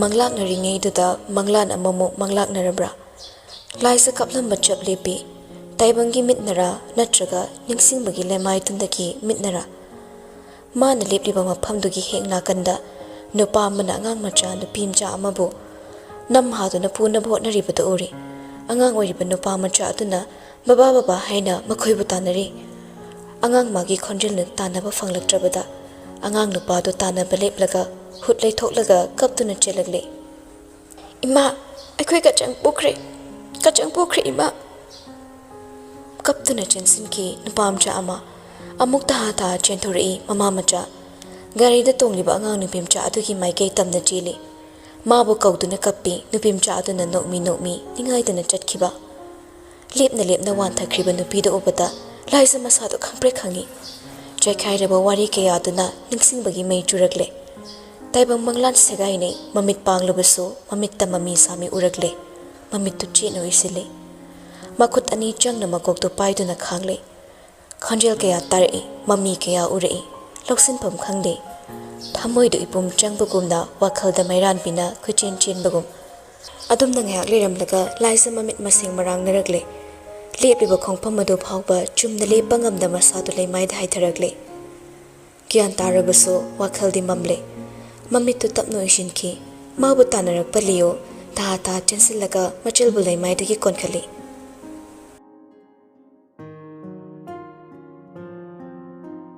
ꯀꯣꯡꯅ ꯁꯤꯠꯄ ꯃꯥꯂꯪ ꯆꯣꯏꯖꯥꯏꯅ ꯍꯜꯂꯤ ꯁꯝꯂꯥꯡ ꯆꯣꯠꯂꯕ ꯀꯣꯡꯅ ꯑꯅꯧꯕ ꯅꯣꯡꯗ ꯇꯊꯛ ꯇꯅꯤꯛ ꯂꯦꯝꯖꯕ ꯊꯥꯕꯜ ꯃꯉꯥꯜꯗ ꯏꯌꯥꯏꯊꯛꯀꯤ ꯊꯔꯣꯅ ꯏꯁꯤꯡꯗ ꯉꯥꯟꯕ ꯃꯅꯤꯒꯨꯝ ꯇꯔꯪ ꯀꯣꯐꯦꯠ ꯐꯥꯏꯔꯦꯜ ꯂꯝꯇꯥ ꯃꯇꯝꯗ ꯍꯣꯝꯗꯨꯅ ꯄꯣꯛꯈꯤꯕ ꯅꯨꯡꯁꯤꯕ ꯕꯁꯟꯇꯒꯤ ꯅꯨꯡꯊꯤꯜ ꯃꯥꯛꯃꯩꯗ ꯇꯨꯃꯤꯟꯅ ꯆꯤꯕꯣꯟ ꯅꯥꯄꯜꯒꯤ ꯂꯥꯡꯅ ꯀꯨꯞꯁꯤꯜꯂꯛ ꯊꯃꯣꯏꯗꯗꯤ ꯅꯨꯡꯁꯤꯕ ꯊꯤꯔꯛꯄ ꯄꯨꯛꯅꯤꯡꯅ ꯂꯨꯞꯈꯤ ꯁꯛꯇꯝꯗ ꯋꯥꯈꯜꯅ ꯆꯤꯡꯊꯣꯛꯏ ꯃꯊꯧꯒꯨꯝ ꯍꯧꯖꯤꯛꯁꯨ ꯇꯥꯔꯤ ꯅꯥꯀꯣꯡꯗ ꯍꯟꯖꯤꯟ ꯈꯣꯟꯊꯥꯡ ꯌꯩꯅ ꯅꯨꯡꯁꯤꯒꯤ ꯊꯧꯔꯕ ꯋꯥꯍꯩꯁꯤꯡ ꯄꯥꯕꯨꯡ ꯁꯅꯈ꯭ꯌꯥ ꯑꯃꯗꯤ ꯏꯃꯥꯁꯤꯅ ꯉꯟꯅ ꯊꯥꯗꯣꯛꯂꯝꯂꯕ ꯅꯪꯕꯨ ꯑꯩꯅ ꯆꯥꯎꯅꯕ ꯌꯣꯛꯂꯛꯄꯅꯤ ꯑꯩꯒꯤ ꯍꯥꯏꯕꯕꯨ ꯈꯨꯃꯟꯒꯤ ꯏꯃꯨꯡꯅ ꯅꯪꯕꯨ ꯐꯥꯖꯟ ꯄꯨꯟꯁꯤꯜꯂꯒ ꯃꯈꯣꯏꯒꯤ ꯑꯣꯏꯅꯕ ꯍꯣꯠꯅꯕ ꯅꯪꯅ ꯁꯛꯇꯤꯒꯤꯗꯃꯛ ꯅꯪꯒꯤ ꯑꯣꯏꯕ ꯋꯥꯈꯜ ꯑꯃꯗ ꯃꯈꯣꯏꯒꯤ ꯂꯣꯏꯅꯕꯗꯣ ꯄꯥꯝꯗꯗꯨꯅ ꯄꯨꯝꯅꯃꯛꯁꯦ ꯊꯣꯛꯈꯤꯕꯅꯤ ꯑꯗꯨꯒ ꯄꯨꯝꯅꯃꯛꯇꯨꯒꯤ ꯇꯥꯏꯅꯐꯝꯅ ꯁꯅꯥꯕꯨ ꯑꯣꯏꯍꯟꯕ ꯅꯠꯇ꯭ꯔꯥ ꯑꯩꯅ ꯈꯪꯉꯤ ꯑꯩꯅ ꯌꯥꯝ ꯃꯨꯟꯅ ꯈꯪꯉꯤ ꯅꯪꯅ ꯁꯅꯥꯗ ꯌꯦꯡꯕ ꯃꯤꯠꯌꯦꯡꯗꯨꯅ ꯑꯩꯒꯤ ꯎꯄꯥꯏ ꯑꯣꯏꯈꯤꯕꯅꯤ ꯑꯩꯗꯤ ꯁꯨꯞꯅꯇꯪꯒꯤ ꯅꯪꯕꯨ ꯐꯍꯟꯅꯤꯡꯗꯨꯅ ꯈꯨꯃꯟꯒꯤ ꯏꯃꯨꯡꯅ ꯑꯩꯈꯣꯏꯕꯨ ꯀꯔꯤꯁꯨ ꯂꯩꯇꯅ ꯁꯥꯟꯅꯒꯦ ꯈꯜꯂꯤꯕ ꯋꯥꯈꯜꯗꯨꯗꯒꯤ ꯅꯥꯊꯩꯅꯕ ꯁꯤꯟꯈꯤꯕ ꯊꯧꯗꯣꯛ ꯃꯆꯥ ꯉꯥꯛꯇꯅꯤ ꯀꯔꯤꯁꯨ ꯂꯩꯇꯦ ꯈꯜꯂꯨꯕ ꯋꯥꯔꯤ ꯃꯆꯥꯗꯨꯅ ꯉꯁꯤꯗꯤ ꯂꯩꯕꯥꯛ ꯃꯤꯌꯥꯝ ꯃꯃꯥꯡꯗ ꯀꯣꯅꯨꯡꯁꯤꯒꯤ ꯈ꯭ꯋꯥꯏꯗꯒꯤ ꯃꯤꯡꯆꯠ ꯊꯤꯕ ꯋꯥꯔꯤ ꯑꯃ ꯑꯣꯏꯍꯟꯒꯗꯧꯔꯦ ꯑꯗꯨꯒ ꯏꯇꯦꯝꯁꯤꯕꯦꯝꯃꯒꯤ ꯃꯤꯠꯌꯦꯡꯒꯤ ꯋꯥꯈꯜꯗꯣ ꯑꯊꯨꯕꯗ ꯊꯥꯗꯣꯛꯄꯤꯌꯨ ꯀꯣꯅꯨꯡꯁꯤꯒꯤꯗꯃꯛ ꯁꯥꯒꯩꯁꯤꯒꯤꯗꯃꯛ ꯍꯤꯡꯕ ꯑꯩꯅ ꯑꯇꯣꯞꯄ ꯄꯨꯟꯁꯤ ꯑꯃꯒꯤ ꯃꯪꯂꯨꯗꯦ ꯉꯁꯤ ꯑꯩꯕꯨ ꯅꯤꯡꯁꯤꯟꯅ ꯂꯥꯛꯆꯈꯤꯕ ꯏꯇꯦꯝꯁꯤꯕꯦꯝꯃꯒꯤ ꯊꯧꯔꯥꯡꯅꯤ ꯅꯈꯣꯏꯒꯤ ꯑꯣꯏꯕ ꯋꯥꯔꯤ ꯑꯃꯠꯇꯅ ꯀꯣꯅꯨꯡꯁꯤ ꯑꯃꯗꯤ ꯁꯥꯒꯩꯁꯤꯕꯨ ꯃꯤꯃꯥꯡ ꯊꯣꯛꯅꯕ ꯍꯣꯠꯅꯔꯛꯂꯕꯗꯤ ꯑꯐꯕ ꯑꯣꯏꯔꯛꯂꯣꯏ ꯈꯪꯕꯤꯌꯨ ꯍꯥꯏꯔꯝꯂꯒ ꯊꯣꯔꯛꯄꯅꯤ ꯅꯨꯡꯁꯤꯒꯤ ꯂꯩꯐꯝꯗꯒꯤ ꯆꯤꯟꯗ ꯇꯌꯥꯡ ꯇꯌꯥꯡ ꯍꯥꯏꯗꯣꯛꯂꯝꯕ ꯋꯥꯍꯩ ꯀꯌꯥ ꯑꯗꯨ ꯇꯥꯕꯗ ꯊꯃꯣꯏꯗꯗꯤ ꯇꯛꯁꯤ ꯁꯣꯟꯈꯤꯕꯅꯤ ꯑꯗꯨꯕꯨ ꯊꯃꯣꯏꯒꯤ ꯂꯩꯀꯣꯜꯗ ꯅꯧꯅ ꯃꯌꯣꯡ ꯆꯣꯟꯈꯠꯂꯛꯂꯤꯕ ꯆꯤꯡꯒꯤ ꯎ ꯊꯝꯕꯥꯜ ꯄꯥꯝꯕꯤ ꯑꯗꯨꯕꯨꯗꯤ ꯅꯥꯄꯜꯒꯤ ꯑꯊꯥꯕ ꯐꯤꯖꯪꯅ ꯀꯨꯞꯁꯤꯜꯂꯒ ꯊꯝꯈ꯭ꯔꯦ ꯃꯍꯧꯁꯥꯒꯨꯝ ꯊꯣꯛꯅꯥꯎ ꯃꯌꯥꯗ ꯂꯦꯞꯂꯒ ꯂꯩꯔꯝꯕꯅꯤ ꯃꯥꯒꯤ ꯃꯥꯌꯣꯛꯇ ꯂꯦꯞꯂꯒ ꯂꯤꯌꯣꯃꯛꯅ ꯃꯥꯕꯨ ꯑꯗꯨꯛ ꯊꯤꯅ ꯁꯤꯡꯅꯔꯝꯕꯗꯨ ꯈꯜꯂꯨꯕꯗ ꯑꯊꯦꯡꯕ ꯅꯨꯃꯤꯗꯥꯡꯗꯣ ꯑꯣꯂꯥꯡ ꯊꯥꯒꯨꯝ ꯑꯣꯝꯁꯥꯛꯅꯔꯦ ꯇꯥꯟꯖꯥꯗꯨꯗ ꯃꯍꯧꯁꯥꯒꯨꯝ ꯅꯥꯎꯕ ꯆꯪꯉꯛꯇꯨꯅ ꯂꯦꯞꯂꯦ ꯌꯥꯝꯕꯣ ꯆꯥꯛ ꯏꯁꯤꯡ ꯆꯥꯊꯣꯛꯄꯤꯔꯣ ꯅꯍꯥꯟꯗꯒꯤ ꯆꯥꯔꯝ ꯊꯛꯂꯝꯁꯨ ꯈꯪꯕꯤꯔꯝꯂꯣꯏ ꯃꯩꯔꯥꯕ ꯁꯥꯎꯅ ꯌꯦꯡꯂꯛꯏ ꯑꯩ ꯍꯧꯖꯤꯛ ꯆꯥꯛ ꯆꯥꯕ ꯃꯇꯝꯂ ꯑꯩꯅ ꯅꯉꯣꯟꯗ ꯀꯔꯤ ꯁꯤꯟꯅꯈꯤ ꯅꯤꯡꯁꯤꯡꯂꯛꯏ ꯅꯥꯎꯕ ꯃꯩꯔꯥꯕꯅ ꯈꯨꯃꯟ ꯏꯃꯨꯡꯕꯨ ꯀꯣꯅꯨꯡꯗ ꯂꯥꯛꯅꯕ ꯈꯪꯍꯜꯂꯨ ꯍꯥꯏꯔꯝꯕꯗꯣ ꯑꯗꯨꯕꯨ ꯃꯥꯁꯨ ꯇꯞꯅ ꯈꯨꯝꯂꯛꯏ ꯉꯔꯥꯡ ꯅꯤꯡꯁꯟ ꯁꯂꯨꯡꯕ ꯂꯥꯛꯂꯒ ꯏꯃꯨꯡꯗꯣ ꯃꯊꯛ ꯃꯈꯥ ꯑꯣꯜꯂꯝꯂꯦ ꯀꯔꯤꯅ ꯀꯔꯤꯅꯣ ꯑꯃꯠꯇ ꯈꯪꯗ꯭ꯔꯦ ꯃꯈꯣꯏꯁꯨ ꯏꯉꯥꯎ ꯉꯥꯎꯔꯦ ꯑꯗꯨꯒ ꯌꯥꯝꯕꯣ ꯉꯁꯤꯗꯤ ꯃꯇꯝꯁꯨ ꯊꯦꯡꯂꯦ ꯌꯥꯔꯒꯗꯤ ꯍꯌꯦꯡ ꯑꯣꯏꯅ ꯄꯥꯎꯗꯨ ꯄꯤꯖꯔꯒꯦ ꯃꯩꯔꯥꯕ ꯈꯨꯝꯂꯝꯗꯦ ꯃꯥꯒꯤ ꯊꯣꯛꯄ ꯀꯗꯥꯏꯗꯅꯣꯃ ꯆꯠꯈꯤꯒꯗꯕꯒꯤ ꯁꯦꯝ ꯁꯥꯔꯛꯏ ꯅꯥꯎꯕꯅ ꯂꯦꯞꯂꯤꯕ ꯃꯄꯥꯗꯨ ꯂꯥꯟꯗꯨꯅ ꯆꯠꯈꯤꯒꯦ ꯇꯧꯕꯒ ꯇꯞꯂꯞꯅ ꯑꯃꯨꯛ ꯈꯥꯝꯃꯤ ꯌꯥꯝꯕꯣ ꯑꯣꯟꯁꯤꯜꯂꯛꯇꯦ ꯅꯨꯄꯥꯗꯣ ꯆꯞ ꯂꯦꯞꯇꯨꯅ ꯂꯩ ꯅꯥꯎꯕꯅ ꯃꯈꯥ ꯇꯥꯔꯛꯏ ꯍꯥꯏꯅꯤꯡꯗ ꯍꯥꯏꯔꯛꯏ ꯀꯀꯥ ꯆꯥꯎꯕꯗꯤ ꯀꯣꯅꯨꯡꯗ ꯂꯥꯛꯂꯦ ꯏꯕꯦꯝꯃ ꯁꯅꯥ ꯌꯥꯎꯔꯛꯇꯦ ꯎꯈ꯭ꯔꯨꯜꯗ ꯑꯣꯏꯅ ꯂꯩꯔꯅꯤ ꯍꯥꯏ ꯀꯣꯅꯨꯡꯗ ꯂꯥꯛꯀꯗꯕ ꯃꯥꯟꯗ꯭ꯔꯦ ꯃꯩꯔꯥꯕ ꯀꯔꯤꯁꯨ ꯍꯥꯏꯔꯛꯇꯦ ꯈꯣꯡ ꯊꯥꯡꯗꯨꯅꯁꯨ ꯆꯠꯈꯤꯗꯦ ꯏꯝꯐꯥꯜꯗꯒꯤ ꯎꯈ꯭ꯔꯨꯜꯗ ꯃꯤꯅꯤꯠ 10-20ꯒꯤ ꯂꯝ ꯅꯠꯇꯦ ꯀꯣꯅꯨꯡꯗꯨꯗ ꯂꯩꯕ ꯐꯥꯎꯕ ꯎꯅꯕꯒꯤ ꯆꯥꯡ ꯅꯦꯝꯃꯤ ꯑꯗꯨꯕꯨ ꯑꯗꯨꯛ ꯂꯥꯞꯅ ꯃꯇꯝ ꯑꯃꯗꯗꯤ ꯂꯝꯒꯤ ꯑꯔꯥꯞꯄ ꯈꯛꯅ ꯃꯥꯌꯣꯛꯅꯔꯝꯕꯗꯣ ꯉꯁꯤꯗꯤ ꯃꯔꯨꯞ ꯃꯁꯦꯟ ꯅꯥꯄꯠ ꯇꯥꯟꯅꯔꯛꯄꯒꯤ ꯐꯤꯕꯝ ꯑꯃꯁꯨ ꯃꯥꯌꯣꯛꯅꯒꯗꯧꯔꯦ ꯃꯥꯅ ꯈꯪꯉꯤ ꯃꯥꯅ ꯌꯥꯝꯅ ꯃꯨꯟꯅ ꯈꯪꯉꯤ ꯍꯤꯔꯝ ꯈꯨꯗꯤꯡꯃꯛꯇ ꯇꯞꯊꯕ ꯍꯩꯕ ꯂꯤꯌꯣ ꯑꯣꯏꯔꯕꯁꯨ ꯃꯆꯜꯒꯤ ꯃꯇꯥꯡꯁꯤꯗꯗꯤ ꯑꯄꯣꯛꯄ ꯃꯄꯥꯗꯨ ꯐꯥꯎꯕ ꯊꯦꯡꯅꯕ ꯃꯐꯝꯗ ꯍꯥꯠꯅꯕ ꯂꯤꯌꯣꯅ ꯃꯤ ꯊꯥꯗꯣꯛꯇꯨꯅ ꯊꯤꯍꯜꯂꯤ ꯍꯥꯏꯕ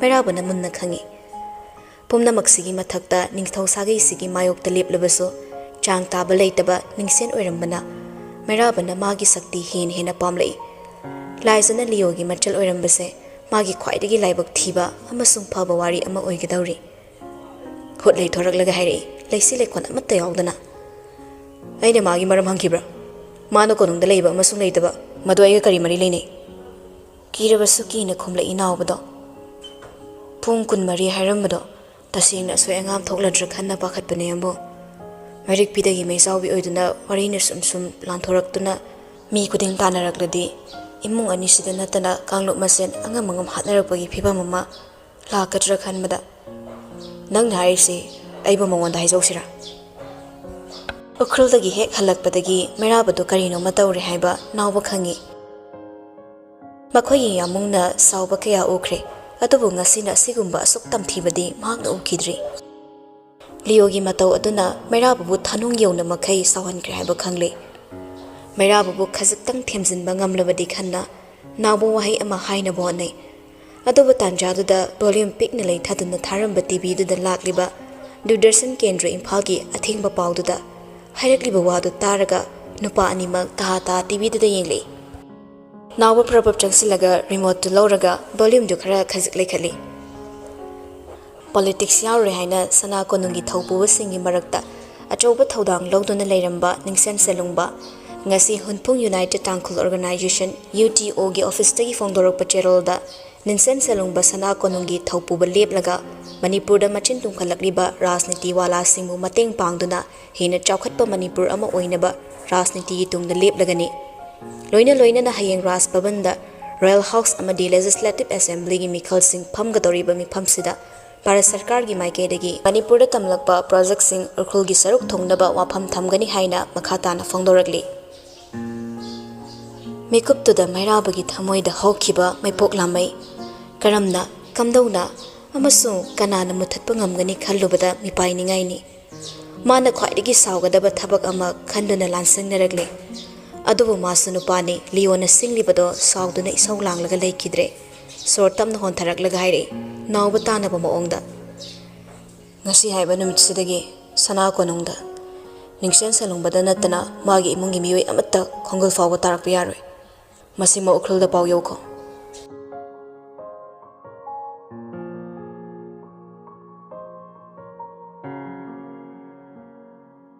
ꯍꯧꯔꯣ ꯍꯧꯔꯣ ꯍꯥꯏꯗꯨꯅ ꯍꯧꯗꯣꯛꯂꯤꯕ ꯑꯍꯤꯡꯒꯤ ꯂꯤꯔꯤ ꯁꯤꯠꯄ ꯅꯥꯃꯤꯕ ꯃꯒꯨꯟ ꯃꯥꯡꯈ꯭ꯔꯦ ꯃꯉꯝ ꯁꯥꯜꯂꯦ ꯆꯤꯡꯃꯥꯏꯗ ꯅꯦꯝꯂꯣꯏ ꯅꯦꯝꯂꯣꯏ ꯁꯥꯠꯂꯤꯕ ꯌꯥꯏꯄꯜꯒꯤ ꯃꯅꯝ ꯍꯨꯝꯂꯛꯏ ꯑꯆꯤꯛꯄ ꯃꯥꯂꯪꯅ ꯖ꯭ꯔꯤ ꯖ꯭ꯔꯤ ꯆꯦꯟꯊꯔꯤꯕ ꯂꯣꯛꯀꯤ ꯏꯁꯤꯡꯅ ꯇꯨꯝꯊꯈ꯭ꯔꯕ ꯎꯈ꯭ꯔꯨꯜꯒꯤ ꯑꯆꯤꯛꯄꯕꯨ ꯊꯨꯒꯥꯏꯔꯤ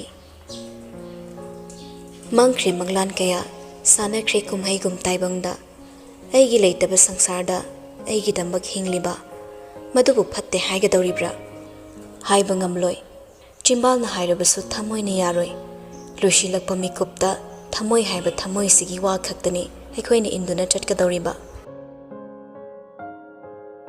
ꯃꯃꯤꯠꯇꯨ ꯇꯞꯅ ꯄꯥꯡꯂꯛꯏ ꯍꯛꯆꯥꯡꯗꯨ ꯂꯁꯤꯡ ꯃꯐꯣꯜꯗ ꯇꯨꯝꯕꯒꯨꯝꯅ ꯏꯊꯣꯠ ꯊꯣꯠꯂꯤ ꯏꯃꯣꯟ ꯃꯣꯜꯂꯤ ꯃꯃꯤꯠꯇꯨ ꯆꯦꯞꯂꯞꯅ ꯐꯛꯂꯥꯡꯅ ꯊꯦꯛꯂꯤꯕ ꯒꯥꯔꯤꯗꯨꯗ ꯌꯦꯡꯂꯨꯏ ꯑꯍꯤꯡꯒꯤ ꯄꯨꯡ 2 ꯍꯦꯜꯂꯝꯂꯦ ꯅꯣꯡ ꯉꯥꯟꯒꯗꯕ ꯈꯖꯤꯛꯇ ꯉꯥꯏꯔꯝꯂꯦ ꯃꯃꯥꯏꯗꯨ ꯆꯨꯝꯅ ꯑꯃꯨꯛ ꯌꯦꯡꯂꯛꯄꯗ ꯎꯔꯛꯏ ꯆꯤꯌꯔ ꯑꯃꯗ ꯐꯝꯂꯒ ꯐꯃꯨꯡꯗ ꯃꯈꯨꯠꯅ ꯉꯥꯛꯂꯒ ꯃꯃꯥꯏ ꯅꯣꯟꯊꯗꯨꯅ ꯂꯩꯔꯤꯕꯗꯣ ꯋꯥꯈꯜꯅ ꯀꯌꯥꯔꯛ ꯌꯥꯗꯦ ꯍꯥꯏꯗꯨꯅ ꯈꯠꯇꯣꯛꯅꯕ ꯍꯣꯠꯅꯔꯕꯁꯨ ꯊꯃꯣꯏꯅꯗꯤ ꯌꯥꯗꯕꯅ ꯑꯁꯨꯝ ꯇꯨꯃꯤꯟ ꯌꯦꯡꯂꯝꯕꯗꯒꯤ ꯀꯧꯔꯛꯏ ꯑꯃꯩ ꯆꯨꯝꯅꯇ ꯋꯥꯈꯜ ꯈꯟꯗꯨꯅ ꯐꯝꯂꯝꯕꯅꯤ ꯇꯨꯝꯊꯔꯨꯕ ꯅꯠꯇꯦ ꯃꯁꯤꯃꯛꯅ ꯂꯤꯌꯣ ꯇꯥ ꯌꯦꯟꯈꯠꯂꯒ ꯃꯁꯥꯗꯨ ꯆꯪꯁꯤꯜꯂꯛꯏ ꯀꯩꯗꯧꯔꯦ ꯅꯁꯥ ꯀꯩꯗꯧꯏ ꯗꯣꯛꯇꯔ ꯑꯪꯀ ꯂꯩꯔꯤ ꯀꯩꯁꯨ ꯇꯧꯔꯣꯏꯗ ꯅꯁꯥ ꯀꯩꯗꯧꯏ ꯍꯥꯏꯌꯣ ꯀꯩꯁꯨ ꯇꯧꯗꯦ ꯍꯥꯏꯕꯒꯨꯝ ꯃꯀꯣꯛꯇꯨ ꯇꯞꯅ ꯍꯥꯏ ꯂꯥꯏꯖꯥ ꯑꯗꯨꯒ ꯍꯤꯞꯂꯤꯕꯗꯣ ꯍꯧꯒꯠꯅꯕ ꯍꯣꯠꯅꯩ ꯂꯤꯌꯣ ꯆꯪꯁꯤꯜꯂꯒ ꯃꯆꯜꯕꯨ ꯆꯤꯡꯈꯠꯂꯤ ꯀꯥꯡꯊꯣꯜꯗꯨꯗ ꯉꯥꯔꯒ ꯏꯔꯤꯟꯖꯅ ꯐꯝꯍꯜꯂꯒ ꯃꯥꯁꯨ ꯐꯝꯃꯤ ꯃꯅꯥꯛꯇ ꯂꯥꯏꯖꯥ ꯑꯀꯣꯏꯕꯗꯣ ꯍꯥꯏꯐꯦꯠꯇꯪ ꯌꯦꯡꯂꯝꯂꯒ ꯌꯥꯝ ꯊꯥꯖꯗꯅ ꯍꯪꯂꯛꯏ ꯏꯃꯥꯗꯤ ꯉꯁꯥꯏꯗꯒꯤ ꯏꯃꯥ ꯎꯗꯦ ꯄꯨꯛꯅꯤꯡꯗ ꯇꯅꯤꯛ ꯇꯅꯤꯛ ꯐꯥꯎꯔꯛꯂꯕꯁꯨ ꯂꯤꯌꯣ ꯍꯔꯥꯎꯕ ꯂꯣꯠꯁꯤꯟꯕ ꯉꯝꯗ ꯃꯈꯥ ꯂꯥꯝꯅ ꯅꯣꯛꯏ ꯏꯃꯥꯗꯣ ꯃꯌꯥꯝꯒ ꯆꯥꯛ ꯏꯁꯤꯡꯒꯤ ꯇꯧꯅꯔꯤ ꯆꯤꯡꯗ ꯍꯧꯕ ꯀꯦꯡꯉꯣꯏ ꯀꯥꯡꯁꯣꯏ ꯆꯥꯕꯁꯦ ꯅꯪꯗꯤ ꯊꯥꯏꯅꯗꯒꯤ ꯄꯥꯝꯂꯛꯄꯅꯤ ꯏꯃꯥꯅ ꯊꯣꯡꯒꯅꯤ ꯍꯥꯏꯅ ꯆꯠꯈꯤꯕꯅꯤ ꯑꯍꯤꯡꯁꯤꯗ ꯀꯅꯥ ꯀꯅꯥꯒꯤ ꯆꯥꯛ ꯊꯣꯡꯂꯤꯅꯣ ꯑꯩ ꯏꯊꯟꯗꯒꯤꯔꯥ ꯅꯠꯇꯦ ꯏꯝꯐꯥꯜꯒꯤ ꯌꯨꯝꯗ ꯂꯩꯕ ꯃꯤꯁꯤꯡꯗꯣ ꯁꯤꯗ ꯑꯌꯥꯝꯕ ꯂꯥꯛꯑꯦ ꯃꯈꯣꯏꯒꯤꯅꯤ ꯃꯄꯥꯟꯗ ꯃꯤ ꯌꯥꯝ ꯂꯩ ꯅꯪ ꯇꯨꯝꯕꯒꯤ ꯃꯌꯥꯝꯁꯦ ꯂꯥꯡꯗꯕꯅꯤ ꯃꯣꯏꯅ ꯂꯥꯡꯂꯗꯤ ꯅꯪ ꯇꯨꯝꯕ ꯌꯥꯔꯣꯏꯗꯅ ꯋꯥꯍꯩꯗꯨ ꯀꯗꯥꯏꯗꯅꯣꯃ ꯃꯐꯝ ꯈꯪꯗ ꯄꯨꯛꯅꯤꯡꯕꯨ ꯑꯗꯨꯛꯀꯤ ꯃꯇꯤꯛ ꯅꯨꯡꯉꯥꯏꯍꯜꯂꯤ ꯈꯜꯂꯨꯗꯦ ꯃꯥꯒꯤꯗꯃꯛ ꯂꯩꯔꯝꯒꯅꯤ ꯁꯤꯕ ꯀꯤꯗꯕ ꯃꯕꯨꯡ ꯅꯨꯃꯤꯠ ꯈꯨꯗꯤꯡ ꯃꯥꯕꯨ ꯅꯤꯡꯁꯤꯡꯂꯒ ꯄꯤꯔꯥꯡ ꯁꯤꯟꯊꯔꯤꯕ ꯃꯃꯥ ꯍꯥꯏꯕꯗꯣ ꯋꯥꯗꯨ ꯈꯨꯝꯐꯝ ꯈꯪꯗꯕꯅ ꯍꯥꯏꯔꯛꯏ ꯑꯀꯣꯏꯕꯗꯣ ꯍꯥꯏꯐꯦꯠ ꯌꯦꯡꯂꯒ ꯅꯣꯏꯁꯦ ꯏꯅꯥꯛ ꯌꯥꯝ ꯈꯨꯜꯂꯤꯀꯣ ꯎꯈ꯭ꯔꯨꯜꯒꯤ ꯌꯨꯝꯁꯨ ꯐꯖꯩ ꯏꯝꯐꯥꯜꯗ ꯂꯩꯕ ꯌꯨꯝꯗꯨꯁꯨ ꯌꯥꯝ ꯆꯥꯎꯔꯒ ꯐꯖꯩ ꯕꯦꯡꯛꯁꯨ ꯂꯩ ꯑꯇꯩ ꯑꯇꯩꯁꯨ ꯌꯥꯝ ꯂꯩ ꯂꯤꯌꯣ ꯅꯣꯛꯃꯤ ꯍꯪꯂꯛꯏ ꯕꯦꯡꯛꯇꯨꯒꯤ ꯃꯃꯤꯡꯅ ꯀꯩ ꯀꯧꯕ ꯀꯆꯪ ꯕꯦꯡꯛ ꯋꯥꯗꯨ ꯍꯥꯏꯗꯣꯛꯂꯨꯔꯒ ꯂꯥꯏꯖꯥ ꯈꯪꯅꯤꯡ ꯑꯃꯨꯛ ꯅꯤꯡꯁꯤꯡꯂꯛꯏ ꯅꯍꯥꯟ ꯃꯈꯩ ꯈꯟꯖꯤꯜꯂꯨꯗꯦ ꯅꯤꯡꯁꯦꯟꯒꯤ ꯏꯝꯐꯥꯜꯗ ꯂꯩꯕ ꯕꯦꯡꯛ ꯑꯗꯣ ꯃꯥꯒꯤ ꯃꯤꯡꯗ ꯑꯣꯏꯔꯝꯂꯦ ꯃꯥꯅ ꯇꯊꯛ ꯌꯦꯡꯂꯤꯕꯗ ꯎꯔꯒ ꯂꯤꯌꯣ ꯇꯞꯅ ꯍꯥꯏꯔꯛꯏ ꯅꯪꯒꯤ ꯉꯥꯛꯇꯅꯦ ꯁꯤꯒꯤ ꯌꯨꯝꯁꯤꯁꯨ ꯑꯗꯨꯒ ꯏꯝꯐꯥꯜꯒꯤ ꯌꯨꯝꯁꯨ ꯏꯪꯈꯣꯜꯁꯨ ꯑꯗꯨꯒ ꯑꯩꯈꯣꯏꯒꯤ ꯂꯩꯔꯤꯕ ꯆꯤꯡꯃꯥꯏꯁꯤꯁꯨ ꯑꯩꯈꯣꯏꯒꯤ ꯂꯩꯖꯕ ꯈꯨꯗꯤꯡ ꯅꯪꯒꯤ ꯅꯃꯤꯡꯗ ꯂꯣꯏꯅ ꯄꯥꯟꯕꯅꯤ ꯂꯥꯏꯖꯥꯗꯨ ꯀꯞꯅꯤꯡꯕ ꯍꯦꯜꯂꯛꯏ ꯂꯟ ꯊꯨꯝ ꯑꯗꯣ ꯄꯥꯝꯂꯨꯕꯒꯤ ꯍꯔꯥꯎꯕ ꯅꯠꯇꯦ ꯆꯍꯤ 10 ꯍꯦꯟꯅ ꯃꯨꯠꯈ꯭ꯔꯕ ꯃꯥꯒꯤ ꯃꯃꯤꯡꯕꯨ ꯀꯣꯟꯗꯨꯅ ꯑꯁꯨꯃꯛ ꯂꯩꯔꯝꯕꯁꯤꯅꯤ ꯀꯞꯅꯤꯡꯂꯕꯁꯨ ꯃꯥ ꯈꯪꯖꯤꯜꯂꯤ ꯑꯩꯉꯣꯟꯗ ꯂꯣꯏꯅ ꯄꯥꯜꯂꯒ ꯑꯩꯅ ꯂꯣꯏ ꯀꯥꯏꯔꯒ ꯆꯥꯊꯣꯛꯈ꯭ꯔꯗꯤ ꯀꯃꯥꯏꯅ ꯇꯧꯅꯤ ꯏꯃꯥ ꯅꯣꯏ ꯑꯅꯤꯗꯤ ꯀꯃꯥꯏꯅ ꯇꯧꯗꯣꯏꯕ ꯑꯩꯈꯣꯏꯒꯤꯗꯤ ꯅꯪ ꯂꯩꯔꯤꯁꯤꯗꯤ ꯅꯪ ꯂꯩꯔꯒ ꯂꯣꯏꯔꯦ ꯃꯌꯥꯝꯁꯦ ꯀꯩꯗꯧꯅꯔꯨꯅꯤ ꯈꯥꯝꯕ ꯉꯝꯂꯛꯇ꯭ꯔꯤ ꯃꯄꯤꯗꯣ ꯃꯃꯥꯏ ꯅꯣꯟꯊꯔꯒ ꯍꯥꯏꯔꯛꯏ ꯑꯃꯩ ꯑꯩꯅ ꯉꯁꯥꯏ ꯍꯥꯏꯈꯤꯕ ꯃꯌꯥꯝꯗꯣ ꯑꯩ ꯂꯥꯜꯂꯦ ꯑꯩ ꯈꯪꯗꯦ ꯍꯧꯖꯤꯛꯁꯨ ꯑꯩ ꯅꯤꯡꯁꯤꯡꯗꯦ ꯑꯗꯨꯕꯨ ꯑꯩꯒꯤ ꯊꯃꯣꯏꯁꯤꯅ ꯅꯈꯣꯏꯕꯨ ꯃꯤꯇꯣꯞ ꯅꯠꯇꯦ ꯍꯥꯏ ꯑꯆꯨꯝꯕꯅꯤ ꯈꯪꯉꯤ ꯊꯃꯣꯏꯁꯤꯅꯁꯨ ꯑꯆꯨꯝꯕꯅꯤ ꯍꯥꯏꯔꯤ ꯑꯗꯨꯕꯨ ꯊꯥꯖꯕ ꯉꯝꯗꯕꯒꯤ ꯑꯋꯥꯕꯅ ꯑꯩꯕꯨ ꯍꯦꯛ ꯋꯥꯍꯜꯂꯤ ꯑꯩ ꯇꯞꯅ ꯁꯨꯝ ꯍꯣꯠꯅꯒꯦ ꯍꯟꯗꯛꯃꯨꯛꯇꯤ ꯂꯤꯌꯣ ꯅꯣꯛꯂꯛꯏ ꯅꯣꯛꯂꯗꯨꯅ ꯃꯀꯣꯛꯇꯣ ꯇꯞꯅ ꯅꯣꯝꯃꯤ ꯃꯈꯨꯠꯅ ꯂꯥꯝꯗꯨꯅ ꯂꯥꯏꯖꯥꯒꯤ ꯃꯄꯤꯗꯣ ꯇꯩꯊꯣꯛꯄꯤ ꯃꯤꯠ ꯍꯦꯛ ꯄꯥꯡꯂꯛꯄꯒ ꯍꯪꯅꯤꯡꯕ ꯋꯥꯍꯪ ꯑꯃꯗꯤ ꯄꯟꯗꯨꯅ ꯑꯗꯨꯃꯛ ꯂꯩꯔꯦ Madubu hangde haibagidamag thamoina pring pring songduna kapliba mikap miraukholna sanai bemagi pokningdo yamna leita handaba mikup amada thamle. Handak marak thamoina ngambagi chetnabi ama magi maphamda tattana thokli. Haire hojikso kina thamoina ngamkiduna tamtamna hangle. Yamungdi amai okrolda kaigi laktrino. Leo mai thong khangan hanjinki adubu thangnaba mikupta nokmi wa thaidore. Chaklama mani kuiroi loirani chaktu saragane amu potharo. Hayeng ning atawalaga Imphal chatuse aigi thabak lei. Nang Imphal gi yumda leiramo. Nathanda ngaite haragana awan supuse. Kaka chawasu aini yumda leibiro haibani. Nangasu irap lap thoknadanaba khangde mana kari khaliba. Mohailu taraga chimbalda momon noi. Wakhalna mapabu ningsinglaktuna harauze. Adubu thamoide tuk thakre apamba pakhom phangdrabada.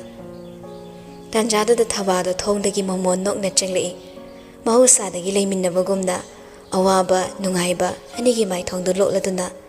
Adubu Leona khangi owi ngasai laisana ga gyan mangduna leiringe machana piba konduna pakhatna kapkibado. Pumnama ado karisa tawdabagum noklaga chenglei. Icha hawatledana imana chak loiramlabani moina thongbaso phajana thongi adubu mathildu madine aina thonglambani. Kadai icha singbu kari wari sanaramlino ne. Leo phamlambado khajiktang chathoklaga mamagi phampi nokmi khumlei. Ima aikhoi ka changna hairiba magi mingda leiba mayamse kaithokhlaga charani aikhoi ni kaidana chatkhro hairi kamai tawsige. Hera icha na hairi chatkiba taridana kari tawsaruni isagi maning thonglaga loire. Ngang changsilaklaga thabaso laisigi nakan phamung machi amada famtharai. Kaptuna lauduna leirabadi laisigi wakhalda awaba tumak piduna leirani khangbana thaban irai lai thorakbani. Magi harauba kariga busangdamnagani chinna haidoknaba wa phokleitana nungairibado uthoktanabado hotnabada kayadi awaba mayoknei. Laisasu adumangai wakhalni yai hainade khuloide mapabu ningsingi adubu thamoinadi maphamsina magi mayumni hairi. Mangdaraiba ani aduna magi damak lengdaba igi imungni. Thabana lotluriba maithongdu khangi masimangni itaptamna hairi thababu tanik yengduna. Ima aigi samse amuk tatpiyo nahandagi hatri koksi am nungaiti. Thabak kamninglei matindu yotharaga mapido khangsilei. Wadi ngangda kadada leiramba samjet ama prapap lauruduna machagi tongda phamtharai. Ingang laba masamdo tapna pai chaithoklibado punna khomjili. Amurak anirak samjetuna tapna nanbada thaba mapi tarakle. Khonjeldu niktana bohnatuna hairi. Ichadi samsi yam sanglamedana. Nangna ngang ohingaida samsi yenglaga kappada thempham khangdabani. Aidi karigi kapiba. Aikhoigi ubada mayanga manade aikhoigu muhallu haina ningai tawbadane themphamge khangdabani. Asi hairaga noi laisa sunokpa yawi masamdo tapna hali. Narum amadi khauriga panaba mapaduda masi khamdeklibado ore.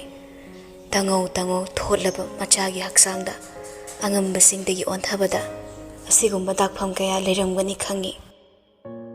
Adubu mamin urabada thaba pendabana kaple.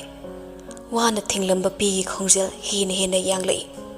Samhalibado toklaga thaba tapna changsilaklaga machabu tungdagi konsilai. Makhutna amana makokta tapna nanthabiduna hairi. Khonjel pikna kapladuna. Hayengmak iman Imphaldagi maming leiba doctor singkauge. Manipur sida leitrabasu kadaidano chatuna ichagi chaina ko khanba ngamba doctor thiduna ne nangbu phana bala yenge. Ichabu yamna abrane nakhongdudi kamdori yamna thina sokbani naramgani makhoine yamna thina sokhanbani. Asi haiduna thaba hiki kapthoragle laijasu adu mangai kaptaba ngamde mapukni nushiraktuna kaple. Anidugi matawdu yeng mangalmaktraba liyo phamlambadagi hagotuna kadudagi khonglei thuna thokre.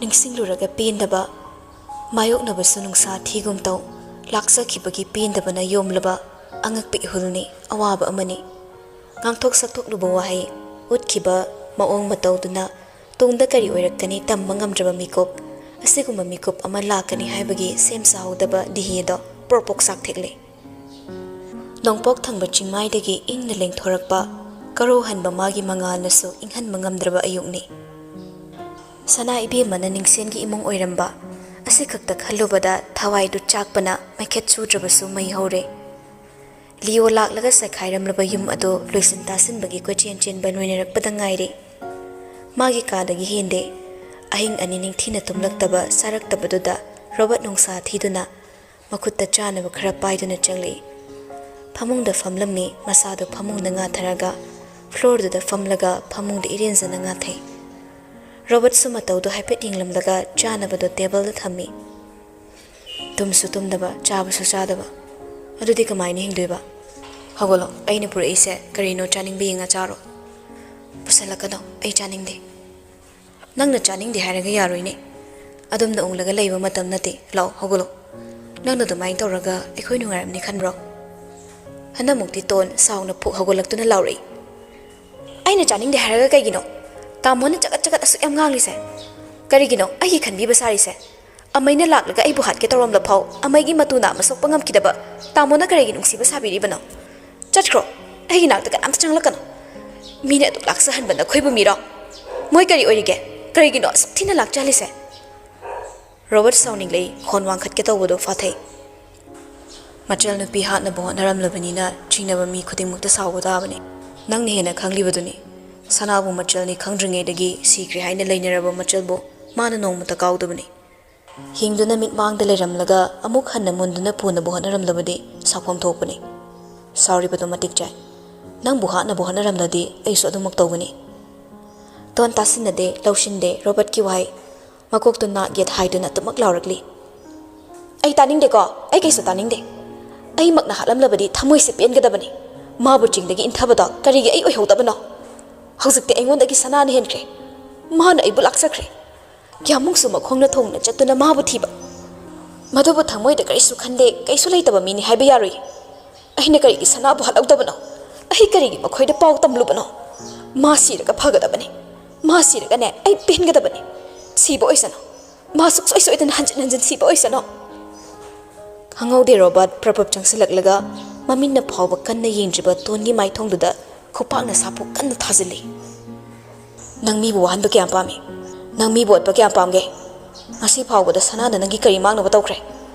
ꯑꯉꯥꯡꯗꯨꯅ ꯀꯣꯅꯨꯡꯗ ꯍꯦꯛ ꯂꯥꯛꯄꯗꯒꯤ ꯃꯥꯒꯤ ꯄꯨꯟꯁꯤ ꯍꯤꯡꯖꯕꯗ ꯅꯠꯇꯅ ꯀꯅꯥꯗ ꯀꯔꯤ ꯀꯥꯏꯈ꯭ꯔꯦ ꯅꯪ ꯈꯛꯇꯅ ꯅꯪꯒꯤ ꯀꯜꯂꯛꯄ ꯃꯤꯍꯧꯕꯗꯨ ꯈꯛꯇꯅ ꯀꯔꯤꯁꯨ ꯂꯥꯟꯗꯕ ꯃꯤꯕꯨ ꯍꯟꯖꯤꯟ ꯍꯟꯖꯤꯟ ꯑꯔꯥꯟꯕ ꯑꯣꯏꯍꯟꯕ ꯐꯤꯕꯝꯁꯤ ꯇꯥꯅꯕ ꯁꯤꯟꯕꯗꯤ ꯅꯪꯅꯅꯦ ꯄꯨꯝꯅꯃꯛ ꯅꯪꯅꯅꯦ ꯇꯣꯟ ꯀꯞꯂꯦ ꯔꯣꯕꯔꯠꯀꯤ ꯃꯇꯧꯗ ꯃꯥꯕꯨ ꯑꯃꯨꯛ ꯍꯦꯟꯅ ꯆꯥꯛꯍꯜꯂꯦ ꯅꯪ ꯃꯥꯒꯤꯗꯃꯛ ꯑꯩꯉꯣꯟꯗ ꯈꯨꯠ ꯊꯥꯔꯕ ꯅꯠꯇ꯭ꯔꯣ ꯃꯥꯒꯤꯗꯃꯛ ꯑꯩꯕꯨ ꯐꯨꯔꯕ ꯅꯠꯇ꯭ꯔꯣ ꯑꯩ ꯈꯪꯉꯤ ꯇꯥꯃꯣꯅ ꯁꯅꯥꯗ ꯌꯦꯡꯂꯤꯕ ꯃꯤꯠꯌꯦꯡꯗꯣ ꯑꯩ ꯂꯣꯏꯅ ꯈꯪꯉꯤ ꯉꯁꯤꯗꯤ ꯑꯩꯒꯤ ꯑꯣꯏꯔꯝꯕ ꯄꯣꯠ ꯈꯨꯗꯤꯡꯃꯛ ꯃꯥꯅ ꯂꯣꯏꯅ ꯃꯨꯟꯈꯤꯒꯗꯧꯔꯦ ꯃꯇꯝ ꯀꯨꯏꯅꯗꯒꯤ ꯁꯥꯒꯠꯆꯔꯛꯄ ꯌꯥꯃꯨꯡꯕ ꯑꯩꯒꯤ ꯑꯣꯏꯖꯕꯒꯤ ꯃꯪꯂꯥꯟꯗꯨꯁꯨ ꯃꯥꯅ ꯀꯥꯏꯍꯟꯕꯅꯤ ꯄꯨꯝꯅꯃꯛ ꯃꯥꯅ ꯃꯥꯡꯍꯟꯕꯅꯤ ꯑꯩꯅ ꯂꯦꯝꯅ ꯊꯥꯒꯅꯤ ꯈꯟꯒꯅꯨ ꯁꯅꯥꯈ꯭ꯌꯥ ꯏꯕꯦꯝꯃꯅ ꯍꯥꯠꯄ ꯉꯝꯍꯧꯗ꯭ꯔꯕꯁꯨ ꯑꯩꯅ ꯁꯣꯏꯗꯅ ꯍꯥꯠꯀꯅꯤ ꯔꯣꯕꯔꯠ ꯎꯄꯥꯏ ꯂꯩꯔꯛꯇ꯭ꯔꯦ ꯐꯠꯇꯕꯁꯤ ꯂꯝ ꯌꯧꯈ꯭ꯔꯦ ꯈꯪꯕꯅ ꯃꯥ ꯍꯥꯏꯅꯕ ꯋꯥꯍꯩ ꯂꯩꯈꯤꯗ꯭ꯔꯦ ꯁꯣꯔ ꯇꯞꯅ ꯍꯣꯟꯊꯔꯒ ꯈꯣꯡꯀꯥꯞ ꯑꯃꯅꯤ ꯆꯪꯁꯤꯜꯂꯛꯏ ꯇꯣꯟ ꯇꯨꯡꯍꯜꯂꯤ ꯃꯇꯧꯗꯨꯗ ꯂꯦꯞꯄꯤ ꯔꯣꯕꯔꯠ ꯑꯗꯨꯕꯨ ꯍꯥꯏꯒꯗꯕꯗꯤ ꯍꯥꯏꯔꯝꯃꯤ ꯍꯧꯖꯤꯛ ꯅꯪꯒꯤ ꯃꯤꯀꯞ ꯃꯤꯔꯥꯎꯈꯣꯡ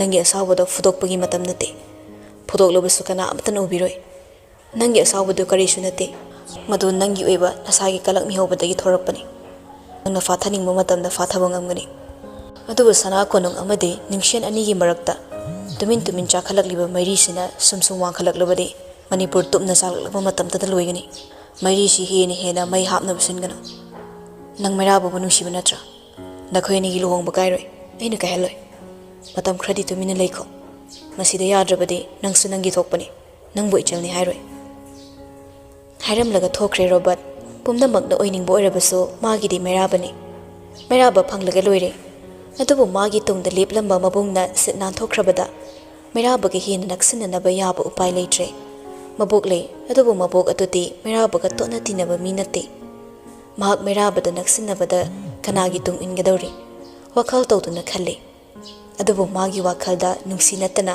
atei kana amabu khankidre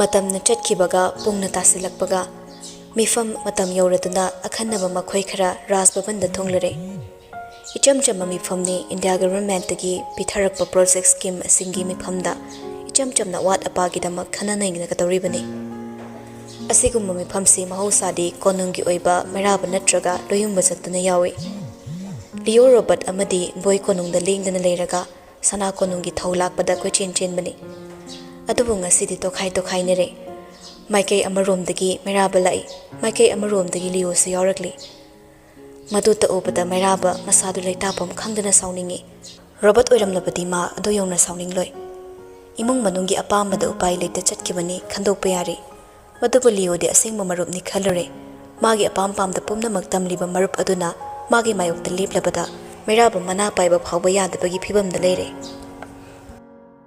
meraba changlaktuna famlare governor masasu yauri wadu khanaba horakpada education minister na hairi winter project scheme sigidamak government of India na Manipur da 21 crore 47 lakhs kaitharakli basigi aigi oinadi Imphal gi mahei masing loisang amadi Imphal dagi lapna leriba phibam sadraba school asomda khra thadabiba pamje mamangda su saruk thumkhrabaso waloba khra yauribase amuktang kupni yingsin haningi meraba wafamdu yaningna makoktu takna nomlaga khwaidagi maru oivadi maduni mamangda ayamba saruk loisinkhre awatpa khra leibado amata watana samjinaba tawse mahi masing tamliba satra satri singi awatpadi lehenfam thokte konungi nakaldagi de matangsida marai tawraroi mana yarabanina mayamdu yare khanai anidu punna chatlabaso kiboi hangoi boy konungna ngamlap chali moina pami haiduna so konungna yetlabadi upai leite adubu mayoknabada famlamba Leo fu hogolaklaga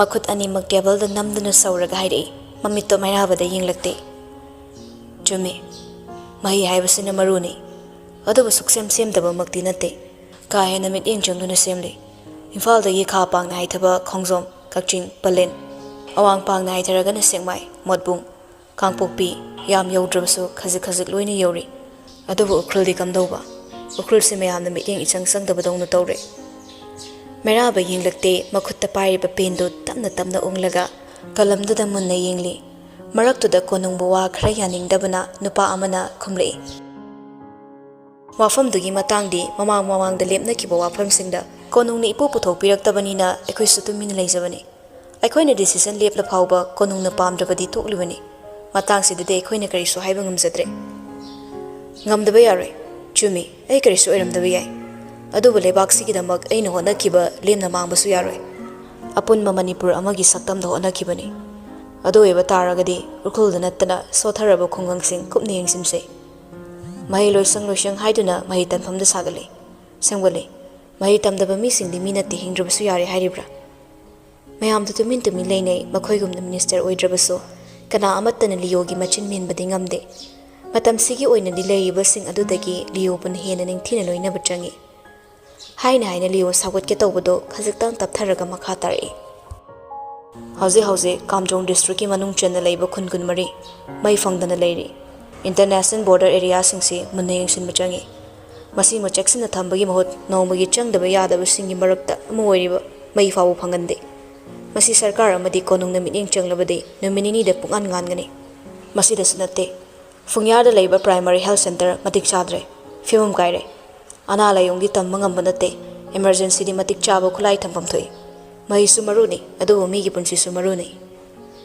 paidina sanaramba kalamdo table da makol thokna thamlaga phangliba chair du da iren sananga tharaga Leo da yingli hairi khon warobna mamangi project singda fungyada working women gi hostel saki district hospital sing medical college onaba sangbat sagat pauki hoje under construction da leiri rukhul town makta da nursing college ani saki aduga rukhul site da indoor memar border singa naknaba khul tara lemda power fangan ki chitana thaba yaw bhai basidi mahusani nang na haisi kaitharak paloina nakala ma dai tharasi sira madumakti ai haikide semkide habasu haikide ngangliba wasi munna taraga tinyo tharaga khanbiyo taba khaktang tabani yadabani aina hosu pankiba project singdo apikpa project ngaktani college saba hostel saba dudi mamangi wari ni hoziki wari shabani hoziko iba matamda fibam taraktraga hokiba kari gi hangat na yengluni infom thokte dorakpagi wahai do artha ani puri mera ba khangi adubu asawba du madi sumsum wang khalakpana hairi mayam do onsilaga kari awat palai banu haibadu yenglaga maru oiba hoziki yam nidi oiba du khangalaga tawsi nasagi oiba pokningi pe na bu puthoklaga lebak ngak pa yawrakada bo erati lemna tumina leikho nakhoi emotion do sarkar gi table da pukhalagano afa boiroi asi hairaga mera bu phu hawalei liona thatna makha tare mai fangriba khulsing si lemna mai fangalo ifal dagi ukrul anak palam nate sarkar gi oiba lanai gi nattaba public transport marang kaina thamo sangsakta gi ukrul fawba chatpada bus laglabsu cricket inaduna chali laktrabadi khunja sing ukrul fawba khongna chali tamda leiba lambiga chingda leiba lambiga amhanate yamna khene chawkhalabadi punna chawkhat minase masi yadrabadi aikoi sukarina fagadabgi khanarap yai trainee toraklibado chatke honaramba mairaba khut leisilakhlaga masu makut animak table da namduna sauduna leplaga liyoda munne yenglei ubada momo noknaramba maithong singdo amana magi masak ubada saubana kahatle aina haikibado nangari oina tai nangi problem adu khaktana problem nate chingdam ani ye khenaba munna khanglaga wangango imphal du dolan awangba khara uraga imphal chawkhatpa nate imphal da sari badolan sigumna sirui chingdol da saba yabra wagi wachum nangango hunarabadi leitum waloi natikna thauna fana leiduna su tungda mi lak lebrabaso ayase Manipur sigi ningthau sage imongni agi mayokta leplaga nang kari oigani khangbra bahai da liyo nok ningdan noi hanba kawba leite mimang oibana khra makai hallabaso adumak thawain hairi konungna politics yauroi harade lebak se politician singda apuna na sinabam thoi charity khra tawraga sarkar dagi funding khra tawraga konung lemna leifam thoi asigumba chanabi se prithvi gi karam mafam da chanabagi khangde adubu yawdu yawsi kanade konung lemna leibiro mera ba changsilaga liyo ba khatpa ngamlakadabagi phibam yawre khanglem hak liyo ge asawbang ha kinate soikhre lantre haiduna loisinaba yaba matang oidre mifam du da sum leirabadi khut yawnaraglani khangmana amuktang sauni yenglamlaga kaadagi prabab thorakle maruf oina uba ngamlaktre tapna yeknabagi ihul wanglakle gari da prabab karaktuna thongdu makhol hauna thingzele chaithabana driver seat ta family nawbada yawrakte konungda lehuri liyo sukuina leramdre mabu konungda loyumbana kaurakpana chatkadawri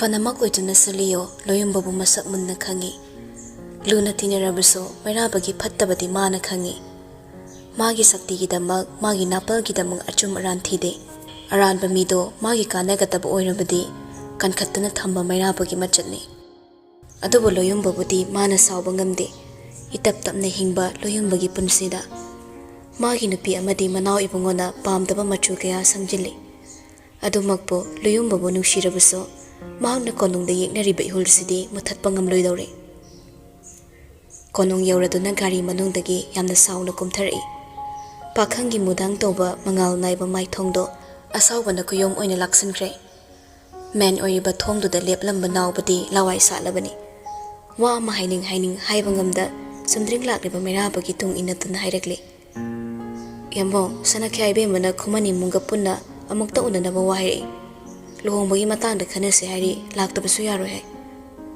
meraba khumde yengsing lakte chatpham thokpa chatli nawbana makha tai aduga yambungna ningshengi mi amata sangan ba yaroi haibado thabak oina pangthokpa ngammoidawre yamung sanakhya na amaibu wari sa sa ina kaukhre takpiri ngak leradi amaisu soidani yausilaklani madusu hanna yenglamde adubu thamoi manungdadi mayambabu amuk saunninglei chana magi leifamgi thong yorakle hanna mukti nawba khonjal khazik tapthana adoga yambo wa masuleiri meraba thongzilda chapleblaga nawbagi wadu pathali nawba yamungi manak chalo amuka nayo konungda ningshen masa khaktana tana magi yumda thabak ingkhang suduna leiba mi phawba sana konung asida khongol tarak peyaroi masi yambung khaktana tana ningshen gi imungda su yoholo wadu hairam laga thongdu khangang hangdok laga changlaga manungdagi khonjel hongna thingzinkhre nawbudu loire tana khanduna matha sana lephore loishin hawtaba wahido haihawdabagi chimbal thaktak niktuna to ore Kaadada hek changlakpaga mairaba mathakta wawri litlamba off-white machugi coat to lauthoklaga laktana langi. Litliba navy blue machugi men's shirt to yam thuna kudang takhali. Mahusagu kudam phauba yamna thuna thadoklaga prapap changlei. Sofa thamliba dugi table da laiba ising do tap paiduna glass ama hairaga thai. Mafam do da amuk thanamlaga bedroom tamna changakle.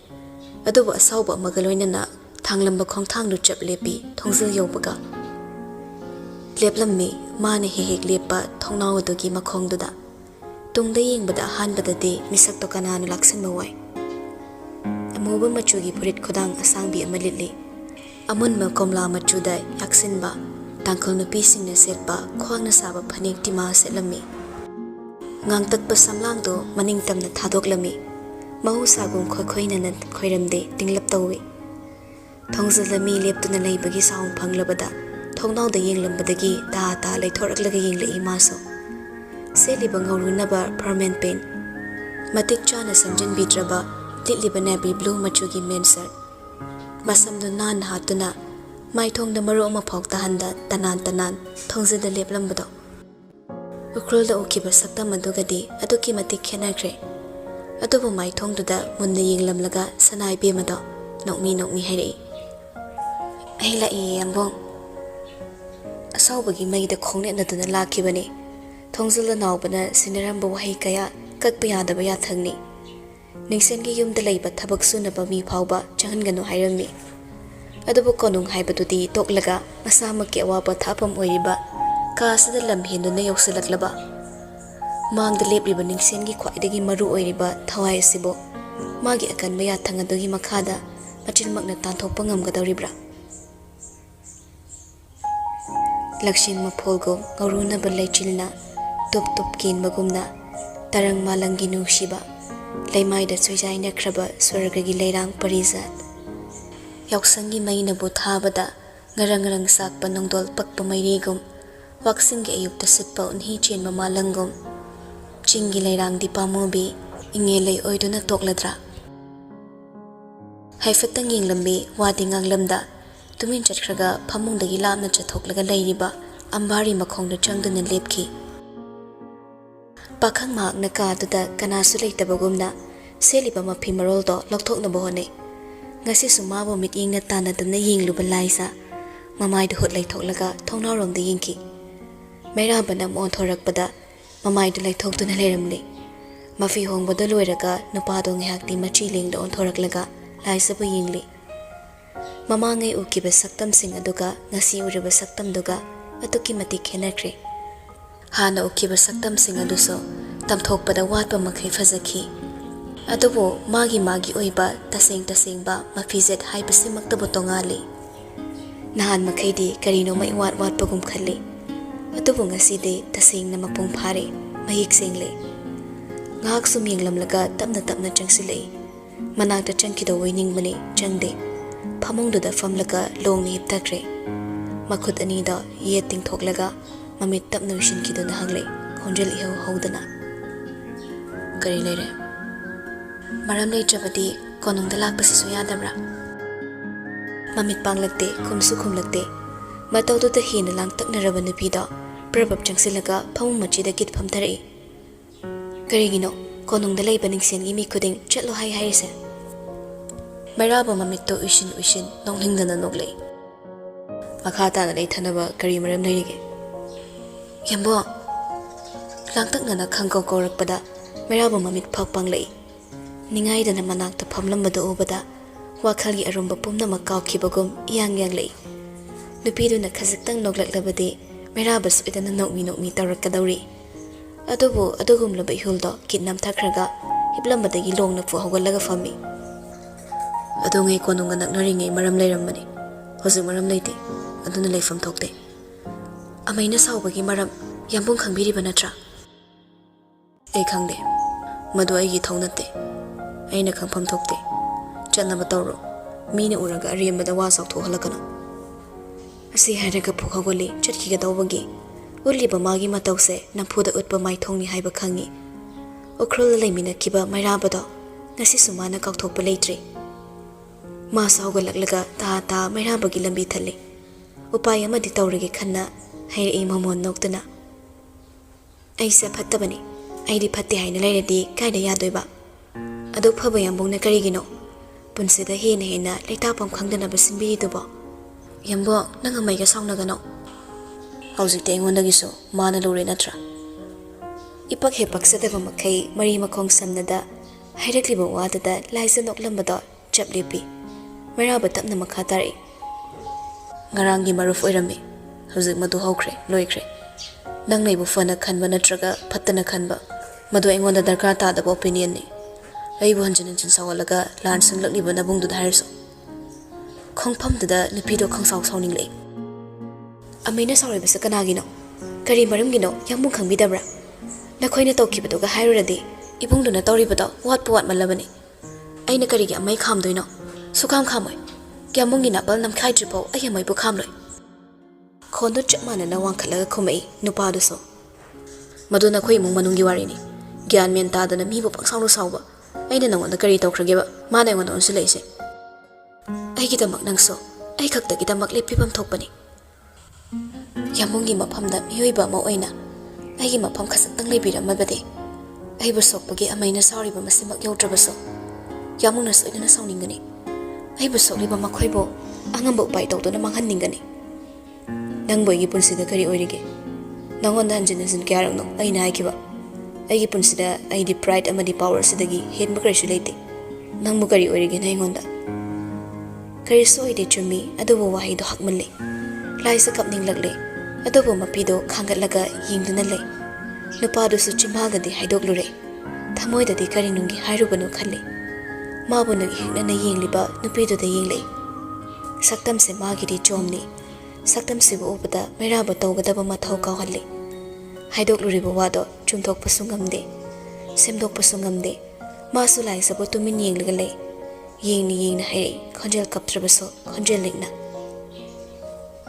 aina lanbani khudingmak aina lanbani yamongi maphamda mihoibagi minungsi machit ama to oirabaso naktana yarumgani khalluba khulda ukiba saktamda kuyomda yomsinkraba nangi asengba saktamni khalluba mado agi khwaidagi soibani nangso agi kana mata natte yamong aingonda karisu thoknade nangna kari oiduna aina nangonda haisakadoriba konungsida aina changningdraga sangloi aigi mi amata sokpasu yaroi ngamlaga talo aina ngamlaga pusilakani pharabasu phatrabasu ai ningsen selungbagi machalni yambungda aina haisakadaba natte yambungda aingonda haisarakadabani asi hairamlaga mamai hotleiduna phet chatkre hairamlibo wai singduda meraba bamitlak thoktuna yenghaure mahusadagi sunupi se khara phawi adubu magi haibase hekta yade haibadu takle laisana michang sangbiramdraba nupadudi magi maike yenglaga taksi sonduna lehawi mathanta mabungi machalnine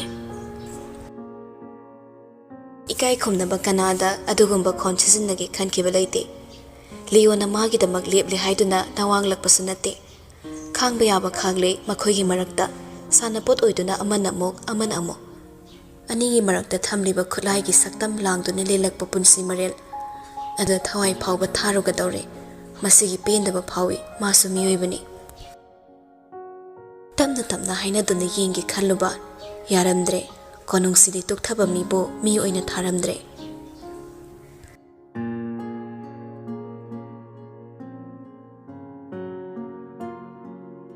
nini humni sima mayamdu ipopo thana de wakhal amasu nungnangnei ningsen singi ide yaurakpa haururabadi suru naiduna makhoina ngamdri phawba yadaba chatnebido khangi madumakni tawribado hauzik maksu liyo loyumbagi manaktagi thoraklaga nungsigi nakta phamlare yanadre sauri haiduna amana mabu hekta hatpa ngamba miyoi nate irai laina haina hatnaba ngamloi laman khumbada khajiktang awba mayoknagani nungsi changsilaklaga mayoknaba sophada phamtharai liyo bepar utte hagutuna nungsibu okte nungsina phibam chana hek phamkibaga makhutta pairak envelope mangda lariba table du thammi nungsiromda khajiktang insilaga hai aikhoi sanaga tinaba marupsing thiduna paw lobada tajare adomna pibikiba sendu saruk ani haplaga handokpagi chek manane loksanbiyo nungsi sandokna taktrabaso gyan tare ꯃꯃꯥꯏꯗꯣ ꯅꯥꯀꯜ ꯑꯃꯗ ꯍꯨꯠ ꯂꯩꯊꯣꯛꯂꯒ ꯈꯨꯝꯂꯛꯏ ꯃꯥꯒꯤ ꯃꯊꯧ ꯂꯣꯏꯗ꯭ꯔꯤ ꯅꯪꯅ ꯍꯦꯛꯇ ꯁꯟꯗꯣꯛꯂꯒ ꯌꯥꯕ ꯅꯠꯇꯦ ꯀꯣꯅꯨꯡꯒꯤ ꯃꯊꯛꯇ ꯀꯅꯥꯁꯨ ꯂꯩꯕ ꯌꯥꯔꯣꯏ ꯅꯈꯣꯏꯅ ꯑꯣꯏꯅꯤꯡꯕ ꯁꯥꯒꯩ ꯑꯣꯏꯔꯁꯨ ꯁꯅꯥ ꯀꯣꯅꯨꯡꯒꯤ ꯋꯥ ꯅꯈꯣꯏꯅ ꯍꯦꯛꯇꯣꯛꯄ ꯌꯥꯔꯣꯏ ꯍꯟꯗꯛꯅ ꯀꯔꯝꯕ ꯃꯑꯣꯡꯗ ꯍꯥꯠꯅꯕ ꯍꯣꯠꯅꯕꯤꯒꯗꯕꯅꯣ ꯑꯩꯒꯤ ꯏꯆꯦꯜꯗꯨ ꯁꯤꯍꯧꯗ꯭ꯔꯦ ꯍꯥꯏꯕꯒꯤ ꯍꯧꯈꯤꯕ ꯑꯍꯤꯡꯁꯤ ꯇꯨꯝꯊꯕ ꯌꯥꯕꯤꯔꯝꯂꯣꯏ ꯈꯪꯉꯤ ꯑꯗꯨꯕꯨ ꯍꯧꯖꯤꯛꯇꯤ ꯆꯤꯡꯗꯣꯜ ꯂꯩꯇꯣꯟ ꯐꯥꯖꯤꯟꯕꯤꯌꯨ ꯑꯃꯨꯛ ꯍꯟꯅꯁꯨ ꯍꯥꯏꯖꯔꯤ ꯃꯤꯀꯨꯞ ꯑꯃꯗ ꯁꯅꯥ ꯀꯣꯅꯨꯡ ꯎꯠꯍꯟꯕ ꯉꯝꯕ ꯂꯤꯌꯣꯅꯤ ꯑꯗꯨ ꯍꯥꯡꯅꯁꯨ ꯅꯥꯄꯤꯜ ꯇꯧꯕꯤꯔꯛꯀꯅꯨ ꯅꯨꯡꯁꯤ ꯁꯥꯎꯅ ꯌꯦꯡꯂꯛꯏ ꯃꯄꯨꯔꯣꯏꯕꯅ ꯃꯅꯥꯛꯇ ꯆꯪꯈꯤꯗꯕ ꯃꯥꯅ ꯎꯅꯕ ꯆꯠꯂꯕꯁꯨ ꯆꯪꯂꯛꯀꯅꯨ ꯍꯥꯏꯗꯨꯅ ꯃꯥꯒꯤ ꯋꯥ ꯇꯥꯛꯈꯤꯗꯕ ꯀꯌꯥꯗꯨꯅ ꯊꯃꯣꯏꯗꯨ ꯅꯤꯟꯐꯨꯟ ꯃꯩ ꯆꯥꯛꯂꯝꯕꯅꯤ ꯑꯗꯨꯕꯨ ꯂꯦꯞꯇꯦ ꯂꯤꯌꯣ ꯍꯦꯟꯅ ꯃꯈꯥ ꯇꯥꯔꯛꯏ ꯑꯊꯨꯕ ꯃꯇꯝꯗ ꯇꯣꯡꯂꯤꯕ ꯐꯝꯕꯥꯜꯗꯨꯗꯒꯤ ꯀꯨꯝꯊꯕꯤꯔꯣ ꯃꯤꯀꯨꯞ ꯑꯁꯤꯐꯥꯎ ꯄꯨꯡꯐꯝꯁꯤ ꯌꯧꯔꯛꯂꯐꯥꯎ ꯑꯩꯅ ꯁꯅꯥꯈ꯭ꯌꯥꯕꯤ ꯑꯃꯕꯨ ꯍꯤꯡꯅ ꯊꯝꯂꯤꯕꯁꯦ ꯌꯥꯃꯨꯡ ꯁꯅꯥꯈ꯭ꯌꯥꯒꯤ ꯃꯥ ꯌꯦꯡꯂꯒꯅꯤ ꯅꯥꯄꯜꯅ ꯌꯣꯝꯂꯕ ꯅꯅꯥꯎ ꯏꯕꯨꯡꯉꯣꯗꯁꯨ ꯋꯥꯐꯝꯁꯤ ꯈꯔ ꯈꯪꯍꯟꯕꯤꯌꯨ ꯃꯃꯥ ꯁꯛꯄꯤ ꯃꯇꯩꯃꯗꯒꯤ ꯃꯁꯥꯕꯨꯛꯅ ꯆꯧꯀ꯭ꯔꯤ ꯃꯨꯟꯗ꯭ꯔꯕꯗꯤ ꯀꯣꯅꯨꯡꯁꯤ ꯃꯆꯦꯠ ꯐꯛꯂꯒ ꯃꯤꯌꯥꯝ ꯃꯃꯥꯡꯗ ꯌꯣꯟꯕꯒꯤ ꯇꯥꯡꯀꯛꯇꯨ ꯂꯥꯛꯂꯕꯗꯤ ꯂꯦꯝꯅ ꯃꯥꯡꯂꯒ ꯇꯣꯛꯀꯅꯤ ꯃꯗꯨꯅ ꯑꯩꯈꯣꯏꯒꯤ ꯋꯥꯔꯤꯅꯤ ꯅꯪꯒꯤ ꯑꯄꯥꯝꯕꯅꯤ ꯀꯔꯤꯁꯨ ꯂꯩꯇꯕ ꯅꯪꯒꯤ ꯑꯄꯥꯝꯕꯗꯨ ꯌꯦꯡꯂꯒ ꯈꯣꯡ ꯊꯥꯡꯒꯗꯕ ꯅꯠꯇꯦ ꯅꯪꯅ ꯊꯥꯔꯤꯕ ꯈꯣꯟ ꯂꯩꯕꯥꯛꯁꯤꯒꯤ ꯂꯩ ꯃꯔꯦꯝꯕꯤꯗꯅꯤ ꯍꯥꯏꯕꯁꯦ ꯅꯪ ꯀꯥꯎꯊꯣꯛꯂ ꯃꯥꯜꯂꯦ ꯃꯃꯤꯡ ꯈꯛꯇꯒꯤ ꯂꯩ ꯃꯔꯦꯝꯕꯤ ꯃꯥꯒꯤ ꯄꯨꯛꯅꯤꯡꯒꯤ ꯑꯄꯥꯝꯕꯒꯤꯗꯃꯛ ꯃꯆꯥ ꯃꯅꯥꯏ ꯍꯥꯠꯄ ꯉꯝꯕ ꯅꯨꯄꯤꯗꯨꯕꯨ ꯂꯩ ꯃꯔꯦꯝꯕꯤ ꯀꯧꯅꯗꯦ ꯀꯔꯤ ꯃꯔꯝꯒꯤꯗꯃꯛ ꯑꯩꯒꯤ ꯏꯆꯦꯜꯕꯨ ꯍꯥꯠꯅꯕ ꯍꯣꯠꯅꯔꯤꯕ ꯃꯗꯨ ꯑꯩꯅ ꯎꯁꯤꯟꯐꯝ ꯊꯣꯛꯇꯦ ꯅꯈꯣꯏꯒꯤ ꯄ꯭ꯔꯣꯕ꯭ꯂꯦꯝꯗꯨ ꯑꯩꯅ ꯌꯦꯡꯁꯤꯟꯐꯝ ꯊꯣꯛꯇꯦ ꯑꯩꯒꯤ ꯍꯥꯏꯕꯕꯨ ꯃꯥꯒꯤ ꯃꯇꯨ ꯅꯥꯝꯃ ꯁꯣꯛꯄ ꯃꯤ ꯈꯨꯗꯤꯡ ꯑꯩꯒꯤ ꯌꯦꯛꯅꯕꯅꯤ ꯌꯦꯛꯅꯕ ꯑꯃꯗ ꯎꯠꯐꯝ ꯊꯣꯛꯄ ꯆꯞ ꯆꯥꯕ ꯃꯊꯧꯗꯨ ꯎꯠꯄꯅꯤ ꯀꯔꯤꯁꯨ ꯃꯔꯥꯜ ꯂꯩꯇꯕ ꯏꯆꯦꯜꯕꯨ ꯃꯤꯑꯣꯏꯕꯒꯤ ꯃꯤꯅꯨꯡꯁꯤ ꯃꯆꯦꯠ ꯑꯃꯠꯇ ꯌꯥꯎꯗꯅ ꯊꯣꯠꯂꯕ ꯃꯁꯥꯗ ꯑꯗꯨꯛ ꯊꯤꯅ ꯗꯥꯛꯐꯝ ꯇꯥꯍꯟꯕ ꯃꯗꯨ ꯑꯩꯅ ꯀꯥꯎꯒꯅꯤ ꯈꯟꯕ꯭ꯔꯥ ꯅꯪꯅ ꯑꯩꯕꯨ ꯁꯤꯡꯅꯕ ꯃꯇꯤꯛ ꯅꯠꯇꯦ ꯍꯧꯈ꯭ꯔꯦ ꯂꯣꯏꯈ꯭ꯔꯦ ꯁꯣꯏꯈ꯭ꯔꯕꯗꯤ ꯁꯣꯏꯈ꯭ꯔꯦ ꯑꯩꯁꯨ ꯀꯅꯥ ꯂꯩꯇꯕ ꯑꯉꯥꯡꯅꯤ ꯑꯄꯤꯛꯄ ꯊꯋꯥꯏꯅꯤ ꯈꯜꯂꯒ ꯃꯥꯕꯨ ꯁꯤꯖꯤꯟꯅꯕꯅꯤ ꯅꯪꯒꯤ ꯅꯆꯜ ꯑꯣꯏꯔꯝꯂꯦ ꯅꯆꯜꯅꯤ ꯈꯪꯂꯕꯗꯤ ꯑꯩ ꯃꯁꯤꯃꯛꯇꯤ ꯇꯧꯔꯝꯂꯣꯏ ꯑꯗꯨꯕꯨ ꯍꯧꯈꯤꯕ ꯋꯥꯔꯤ ꯑꯗꯨ ꯄꯨꯊꯣꯛꯂꯒ ꯅꯪꯅ ꯁꯥꯎꯔꯤꯕꯁꯦ ꯃꯔꯝ ꯌꯥꯝ ꯆꯥꯗꯦ ꯑꯗꯨꯒ ꯃꯁꯤꯃꯁꯨ ꯅꯪꯅ ꯈꯪꯈꯣ ꯑꯩꯕꯨ ꯆꯤꯡꯊꯅꯕ ꯅꯆꯜ ꯅꯨꯄꯤꯗꯣ ꯎꯄꯥꯏ ꯇꯧꯒꯅꯨ ꯃꯩꯔꯥꯕꯅ ꯅꯪꯒꯤ ꯅꯆꯜꯗ ꯌꯦꯡꯂꯤꯕ ꯑꯄꯥꯝ ꯅꯨꯡꯁꯤꯒꯤ ꯃꯤꯠꯌꯦꯡ ꯍꯥꯏꯗ꯭ꯔꯕꯁꯨ ꯅꯪꯅ ꯍꯦꯟꯅ ꯈꯪꯂꯝꯒꯅꯤ ꯃꯗꯨꯕꯨ ꯈꯨꯠꯂꯥꯏ ꯑꯣꯏꯅ ꯁꯤꯖꯤꯟꯅꯔꯒ ꯑꯩꯕꯨ ꯆꯤꯡꯊꯅꯕ ꯍꯣꯠꯅꯔꯛꯂꯕꯗꯤ ꯅꯪꯗ ꯅꯠꯇꯅ ꯎꯈ꯭ꯔꯨꯜ ꯇꯨꯝꯅ ꯃꯥꯡꯍꯟꯕ ꯀꯨꯏꯍꯧꯕ ꯃꯇꯝ ꯅꯠꯇꯦ ꯑꯩꯒꯤ ꯏꯅꯥꯎꯗꯤ ꯃꯊꯣꯡ ꯃꯔꯝ ꯈꯪꯗꯅ ꯆꯥꯎꯔꯛꯄ ꯅꯨꯄꯤꯒ ꯄꯨꯟꯁꯤ ꯈꯣꯡꯂꯣꯏ ꯑꯣꯏꯕ ꯌꯥꯔꯣꯏ ꯖꯥꯠ ꯃꯥꯟꯅꯗꯕ ꯂꯧꯗꯨꯅ ꯖꯥꯠ ꯇꯥꯍꯟꯕ ꯑꯩꯅ ꯈꯛ ꯌꯥꯔꯣꯏ ꯑꯩꯒꯤ ꯏꯅꯥꯎꯒꯤꯗꯤ ꯑꯩꯅ ꯍꯥꯏꯈ꯭ꯔꯕꯗꯤ ꯂꯣꯏꯔꯦ ꯇꯨꯃꯤꯟ ꯐꯝꯂꯝꯕ ꯂꯤꯌꯣ ꯑꯀꯣꯟꯕ ꯋꯥꯍꯩꯗꯨꯗ ꯁꯞꯇ꯭ꯔ ꯑꯃꯗ ꯐꯨ ꯍꯧꯒꯠꯂꯛꯂꯒ ꯂꯦꯞꯄꯤ ꯅꯨꯡꯁꯤꯁꯨ ꯑꯗꯨꯝꯅ ꯇꯧꯔꯛꯀꯅꯤ ꯈꯪꯗꯕꯅ ꯈꯪꯄ꯭ꯔꯦꯛ ꯈꯪꯅ ꯌꯦꯡꯂꯤ ꯑꯩꯒꯤ ꯏꯆꯦꯜꯒꯤ ꯃꯃꯤꯡ ꯂꯩ ꯃꯁꯛ ꯂꯩ ꯍꯧꯔꯛꯐꯝ ꯂꯩ ꯅꯣꯔꯣꯛꯇ ꯂꯩꯔꯨꯔꯕꯁꯨ ꯃꯥ ꯑꯩꯒꯤ ꯏꯆꯦꯜꯅꯤ ꯄꯥꯊꯤ ꯈꯣꯝꯊꯤꯗ ꯂꯩꯔꯨꯔꯕꯁꯨ ꯃꯥ ꯂꯤꯌꯣꯒꯤ ꯃꯆꯜꯅꯤ ꯑꯃꯣꯠꯄ ꯇꯨꯔꯦꯜꯒꯤ ꯏꯁꯤꯡ ꯆꯪꯂꯕ ꯁꯅꯥ ꯀꯣꯅꯨꯡꯁꯤꯗ ꯂꯩꯔꯝꯂꯕꯁꯨ ꯃꯥ ꯂꯣꯡꯄꯤ ꯈꯨꯟꯗ ꯂꯩꯔꯤꯕ ꯅꯤꯡꯁꯤꯡꯒꯤ ꯑꯃꯠꯇ ꯌꯥꯎꯖꯕ ꯅꯤꯡꯉꯣꯜꯅꯤ ꯂꯤꯌꯣ ꯍꯤꯡꯂꯤ ꯐꯥꯎꯕ ꯑꯩꯒꯤ ꯏꯆꯦꯜ ꯁꯅꯥ ꯀꯣꯅꯨꯡꯗ ꯊꯥꯖꯔꯣꯏ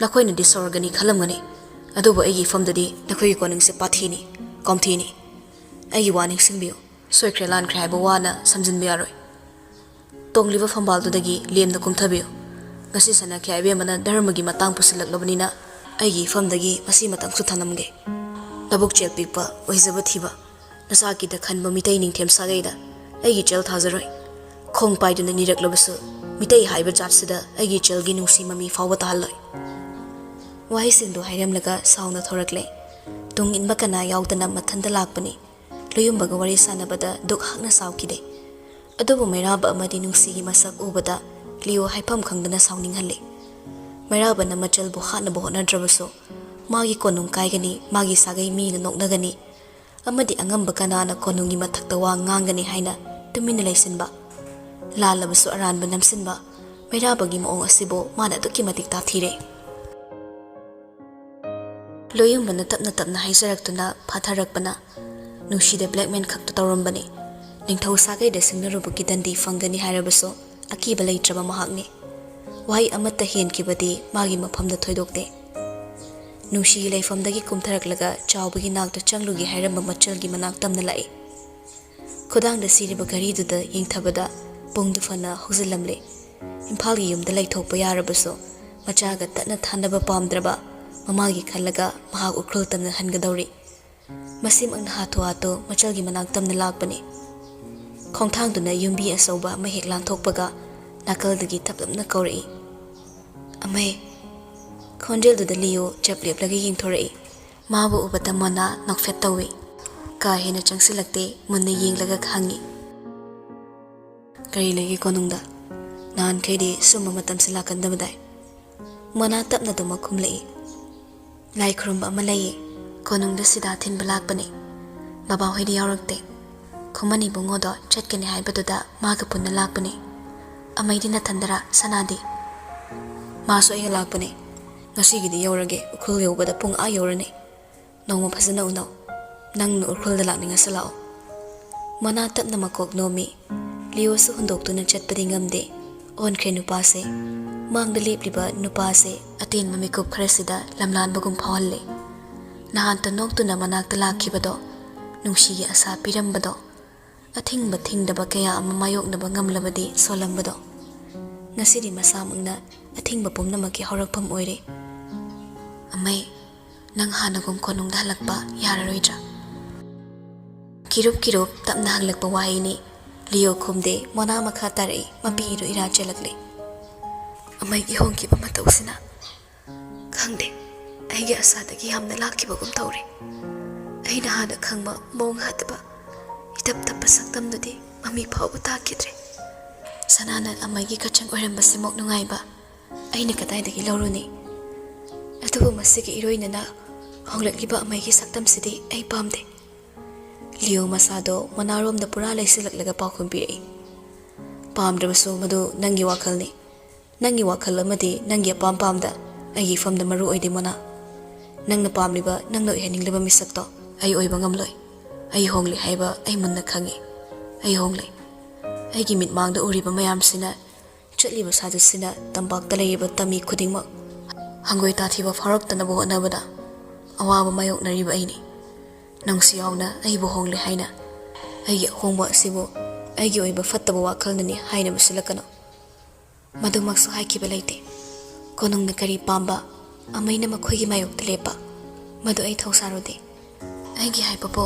matam amagin hakto matam amadu oikiba nahaki asengba saktam du khakningai saba ai gi asase suktung makthung laroidaba oirabadi mayek singbiu thongloi aigi thamoina kari khanba madu mikupsida maru oide aigi haibabo konung mari leinaba mifung khudingmak imung khudingmak aina thajaba ngamlaroi makhoi pukchal angakpani nang kari sulande nangi nara leite adubo aina chingmi nakoina tammi haibo haisimadi khaidoklaga mayai de lepinaba mina priprik sauduna leiri nakoi khudingmak natrabasu nakoi pukchal se ayam tukutchare mona seng maru amana chengkok ama mangthokpa miyoibagi amuktang mangkiba thajaba akai balikli machika pangkhangni makok na phatrabanina makha tabasu phatloi haibagi miyoiba singi thopta khaliba khwaidagi kaman oiba wani wahi adugi maya kanman kibana pinogan mi mahakto mapili panai khidre monana mamangda khonjel pikna hikna kaplibado changsinduna themde pirang pethokluba sungamda tumin le daga yingduna le angakpani nushigi lanso sarai konduna haplakpa mangal maruna akom mamachi amada leimaida swai kenkhibagum khazikta meeting phazadabada thamoida leiramba nushiba pomba apaiba lesil onkhiduna machet tokhai taduna thamoigi atia sinba thongna paikini kanana kadaida haiba ngamde arepa leite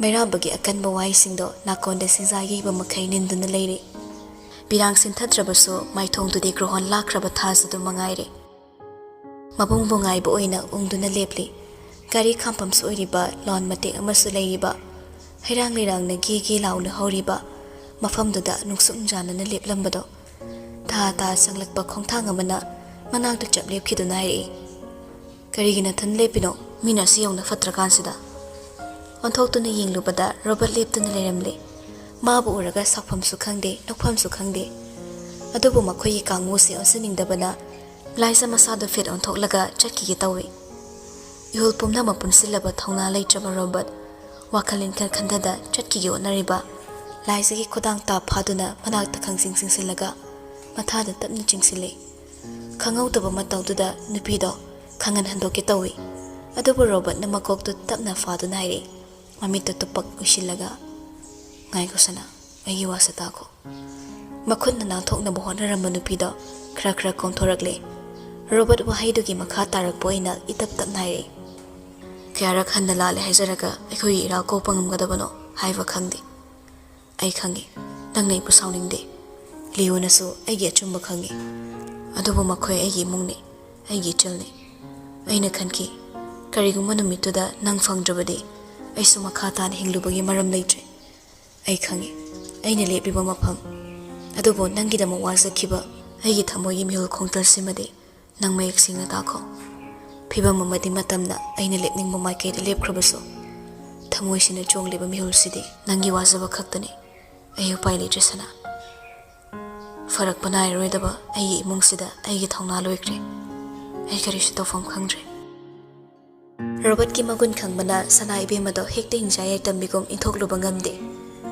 Masu tumi leptuna lei. Loiba naide mafamda hainingbade. Mikupsidagi oina makhasu tarakli magi pendaba. Nangbu kaningdaba natte. Nangbu inthokluba natte. Mikuptuda karigumba. Ibemada tasingna thabokto pangthokpa oiramlabade. Aina tawgadabasi karino khalubada. Ai wakhal phawa machi lengma ngamkhide. Masina aina nangidama khandre khalamlabade. Nangi wakal semdo. Aigi punsise ai karino khanpam khangdre sana. Ai tofam khangdre. Asamna pathapam leizadaba mahakni. Laisaba mana konsilibado miku kharadudi sordu hondoklaboi khanjai. Somda khumangi mungdagi mi lakhi tabada kana no khangde adu wari saugi haina tholakpa nupa aniduna Robert amadi laisagi phibamdo chapchana mayoknare. Tungde isau irang langlaga lakliba nupado laibak phabana udre. Mangda chatlamba naubadi mamil lang thoklamaga hutlesi laglaga haire. Yambo changasi ai koksanjarage. Yambungi nakta rakpasingdo koksanjaraklage. Khutsa mareng chale. Ama muhai. Nangsu konungda leiragera nauba. Loi thaba list na mung yauragera. Aini loi satkhadi yambungni kanana yingsin bihogduba. Changasi yambo thenjilakpase swaigi jampa mi wakhongse buthu e hainaiba kaba ngangne. BJP gi joksira kadaidagi bunno. Moi ubada but kaloi kaidana thopa ngamkidrabani. Lambi thatkanu chalo. Asi hairaga nawbu phut thaidoklaga yumbi makhongdu lan thoki hotnai. Adubu mamitto sundring yenglubada merabu khangboi lakboi mangda thangi hotnaramba makhongdo tunglomda satpurai. Maithongsido tarang utrabaso laizana setkiba phizolni ma khangawi. Robert ki phiba murti ma munna khangi. Pisumda reke suklaga suktoktuna leithoraklaga nawbada karino haibagum yelei amaduna moli khumbai. Nasaina buthu e haijabaduni yambongna BJP aduda toro tabikhidre.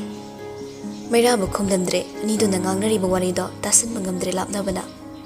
Topom khalaktabana magi honaba makut aningma pocket na manamda hapchinki. Leplaga sundring yengi nawbu wakhalda khalle. Hero ni di hairaga side yengbe saruksina magi ekto yo. Masi daw yam yadaba nupa oibzanida.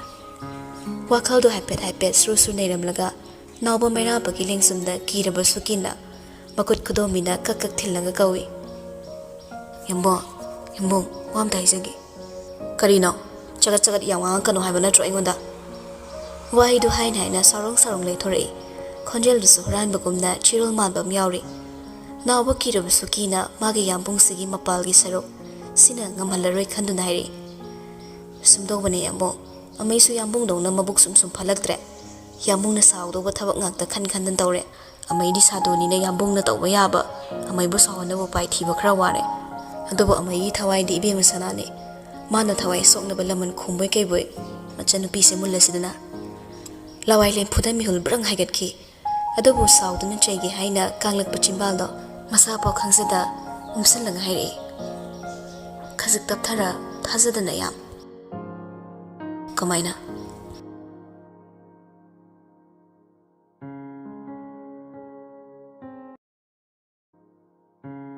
Haigalakpa nungshigi maichakta kayat khuding tuzunglakpa mipairakpa thamoigi ihulna wakhalbu leitapom khangandaba. Madudi manungda lau tawbani gulab sanana munna khangi. Leo amadi mairaba anigi marakta haugalakliba maipok lamai sigi haurakpham amadi loisinpham. Mai chukhalamba makhoidi maning thunglabada tumina leisinkhre. Karisu khangdabagum thuptuna leikhre. Mairabana sumanakta lakta mamangda leplubasu ngamda.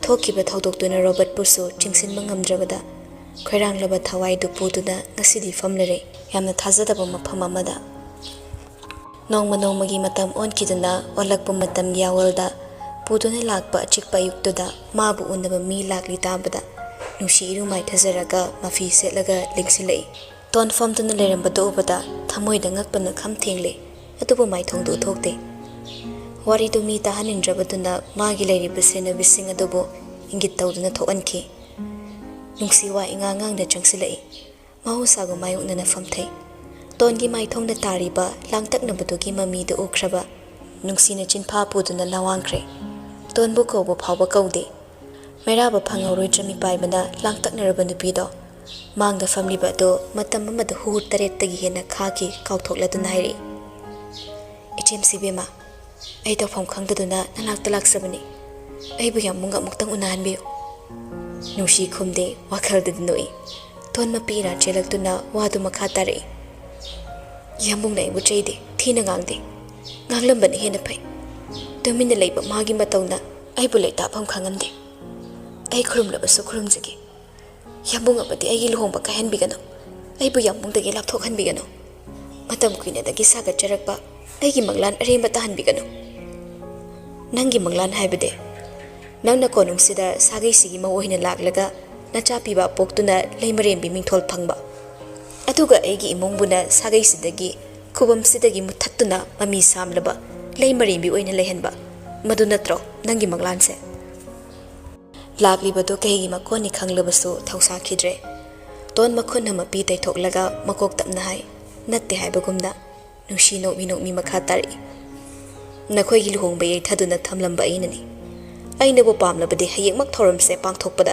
ꯑꯩꯉꯣꯟꯗ ꯀꯅꯥꯅ ꯌꯦꯠꯄ ꯄꯤꯒꯅꯤ ꯅꯪꯒꯨꯝꯕꯅ ꯑꯩꯒꯤ ꯃꯥꯌꯣꯛꯅꯕ ꯅꯣꯛꯀꯅꯤ ꯂꯨꯍꯣꯡꯕꯁꯦ ꯀꯥꯏꯍꯟꯅꯤꯡꯗꯦ ꯍꯥꯟꯅꯒꯨꯝ ꯃꯔꯤ ꯑꯁꯦ ꯆꯦꯠꯅ ꯂꯥꯛꯁꯤꯜꯂꯒ ꯊꯝꯅꯤꯡꯂꯕꯗꯤ ꯅꯪ ꯑꯩꯅ ꯍꯥꯏꯕ ꯌꯥꯕ ꯇꯥꯕꯅꯤ ꯇꯣꯟ ꯌꯥꯅꯤꯡꯅ ꯅꯨꯡꯁꯤꯗ ꯌꯦꯡꯂꯛꯏ ꯐꯝꯂꯝꯕꯗꯣ ꯃꯆꯤ ꯈꯖꯤꯛꯇꯪ ꯂꯦꯡꯂꯒ ꯃꯈꯥ ꯇꯥꯏ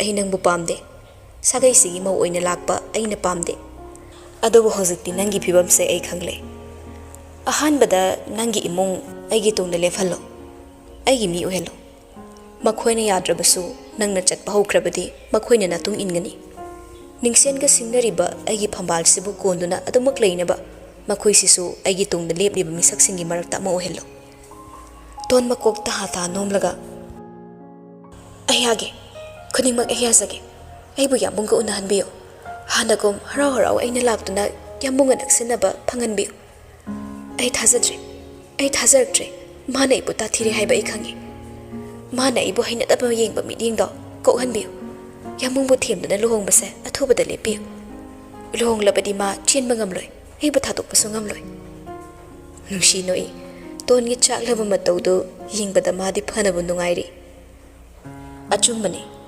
ꯃꯅꯥꯎ ꯏꯕꯨꯡꯉꯣꯅ ꯅꯪꯕꯨ ꯄꯥꯝꯗꯦ ꯅꯪꯕꯨ ꯃꯥꯅ ꯑꯄꯥꯝ ꯅꯨꯡꯁꯤꯒꯤ ꯑꯣꯏꯕ ꯃꯤꯠꯌꯦꯡꯅ ꯌꯦꯡꯈꯤꯗ꯭ꯔꯤ ꯉꯁꯤ ꯐꯥꯎꯕ ꯅꯪ ꯈꯛꯇꯅ ꯃꯥꯕꯨ ꯈꯟꯕꯅꯤ ꯃꯩꯔꯥꯕꯅ ꯅꯪꯕꯨ ꯃꯤ ꯑꯃ ꯑꯣꯏꯅ ꯐꯥꯎꯕ ꯊꯥꯗꯦ ꯃꯗꯨ ꯈꯪꯖꯔꯤꯕꯗꯣ ꯅꯪꯒꯤ ꯑꯐꯕꯅꯤ ꯈꯟꯐꯝꯗꯨ ꯌꯥꯛꯃꯜꯂꯤ ꯇꯣꯟ ꯁꯥꯎꯅꯤꯡꯂꯛꯏ ꯁꯥꯎꯅꯤꯡꯅ ꯌꯦꯡꯂꯛꯏ ꯅꯨꯡꯁꯤꯕꯨ ꯑꯗꯨꯕꯨ ꯇꯞꯅ ꯑꯃꯨꯛ ꯃꯈꯥ ꯇꯥꯔꯛꯏ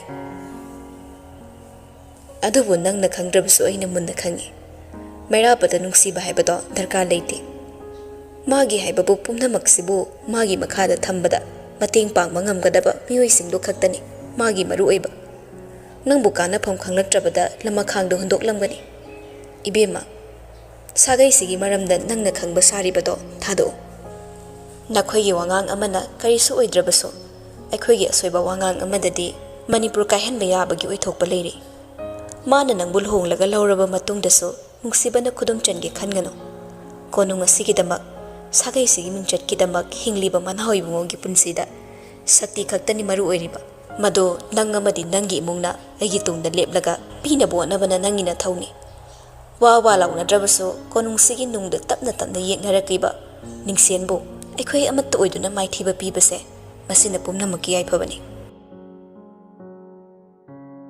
ꯃꯥꯒꯤ ꯍꯥꯏꯕꯕꯨ ꯃꯩꯔꯥꯕꯒ ꯂꯨꯍꯣꯡꯗꯨꯅ ꯃꯅꯥꯎ ꯏꯕꯨꯡꯉꯣꯒꯤ ꯁꯤꯖ ꯑꯣꯏꯒꯦ ꯈꯜꯂꯤꯕꯁꯤꯅ ꯃꯔꯨꯑꯣꯏꯔꯦ ꯅꯤꯡꯁꯦꯟꯕꯨ ꯀꯤꯕꯅ ꯃꯤꯆꯪ ꯈꯣꯝꯂꯤꯕ ꯅꯨꯡꯁꯤ ꯍꯧꯈꯤꯕ ꯈꯨꯃꯟꯒꯤ ꯃꯑꯣꯡ ꯃꯇꯧ ꯀꯥꯎꯊꯣꯛꯂꯒ ꯂꯦꯞꯂꯦ ꯃꯔꯝꯗꯤ ꯈꯨꯃꯟꯒ ꯅꯤꯡꯁꯦꯟꯒ ꯌꯦꯡꯅꯔꯛꯄ ꯃꯇꯝꯗ ꯈꯨꯃꯟꯕꯨ ꯂꯝꯕꯥ ꯄꯥꯕꯗꯤ ꯂꯥꯏꯅ ꯊꯣꯛꯏ ꯃꯥꯅ ꯉꯝꯗꯨꯅꯁꯨ ꯂꯥꯛꯂꯤ ꯑꯗꯨꯕꯨ ꯅꯤꯡꯁꯦꯟꯗꯤ ꯃꯍꯥꯛꯅ ꯑꯣꯏꯅꯤꯡꯕ ꯑꯃ ꯑꯣꯏꯗꯨꯅꯁꯨ ꯂꯝꯕꯥ ꯄꯥꯕ ꯈꯔ ꯋꯥꯒꯅꯤ ꯍꯥꯏꯕ ꯈꯪꯂꯗꯨꯅ ꯀꯣꯛꯇꯨ ꯁꯥꯟꯅꯔꯛꯄꯅꯤ꯫ ꯋꯥꯈꯜ ꯃꯑꯣꯟ ꯃꯑꯣꯟ ꯈꯟꯗꯨꯅ ꯐꯝꯂꯤꯕ ꯇꯣꯟꯕꯨ ꯍꯥꯏꯐꯦꯠꯇꯪ ꯌꯦꯡꯂꯝꯂꯒ ꯅꯨꯡꯁꯤ ꯃꯀꯥ ꯂꯥꯝꯅ ꯅꯣꯛꯊꯣꯛꯂꯗꯨꯅ ꯃꯥꯏꯊꯣꯡꯗꯨ ꯁꯛꯇꯝ ꯑꯃ ꯂꯥꯡꯈꯤꯗꯨꯅ ꯅꯨꯡꯁꯤꯅ ꯍꯥꯏꯔꯛꯏ, "ꯀꯔꯤꯁꯨ ꯆꯥꯔꯛꯑꯝꯈꯤꯔꯣꯏ꯫ ꯆꯥꯅꯤꯡꯕ ꯂꯩꯔꯤꯕ ꯃꯤꯁꯤꯡꯁꯤꯗ ꯈꯪꯍꯜꯂꯣ꯫ ꯅꯪꯅ ꯀꯣꯅꯨꯡꯗ ꯂꯥꯛꯅꯤꯡꯕ ꯃꯇꯝꯗ ꯂꯥꯛꯄꯗ ꯑꯊꯤꯡꯕ ꯂꯩꯇꯦ꯫ ꯆꯪꯅꯤꯡꯕ ꯃꯐꯝꯗ ꯆꯪꯉꯨ, ꯅꯪꯅ ꯇꯧꯅꯤꯡꯕ ꯇꯧ꯫ ꯃꯗꯨꯗ ꯊꯤꯡꯂꯛꯄ ꯃꯤ ꯑꯩ ꯋꯥꯔꯤ ꯁꯥꯒꯦ." ꯋꯥꯍꯩꯗꯨꯗ ꯇꯥꯕꯗ ꯇꯣꯟ ꯊꯃꯣꯏꯗ ꯍꯔꯥꯎꯕꯅ ꯂꯝ ꯌꯧꯔꯦ꯫ ꯂꯣꯌꯨꯝꯕꯅ ꯍꯟꯅ ꯌꯦꯡꯗ꯭ꯔꯕ ꯅꯨꯡꯁꯤ, ꯀꯔꯤ ꯋꯥꯈꯜꯗ ꯄꯣꯡꯂꯤꯕꯅꯣ ꯈꯪꯗꯦ꯫ ꯃꯩꯔꯥꯕꯅ ꯍꯟꯅ ꯌꯦꯡꯗ꯭ꯔꯕ ꯈꯨꯃꯟ ꯏꯕꯦꯝꯃ, ꯄꯨꯛꯅꯤꯡ ꯅꯨꯡꯉꯣꯜꯂꯤꯕꯗꯣ ꯈꯟꯖꯤꯜꯂꯨꯕꯗ ꯏꯀꯥꯏꯅꯤꯡꯉꯥꯏꯅꯤ꯫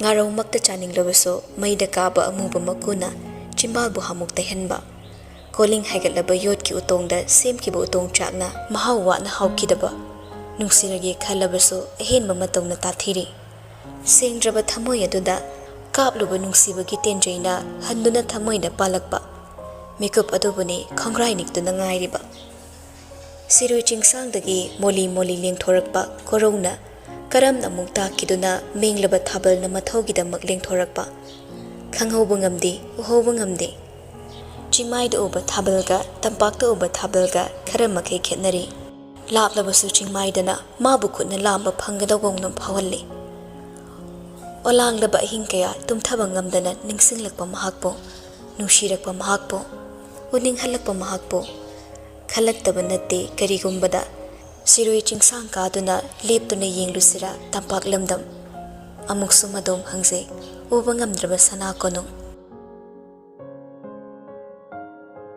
ꯀꯣꯅꯨꯡꯒꯤ ꯑꯆꯤꯛꯄ ꯃꯐꯝ ꯈꯨꯗꯤꯡ ꯍꯦꯟꯅ ꯆꯤꯛꯍꯜꯂꯤꯕ ꯍꯩꯔꯥꯡ ꯂꯩꯔꯥꯡ, ꯑꯃꯨꯛꯇꯪ ꯈꯣꯡꯂꯛꯄ ꯀꯣꯀꯤꯜꯒꯤ ꯈꯣꯟꯖꯦꯜꯅ ꯍꯩꯔꯥꯡ ꯂꯩꯔꯥꯡꯁꯤꯡꯕꯨ ꯃꯃꯤꯅꯣꯛ ꯇꯝꯍꯜꯂꯤ꯫ ꯅꯨꯡꯉꯥꯏꯕꯅ ꯅꯤꯡꯈꯥꯏꯔꯕ ꯀꯣꯅꯨꯡꯒꯤ ꯐꯨꯔꯥ ꯗꯂꯥꯟ ꯑꯃꯗ ꯅꯤꯡꯊꯦꯝ ꯃꯆꯥ ꯑꯃ ꯂꯩꯔꯝꯃꯤ꯫ ꯄꯣꯛꯄꯗꯒꯤ ꯁꯅꯥꯒꯤ ꯄꯥꯇ꯭ꯔꯗ ꯏꯔꯨ ꯂꯨꯖꯔꯛꯄꯅ ꯁꯅꯥꯒꯤ ꯃꯒꯨꯟꯗꯨ ꯍꯟꯊꯈꯤ꯫ ꯑꯗꯨꯕꯨ ꯁꯅꯥ ꯍꯥꯏꯕꯁꯦ ꯌꯥꯝꯅ ꯃꯔꯨ ꯑꯣꯏꯕ ꯄꯣꯠꯁꯛ ꯑꯃꯅꯤ ꯍꯥꯏꯕꯗꯤ ꯈꯪꯈꯤ꯫ ꯑꯗꯨꯒ ꯃꯗꯨꯗ ꯍꯥꯞꯂꯒ ꯂꯨꯖꯈꯤꯕ ꯃꯥꯒꯤ ꯁꯅꯥ ꯍꯛꯆꯥꯡꯗꯨꯅ ꯍꯦꯟꯅ ꯃꯒꯨꯟ ꯋꯥꯡꯅ ꯂꯩꯈꯤ꯫ ꯃꯤꯠꯃꯥꯡꯗ ꯎꯈꯤꯕ ꯁꯛꯇꯤꯒꯤ ꯇꯧꯕ ꯉꯝꯕ ꯀꯌꯥꯅ ꯄꯥꯝꯈꯤ ꯈꯨꯗꯤꯡꯃꯛ ꯃꯥꯒꯤ ꯃꯈꯥꯗ ꯂꯩꯍꯟꯕ, ꯇꯥꯛꯄꯤꯈꯤ ꯃꯈꯨꯠ ꯄꯥꯏꯗꯨꯅ, ꯎꯍꯟꯈꯤ ꯃꯃꯤꯠ ꯂꯥꯎꯊꯣꯛꯍꯟꯗꯨꯅ꯫ ꯅꯤꯡꯊꯧꯒꯤ ꯃꯔꯨꯞ ꯂꯩꯇꯦ, ꯁꯅꯥ ꯀꯣꯅꯨꯡꯗ ꯑꯁꯦꯡꯕ ꯅꯨꯡꯁꯤꯕ ꯆꯠꯅꯗꯦ꯫ ꯅꯤꯡꯊꯦꯝ ꯃꯄꯣꯛꯇꯤ ꯀꯣꯅꯨꯡꯕꯨ ꯉꯥꯛꯄꯅꯤ꯫ ꯐꯝꯂꯤꯕ ꯐꯝꯕꯥꯜ ꯑꯗꯨꯒꯤꯗꯃꯛ ꯅꯨꯡꯁꯤꯕ ꯊꯋꯥꯏ ꯀꯌꯥ ꯀꯠꯊꯣꯛꯄꯗ ꯄꯥꯝꯃꯨꯗꯕ, ꯃꯗꯨꯅ ꯂꯦꯞꯀꯅꯤ ꯑꯊꯧꯕ ꯅꯤꯡꯊꯦꯝ ꯑꯃꯒꯤ ꯃꯒꯨꯟ꯫ ꯆꯨꯗꯨꯅ ꯂꯩꯕ ꯋꯥꯈꯜ ꯀꯌꯥꯒ ꯊꯃꯣꯏ ꯌꯦꯡꯅꯤꯡꯉꯥꯏꯒ ꯌꯦꯡꯊꯤꯅꯔꯛꯂꯕꯗ, ꯀꯥꯂꯦꯟꯒꯤ ꯁꯤꯛꯂꯕ ꯑꯍꯤꯡꯗ ꯖ꯭ꯔꯤ ꯖ꯭ꯔꯤ ꯇꯥꯔꯤꯕ ꯅꯣꯡ ꯃꯔꯛꯇ ꯂꯦꯞꯇꯨꯅ ꯋꯥꯈꯜ ꯈꯟꯈꯤꯕ ꯃꯤꯀꯨꯞꯁꯤꯡ ꯃꯁꯤꯡ ꯊꯤꯕꯗ ꯑꯀꯥꯎ ꯄꯔꯩ ꯆꯜꯂꯛꯄ ꯌꯥꯎꯔꯛꯂꯦ꯫ ꯇꯥꯏꯕꯪ ꯐꯥꯎꯔꯛꯄ ꯃꯤꯀꯨꯞꯇ ꯊꯃꯣꯏꯅ ꯊꯃꯣꯏꯒꯤ ꯑꯣꯏꯈꯤ꯫ ꯅꯤꯡꯊꯦꯝ ꯃꯆꯥꯗꯨꯁꯨ ꯁꯅꯥ ꯀꯣꯅꯨꯡꯗ ꯍꯟꯖꯤꯟꯈꯤ꯫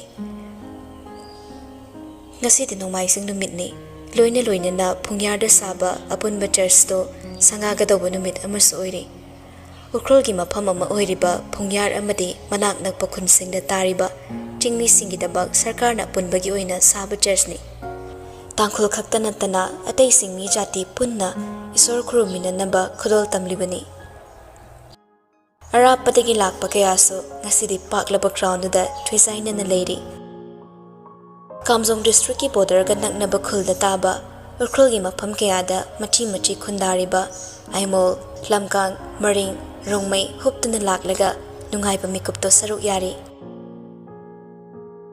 ꯁꯔꯀꯥꯔꯒꯤ ꯃꯥꯏꯀꯩꯗ ꯀꯠꯈꯤꯕ ꯕꯥꯔꯇꯣꯟꯗꯨꯗ ꯃꯅꯥꯎ ꯏꯕꯨꯡꯉꯣꯒꯤ ꯁꯔꯨꯛꯁꯨ ꯍꯦꯛ ꯊꯨꯡꯕꯤꯔꯦꯗꯣ꯫ ꯂꯤꯑꯣ ꯌꯥꯝꯅꯗꯤ ꯌꯥꯅꯤꯡꯈꯤꯗꯦ, ꯑꯗꯨꯕꯨ ꯑꯄꯨꯟꯕ ꯎꯈ꯭ꯔꯨꯜꯒꯤ ꯃꯤꯐꯝꯗꯨꯗ ꯅꯍꯥ ꯄꯥꯈꯪ ꯃꯥꯅ ꯌꯦꯠꯂꯨꯕ ꯃꯇꯤꯛ ꯅꯠꯇꯦ ꯈꯜꯂꯒ ꯇꯨꯃꯤꯟꯅ ꯂꯩꯈꯤ꯫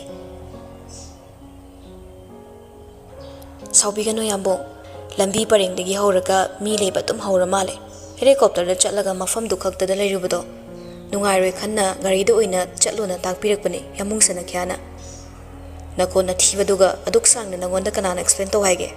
ꯒꯥꯔꯤꯗ ꯆꯠꯂꯗꯧꯕ ꯅꯠꯇ꯭ꯔꯣ? ꯐꯔꯦ ꯑꯗꯨꯗꯤ ꯆꯨꯝꯅ ꯊꯧꯔꯣ꯫ ꯈꯣꯡꯗꯣꯔꯛꯄꯗꯣ ꯑꯣꯟꯊꯣꯛꯅ ꯍꯥꯎꯈꯤꯗ꯭ꯔꯦ꯫ ꯅꯥꯎꯕ ꯃꯕꯨꯛ ꯀꯞꯄꯦꯛ ꯍꯦꯛ ꯊꯥꯡꯒꯠꯈꯤꯗꯨꯅ ꯆꯨꯝꯗ꯭ꯔꯤꯡ ꯐꯝꯈ꯭ꯔꯦ꯫ ꯆꯩꯊꯥꯕꯗ ꯊꯧꯔꯣ ꯍꯥꯏꯅ ꯏꯪꯒꯤꯠ ꯇꯧꯏ꯫ ꯉꯁꯤꯅ ꯏꯁꯀꯣꯔꯠ ꯈꯔ ꯍꯦꯜꯂꯤ꯫ ꯏꯁꯀꯣꯔꯠ ꯇꯣꯡꯕ ꯒꯥꯔꯤꯅ ꯇꯨꯡꯗ ꯃꯥꯡꯗ ꯆꯠꯂꯒ ꯃꯌꯥꯏꯗ ꯊꯧꯔꯤ꯫ ꯑꯗꯨꯕꯨ ꯍꯩꯅ ꯁꯤꯡꯅ ꯂꯤꯠꯁꯤꯜꯂꯛꯇꯨꯅ ꯀꯣꯅꯨꯡꯒꯤ ꯒꯦꯠꯇ ꯂꯦꯞꯂꯝꯕ robot Probab changsilaglaga mairaba tongba garida khamali. Gari thongnarakpagi chin maraktuda Robert maningi thongdo phat hangdoklaga changaktuna gate ek phamthei. Aduga chaithaba dai. Ta chaithaba ai gari do lambida sirum narum tahore. Asomdadi thoram haudore na telephone toksilakpada loire. Khra thuna thobiyo. Chaithaba do mairaba da ingle. Robert he kakhalakpadagi suklaga leikiba nupado laisilaklaga thawro haibago mangaktu ilei. Gari start tawragi hek thawkibaga Robert mairaba da ingle. Thengnabada ipei painari se nuaite. Amuktang faminaraga chamthoknase. Imungani se ngai sen oina dawrini. Mairaba ngarang de I yamna karibani. Robert pumana suknang nusikidre. Yam ningaidana khumlei. Nachanupi sin langdana leido sharo. Nasagi hana khalo. Thakha haibam leibani. Kanano karino hainaraga yungkei pana bato. Nang longkro. Karino takpirisibo. Sana konungda nusi panthung sembagi organization ama hangi harisigi mapudi manawibu ngoiramledana. Yarane isana sum khanjarage. Kariem kathainara kanuda taningde. Tongge haraga chumna tongo. Yam ngangdu oiraganda kumthakro chatkadaba lambi sangi. Nakwa nawadu taraga ai humang kangi. Thokiba lan mayamdana thairaga sanariba warido amaromda nungairi. Robert noklaga makoktu sitanga tharaga mamit chumdring yinglaga hairi. Mamada bani saduna. Mayamgidi khangde lambida warasu aidi ukrul yoraga fakradok nida. Fanabu poktrine mana tangkhulgi phi setpado. Ngasi su selamgani longpi khungi su loina saruk yani haibatai. Nupado khumlakte chimbalda machi lengdrabasu matawnadi takli. Thongnaw mingselda khamtheng singtharaga sor tapna hondoi. Robert lepanai kidre. Nungsibadabu chingbu tambu karigi khairuni. Lan mayamsiga aigi abo abe masina maridi tawrani. Haiba chakpirosu haidosu haraupam ama leiraroi. Sini aina mathayam sarise. Nang na haradi kiboi lakpo yarakpasu yari. Nang di mi kihanba yam haidana. Asi hairaga mairabada yinglei. Nupadu sukume khumlaktre. Amadudi makhatam tarakli. Miku khrade aina khuman nangna ningthem sumba kanadaba thak mayam sa kathoklaga manaba masin wari ngangnase. Ai ngarang de wakhal khanbada ahinga tumdre. Holiba angkasina folsum taraktradi ai ngawraga ukhrulda lep leirubra khangdri. Coffee ama su tolibani ma. Handakti mairaba mamaidu laisilaklaga nungsidan hanglei. Noidi warida coffee ga yauraboira. Aina thaksi haibani. Khangdi liyosina machal nupise phizida kiraga chatpa horakpasida tawfamama khangdreni.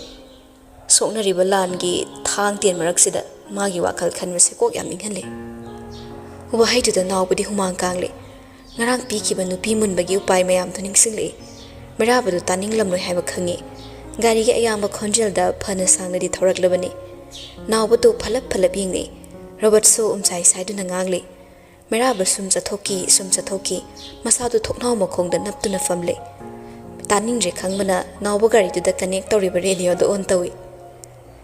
Laibak mana thiriso nongdamba mana patriso laklamni isayama. Mr. Lucky Pyari cinema da Hamam Sadananda amade Sarita Gasmir anigi saisakta. Siroi jingsang thatpira munangna aigi chanambigi maike khuding.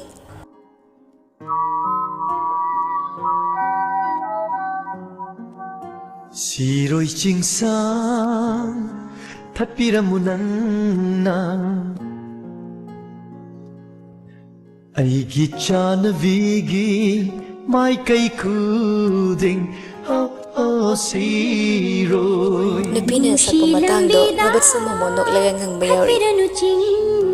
Nushi lambida thatpira nuching pamusyak tamdo yingzakigipe ho siroi. Mairaba samingbada loikre. Nawbada isaidu muthalo haigi khanmane. Adubu nakongda tariba isaidugi mayekna magi mikuf adugi matambu yamna chanalaktuna isaido taningdam saduna nakalda unthoklaga lei.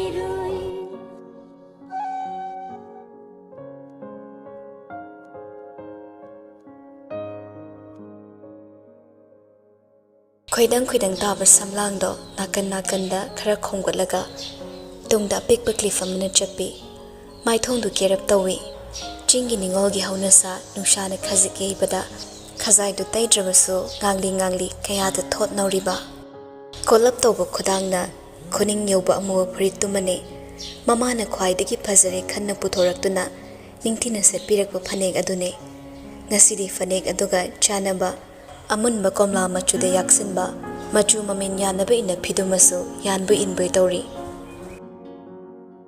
ꯆꯔꯆ ꯃꯃꯥꯡꯒꯤ ꯒ꯭ꯔꯥꯎꯟꯗꯨꯗ ꯈꯨꯟ ꯈꯨꯟꯗꯒꯤ ꯂꯥꯛꯄ ꯃꯤ ꯈꯨꯗꯤꯡꯃꯛ ꯇꯤꯟꯗꯨꯅ ꯂꯩꯔꯦ ꯃꯐꯝꯗꯨꯗꯤ ꯄꯨꯝꯅꯧ ꯅꯧꯕꯅ ꯃꯃꯥꯒꯤ ꯐꯤꯖꯤ ꯄꯥꯏꯗꯨꯅ ꯀꯤꯔꯨꯞ ꯀꯤꯔꯨꯞ ꯆꯠꯂꯤ ꯃꯥꯕꯨ ꯎꯕꯗ ꯄꯥꯈꯪꯁꯤꯡꯅ ꯌꯦꯡꯈꯤꯕꯗꯒꯤ ꯃꯤꯠꯐꯝ ꯍꯣꯡꯅꯗꯦ ꯂꯥꯞꯇꯛꯅ ꯂꯩꯔꯝꯕ ꯑꯋꯣꯟꯗꯣ ꯄ꯭ꯔꯄꯞ ꯆꯪꯁꯤꯜꯂꯛꯂꯒ ꯈꯨꯗꯥꯡꯗꯨ ꯄꯥꯏꯔꯛꯏ ꯑꯕꯨ ꯊꯥꯟꯔꯤꯡ ꯀꯆꯪꯁꯤ ꯄꯨꯗꯨꯅ ꯆꯠꯀꯅꯨꯅꯦ ꯏꯝꯐꯥꯜꯗꯒꯤ ꯃꯤꯁꯤꯡ ꯂꯥꯛꯔꯒ ꯃꯈꯣꯏꯕꯨ ꯀꯅꯥꯅ ꯋꯦꯜꯀꯝ ꯇꯧꯒꯦꯔꯥ ꯃꯔꯤꯡꯁꯤꯡ ꯔꯣꯡꯃꯩꯁꯤꯡꯒꯤ ꯂꯩꯁꯥꯁꯤꯡꯗꯤ ꯂꯦꯞꯇꯨꯅ ꯉꯥꯏꯕ ꯍꯧꯈ꯭ꯔꯕꯅꯤ ꯑꯩꯈꯣꯏꯒꯤꯗꯤ ꯏꯀꯥꯏꯖꯩ ꯍꯥꯏꯗꯨꯅ ꯂꯩꯈ꯭ꯔꯦ ꯃꯈꯣꯏꯕꯨ ꯀꯅꯥꯅ ꯑꯣꯛꯀꯦꯔꯥ ꯑꯩ ꯀꯆꯪꯕꯨ ꯄꯨꯈ꯭ꯔꯒꯦꯀꯣ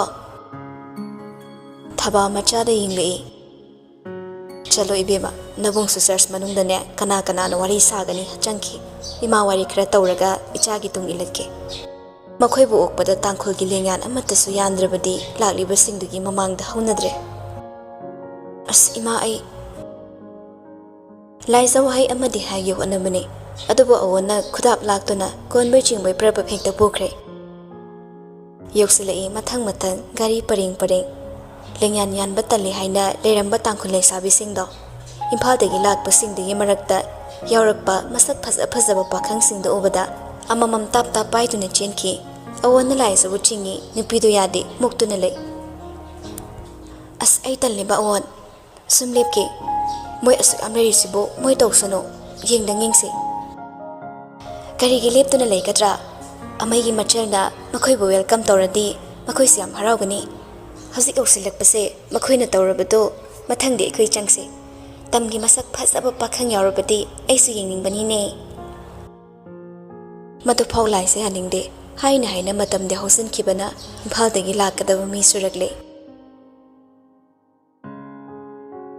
ꯃꯈꯜ ꯃꯊꯦꯜꯅꯤ ꯃꯆꯨ ꯃꯆꯨꯅꯤ ꯃꯔꯤꯡꯅ ꯃꯔꯤꯡꯁꯤꯡꯒꯤ ꯐꯤꯖꯣꯜ ꯔꯣꯡꯃꯩꯅ ꯔꯣꯡꯃꯩꯁꯤꯡ ꯇꯥꯡꯈꯨꯜꯅ ꯇꯥꯡꯈꯨꯜꯒꯤ ꯄꯥꯈꯪ ꯂꯩꯁꯥꯕꯤꯁꯤꯡ ꯑꯗꯨꯅ ꯄꯥꯛꯂꯕ ꯂꯝꯄꯥꯛꯇꯨꯗ ꯄꯔꯦꯡ ꯂꯦꯞꯇꯨꯅ ꯂꯩꯕꯗꯣ ꯃꯈꯜ ꯃꯊꯦꯜꯒꯤ ꯂꯩꯔꯥꯡ ꯁꯨꯅ ꯁꯥꯠꯂꯕ ꯎꯄꯥꯝꯕꯤ ꯑꯃꯗꯒꯤ ꯈꯤꯛꯊꯔꯛꯄ ꯂꯩꯔꯥꯡꯁꯤꯡꯅ ꯂꯩꯃꯥꯏꯗ ꯆꯣꯏꯅ ꯇꯥꯕꯗꯨ ꯃꯉꯥꯏꯔꯦ ꯃꯈꯣꯏꯕꯨ ꯑꯣꯛꯇꯨꯅ ꯄꯔꯦꯡ ꯂꯦꯞꯂꯝꯕ ꯃꯔꯛꯇꯨꯗ ꯔꯣꯕꯣꯠ ꯃꯃꯥꯏꯗꯣ ꯈ꯭ꯔꯣ ꯈ꯭ꯔꯣ ꯑꯣꯠꯇꯨꯅ ꯌꯦꯡꯂꯤ ꯃꯥꯒꯤ ꯃꯇꯧꯗꯨꯅ ꯃꯩꯔꯥꯕꯅ ꯌꯦꯡꯂꯒ ꯊꯤꯔꯤꯕ ꯃꯤꯗꯣ ꯀꯅꯥꯅꯣ ꯈꯪꯕꯅ ꯈꯣꯏꯗꯧ ꯁꯥꯎꯒꯠꯂꯤ ꯒꯥꯔꯤꯗꯨ ꯃꯊꯪ ꯃꯊꯪ ꯈꯥꯝꯈ꯭ꯔꯦ ꯂꯥꯛꯂꯤꯕꯗꯣ ꯅꯤꯡꯊꯧꯒꯤ ꯃꯅꯥꯎꯅꯤ ꯍꯥꯏꯗꯨꯅ ꯂꯩꯁꯥꯕꯤꯁꯤꯡꯗꯣ ꯆꯤꯕꯣꯟ ꯆꯤꯕꯣꯟ ꯉꯥꯡꯅꯔꯛꯂꯦ ꯋꯥꯍꯩꯗꯨ ꯇꯥꯔꯒ ꯑꯋꯣꯟ ꯅꯥꯀꯟꯗ ꯂꯦꯞꯂꯤꯕ ꯅꯨꯄꯤꯗꯨꯅ ꯄꯥꯏꯔꯤꯕ ꯂꯦꯡꯌꯥꯟ ꯐꯤꯗꯣ ꯇꯥꯞ ꯂꯥꯛꯂꯒ ꯂꯥꯏꯖꯗ ꯀꯤꯠ ꯅꯝꯁꯤꯜꯂꯤ ꯅꯨꯄꯤꯗ ꯋꯥ ꯑꯃꯠꯇ ꯍꯥꯏꯔꯛꯇꯦ ꯒꯥꯔꯤꯗꯨ ꯈꯥꯝꯗꯨꯅ ꯂꯩ ꯌꯥꯎꯔꯛꯄ ꯏꯁꯀꯣꯔꯠꯁꯤꯡꯗꯣ ꯃꯊꯪ ꯃꯊꯪ ꯀꯨꯝꯊꯔꯛꯂꯒ ꯆꯞ ꯆꯞ ꯂꯦꯞꯄꯤ ꯃꯃꯤꯠ ꯃꯅꯥ ꯈ꯭ꯔꯣ ꯈ꯭ꯔꯣ ꯑꯣꯠꯇꯨꯅ ꯃꯩꯔꯥꯕꯅ ꯀꯨꯝꯂꯒꯦ ꯈꯟꯅ ꯃꯁꯥꯗꯨ ꯃꯆꯤ ꯍꯦꯛ ꯂꯦꯡꯕꯒ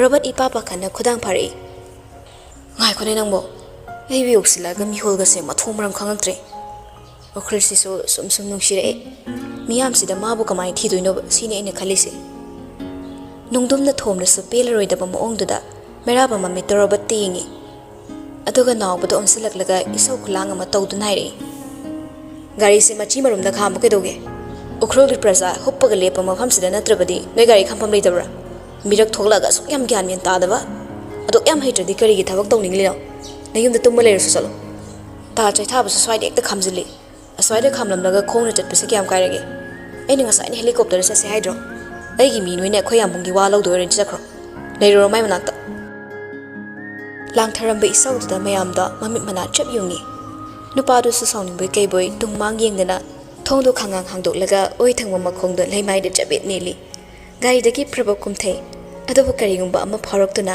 ꯃꯩꯔꯥꯕ ꯃꯈꯣꯡꯗ ꯈꯪꯌꯤꯡ ꯌꯤꯡꯊꯩ ꯑꯃꯨꯕ ꯃꯦꯟꯁꯔꯠꯇꯨ ꯏꯁꯇ꯭ꯔꯤ ꯁꯤꯠ ꯅꯥꯟꯅ ꯇꯛꯂꯒ ꯃꯊꯨꯞ ꯑꯃꯒꯤ ꯃꯃꯤ ꯐꯥꯎ ꯇꯥꯍꯟꯗꯅ ꯂꯤꯠꯂꯤ ꯀꯣꯠ ꯑꯃꯨꯕ ꯑꯃ ꯊꯕꯥꯛ ꯈꯥꯏꯗꯣꯛꯂꯒ ꯈꯨꯗꯥꯡ ꯇꯥꯈꯠꯂꯞ ꯇꯧꯅ ꯂꯤꯠꯆꯔꯤ ꯁꯦꯠꯂꯤꯕ ꯑꯃꯨꯕ ꯐꯔꯃꯦꯟ ꯄꯦꯟꯗꯨꯒ ꯁꯥꯡꯇꯛꯄ ꯀꯝꯂꯥꯛꯇꯨꯗ ꯂꯩꯇꯦꯡꯕꯗꯣ ꯆꯥꯡꯗꯝꯅꯐꯝ ꯂꯩꯇꯕꯅꯤ ꯇꯦꯂꯞ ꯇꯧꯕ ꯃꯁꯝꯗꯣ ꯅꯥꯀꯟꯗ ꯈꯥꯏꯗꯣꯛꯂꯒ ꯖꯦꯜ ꯇꯩꯗꯨꯅ ꯇꯅꯥꯟ ꯇꯅꯥꯟ ꯍꯥꯠꯀꯠꯂꯤ ꯃꯔꯨ ꯑꯃ ꯐꯥꯎꯕ ꯇꯥꯍꯟꯗꯅ ꯃꯁꯥ ꯑꯗꯨꯛꯀꯤ ꯃꯇꯤꯛ ꯅꯥꯟꯕ ꯃꯍꯥꯛꯅꯤ ꯃꯐꯤꯗ ꯀꯔꯤꯒꯨꯝꯕ ꯑꯃ ꯆꯨꯕꯗ ꯂꯥꯛꯇꯅ ꯂꯪꯈꯤꯕ ꯃꯍꯥꯛꯇꯣ ꯉꯁꯤꯗꯤ ꯃꯈꯣꯡꯗ ꯌꯦꯡꯊꯔꯨꯕ ꯃꯤꯠꯌꯦꯡꯗ ꯉꯥꯏꯍꯥꯛꯀꯤ ꯃꯃꯥꯡꯗ ꯃꯕꯨꯛ ꯄꯤꯛꯊꯠꯂꯝꯕ ꯁꯟꯕꯤ ꯃꯃꯥ ꯃꯆꯥꯗꯨꯅ ꯊꯝꯂꯝꯕ ꯄꯨꯔꯅꯤꯃꯥ ꯊꯥꯖꯒꯨꯝ ꯇꯕꯨꯝ ꯇꯕꯨꯝꯂꯕ ꯁꯟꯊꯤ ꯃꯄꯨꯡꯗꯨꯗ ꯆꯕꯦꯠ ꯅꯦꯠꯇꯨꯅ ꯂꯩꯔꯝꯂꯦ ꯃꯗꯨꯗ ꯁꯨꯛꯊꯔꯛꯄ ꯃꯩꯔꯥꯕꯒꯤ ꯄꯤꯁꯨꯝꯗꯨ ꯎꯕꯗ ꯊꯣꯛꯀꯦ ꯇꯧꯔꯝꯕ ꯔꯣꯕꯠ ꯋꯥꯟꯊꯈꯩ ꯅꯣꯛꯂꯦ ꯃꯈꯨꯠꯅ ꯃꯆꯤꯟꯗꯨ ꯈꯨꯝꯂꯒ ꯒꯥꯔꯤ ꯃꯔꯨꯝꯗ ꯄꯥꯛꯊꯈ꯭ꯔꯦ ꯂꯥꯞꯇꯛꯅ ꯂꯦꯞꯂꯒ ꯃꯩꯔꯥꯕ ꯂꯥꯛꯇ ꯌꯦꯡꯂꯝꯕ ꯂꯤꯌꯣ ꯅꯣꯟꯊꯔꯒ ꯅꯣꯛꯄ ꯈꯥꯡꯕꯗ ꯃꯃꯥꯏ ꯃꯃꯤꯠ ꯁꯪꯇꯛ ꯁꯪꯂꯦ ꯄꯨꯟꯁꯤ ꯆꯨꯞꯄ ꯁꯥꯒꯠꯆꯔꯛꯄ ꯏꯒꯣ ꯑꯗꯨꯅ ꯎꯈ꯭ꯔꯨꯜꯗ ꯊꯨꯞꯆꯤꯟꯈ꯭ꯔꯕꯗ ꯃꯤꯀꯨꯞ ꯑꯗꯨꯕꯨ ꯀꯅꯥ ꯀꯅꯥ ꯌꯦꯡꯂꯤ ꯈꯟꯅ ꯃꯩꯔꯥꯕ ꯑꯀꯣꯏꯕꯗꯣ ꯀꯣꯏꯔꯣꯛ ꯀꯣꯏꯅ ꯌꯦꯡꯂꯛꯏ ꯂꯩꯁꯥꯕꯤ ꯄꯔꯦꯡ ꯂꯦꯞꯂꯝꯕꯗ ꯎꯕꯗ ꯁꯣꯔ ꯊꯤꯡꯂꯦ ꯄꯔꯦꯡꯗꯨꯗ ꯁꯨꯝ ꯌꯦꯡꯂꯛꯄꯗ ꯇꯥꯡꯈꯨꯜ ꯐꯤꯖꯣꯜ ꯁꯦꯠꯄ ꯃꯄꯥꯗꯨꯗ ꯃꯤꯠꯌꯦꯡꯗꯣ ꯈꯖꯤꯛꯇꯪ ꯂꯨꯁꯤꯜꯂꯒ ꯌꯦꯡꯂꯨꯏ ꯃꯥꯅ ꯍꯦꯛ ꯌꯦꯡꯂꯛꯄꯒ ꯃꯤꯠꯆꯥꯟꯅꯈ꯭ꯔꯕ ꯅꯨꯄꯤꯗꯣ ꯁꯤꯊ ꯅꯣꯛꯂꯝꯕꯗꯒꯤ ꯅꯨꯄꯥꯗꯨꯅ ꯎꯈ꯭ꯔꯦ ꯈꯟꯅ ꯅꯣꯛꯄꯗꯨ ꯆꯞ ꯂꯦꯞꯂꯒ ꯑꯋꯣꯟꯒꯤ ꯃꯔꯨꯝꯗ ꯁꯠ ꯍꯩꯖꯤꯟꯈꯤ ꯃꯥꯒꯤ ꯃꯇꯧ ꯎꯔꯒ ꯄꯨꯟꯁꯤꯒꯤ ꯑꯍꯥꯟꯕ ꯑꯣꯏꯅ ꯃꯩꯔꯥꯕ ꯂꯩꯁꯥꯕꯤꯒꯤ ꯃꯃꯥꯡꯗ ꯏꯀꯥꯏꯕ ꯅꯪꯕ ꯍꯥꯏꯕꯗꯣ ꯃꯁꯤ ꯑꯣꯏꯔꯦ ꯈꯜꯂꯛꯏ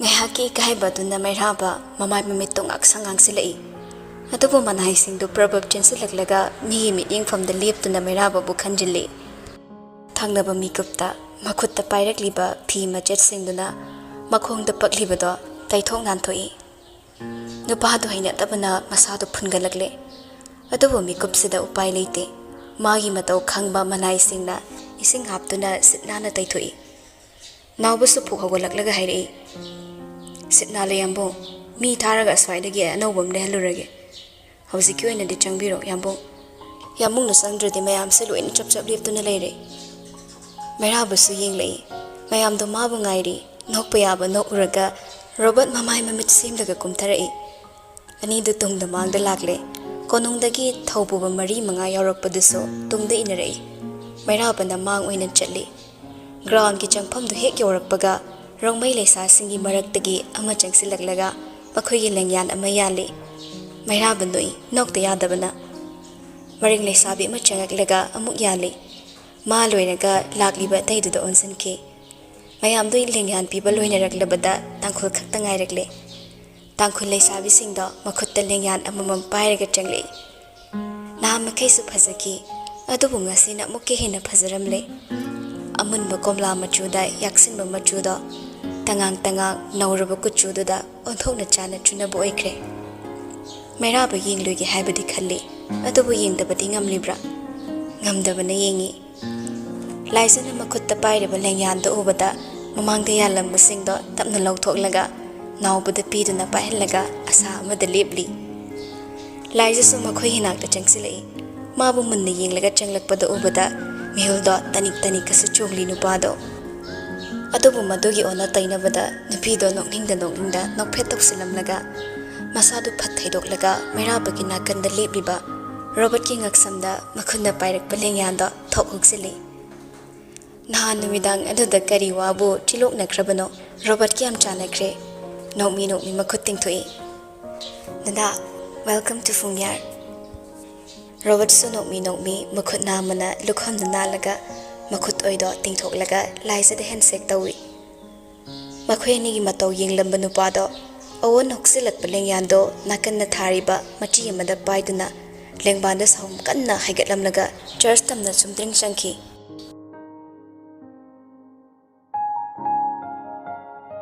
ꯈꯥꯎꯗꯣꯛꯈ꯭ꯔꯕ ꯂꯧꯕꯨꯛꯀꯤ ꯆꯔꯨꯈꯣꯛꯇ ꯇꯅꯤꯛ ꯄꯛꯂꯝꯕ ꯑꯌꯨꯛꯀꯤ ꯂꯤꯛꯂꯥꯅꯁꯨ ꯏꯪꯍꯟꯕ ꯉꯝꯈꯤꯗ꯭ꯔꯕ ꯊꯋꯥꯏ ꯃꯆꯥꯗꯣ ꯅꯨꯡꯁꯤꯕꯅ ꯂꯝꯖꯤꯡꯂꯛꯄ ꯃꯤꯀꯨꯞꯇ ꯃꯥꯂꯦꯝ ꯑꯁꯦ ꯎꯟꯒꯤ ꯇꯥꯏꯕꯪ ꯑꯣꯜꯂꯛꯄꯒꯨꯝꯅ ꯆꯤꯡꯁꯤꯟꯕ ꯃꯈꯩ ꯏꯪꯍꯟꯕ ꯉꯝꯂꯤꯕ ꯃꯒꯨꯟ ꯑꯗꯣ ꯀꯌꯥꯗ ꯂꯥꯏꯊꯣꯛꯂꯨꯕ ꯏꯝꯐꯥꯜꯗ ꯈꯖꯤꯛ ꯈꯤꯛꯂꯤꯕ ꯅꯣꯡꯗꯨꯅ ꯍꯩꯔꯥꯡ ꯂꯩꯔꯥꯡ ꯏꯅꯧ ꯅꯧꯍꯜꯂꯤ ꯁꯪꯂꯤꯕ ꯂꯩꯃꯥꯏꯗ ꯅꯥꯄꯤꯅ ꯅꯣꯡꯒꯤ ꯃꯔꯤꯛ ꯑꯣꯛꯇꯨꯅ ꯆꯞ ꯂꯦꯞꯄꯗꯣ ꯏꯪꯍꯟꯕꯇ ꯅꯠꯇꯅ ꯄꯨꯛꯅꯤꯡ ꯍꯨꯕ ꯃꯁꯛꯅꯤ ꯑꯗꯨꯕꯨ ꯃꯩꯁꯥ ꯂꯥꯡꯂꯕ ꯀꯣꯅꯨꯡꯗ ꯑꯗꯨꯒꯨꯝꯕ ꯃꯤꯀꯨꯞꯇꯣ ꯏꯪꯊꯕ ꯉꯝꯗꯦ ꯉꯁꯤꯁꯨ ꯎꯈ꯭ꯔꯨꯜꯒꯤ ꯊꯧꯔꯝꯗꯣ ꯃꯩꯔꯥꯕꯅ ꯃꯍꯨꯠ ꯁꯤꯜꯂꯒ ꯆꯠꯈ꯭ꯔꯦ ꯇꯥꯕꯗ ꯅꯨꯡꯁꯤ ꯁꯥꯎꯅꯤꯡꯕꯅ ꯂꯣꯏꯔꯦ ꯃꯅꯥꯛꯇꯁꯨ ꯂꯥꯛꯇ꯭ꯔꯕ ꯃꯥꯅ ꯆꯠꯄꯗꯁꯨ ꯎꯅꯒꯦ ꯐꯪꯗ꯭ꯔꯕ ꯃꯄꯨꯔꯣꯏꯕꯕꯨ ꯎꯅꯒꯦ ꯈꯟꯅ ꯆꯞ ꯌꯨꯡꯅ ꯂꯦꯞꯇꯨꯅ ꯂꯣꯌꯨꯝꯕꯒꯤ ꯂꯩꯐꯝ ꯇꯝꯅ ꯂꯥꯛꯏ ꯊꯣꯡꯖꯤꯜ ꯌꯧꯕꯗ ꯃꯥꯕꯨ ꯊꯜꯂꯤ ꯌꯥꯃꯨꯡꯁꯅ ꯀꯌꯥ ꯆꯦꯞꯂꯤ ꯀꯅꯥꯁꯨ ꯆꯪꯍꯜꯂꯛꯀꯅꯨ ꯇꯥꯛꯄꯤꯔꯛꯏ ꯅꯨꯡꯁꯤ ꯃꯃꯤꯠ ꯈꯥꯅ ꯌꯦꯡꯂꯒ ꯅꯪ ꯑꯩꯕꯨ ꯃꯁꯛ ꯈꯪꯗꯕ꯭ꯔꯥ ꯏꯄꯨꯔꯣꯏꯕꯒꯤ ꯅꯥꯛꯇ ꯆꯪꯅꯤꯡꯕ ꯃꯇꯝꯗ ꯆꯪꯕꯗ Nang nakari na tiklay do na tingliba. Konung sida makata na lining labadi ay gilambi tatkano. Maduda fawa no pado handokte. Adobo nungsi anam kan na milip libado sumdring sang silai. Nungsi busok luba ting luba yadabana no pado kongpam khasik lingi. Madugi tanja lauraga manungda prabab jang silakle. Loyum bahib lamde sopado da irinzana pamlaga lairik ama yeng do na lairami. Nungsi changlai haiba ma khangi. Adobo michina yeng lakte nupidu su loyum bagi tung oina na chaplip laga hairi. Karino yambong na tawpirise.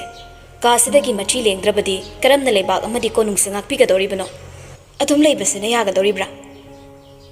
Loyum baying lakte mathau tawna khumlei. Aidi maming dangi ning thau oirabani. Pumnamang nangna loina silabanina aigi thaubu leiribrane. Phattaba tawrubanina phana khanba ngamdre nungsi. Mabu chaire matagum khumlei. Ai khaktana konung sibu manghanbagu ngangbigano. Mi loina ba yatriba yekna ba yablibasidi Nanaw ibungo dugi matawnani. Hanta mukti loyum bado lairik fat khumjin khraga phamlam badagi fo hawale. Nungshi mikup sifawba nangna ko nungshi dagi lengdana leiribase. Aina nangbu nungshi bagi matik adunani. Nang ai nungshi na duna longna lainarakpa nate. Haina duna inakta laklubuso nangbu aina yam nungshi. Aigi nungshi basina pal oina thattuna leikibana naralna na pot pharba nangbu mafamsidagi machi lenghandana thamlibani.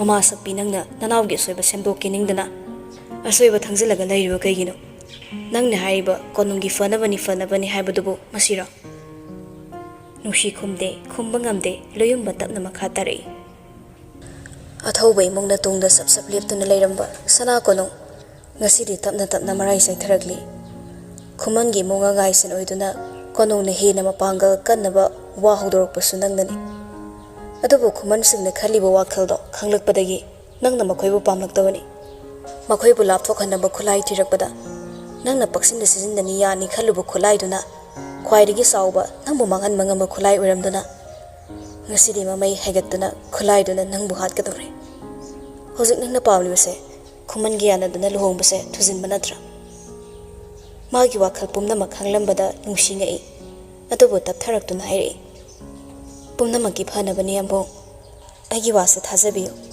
ai soikri haibai amna munna khangi adubu asoibado hangatlaga semdokluba yaroi athoba matamda lohongbase leplaga chaithokliba imung singsibo punna mutang tasinaba honase khomangi nakalda lairiba mi khudima konungsigi tungda thamlabadi ningsena kari tawba ngamgani nangi yeknabase ningsena mo oirabra angang singduna nangonda kayamuk yamna kairaklage Makhoigi khulda makhoigi thokpa icham chamda hingzaba imungduda nangna hanjin buknagi khalibado thado ningkhaibu makhai nungai aifaba imungdugi machelna lairaba punse amada hinglambagi maning thonglamoidabado madu khakta khanbada thamoi khutung surungani adubu hatnabu honarambasiddadi karamba mabungna khangduna leigani ai oirabasu adumak tawgani makha tana konungsibu manghanaba singano khumanga lepna kibo luhongbado yamna thuna khongpum hadoknaba imungani unabagi tanja amaselo Wahisingdu tabada nungsi papa khatkre pakhana khummi ta aido kibo wabu karamna hongani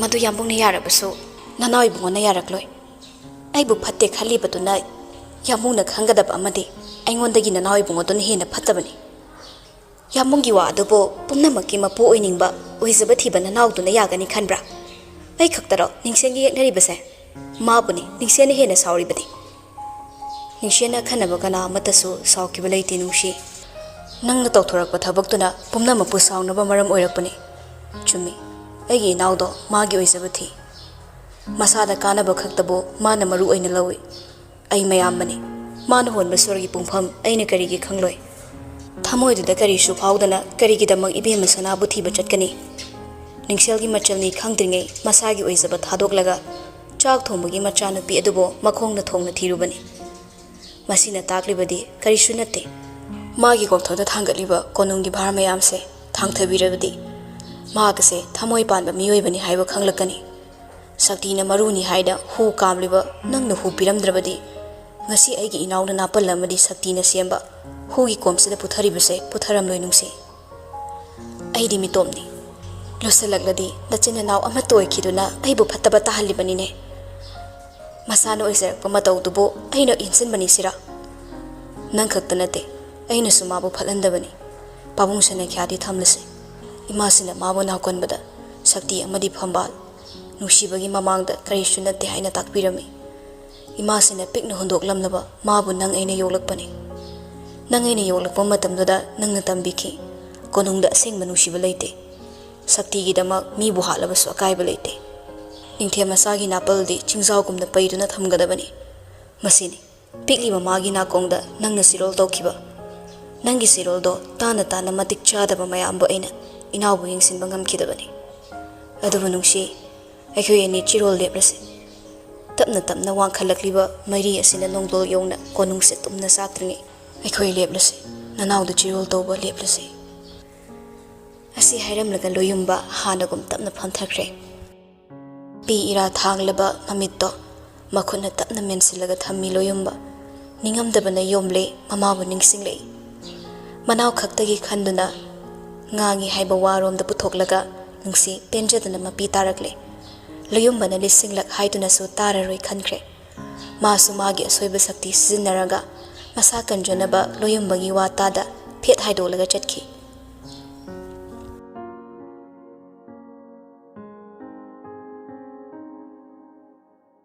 humduna pokiba nami bagi khongthangda tung ilakpa nongmuna ukrulda sunonggi manam lakle tarang tarang ngalamba koraudo paisilakpa nonggi mapaina khazi khazi kupsin bahorakle church mamangi paklaba lampaktuda siliba bupheduda mi ayamba loina leiri church ki weba thoram sing lusilaga machi machi leptuna wari sanai sanai be masu robert ka wari sari yamna hara harang noklaga wari sari bado laptakna leiri ba mairabana mayik sing lui magi nakta lepliba mi singduna ngangliba wadu itata sinde kokto mafam aswaida sum thamba ngamlaktrabada anidugi manakta changi khanna mama helek thorakpada leo changsin kiba obada chaplep lagale tanjatu da nakal da leplamba nupa man hai ningthem chana busu loikrabani ningthem di sa cha de haibagi dama kolda phangba mana masing thongduna church ki hek maning sida leiba yum macha sida loina simlaga thambani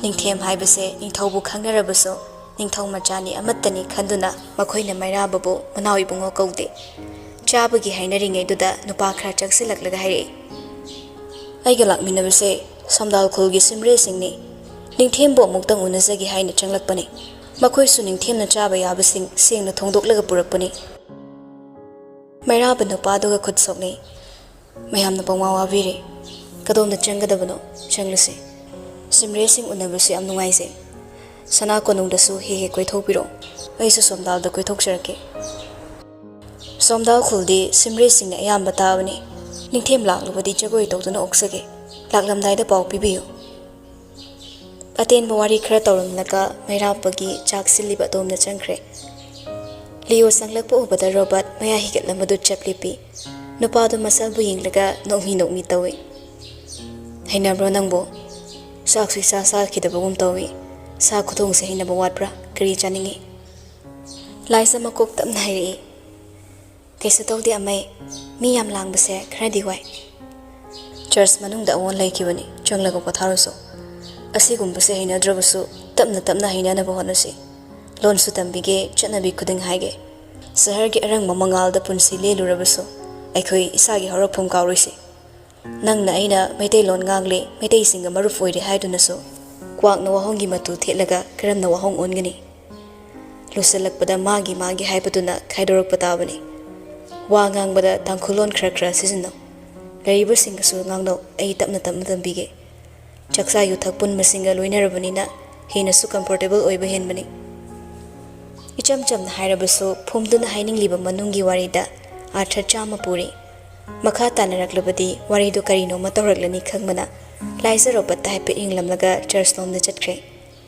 ani do amuk tarak lefawi lalabadi lale haibe robotni nahan makhai matang fangdaduna tumina leirabusu ngasidi tablap hari leo budi yingdana ekhoi yam soikre leo ekhoi yam soikre aigi imungi mi se aina laksin mangam hodre aigi church se asuk pukchel piklamgani haibadi aina lamduna khallude lalabadi lale haiba ngamliba ado khwaidige faba gunnamani ai nangbu sarabusu nangbu waraude robert ai mabung amani nangsu machal amagi mabungni aigi chelsina mi halabusu ꯑꯩ ꯏꯆꯜꯒꯤꯗꯃꯛ ꯂꯦꯞꯇꯨꯅ ꯃꯥꯕꯨ ꯀꯟꯈꯠꯀꯅꯤ ꯐꯠꯇꯕ ꯊꯕꯛ ꯇꯧꯔꯕꯁꯨ ꯑꯩꯅ ꯃꯥꯒꯤ ꯃꯇꯨ ꯅꯥꯝꯃ ꯁꯣꯛꯄ ꯄꯥꯝꯂꯣꯏ ꯑꯩꯉꯣꯟꯗ ꯐꯥꯎꯔꯤꯕ ꯑꯁꯤꯒꯨꯝ ꯅꯪꯁꯨ ꯅꯆꯜꯒꯤꯗꯃꯛ ꯐꯥꯎꯔꯝꯒꯅꯤ ꯍꯥꯏꯕ ꯑꯩ ꯃꯨꯟꯅ ꯈꯪꯉꯤ ꯑꯗꯨꯅ ꯔꯣꯕꯔꯠ ꯑꯩꯅ ꯅꯈꯣꯏꯕꯨ ꯑꯟꯗꯔꯁꯇꯦꯟ ꯇꯧꯕ ꯉꯝꯅꯕ ꯍꯣꯠꯅꯔꯤꯕ ꯑꯁꯤꯒꯨꯝ ꯑꯩꯕꯨꯁꯨ ꯅꯈꯣꯏꯅ ꯑꯟꯗꯔꯁꯇꯦꯟ ꯇꯧꯕ ꯉꯝꯅꯕ ꯍꯣꯠꯅꯧ ꯔꯣꯕꯔꯠ ꯈꯨꯝꯗꯦ ꯌꯦꯡꯕꯗꯃꯛ ꯌꯦꯛꯂꯛꯏ ꯅꯪꯒꯤ ꯅꯆꯜꯕꯨ ꯑꯩꯅ ꯉꯥꯛꯄꯤꯕ ꯉꯝꯂꯣꯏ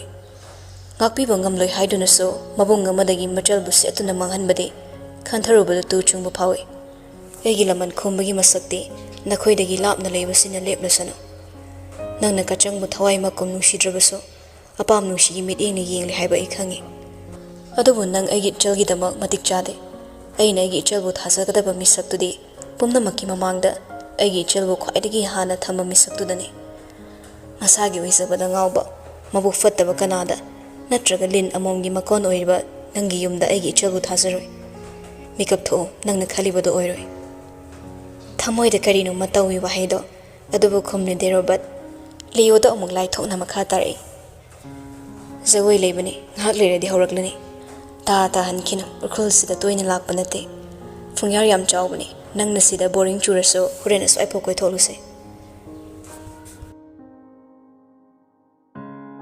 ꯅꯣꯡꯈꯣꯡ ꯀꯨꯡꯅ ꯏꯉꯥ ꯏꯉꯦꯟꯒꯤ ꯃꯇꯧꯅ ꯄꯨꯔꯛꯂꯦ ꯃꯀꯨꯞ ꯃꯀꯨꯞ ꯅꯣꯡꯂꯤꯛꯁꯤꯡ ꯑꯗꯨꯕꯨ ꯃꯤꯌꯥꯝꯗꯣ ꯂꯝꯄꯥꯛꯇꯒꯤ ꯃꯆꯤ ꯂꯦꯡꯅꯗꯦ ꯈꯖꯤꯛ ꯈꯖꯤꯛꯇ ꯇꯥꯕ ꯅꯣꯡꯗꯨꯅ ꯃꯁꯥꯗ ꯆꯣꯠꯄꯗꯣ ꯅꯨꯡꯉꯥꯏꯕ ꯂꯣꯛꯇꯨꯅ ꯂꯩꯅꯔꯦ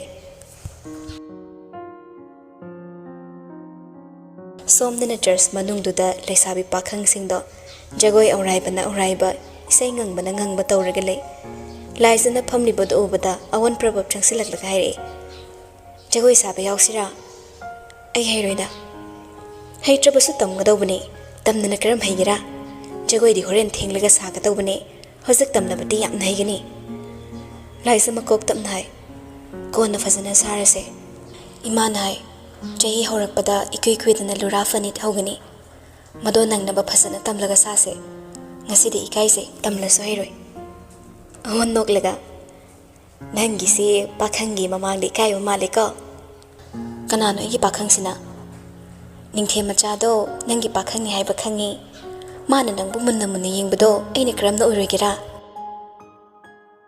ꯂꯥꯏꯁꯦ ꯈꯨꯝꯗꯦ ꯇꯨꯃꯤꯟꯅ ꯂꯩ ꯑꯋꯟꯁꯨ ꯋꯥꯔꯤ ꯉꯥꯏꯍꯥꯛ ꯇꯧꯔꯝꯂꯒ ꯁ꯭ꯇꯦꯖ ꯃꯊꯛꯇ ꯀꯥꯈꯠꯈ꯭ꯔꯦ ꯃꯄꯥꯟꯗ ꯂꯩꯍꯧꯕ ꯃꯤꯁꯤꯡꯗꯨ ꯇꯞꯂꯤ ꯇꯞꯂꯤ ꯆꯔꯆ ꯃꯅꯨꯡꯗ ꯁꯨꯝ ꯁꯨꯝ ꯆꯪꯁꯤꯜꯂꯛꯄꯗꯨꯗ ꯃꯤꯅꯤꯟꯅ ꯃꯀꯣꯛ ꯉꯥꯎꯔꯛꯇꯨꯅ ꯐꯝꯂꯝꯕꯗꯒꯤ ꯍꯧꯒꯠꯇꯨꯅ ꯊꯣꯔꯛꯂꯦ ꯆꯔꯆꯇꯨꯒꯤ ꯄꯥꯜꯂꯤꯕ ꯃꯅꯤꯡꯊꯣꯡꯗꯨ ꯐꯥꯎꯗꯣꯔꯛꯏ ꯑꯗꯨꯛꯀꯤ ꯃꯇꯤꯛ ꯆꯥꯎꯈ꯭ꯔꯦ ꯆꯔꯆꯇꯣ ꯃꯅꯤꯡꯊꯣꯡ ꯐꯥꯎꯗꯣꯛꯂꯒ ꯎꯒꯤ ꯌꯨꯝ ꯑꯃ ꯂꯩ ꯅꯥꯀꯜꯗꯅ ꯃꯤꯇꯤꯡ ꯇꯧꯐꯝꯒꯨꯝ ꯁꯥꯕ ꯌꯨꯝ ꯑꯃꯁꯨ ꯂꯩꯔꯤ ꯆꯥꯛꯁꯪ ꯃꯆꯥ ꯑꯃꯁꯨ ꯃꯔꯛꯇꯨꯗ ꯊꯝꯃꯤ ꯃꯅꯤꯡꯗꯨ ꯃꯤ ꯈꯔ ꯆꯤꯛꯂꯝꯂꯦ ꯊꯧꯔꯝꯗꯤ ꯃꯃꯥꯡꯗ ꯁꯤꯟꯕꯅ ꯊꯤꯂꯤ ꯊꯤꯂꯤ ꯆꯨꯔꯤꯕ ꯅꯣꯡꯂꯛꯇꯨꯗ ꯂꯥꯏꯁ ꯃꯀꯣꯛ ꯇꯞꯅ ꯇꯞꯅ ꯆꯣꯜꯂꯛꯂꯕꯗꯤ ꯐꯔꯔꯣꯏ ꯈꯟꯅ ꯏꯜꯂꯤꯕ ꯐꯤꯗꯨꯅ ꯃꯀꯣꯛꯇꯨ ꯈꯖꯤꯛꯇꯪ ꯀꯨꯞꯁꯤꯜꯂꯤ ꯆꯔꯆ ꯑꯃꯗꯤ ꯎꯒꯤ ꯌꯨꯝ ꯑꯗꯨꯒ ꯁꯝꯅꯔꯤꯕ ꯂꯝꯄꯥꯛ ꯃꯇꯦꯛꯇꯨꯗ ꯇꯞꯅ ꯇꯞꯅ ꯆꯠꯄꯗꯨ ꯎꯔꯛꯏ ꯌꯨꯝꯗꯨꯒꯤ ꯃꯅꯥꯛꯇ ꯍꯧꯔꯤꯕ ꯅꯣꯕꯥꯞ ꯃꯈꯣꯡꯗꯨꯗ ꯂꯦꯞꯂꯒ ꯃꯁꯥꯒꯤ ꯃꯈꯨꯠꯇꯨꯗ ꯃꯨꯟꯅ ꯌꯦꯡꯂꯤꯕ ꯅꯨꯄꯥꯗꯣ ꯊꯥꯡꯂꯝꯕ ꯈꯣꯡꯊꯥꯡ ꯂꯦꯞꯄꯤ ꯆꯔꯆꯂꯣꯝꯗ ꯍꯜꯂꯒꯦ ꯈꯟꯅ ꯃꯃꯥꯏꯗꯨ ꯂꯩꯊꯣꯛꯏ ꯑꯗꯨꯕꯨ ꯃꯥꯅ ꯀꯔꯤꯒꯨꯝꯕ ꯑꯃ ꯎꯈꯤꯕꯒꯨꯝ ꯇꯧꯕꯗꯨꯗ ꯇꯍꯥ ꯇꯍꯥ ꯑꯣꯟꯁꯤꯜꯂꯛꯇꯨꯅ ꯌꯦꯡꯂꯛꯏ ꯎꯔꯦ ꯃꯈꯨꯠꯇꯣ ꯏꯅ ꯏꯉꯥꯡ ꯉꯥꯡꯂꯤꯕꯗꯣ ꯄꯥꯈꯠꯂꯣꯏ ꯈꯟꯅ ꯈꯟꯅ ꯄꯥꯈꯠꯇꯕ ꯉꯝꯗꯦ ꯃꯅꯥꯛꯇ ꯆꯪꯂꯣꯏ ꯈꯟꯅ ꯈꯟꯅ ꯈꯣꯡꯊꯥꯡꯗꯣ ꯄ꯭ꯔꯕꯞ ꯊꯥꯡꯂꯛꯏ ꯃꯤ ꯂꯥꯛꯄꯒꯤ ꯁꯥꯎꯝꯗꯨꯗ ꯌꯦꯡꯂꯛꯄ ꯅꯨꯄꯥꯗꯨꯁꯨ ꯂꯥꯛꯂꯤꯕ ꯅꯨꯄꯤꯗꯨ ꯎꯕꯗ ꯃꯈꯨꯠꯇꯨ ꯇꯨꯡꯗ ꯁꯠ ꯂꯣꯠꯁꯤꯜꯂꯤ ꯂꯥꯏꯖ ꯆꯪꯁꯤꯜꯂꯛꯂꯒ ꯂꯦꯞꯇꯨꯅ ꯍꯥꯏꯔꯛꯏ ꯈꯨꯠꯇꯨ ꯃꯍꯤꯛ ꯆꯪꯂꯅꯤ ꯃꯩꯔꯥꯕ ꯈꯨꯝꯂꯛꯇꯦ ꯃꯥꯒꯤ ꯍꯧꯅꯕ ꯅꯊꯧꯔ ꯅꯁꯤꯜꯂ ꯍꯥꯏꯕꯗꯣ ꯇꯧꯈꯤꯗ꯭ꯔꯦ ꯇꯨꯃꯤꯟ ꯂꯦꯞꯂꯒ ꯂꯩ ꯃꯥꯒ ꯋꯥ ꯉꯥꯡꯅꯕꯗ ꯈꯗꯥꯡ ꯆꯣꯛꯂꯒ ꯇꯣꯛꯀꯅꯤ ꯈꯪꯕꯅ ꯂꯥꯏꯖ ꯍꯣꯏ ꯃꯥꯏ ꯍꯥꯏꯔꯝꯗ ꯃꯩꯔꯥꯕꯒꯤ ꯃꯈꯨꯠ ꯅꯥꯝꯃ ꯄꯥꯏꯗꯨꯅ ꯇꯥꯞꯂꯥꯎ ꯆꯤꯡꯏ ꯃꯥꯅ ꯃꯥꯡ ꯊꯥꯔꯒ ꯎꯒꯤ ꯌꯨꯝꯗꯨ ꯇꯝꯅ ꯆꯤꯡꯗꯨꯅ ꯆꯠꯂꯤ ꯆꯥꯛ ꯁꯤꯟꯕ ꯃꯐꯝꯗꯨꯅꯤ ꯆꯥꯛꯇꯤ ꯇꯣꯛꯅꯈ꯭ꯔ ꯃꯥꯜꯂꯦ ꯃꯤꯗꯤ ꯂꯩꯔꯝꯗ꯭ꯔꯦ ꯃꯌꯥꯝ ꯂꯥꯡꯅꯕꯗꯨꯗ ꯃꯩꯔꯥꯕꯗꯨ ꯁꯣꯏꯗꯅ ꯂꯩꯊꯗꯨꯅ ꯂꯩꯍꯧꯕ ꯑꯣꯏꯔꯝꯒꯅꯤ ꯈꯜꯂꯤ ꯅꯨꯄꯥꯗꯨꯒꯤ ꯃꯈꯨꯠꯇꯣ ꯊꯥꯗꯣꯛꯇꯦ ꯆꯦꯌꯔ ꯑꯃꯗ ꯐꯝꯍꯜꯂꯒ ꯃꯐꯝꯗꯨꯗ ꯀꯔꯤ ꯀꯔꯤ ꯂꯩꯒꯦ ꯌꯦꯡꯂꯤ ꯀꯔꯤꯁꯨ ꯎꯗꯦ ꯍꯤꯗꯥꯛ ꯂꯥꯡꯊꯛ ꯀꯔꯤꯁꯨ ꯂꯩꯇꯦ ꯃꯇꯧꯗꯨꯗ ꯂꯥꯏꯖ ꯐꯤꯔꯩꯗ ꯌꯦꯞꯂꯛꯄ ꯔꯨꯃꯥꯟꯗꯣ ꯈꯪꯅꯤꯡ ꯅꯤꯡꯁꯤꯡꯂꯛꯇꯨꯅ ꯂꯧꯊꯣꯛꯂꯒ ꯃꯩꯔꯥꯕꯒꯤ ꯅꯥꯛꯇ ꯄ꯭ꯔꯕꯞ ꯆꯪꯂꯛꯏ ꯍꯣꯏ ꯃꯥꯏ ꯍꯥꯏꯗ ꯃꯃꯤꯠ ꯃꯈꯨꯠꯇꯨ ꯂꯧꯔꯒ ꯔꯨꯃꯥꯜꯗꯣ ꯇꯞꯅ ꯌꯦꯞꯁꯤꯜꯂꯤ ꯀꯩꯗꯧꯕꯗ ꯁꯣꯛꯂꯤꯅꯣ ꯈꯨꯠꯌꯥꯏꯁꯦ ꯃꯌꯥ ꯀꯥꯔꯦ ꯊꯣꯡ ꯊꯤꯡꯖꯤꯟꯕꯗ ꯆꯞꯈꯤꯕ ꯃꯥꯕꯨ ꯌꯦꯡꯅ ꯌꯦꯡꯅ ꯈꯨꯝꯂꯛꯄꯅꯤ ꯅꯨꯄꯤꯗꯨꯁꯨ ꯌꯦꯡꯂꯛꯏ ꯑꯗꯨꯕꯨ ꯃꯤꯠ ꯆꯥꯅꯩ ꯑꯅꯤꯗꯣ ꯐꯠ ꯊꯩꯗꯣꯛꯂ ꯈꯨꯝꯃꯤ ꯌꯨꯝ ꯍꯦꯛ ꯌꯧꯕꯒꯤ ꯍꯤꯗꯥꯛ ꯍꯥꯞꯄꯤꯔꯨꯔꯣ ꯁꯨꯝ ꯊꯝꯅꯗꯤ ꯐꯔꯣꯏ ꯑꯩ ꯁꯪꯗ꯭ꯔꯦ ꯁꯨꯒꯨꯝꯕ ꯑꯁꯣꯛꯄ ꯃꯆꯥ ꯃꯁꯨꯗ ꯃꯇꯝ ꯃꯥꯡꯍꯟꯕ ꯁꯪꯗꯦ ꯋꯥꯍꯩꯗꯨꯗ ꯅꯨꯡꯁꯤꯃꯜꯂꯛꯇ꯭ꯔꯗꯨꯅ ꯂꯥꯏꯖ ꯀꯤꯁꯤ ꯀꯤꯔꯤꯗꯣ ꯈꯪꯂꯥꯛ ꯂꯥꯛꯁꯤꯜꯂꯛꯏ ꯆꯩꯅꯥꯗꯨꯅ ꯅꯨꯄꯥꯗꯣ ꯈꯪꯂꯥꯎ ꯂꯥꯎꯔꯛꯏ ꯅꯥꯏꯅꯦ ꯀꯔꯤꯅꯣ ꯂꯥꯏꯖ ꯈꯨꯝꯗꯦ ꯃꯃꯤꯠꯇꯣ ꯈꯥꯔꯞ ꯌꯦꯡꯂꯝꯂꯒ ꯐꯨꯛ ꯍꯧꯒꯠꯈꯤ ꯆꯠꯈꯤꯒꯗꯕꯒꯤ ꯑꯗꯨꯕꯨ ꯃꯥꯅ ꯈꯣꯡꯀꯥꯞ ꯑꯅꯤ ꯊꯥꯡꯕ ꯍꯧꯕꯒ ꯐꯝꯂꯝꯕ ꯅꯨꯄꯥꯗꯣ ꯐꯨꯛ ꯍꯧꯒꯠꯂꯛꯂꯒ ꯅꯨꯄꯤꯗꯨꯒꯤ ꯈꯨꯗꯥꯡ ꯐꯥꯏ ꯆꯦꯅ ꯐꯥꯗꯨꯅ ꯅꯥꯀꯜꯒꯤ ꯋꯥꯜꯗꯨꯗ ꯁꯥꯄꯨ ꯏꯀꯟ ꯀꯟꯗꯅ ꯀꯤꯛ ꯅꯝꯁꯤꯜꯂꯤ ꯃꯤꯀꯨꯞ ꯑꯃꯗ ꯆꯣꯟꯊꯔꯝꯗ ꯑꯣꯏ ꯊꯪꯕ ꯃꯈꯨꯠꯇꯨꯅ ꯂꯥꯏꯖꯒꯤ ꯈꯧꯔꯤ ꯆꯞ ꯆꯥꯅ ꯄꯥꯏꯁꯤꯜꯂꯤ ꯃꯦꯠꯄ ꯅꯠꯇꯦ ꯆꯨꯝꯅꯇ ꯄꯥꯏꯕꯅꯤ ꯅꯨꯄꯤꯗꯨ ꯉꯉꯛꯅ ꯇꯊꯛ ꯇꯊꯛ ꯌꯦꯡꯂꯛꯏ ꯁꯤ ꯈꯪꯕ꯭ꯔꯥ ꯋꯥꯍꯪꯗꯨ ꯀꯔꯤꯅꯣ ꯈꯪꯗꯦ ꯑꯗꯨꯕꯨ ꯂꯥꯏꯖ ꯁꯥꯎꯅꯤꯡꯅ ꯌꯦꯡꯂꯤ ꯃꯩꯔꯥꯕ ꯅꯣꯛꯁꯨ ꯅꯣꯛꯇꯦ ꯁꯥꯎꯁꯨ ꯁꯥꯎꯗꯦ ꯃꯈꯨꯠꯇ ꯑꯗꯨꯃꯛ ꯊꯝꯂꯒ ꯍꯥꯏꯔꯛꯏ ꯀꯣꯐꯤ ꯍꯦꯛ ꯊꯛꯃꯤꯟꯅꯔꯝꯕꯗ ꯁꯤ ꯅꯤꯡꯁꯤꯡꯉꯨ ꯑꯩ ꯃꯤ ꯍꯥꯠꯄ ꯉꯝꯒꯗꯕ ꯅꯨꯄꯥꯅꯤ ꯅꯪ ꯍꯥꯟꯅꯗꯩꯁꯨ ꯈꯪꯂꯝꯅꯤ ꯃꯇꯧꯗꯨ ꯀꯤꯕ ꯑꯃꯕꯨ ꯌꯥꯎꯔꯛꯂꯦ ꯂꯥꯏꯖ ꯁꯥꯎꯅ ꯃꯥꯒꯤ ꯃꯈꯧꯔꯤꯗ ꯊꯝꯂꯤꯕ ꯃꯩꯔꯥꯕꯒꯤ ꯃꯈꯨꯠꯇꯣ ꯂꯥꯛꯇꯅ ꯀꯟꯊꯣꯛꯏ ꯔꯣꯕꯔꯠꯀꯤ ꯃꯇꯥꯡ ꯑꯣꯏꯔꯝꯂꯅꯤ ꯈꯪꯕꯅ ꯈꯨꯝꯂꯛꯏ ꯏꯁꯥꯎ ꯁꯥꯎꯅ ꯑꯩꯒꯤ ꯄꯨꯟꯁꯤꯅꯤ ꯑꯩꯒꯤ ꯑꯄꯥꯝꯕꯅꯤ ꯀꯥ ꯍꯦꯟꯅꯁꯨ ꯎꯁꯤꯠꯇꯕ ꯇꯧꯕꯤꯔꯛꯀꯅꯣ ꯊꯃꯣꯏ ꯄꯥꯟꯗꯕꯒꯤ ꯄꯥꯟꯗꯕ ꯄꯥꯟꯗꯅ ꯑꯗꯨꯝ ꯂꯩꯕꯤꯌꯨ ꯑꯩꯅ ꯊꯃꯣꯏ ꯄꯥꯟꯕꯒ ꯅꯪꯅ ꯀꯣꯐꯤ ꯊꯛꯃꯤꯟꯅꯕꯒ ꯃꯔꯤ ꯂꯩꯅꯗꯦ ꯑꯩꯕꯨ ꯆꯥꯛꯍꯜꯂꯝꯃꯒ ꯅꯪꯅ ꯅꯨꯡꯉꯥꯏꯔꯤꯁꯤ ꯀꯩꯅꯣ ꯃꯅꯥꯎ ꯏꯕꯨꯡꯉꯣꯕꯨ ꯑꯩꯒ ꯀꯔꯤ ꯊꯣꯛꯅꯗꯨꯅ ꯑꯩꯒꯤ ꯊꯧꯅ ꯆꯥꯛꯍꯟꯒꯗꯧꯔꯤꯕꯅꯣ ꯍꯥꯏꯈꯤꯕ ꯇꯥꯏ ꯑꯩꯁꯦ ꯀꯔꯤꯁꯨ ꯅꯠꯇꯦꯅ ꯌꯥꯝ ꯂꯥꯎꯈꯤꯕ ꯇꯥꯏ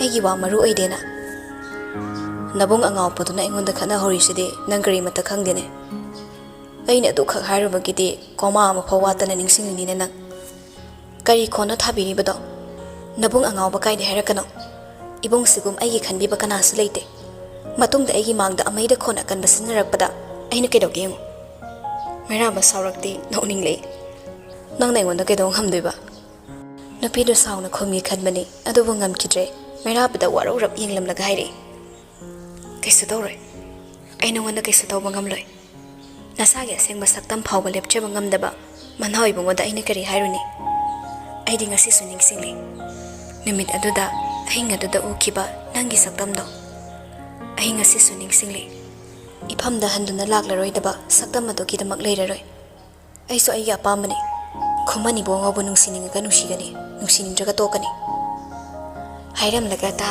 ꯇꯥ ꯆꯨꯝꯗ꯭ꯔꯤꯡ ꯊꯣꯛꯈꯤ ꯁꯛꯇꯝꯗꯨ ꯎꯔꯤ ꯃꯈꯩ ꯃꯥꯒꯤ ꯃꯊꯧ ꯀꯥꯎꯖꯕꯅꯤ ꯋꯥꯗꯨ ꯍꯥꯏꯔꯝꯂꯤꯉꯩ ꯃꯅꯨꯡꯗꯗꯤ ꯃꯩꯔꯥꯕ ꯒ꯭ꯌꯥꯟ ꯈꯔ ꯇꯥꯕꯒꯨꯝ ꯇꯧꯏ ꯑꯗꯨꯕꯨ ꯅꯨꯄꯤꯗꯨ ꯑꯣꯗ꯭ꯔꯕꯗ ꯁꯣꯔ ꯑꯃ ꯇꯞꯅ ꯍꯣꯟꯊꯩ ꯋꯥꯈꯜꯗꯨ ꯍꯦꯟꯅ ꯈꯟꯖꯤꯟꯗꯅꯕ ꯍꯣꯠꯅꯩ ꯃꯥꯁꯨ ꯆꯠꯂꯒꯦ ꯈꯟꯅ ꯈꯣꯡꯗꯨ ꯍꯦꯛ ꯊꯥꯡꯒꯦ ꯇꯧꯕꯒ ꯇꯥ ꯇꯥ ꯊꯣꯛꯈꯤꯕ ꯅꯨꯄꯤꯗꯣ ꯍꯣꯠꯇꯅ ꯆꯦꯟꯁꯤꯜꯂꯛꯂꯦ ꯋꯥ ꯂꯥꯟ ꯉꯥꯡꯂꯝꯗ ꯃꯩꯔꯥꯕꯒꯤ ꯈꯨꯗꯥꯡ ꯇꯥꯞ ꯄꯥꯏꯗꯨꯅ ꯂꯥꯛꯇꯅ ꯆꯤꯡꯂꯒ ꯀꯥꯒꯤ ꯀꯥꯈꯨ ꯃꯆꯥꯗꯨꯗ ꯌꯨꯝ ꯁꯥꯔꯝꯕꯒꯤ ꯏꯍꯨ ꯃꯔꯣꯜ ꯌꯨꯡꯂꯒ ꯊꯝꯂꯤꯕ ꯑꯗꯣꯝꯗ ꯈꯨꯠ ꯂꯩꯁꯤꯜꯂꯤ ꯑꯅꯤꯗꯨ ꯃꯥꯏ ꯃꯥꯏ ꯑꯣꯟꯁꯤꯟꯅꯗꯨꯅ ꯂꯦꯞꯄꯤ ꯇꯧꯔꯛꯂꯤꯕ ꯃꯇꯧꯗꯨꯗ ꯃꯩꯔꯥꯕ ꯃꯀꯣꯛ ꯉꯥꯎꯗꯨꯅ ꯍꯪꯂꯛꯏ ꯀꯔꯤꯅꯣ ꯅꯪ ꯇꯧꯔꯤꯁꯤꯕꯣ ꯈꯣꯟꯖꯦꯜꯗꯨ ꯍꯧꯅ ꯊꯥꯗꯣꯔꯛꯄꯗꯨꯗ ꯂꯥꯏꯖ ꯃꯈꯨꯅꯤꯡ ꯀꯥꯛꯂꯞ ꯇꯧꯗꯨꯅ ꯃꯩꯔꯥꯕꯒꯤ ꯃꯆꯤꯟ ꯃꯦꯜꯂꯤ ꯇꯥ ꯇꯥ ꯂꯩꯁꯤꯜꯂꯛꯂꯒ ꯅꯥꯁꯣꯟ ꯄꯤꯛꯅ ꯈꯨꯝꯃꯤ ꯑꯃꯩ ꯂꯥꯛꯑꯦ ꯏꯕꯥꯅꯤꯃꯛ ꯁꯤꯔꯁꯦ ꯍꯥꯏꯕ꯭ꯔꯣ ꯁ꯭ꯋꯥꯏꯗ ꯋꯥꯗꯨ ꯍꯥꯏꯔꯝꯂꯒ ꯈꯖꯤꯛꯇꯪ ꯑꯃꯨꯛ ꯂꯩꯊꯣꯛꯇꯨꯅ ꯌꯦꯡꯂꯤ ꯃꯕꯨꯡ ꯌꯦꯡꯅꯕ ꯍꯣꯠꯅꯔꯤꯉꯩ ꯋꯥꯡꯈꯠꯂꯤꯕ ꯈꯨꯅꯤꯡ ꯑꯗꯣ ꯂꯩꯊꯦꯛꯇꯨꯅ ꯇꯨꯁꯤꯟꯒꯦ ꯇꯧꯏ ꯃꯩꯔꯥꯕꯅ ꯈꯨꯠꯂꯩ ꯊꯨꯅ ꯃꯈ꯭ꯋꯥꯡꯗꯨꯗ ꯈꯥꯡꯀꯣꯟ ꯀꯣꯟꯁꯤꯜꯂꯛꯂꯒ ꯆꯨꯝꯅ ꯂꯦꯞꯍꯜꯂꯤ ꯂꯥꯏꯖ ꯃꯁꯥꯗꯨ ꯍꯟꯗꯣꯛꯇꯦ ꯍꯟꯗꯣꯛꯐꯝ ꯂꯩꯇꯦ ꯃꯩꯔꯥꯕꯅ ꯃꯥꯕꯨ ꯃꯨꯟꯅ ꯌꯦꯡꯂꯤꯕꯗꯣ ꯈꯪꯉꯤ ꯍꯪꯒꯠꯅ ꯌꯦꯡꯂꯛꯇꯦ ꯁꯣꯔ ꯍꯣꯟꯕꯣꯏ ꯍꯣꯟꯗꯕꯣꯏ ꯇꯨꯃꯤꯟꯅ ꯂꯦꯞꯄꯤ ꯃꯇꯧꯗꯨꯗ ꯃꯩꯔꯥꯕ ꯅꯣꯛꯅꯤꯡꯒꯨꯝ ꯀꯩꯕꯨꯡ ꯍꯪꯂꯛꯏ ꯅꯕꯨꯡꯁꯦ ꯑꯗꯨꯛ ꯌꯥꯝ ꯀꯤꯕ꯭ꯔꯥ ꯄꯤꯁꯨꯝ ꯁꯨꯛꯏ ꯅꯨꯄꯤꯗꯣ ꯑꯩꯗꯤ ꯀꯩꯁꯨ ꯇꯧꯔꯣꯏ ꯃꯅꯥꯎ ꯏꯕꯨꯡꯉꯣꯗꯤ ꯍꯤꯡꯂꯔꯣꯏ ꯅꯪꯒꯤꯗꯃꯛ ꯂꯣꯠꯄꯤꯕꯅꯤ ꯑꯃꯩꯅ ꯅꯪꯕꯨ ꯁꯨꯛꯌꯥ ꯌꯥꯗ꯭ꯔꯕꯅꯤ ꯋꯥꯍꯩꯗꯨ ꯇꯥꯕꯗ ꯎꯁꯤꯠꯇꯕꯣꯏ ꯀꯩꯕꯣꯏ ꯃꯩꯔꯥꯕ ꯃꯃꯥꯏꯗꯨ ꯅꯣꯟꯊꯔꯒ ꯅꯣꯛꯏ ꯃꯔꯥꯏꯕꯛꯅ ꯊꯤꯔꯁꯨ ꯅꯣꯟꯊꯔꯨꯕ ꯃꯤꯠꯌꯦꯡꯗ ꯂꯥꯏꯖꯒꯤ ꯀꯣꯠꯂꯞ ꯇꯧꯕ ꯐꯨꯔꯤꯠꯇꯨꯗ ꯃꯐꯝ ꯆꯥꯗꯅ ꯂꯩꯔꯤꯕꯗꯣ ꯍꯦꯛ ꯎꯔꯨꯔꯦ ꯇꯧꯐꯝ ꯈꯪꯗꯕ ꯃꯥꯏꯗ ꯍꯨꯠ ꯂꯩꯊꯣꯛꯏ ꯋꯥ ꯂꯥꯡꯉꯥꯡꯗ ꯅꯨꯄꯤꯗꯨꯅ ꯏꯜꯂꯤꯕ ꯐꯤꯗꯣ ꯃꯆꯤ ꯑꯃ ꯄꯥꯏꯈꯠꯂꯒ ꯈꯧꯔꯤꯗꯨꯗ ꯌꯦꯠꯁꯤꯟꯕꯤꯔꯛꯏ ꯅꯨꯄꯤꯗꯨꯁꯨ ꯏꯀꯥꯏꯕꯣꯏ ꯀꯩꯕꯣꯏ ꯄꯥꯈꯠꯄꯣꯏ ꯃꯈꯨꯠꯅ ꯈꯧꯔꯤꯗꯨꯗ ꯄꯥꯏꯔꯒ ꯐꯤꯗꯨ ꯍꯦꯟꯅ ꯁꯦꯝꯖꯤꯜꯂꯤ ꯅꯕꯨꯡꯗꯨ ꯍꯨꯟꯗꯣꯛꯑꯝꯃꯒ ꯀꯣꯅꯨꯡꯗ ꯂꯩꯔꯨ ꯂꯥꯎ ꯀꯣꯅꯨꯡꯗꯨ ꯍꯨꯟꯗꯣꯛꯑꯝꯃꯒ ꯎꯈ꯭ꯔꯨꯜꯗ ꯂꯩꯔꯨ ꯂꯥꯎ ꯅꯣꯏꯒꯤ ꯎꯈ꯭ꯔꯨꯜꯁꯤꯅ ꯀꯌꯥꯝ ꯅꯨꯡꯉꯥꯏꯔꯗꯅ ꯀꯣꯅꯨꯡ 100ꯗꯒꯤ ꯍꯦꯟꯅ ꯅꯨꯡꯉꯥꯏ ꯏꯅꯥꯛ ꯈꯨꯟꯕꯒꯤ ꯃꯆꯜ ꯑꯣꯏꯈꯤꯕꯗꯩ ꯀꯀꯥ ꯆꯥꯎꯕꯁꯦ ꯏꯀꯥꯎ ꯀꯥꯎꯊꯣꯛꯂꯦꯅꯦ ꯍꯩꯄꯥ ꯌꯥꯝ ꯁꯥꯕꯤꯔꯛꯀꯅꯨꯗ ꯄꯥꯎ ꯑꯗꯨꯝ ꯐꯥꯎꯅꯖꯩ ꯏꯝꯐꯥꯜꯒꯤ ꯌꯨꯝꯗꯨꯗ ꯕꯕꯥꯁꯨ ꯂꯩꯃꯤꯟꯅꯖꯔꯧꯗꯧꯗꯣ ꯏꯄꯥꯗꯣ ꯅꯣꯏ ꯀꯣꯅꯨꯡꯗꯒ ꯂꯩꯍꯜꯂꯣꯏ ꯑꯩꯒꯤ ꯂꯨꯍꯣꯡꯕꯒꯤ ꯑꯔꯥꯡꯐꯝ ꯑꯣꯏꯕꯁꯨ ꯇꯣꯛꯂꯅꯤ ꯑꯗꯨꯛ ꯌꯥꯝ ꯄꯥꯝꯖꯔꯕꯗꯨꯗ ꯀꯔꯤꯒꯤ ꯑꯔꯥꯡꯐꯝ ꯗꯔꯀꯥꯔ ꯇꯥꯔꯤꯅꯣ ꯁꯤꯗꯧꯈꯤ ꯐꯠꯇ꯭ꯔꯁꯨ ꯀꯟꯊꯣꯛꯇꯨꯅ ꯑꯗꯨꯝ ꯊꯝꯕꯤꯔꯤꯗꯨꯅꯤ ꯍꯟꯗꯛꯀꯤ ꯋꯥꯍꯩꯗꯨ ꯃꯩꯔꯥꯕ ꯈꯪꯉꯤ ꯃꯥꯅ ꯇꯣꯟꯗ ꯀꯔꯤꯁꯨ ꯇꯧꯗꯦ ꯍꯥꯏꯕꯒꯤꯗꯃꯛꯅꯤ ꯋꯥꯈꯜꯗ ꯅꯤꯡꯁꯤꯡꯉꯤ ꯃꯇꯩꯃꯅ ꯇꯧꯈꯤꯕ ꯇꯣꯟꯅ ꯎꯠꯈꯤꯕ ꯊꯧꯑꯣꯡꯁꯤꯡꯗꯣ ꯑꯗꯨꯕꯨ ꯀꯔꯤꯒꯨꯝꯕ ꯃꯥꯅ ꯁꯥꯎꯅꯤꯡꯉꯤ ꯍꯥꯏꯅ ꯃꯈꯣꯏꯗ ꯑꯍꯦꯟꯕ ꯇꯧꯔꯨꯕꯗ ꯀꯣꯅꯨꯡꯗꯤ ꯃꯆꯣꯏ ꯇꯥꯔꯅꯤ ꯉꯥꯏꯍꯥꯛ ꯇꯨꯃꯤꯟ ꯂꯩꯔꯝꯂꯒ ꯍꯥꯏꯔꯛꯏ ꯍꯌꯦꯡ ꯀꯣꯅꯨꯡꯗ ꯂꯥꯛꯑꯣ ꯑꯩꯁꯨ ꯅꯤꯡꯁꯦꯟꯅꯦ ꯅꯤꯡꯁꯦꯟ ꯆꯪꯕ ꯌꯥꯔꯣꯏ ꯍꯥꯏꯕꯤꯈ꯭ꯔꯕ ꯇꯥꯏ ꯅꯪꯒꯤ ꯅꯄꯨꯡꯗꯣ ꯌꯥꯝ ꯅꯨꯡꯁꯤꯗꯦ ꯑꯩꯒꯤ ꯏꯕꯨꯡꯅꯁꯨ ꯅꯪꯕꯨ ꯅꯨꯡꯁꯤꯗꯦ ꯑꯩꯕꯨ ꯃꯉꯣꯟꯗ ꯅꯨꯡꯁꯤꯕꯤꯌꯨ ꯍꯥꯏꯖꯈꯤꯕ꯭ꯔꯅꯦ ꯂꯥꯏꯁꯨ ꯈꯨꯝꯂꯛꯇ꯭ꯔꯦ ꯅꯥꯁꯣꯟ ꯄꯤꯛꯅ ꯁꯥꯔꯝꯕ ꯋꯥꯔꯤꯗꯣ ꯂꯦꯞꯈ꯭ꯔꯦ ꯃꯩꯔꯥꯕꯨꯁꯨ ꯂꯥꯏꯁꯤꯒꯤ ꯃꯃꯥꯏꯗꯨꯗ ꯇꯠꯇꯅ ꯌꯦꯡꯂꯤ ꯁꯥꯡꯇꯛꯅ ꯇꯔꯥꯎ ꯄꯥꯡꯂꯤꯕ ꯃꯃꯤꯠ ꯑꯅꯤꯗꯣ ꯌꯦꯡꯅꯤꯡꯗꯨꯅꯇ ꯂꯩꯍꯜꯂꯤ ꯊꯣꯠꯂꯕ ꯆꯤꯝꯕꯥꯜ ꯑꯗꯨꯅ ꯇꯧꯐꯝ ꯈꯪꯗ ꯍꯥꯏꯐꯝ ꯈꯪꯗ ꯑꯃꯨꯛ ꯆꯤꯛꯁꯤꯟ ꯑꯃꯨꯛ ꯊꯥꯗꯣꯛ ꯇꯧꯗꯨꯅ ꯂꯩꯕꯗꯣ ꯃꯩꯔꯥꯕ ꯃꯨꯟꯅ ꯉꯥꯏꯍꯥꯛ ꯌꯦꯡꯂꯝꯂꯒ ꯍꯥꯏꯔꯛꯏ ꯍꯌꯦꯡ ꯁꯣꯏꯗꯅ ꯂꯥꯛꯑꯣ ꯀꯗꯝꯕꯗꯨ ꯂꯨꯅ ꯇꯧꯕꯤꯌꯨ ꯋꯥꯍꯩꯗꯨꯗ ꯂꯥꯏꯁꯦ ꯈꯪꯌꯦꯡ ꯌꯦꯡꯂꯤ ꯃꯩꯔꯥꯕꯁꯨ ꯇꯞꯅ ꯍꯣꯟꯊꯔꯒ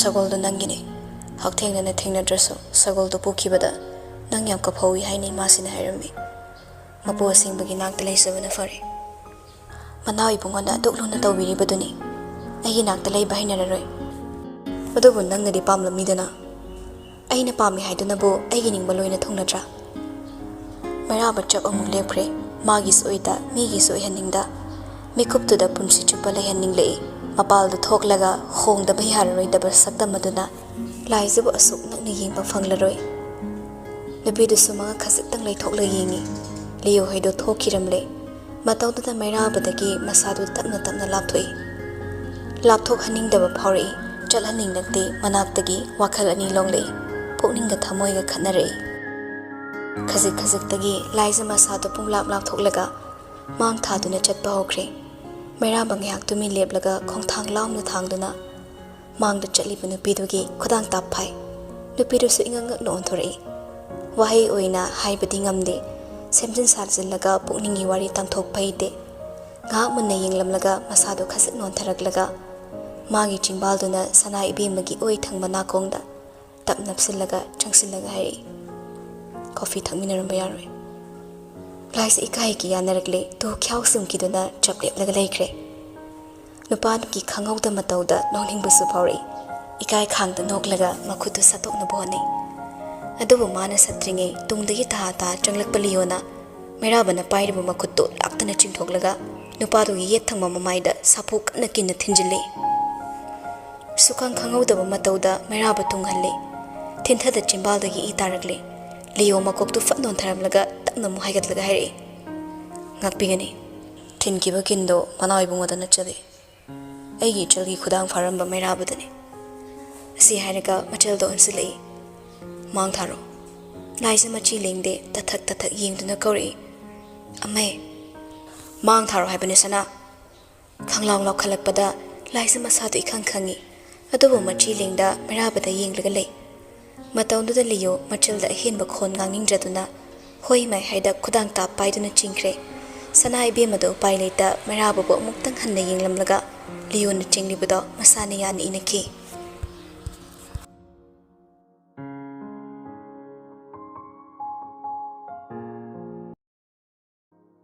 ꯏꯀꯣꯝ ꯀꯣꯝꯅ ꯊꯧꯁꯥꯗꯅ ꯆꯠꯄ ꯌꯥꯕ ꯄꯨꯟꯁꯤ ꯅꯠꯇꯦ ꯊꯥꯡꯂꯤꯕ ꯈꯣꯡꯊꯥꯡ ꯈꯨꯗꯤꯡꯃꯛ ꯑꯔꯨꯕ ꯀꯣꯝ ꯂꯩꯔꯤ ꯑꯩꯒꯤ ꯃꯤꯒꯤ ꯅꯥꯏꯕ ꯁꯪꯁꯥꯔꯒꯤ ꯆꯠꯅꯕꯤꯕꯨ ꯙꯔꯃ ꯑꯃꯠꯇꯅ ꯊꯤꯡꯕ ꯉꯝꯗꯦ ꯊꯧꯔꯝ ꯃꯐꯝꯗꯒꯤ ꯊꯣꯔꯛꯂꯒ ꯃꯆꯜ ꯑꯃꯗꯤ ꯃꯃꯥꯕꯨ ꯈꯨꯟꯗ ꯊꯅꯝꯗꯨꯅ ꯏꯝꯐꯥꯜ ꯇꯝꯅ ꯍꯥꯏꯒꯠꯂꯛꯄꯅꯤ ꯏꯝꯐꯥꯜꯒꯤ ꯌꯨꯝ ꯑꯗꯨꯁꯨ ꯄꯨꯔꯥ ꯍꯦꯛ ꯊꯥꯗꯣꯛꯄꯗꯤ ꯌꯥꯗꯕꯅ ꯃꯐꯝ ꯑꯅꯤꯃꯛ ꯀꯣꯏꯆꯦꯟ ꯆꯦꯟꯗꯨꯅ ꯂꯩꯕꯅꯤ ꯊꯦꯡꯖꯤꯜꯂꯛꯄ ꯅꯨꯃꯤꯗꯥꯡ ꯋꯥꯏꯔꯝꯗꯨꯗ ꯇꯦꯂꯤꯐꯣꯟ ꯇꯧꯔꯛꯄꯗꯨꯗ ꯀꯔꯤꯅꯣ ꯈꯟꯅ ꯄꯥꯏꯔꯨꯕꯅꯤ ꯑꯗꯨꯕꯨ ꯌꯨꯝꯗꯨꯗ ꯐꯝꯂꯝꯕ ꯂꯤꯌꯣ ꯇꯍꯥ ꯍꯧꯒꯠꯇꯨꯅ ꯂꯥꯛꯏ ꯂꯨꯋꯥꯡꯒꯤ ꯑꯣꯏꯕ ꯃꯐꯝ ꯑꯃ ꯃꯤ ꯍꯦꯛ ꯄꯨꯟꯐꯝꯗꯨꯗ ꯃꯍꯧꯁꯥꯒꯨꯝ ꯕꯣꯏ ꯐꯝꯗꯨꯅ ꯂꯩꯔꯝꯃꯤ ꯆꯨꯝꯅ ꯂꯩꯔꯝꯕ ꯅꯠꯇꯦ ꯂꯤꯌꯣ ꯄ꯭ꯔꯕꯞ ꯆꯪꯁꯤꯜꯂꯛꯂꯒ ꯕꯣꯏ ꯐꯝꯂꯤꯗꯨꯒꯤ ꯅꯥꯀꯟꯗ ꯇꯞꯅ ꯐꯝꯊꯔꯛꯏ ꯀꯔꯤꯅꯣ ꯇꯧꯔꯤꯗꯨꯕꯣ ꯗ꯭ꯔꯥꯏꯚꯔ ꯀꯗꯥꯏ ꯆꯠꯈ꯭ꯔꯦ ꯆꯠꯂꯣ ꯌꯨꯝꯗ ꯆꯠꯂ ꯄꯣꯊꯥꯔꯨꯔꯣ ꯕꯣꯏ ꯌꯦꯡꯂꯛꯏ ꯌꯨ ꯀꯥ ꯍꯦꯟꯅ ꯉꯥꯎꯔꯝꯗꯦ ꯃꯔꯣꯜ ꯃꯔꯤ ꯏꯁꯦꯡ ꯁꯦꯡꯉꯤ ꯑꯩꯅ ꯅꯪ ꯀꯧꯔꯤꯁꯦ ꯋꯥꯔꯤ ꯁꯥꯁꯦ ꯍꯥꯏꯅ ꯀꯧꯕꯅꯤ ꯑꯩꯕꯨ ꯇꯥꯜꯂꯣ ꯍꯥꯏꯕ ꯅꯠꯇꯦꯅꯦ Nang gaigo tongana saba yaba wari kari aruba lege. Haujiktada boy nunghiknana sor tapna honthai. Hairei nahan makai haidokpa ngamdaba wahaising. Ai ngawi nungai thokpa khakta pami. Madu aina munna khangi. Adubu mit uba miyoibani nakong paliba miyoiba oibana loina khangi loina tai. Adubu leyo matangdumadi ai tasengna khangdabani. Aikhoi chena tawrammise karino khalubada ai hingba phau hingdre. Adubu ai tasengna khangdabani. Leo boibo munna yengi amadu tapna makha tarakli. Karigino miyoibana henba suk pamlibasibo. Magi pithok sarakpaduda penthokna nungaini hingi ningdana aranba kaya tawduna henma mafam katna bohnari. Angamba makhoigi landuda asonma mina waba khallubada yam ikai. Adubu asuk tamthiramgani haibadi ai khangludre. Nang aibudi lana ogano. Ai khangi nangonda aina karigi lana lawdoino. Nangbu lana lawba yaba mafam amatta leiti. Se hawalo yumfok thilamage swaida makha tan leirano.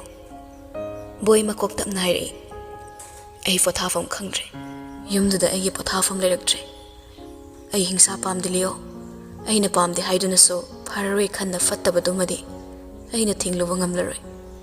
Hayengmak ai Manipur thadokladi matam khradi ai nakhoigi maraktagi lapna leirage. Robert pusawgano mabok machalgi anigi maraida yanaba chenbada mayam wasabani. Merabasu nangni hena khanglidune nakhoi yeknaganu leo. Aikhoi mari marupni haidunaso loina lapnai. Meravana khoi anidi thamoigi wa punmani. Apam pamda hainabani. Adugumba maruf ama lapthoknaba mana pamlamloi. Magi napang marai sai tharakini. Nangna sawninglabaso mangonda henba khut thage haibadi khangano. Konunggidi ai khangde. Madu aigi thaunatte. Marup maselgi waduni aina maru aina laurise. Leo khunglakte tinyo tharaga khalluba mikuptadi masu mairaba pu nungshiribani. Adubu nungsiba adude asawba kauba mahakna kuyom oina yamsinkrabada nungsibagi masa ukidabani. Mana yengna boy tapna hawalakle amung noktuna hairei. Yam kuina mudi leiroida Manipur se irang yam diemlaga lake. Aigi si problem dagi chenbani khalasu kaide. Nakhoigi lan gi michang sangdaba yadaba lan amu oire. Ai nangbu nungsi haidunaso nangi michangda leplaga marababu yeknaba oibadi ngamloi. Masi oidunaso magi misangda leplaga nangbu yeknaba oibasu aidi ngamloi. Nakhoi mayamgi lan sidagi ai matam khradi lapna lege. Wadu hairamlaga boy mafamdudagi tapli thokre. Leo khamlubasu ngamde.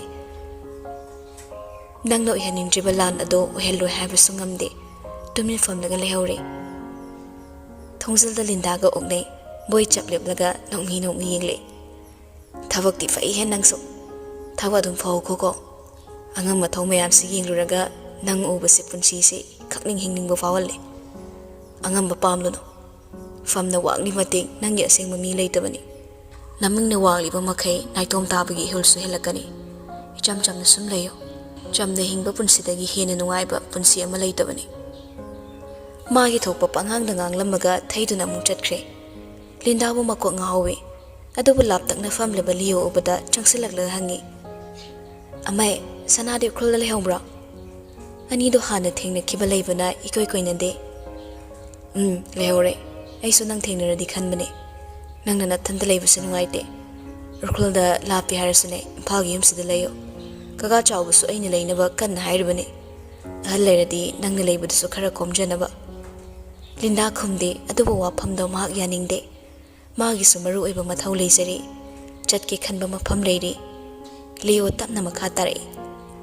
Thenga fau swaida leithokano. Event gi haiba lakpasingso nungthil khakta law. Sindagidi boysu satkrani. Hayeng Manipur thadoklani hairi. Mana khara chathong sasin tawraga nangbu sawi yenglamgani khanna laithokpani. Nangsu ichalni chap manai. Noibu sohaningde. Ko haidada khangle boyna lolamba churol matikto. Mamito thongzilda taha yengle. Adubu boydi mit yengi wangba lalamle. Karidi upai tawruni. Tanaduna karibu hairuni. Tamin leptuna leihawi.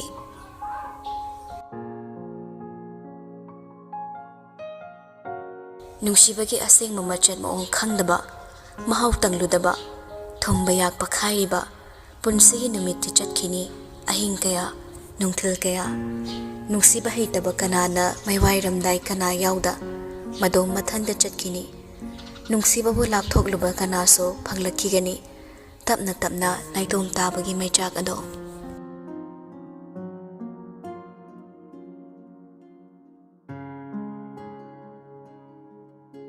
nongalamdai humlakpa liri liri malangda napu saba kanglaba unasingna khang mangamda haina humli saraba sajibugi nungsanaso mahi chalan mangam khitraba thamoibo okrolgi ayingba nungsina hena kansilali taru taru tasing humlakpa malangnadi nungsiba yennaba chem chongsaba urude ushillude mathauna te khanbana fana thengla fauba wakhal khalam laga tumthakibani nongan fung torak padudadi isi sina tumtharamle tumlamdai mikuf adu phauba mama du manakta leremmi makhong makhut paibiduna machana tumba yadriba do yanaba sumbirami tapna tapna tumthakiduna hojikta mikap thokle matang chadana thokliba mikap to karigi damak no khalle phamung machida leplaga awanna ma bu hokdoklami mamit panglak pobada awanna son piknai asiba kom karigi tokluna tumbra hagolo aigale hek pachase laisa thoknga rom da yengi haifate yenglubani no ngalamdri ngan ge toramba khaktani ondu mayum dagi lakpo igani mafi marol athaba setuna gyanta na leplami asu inglekan sida karigi le hek pano chatke harga nang chaluso ayam ingi asi hairaga phaisup singkhatuna tumki ge tawi matawdu da awon da thonglam da happy inglam laga prapap changsilaktuna laisagi nakong da chirol tawi wahai da tabata nupido mamit mana khangsing singli ikhang khangna awon da yingle makeup amata pantharam da inglaba ayuki nungsitadagi ngakthoknaba mafi marol da maong ta na setlaga ani do tung da mang da chenthorakle awon na nganta lakhiba do yahongan ba thaba na khangauradana thongzil da leirami hai noibo ngan basida kadai chatki haibano mangol da thamlamba samdo tapai khali awon abu thanring aikhoi le hek pachatke aikhoi ipadi lei thap em pambane khongi mi singna lei pamlakpada khulakpagi yumdagi hek palakpado mane em pambane kachang busu pubige thaba machana pidi yingle thongzil da lang taknan leplibado munne yingi nangbu chinglambi si chathok sasin taw haigadrane nong su thili churi lei hek pamdi lok manaktani laisa mama bu tagup yingli adubu thamoi dadi lang taknari baduna khumlei haini hai trasa on yauri sidi chaloge ba ima ayam chatningi aikhoi gi sohing lakke ba kaimta watrasu ayam chatningi ba moina sampura chatpase thama du ihai lai thore phare chaluro adubu yingoi matam naga phattabaga ne nongsu phasana ngandre nupam cha ani loina kho ima cheksin haige ko wahai du da wonda praba khumlei amai ngam thar yawgani ma yawrabati kana yawdrabsu yare chalo kachang krigi leptuna leipra sam yawdrabati leikri da hapkira sam lawa chatkhro nongan khrabati mine loin hekani ne laisa ta manung changi maning thong du da yaliba minna uba samama taplamlaga amung chenthorei machagi matongda thawa do gyan takre mari do munna khangdrabasu hairi kuina leira kanuko ngahak leire di nabung halaklani aikhoi bu thadokning da mathau leibagi satkribani isadi maramokpani nang khakta bunungai ne leisarabadi ne kuchin chiliba nabung sigi thawai soknaba tawgano iren jana chalo isa halaklaga ne chanaba ima kari no semlamge mama gi chingnaba wangang do laisa khangle atubu ngahak ki oiba ihulduna pumna mangna thairamlaga lakle sampubado awangumna kholoide mama na lonbiba samtogi phirit athabado lei machudo wauri tawba tu madilnaga haupi mancha ama yatsile tong mangyeng laga ani do thongal da ting senthorakle nonga lamdai ingna thadorakpa singseptagi uriba wauri mangalni khongi khunjil da thaliba mangal leiba solar lamp awang baduna khulpumba ngalan mangamdrabaso khara makhaidi ngalalle leisel na phiru khomkhraba siroi chingsang dagi humtharakpa nami bana orkholgi aying bada mating pangli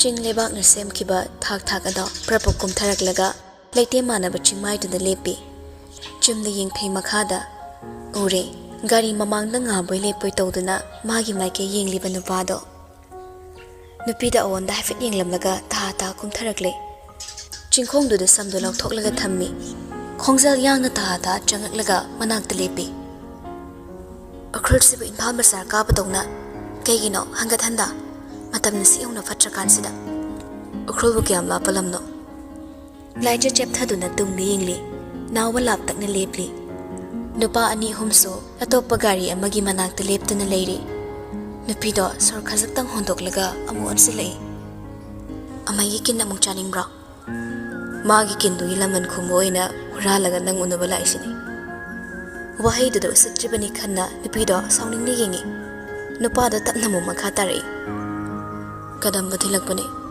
lambi matek sile khopna gari ga 1000 bayandre soba cement factory manakta sagol senaba mi leibane hore loksalaro aduda lehorabani amaina hanglaga aidi kari khumniba karigino hanasu kem taibiramdana aina tawningba thabak tawbada nange yaba lawdusina karigi wangang sangang du nungsi manaptraduna nupido phet haidoklaga chatki tawi mahusagu ngasisu makhodangdo machado taphai tasing badi kadam bathilakpagi mingda siroi lili yingba lakpani nongalakpa mikupta miyoye mo oikhrabiso achikpa hing yorakpada ahingi achikpana thamoi bu hang hangalakduna mairaba magi siroi lili bu tattana uningba phaurai thamoi wakhal ani khanaramlaga thamoi na ngamduna khulsida leplabani laisa makuttu fatkan thoklamlaga mana samthamlamba mafamadom da chatkre awan su matang chana yausilakle ani do samdo thok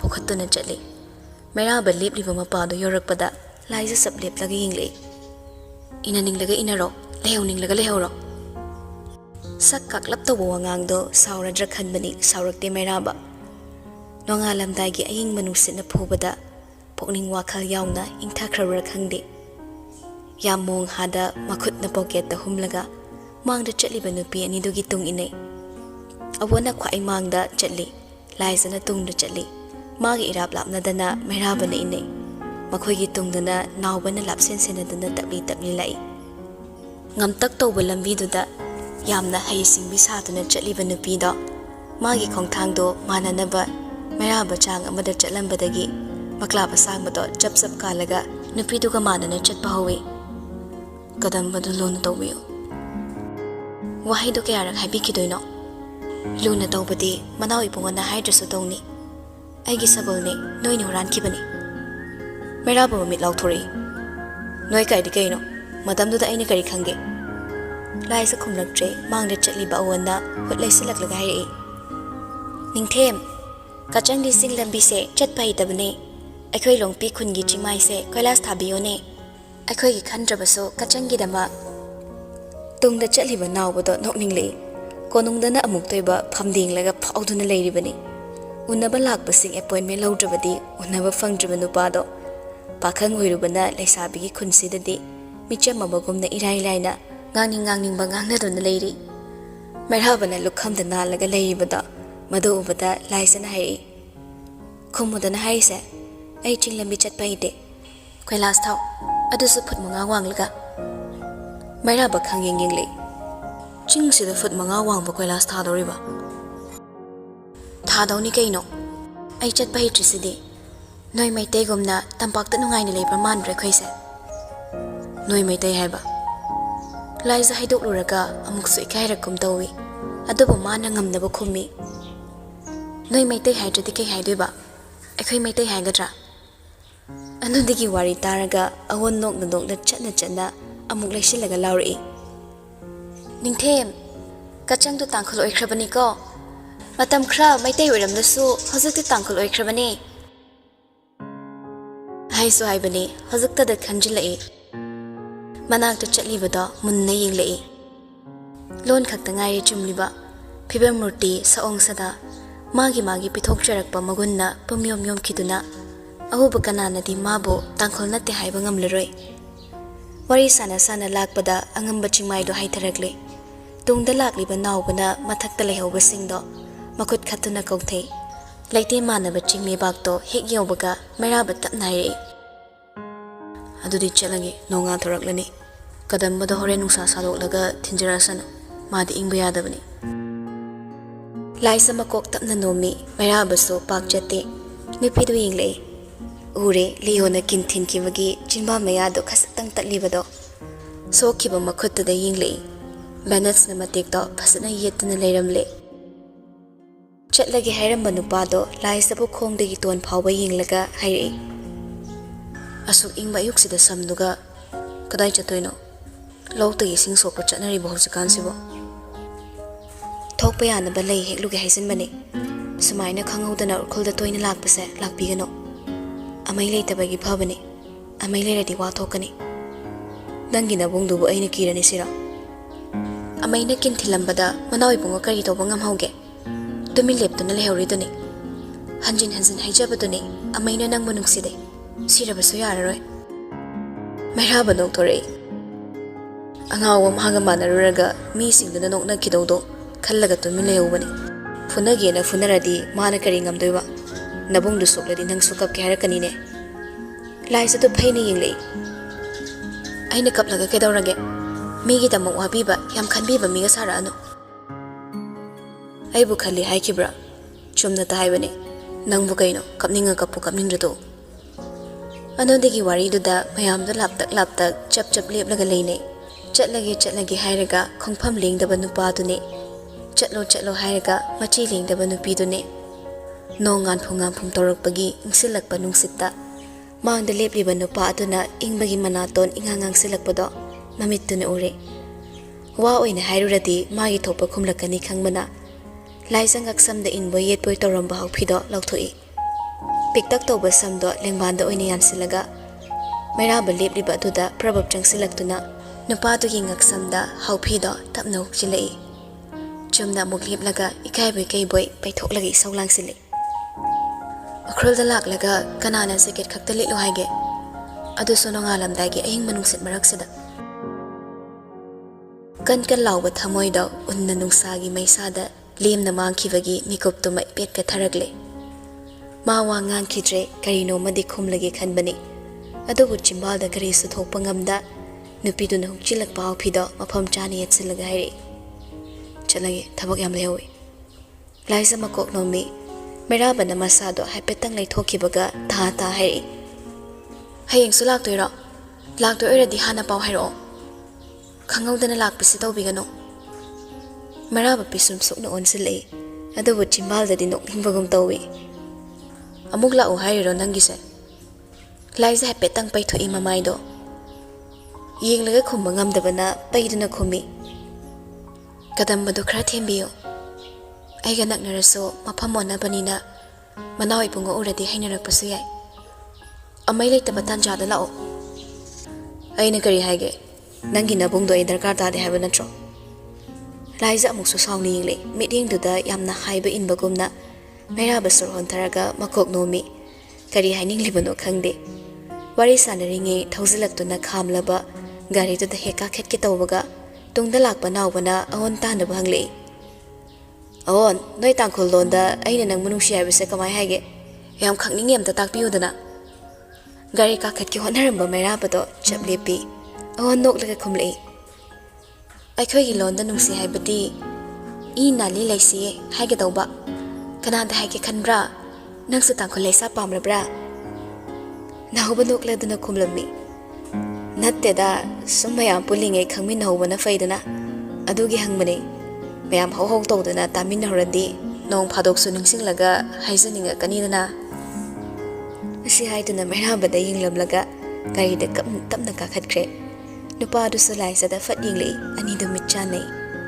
ꯃꯃꯥꯏꯗꯣ ꯇꯞꯅ ꯀꯨꯞꯂꯒ ꯃꯅꯤꯡꯒꯤ ꯁꯤꯠꯇꯨꯗ ꯀꯥꯈꯠꯂꯒ ꯐꯝꯈ꯭ꯔꯦ ꯒꯥꯔꯤ ꯑꯅꯤꯗꯨꯅ ꯇꯨꯡꯗ ꯃꯥꯡꯗ ꯊꯧꯈꯤꯕꯗꯣ ꯂꯥꯏꯁ ꯇꯨꯃꯤꯟꯅ ꯂꯦꯞꯂꯒ ꯌꯦꯡꯍꯧꯏ ꯁꯣꯝꯗꯁꯨ side ꯃꯤꯔꯔꯗꯨꯗ ꯎꯔꯤꯕ ꯁꯛꯇꯝꯗꯣ ꯃꯩꯔꯥꯕ ꯌꯦꯡꯂꯨꯒꯦ ꯈꯟꯅ ꯌꯦꯡꯉꯤ ꯁꯦꯠꯂꯤꯕ ꯐꯅꯦꯛꯇꯨꯅꯤ ꯌꯥꯜꯂꯤꯕ ꯁꯝꯗꯨꯅꯤ ꯀꯣꯅꯨꯡꯗ ꯏꯍꯥꯟ ꯍꯥꯟꯅ ꯎꯈꯤꯕ ꯁꯅꯥ ꯏꯕꯦꯝꯃꯗꯣ ꯅꯤꯡꯁꯤꯡꯂꯨꯕꯗ ꯃꯤ ꯑꯣꯟꯅꯔꯕꯣꯏ ꯈꯜꯂꯤ ꯑꯗꯨꯕꯨ ꯇꯦꯛꯊꯕ ꯃꯈꯩ ꯐꯖꯈꯤꯕ ꯀꯣꯅꯨꯡꯒꯤ ꯁꯅꯥ ꯏꯕꯦꯝꯃꯗꯨꯗꯒꯤ ꯃꯒꯨꯟ ꯂꯩꯕꯗꯤ ꯆꯤꯡꯃꯥꯏꯗ ꯂꯦꯞꯇꯨꯅ ꯃꯥꯕꯨ ꯌꯦꯡꯍꯧꯕ ꯀꯆꯪ ꯅꯤꯡꯁꯦꯟꯒꯤ ꯁꯛꯇꯝꯅ ꯃꯒꯨꯟ 100ꯗꯒꯤ 100 ꯍꯦꯜꯂꯤ ꯅꯥꯎꯕꯁꯨ ꯎꯔꯗꯨꯅ ꯅꯣꯛꯐꯦꯠ ꯇꯧꯅ ꯍꯥꯏꯔꯛꯏ Ibema sanase adapt tawwe yam hai.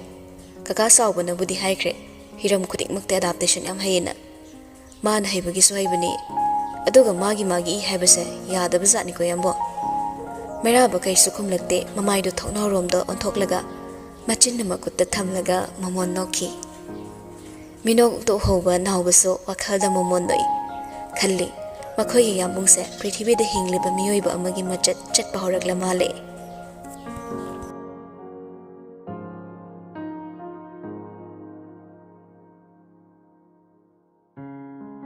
Ahongba naiba taibangna ahongba lising laklabaso laibakta tamlamba mabudi miyoiba ikhoigi haithoi singthoiba wakhalna khetokpa ngamde namsinba ngamde thamoina ithak horakpa wakhalna mayol songlakpa gumgi anauba hanauda saroi kwakna thattuna chabagumna thingkini khallude ihuldo pairaki loksing kayana so kakpa ngamdraba bidi miyoibagi akan masajatpo nungsibana ngamlamdai khuding bidina athingba thamlai sana konong yopada nushane yaklamgadaboi ningbani adubu nonggi manin leibana adumakti oiramdre adumakpu nong haibado nganduna magi mathaugidamak kwechen chenare sana ibemane insinbirakpa hawphido machi lengdana adumak ilei garidagi kumtharakpada ngasidi mahausadagi hena konungdo irang langlammi meraba kari tawrabano khalli Park tawriba gari singduda yenglubada khumangi gari yauri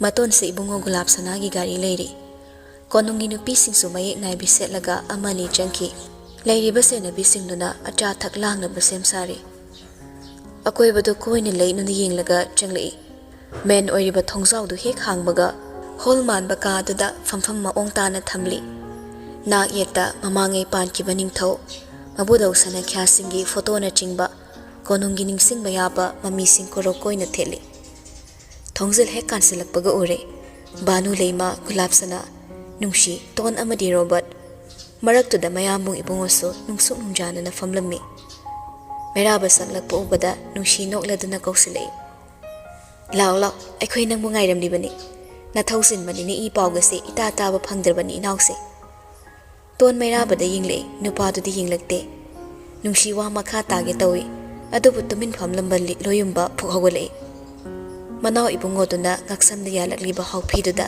haipatang yenglammi mityengdu thaidokladuna maithongduda amuk yenglaga itap tapna hairi tawdaba yadaba achinba thabaksing athobada loishinaba hono thawan simadi khumani bemagi mapok tha oire langbandi kanana su lohngnade merasu imalai khidaba thani hiyanga yaukrabadi yamna thinthakre aduna pankhalakpa ingelda lohongmagi matam leplabani barton su satpa horani Wahai du hairam laga loyumba leiriba mayamduda sukna moktang yenglamlaga magi leifam atomda changsinkre mabokki marumda taru leisilaga famli baton maithongdu maka lamna noklaga mairabada yenglei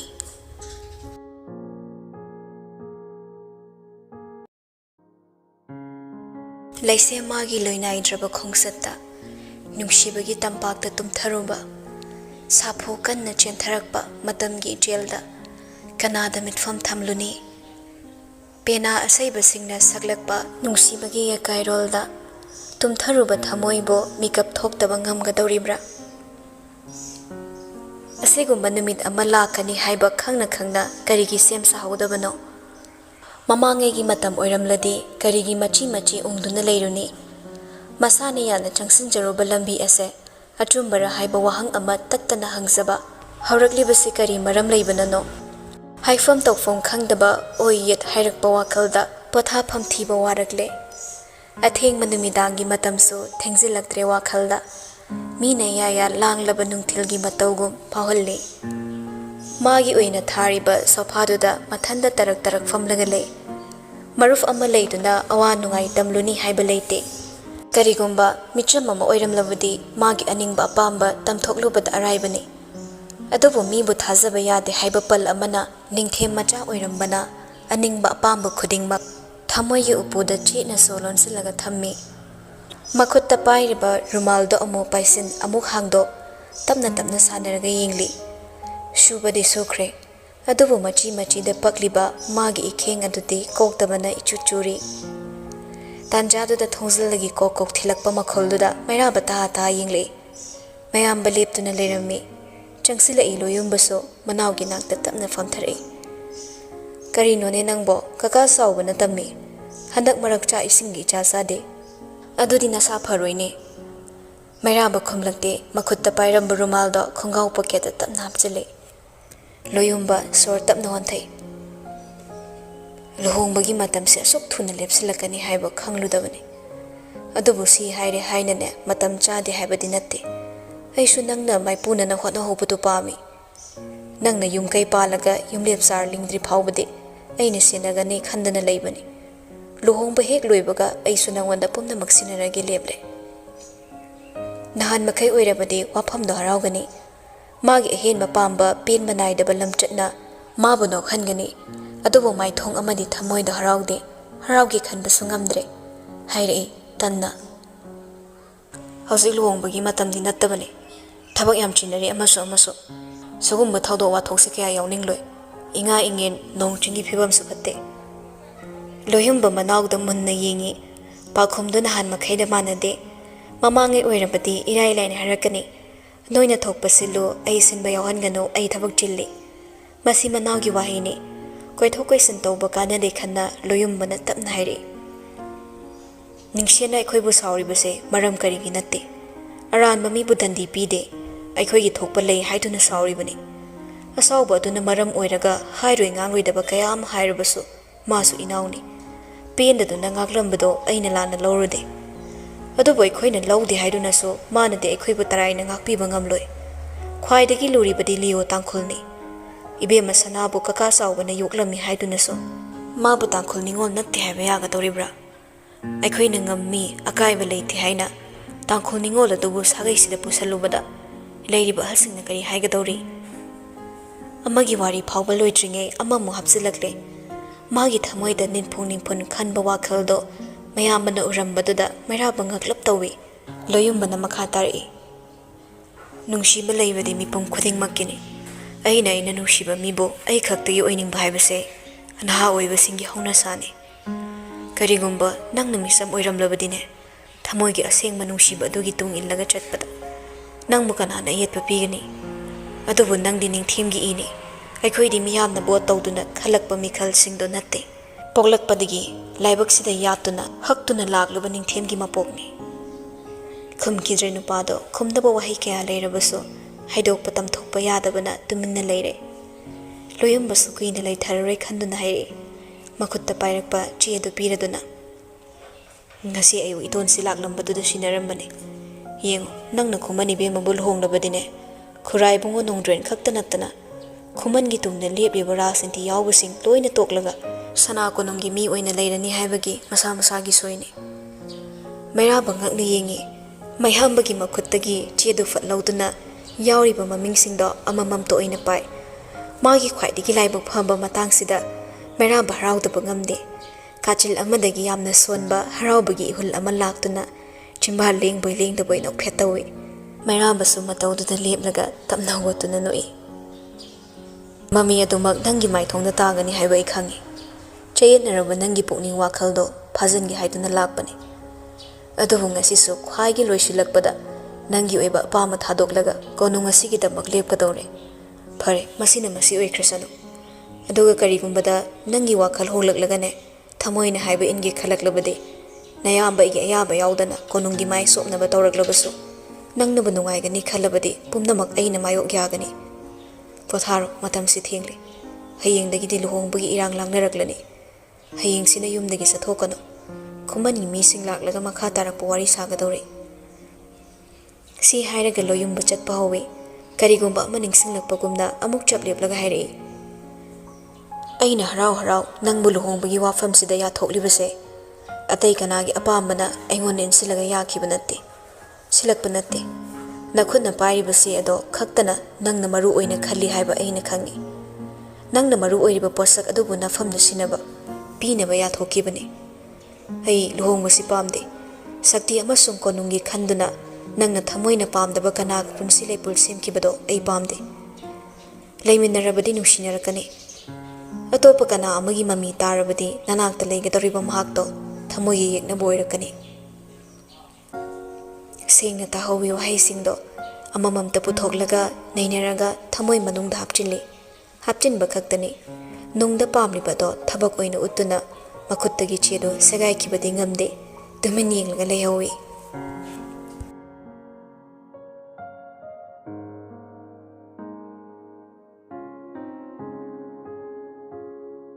ꯊꯣꯔꯛꯀꯅꯨ ꯌꯥꯗꯦ ꯀꯣꯔꯧꯗꯤ ꯄꯨꯗꯨꯅ ꯂꯥꯛꯏ ꯅꯨꯃꯤꯠ ꯑꯃ ꯃꯇꯝꯒꯤ ꯁꯣꯏꯐꯗ꯭ꯔꯕ ꯏꯆꯦꯜꯗ ꯇꯥꯎꯊꯔꯤ ꯄꯨꯟꯁꯤꯅ ꯀꯥꯎꯁꯤꯡꯒꯨꯝ ꯑꯀꯥꯎ ꯄꯔꯦ ꯆꯜꯂꯔꯣꯏꯗꯕ ꯅꯨꯡꯁꯤꯕꯒꯤ ꯌꯥꯛꯂꯕ ꯃꯍꯥꯎꯅ ꯊꯃꯣꯏ ꯂꯥꯌꯨꯝ ꯇꯔꯦꯠꯇ ꯆꯨꯗꯨꯅ ꯃꯃꯤ ꯇꯥꯈꯤꯕ ꯍꯥꯏꯗꯣꯛꯇꯕꯅ ꯋꯥꯍꯟꯕ ꯇꯝꯊꯣꯛꯇꯕꯅ ꯀꯞꯍꯟꯕ ꯅꯨꯡꯁꯤ ꯍꯥꯏꯕ ꯈꯪꯂꯕꯁꯨ ꯊꯃꯣꯏ ꯈꯛꯇꯅ ꯈꯪꯖꯕ ꯍꯨꯝꯂꯛꯄ ꯃꯥꯂꯪꯒꯤ ꯁꯥꯍꯨꯝꯗ ꯌꯥꯎꯔꯛꯄ ꯆꯤꯡꯒꯤ ꯃꯥꯂꯤꯀꯥ ꯂꯩꯅꯝꯅ ꯈ꯭ꯋꯥꯡ ꯀꯣꯏꯗꯨꯅ ꯌꯦꯜꯂꯛꯄꯗ ꯅꯤꯡꯁꯤꯡꯂꯛꯄꯅꯤ ꯇꯥꯝꯈꯤꯒꯗꯧꯔꯕ ꯅꯨꯡꯁꯤꯕ ꯃꯥꯕꯨ ꯃꯆꯜꯅ ꯀꯣꯅꯨꯡꯗ ꯆꯠꯀꯅꯤ ꯇꯥꯕꯗ ꯂꯤꯌꯣ ꯂꯩꯐꯝ ꯆꯥꯐꯝ ꯈꯪꯗꯦ ꯑꯗꯨꯕꯨ ꯆꯥꯎꯕ ꯃꯁꯥ ꯉꯝꯗꯗꯨꯅ ꯂꯩꯔꯦ ꯇꯥꯕꯗ ꯊꯤꯡꯂꯨꯕꯗꯤ ꯉꯝꯗꯕꯅ ꯎꯈ꯭ꯔꯨꯜꯒꯤ ꯌꯨꯝꯒꯤꯗ ꯂꯩꯕ ꯅꯨꯄꯥꯁꯤꯡꯗꯨꯗ ꯆꯦꯛꯁꯤꯟꯅ ꯁꯤꯟꯅꯔꯒ ꯏꯝꯐꯥꯜ ꯌꯧꯍꯜꯂꯛꯂꯦ ꯃꯄꯥ ꯅꯥꯔꯦ ꯇꯥꯕꯗ ꯅꯨꯄꯤꯗꯣ ꯃꯄꯨꯛꯅꯤꯡ ꯁꯣꯟꯊꯈ꯭ꯔꯦ ꯅꯨꯡꯍꯦꯛꯅꯅ ꯂꯩꯔꯤꯕ ꯊꯋꯥꯏ ꯑꯗꯨꯅ ꯇꯥꯔꯨ ꯎꯔꯨꯕ ꯈꯨꯗꯤꯡꯃꯛ ꯊꯃꯣꯏꯕꯨ ꯇꯠꯇꯅ ꯇꯅꯤꯛꯍꯜꯂꯤ ꯆꯥꯎꯕꯗꯨ ꯍꯤꯞꯇꯨꯅ ꯂꯩꯔꯝꯃꯤ ꯅꯤꯡꯁꯦꯡꯒꯤ ꯌꯨꯝ ꯑꯗꯨꯕꯨꯗꯤ ꯃꯐꯝꯁꯤꯅ ꯍꯦꯟꯅ ꯂꯥꯏꯖꯒꯤ ꯃꯐꯝꯗꯗꯤ ꯈꯨꯠꯂꯣꯏꯖꯔꯤꯕꯅꯤ ꯃꯥꯅ ꯈꯪꯖꯕꯤ ꯖꯒꯥ ꯑꯃꯗꯒꯤ ꯄ꯭ꯔꯕꯞ ꯆꯪꯂꯛꯏ ꯃꯅꯨꯡꯗ ꯇꯦꯂꯤꯐꯣꯟꯗ ꯃꯁꯥ ꯉꯝꯗꯦꯇ ꯍꯥꯏꯈꯤꯕꯗ ꯃꯥꯡꯗ ꯂꯦꯞꯂꯕꯁꯤꯗ ꯆꯥꯎꯕ ꯏꯉꯪꯉꯪ ꯍꯧꯒꯠꯂꯛꯏ ꯍꯥꯏ ꯁꯅꯥ ꯀꯔꯤꯅꯣ ꯇꯧꯔꯛꯂꯤꯕꯁꯤꯗꯤ ꯅꯪꯕꯨ ꯀꯅꯥꯒ ꯂꯥꯛꯂꯤꯕꯅꯣ ꯅꯕꯨꯡꯅ ꯊꯤꯜꯂꯛꯄ꯭ꯔꯣ ꯂꯥꯏꯖ ꯃꯄꯥꯗ ꯁꯥꯎꯅ ꯌꯦꯡꯂꯒ ꯄ꯭ꯔꯕꯞ ꯆꯪꯁꯤꯜꯂꯛꯇꯨꯅ ꯐꯃꯨꯡ ꯃꯆꯤꯗ ꯀꯤꯠ ꯐꯝꯊꯩ ꯑꯩꯅ ꯅꯍꯥꯟ ꯍꯥꯏꯗ꯭ꯔꯕ ꯎꯈ꯭ꯔꯨꯜꯗ ꯂꯩꯕ ꯇꯜꯂꯁꯨ ꯏꯝꯐꯥꯜꯒꯤ ꯌꯨꯝꯗ ꯂꯩꯁꯦꯅ ꯕꯕꯥꯅ ꯁꯛ ꯈꯪꯅꯍꯟꯗꯕꯅꯤꯅ ꯃꯁꯛꯁꯨ ꯈꯪꯗꯦ ꯑꯗꯨ ꯑꯣꯏꯔꯁꯨ ꯈꯨꯟꯗ ꯆꯠꯂꯒ ꯅꯦꯅꯦꯒ ꯆꯤꯆꯦꯒꯗꯣ ꯂꯧꯕꯤꯔꯨꯁꯦꯕ ꯃꯈꯣꯏꯁꯨ ꯄꯨꯟꯅ ꯂꯩꯔꯁꯦ ꯍꯥꯏꯔꯒ ꯕꯕꯥꯅ ꯁꯨꯝ ꯌꯥꯗꯕ ꯅꯠꯇ꯭ꯔꯣ ꯆꯥꯎꯕ ꯅꯣꯛꯏ ꯃꯈꯣꯏꯗꯤ ꯏꯪꯅ ꯂꯩꯕ ꯄꯥꯝꯕꯅꯤ ꯁ꯭ꯋꯥꯏꯒꯤ ꯂꯥꯡꯕꯁꯦ ꯍꯩꯅꯔꯣꯏꯅꯦ ꯅꯪꯕꯣ ꯑꯗꯨꯒ ꯑꯩꯁꯨꯅꯦ ꯒ꯭ꯌꯥꯟ ꯍꯦꯛ ꯇꯥꯔꯛꯄꯗꯒꯤ ꯂꯩꯔꯛꯂꯕ ꯑꯩꯅ ꯀꯣꯅꯨꯡ ꯑꯁꯤꯕꯨ ꯀꯔꯝꯅ ꯇꯔꯥꯏ ꯊꯥꯗꯣꯛꯀꯅꯤ ꯅꯪꯒꯤ ꯀꯩꯁꯨꯁꯨ ꯇꯧꯕꯤꯗꯕ ꯃꯤ ꯑꯣꯏꯅꯁꯨ ꯊꯥꯕꯤꯗꯕ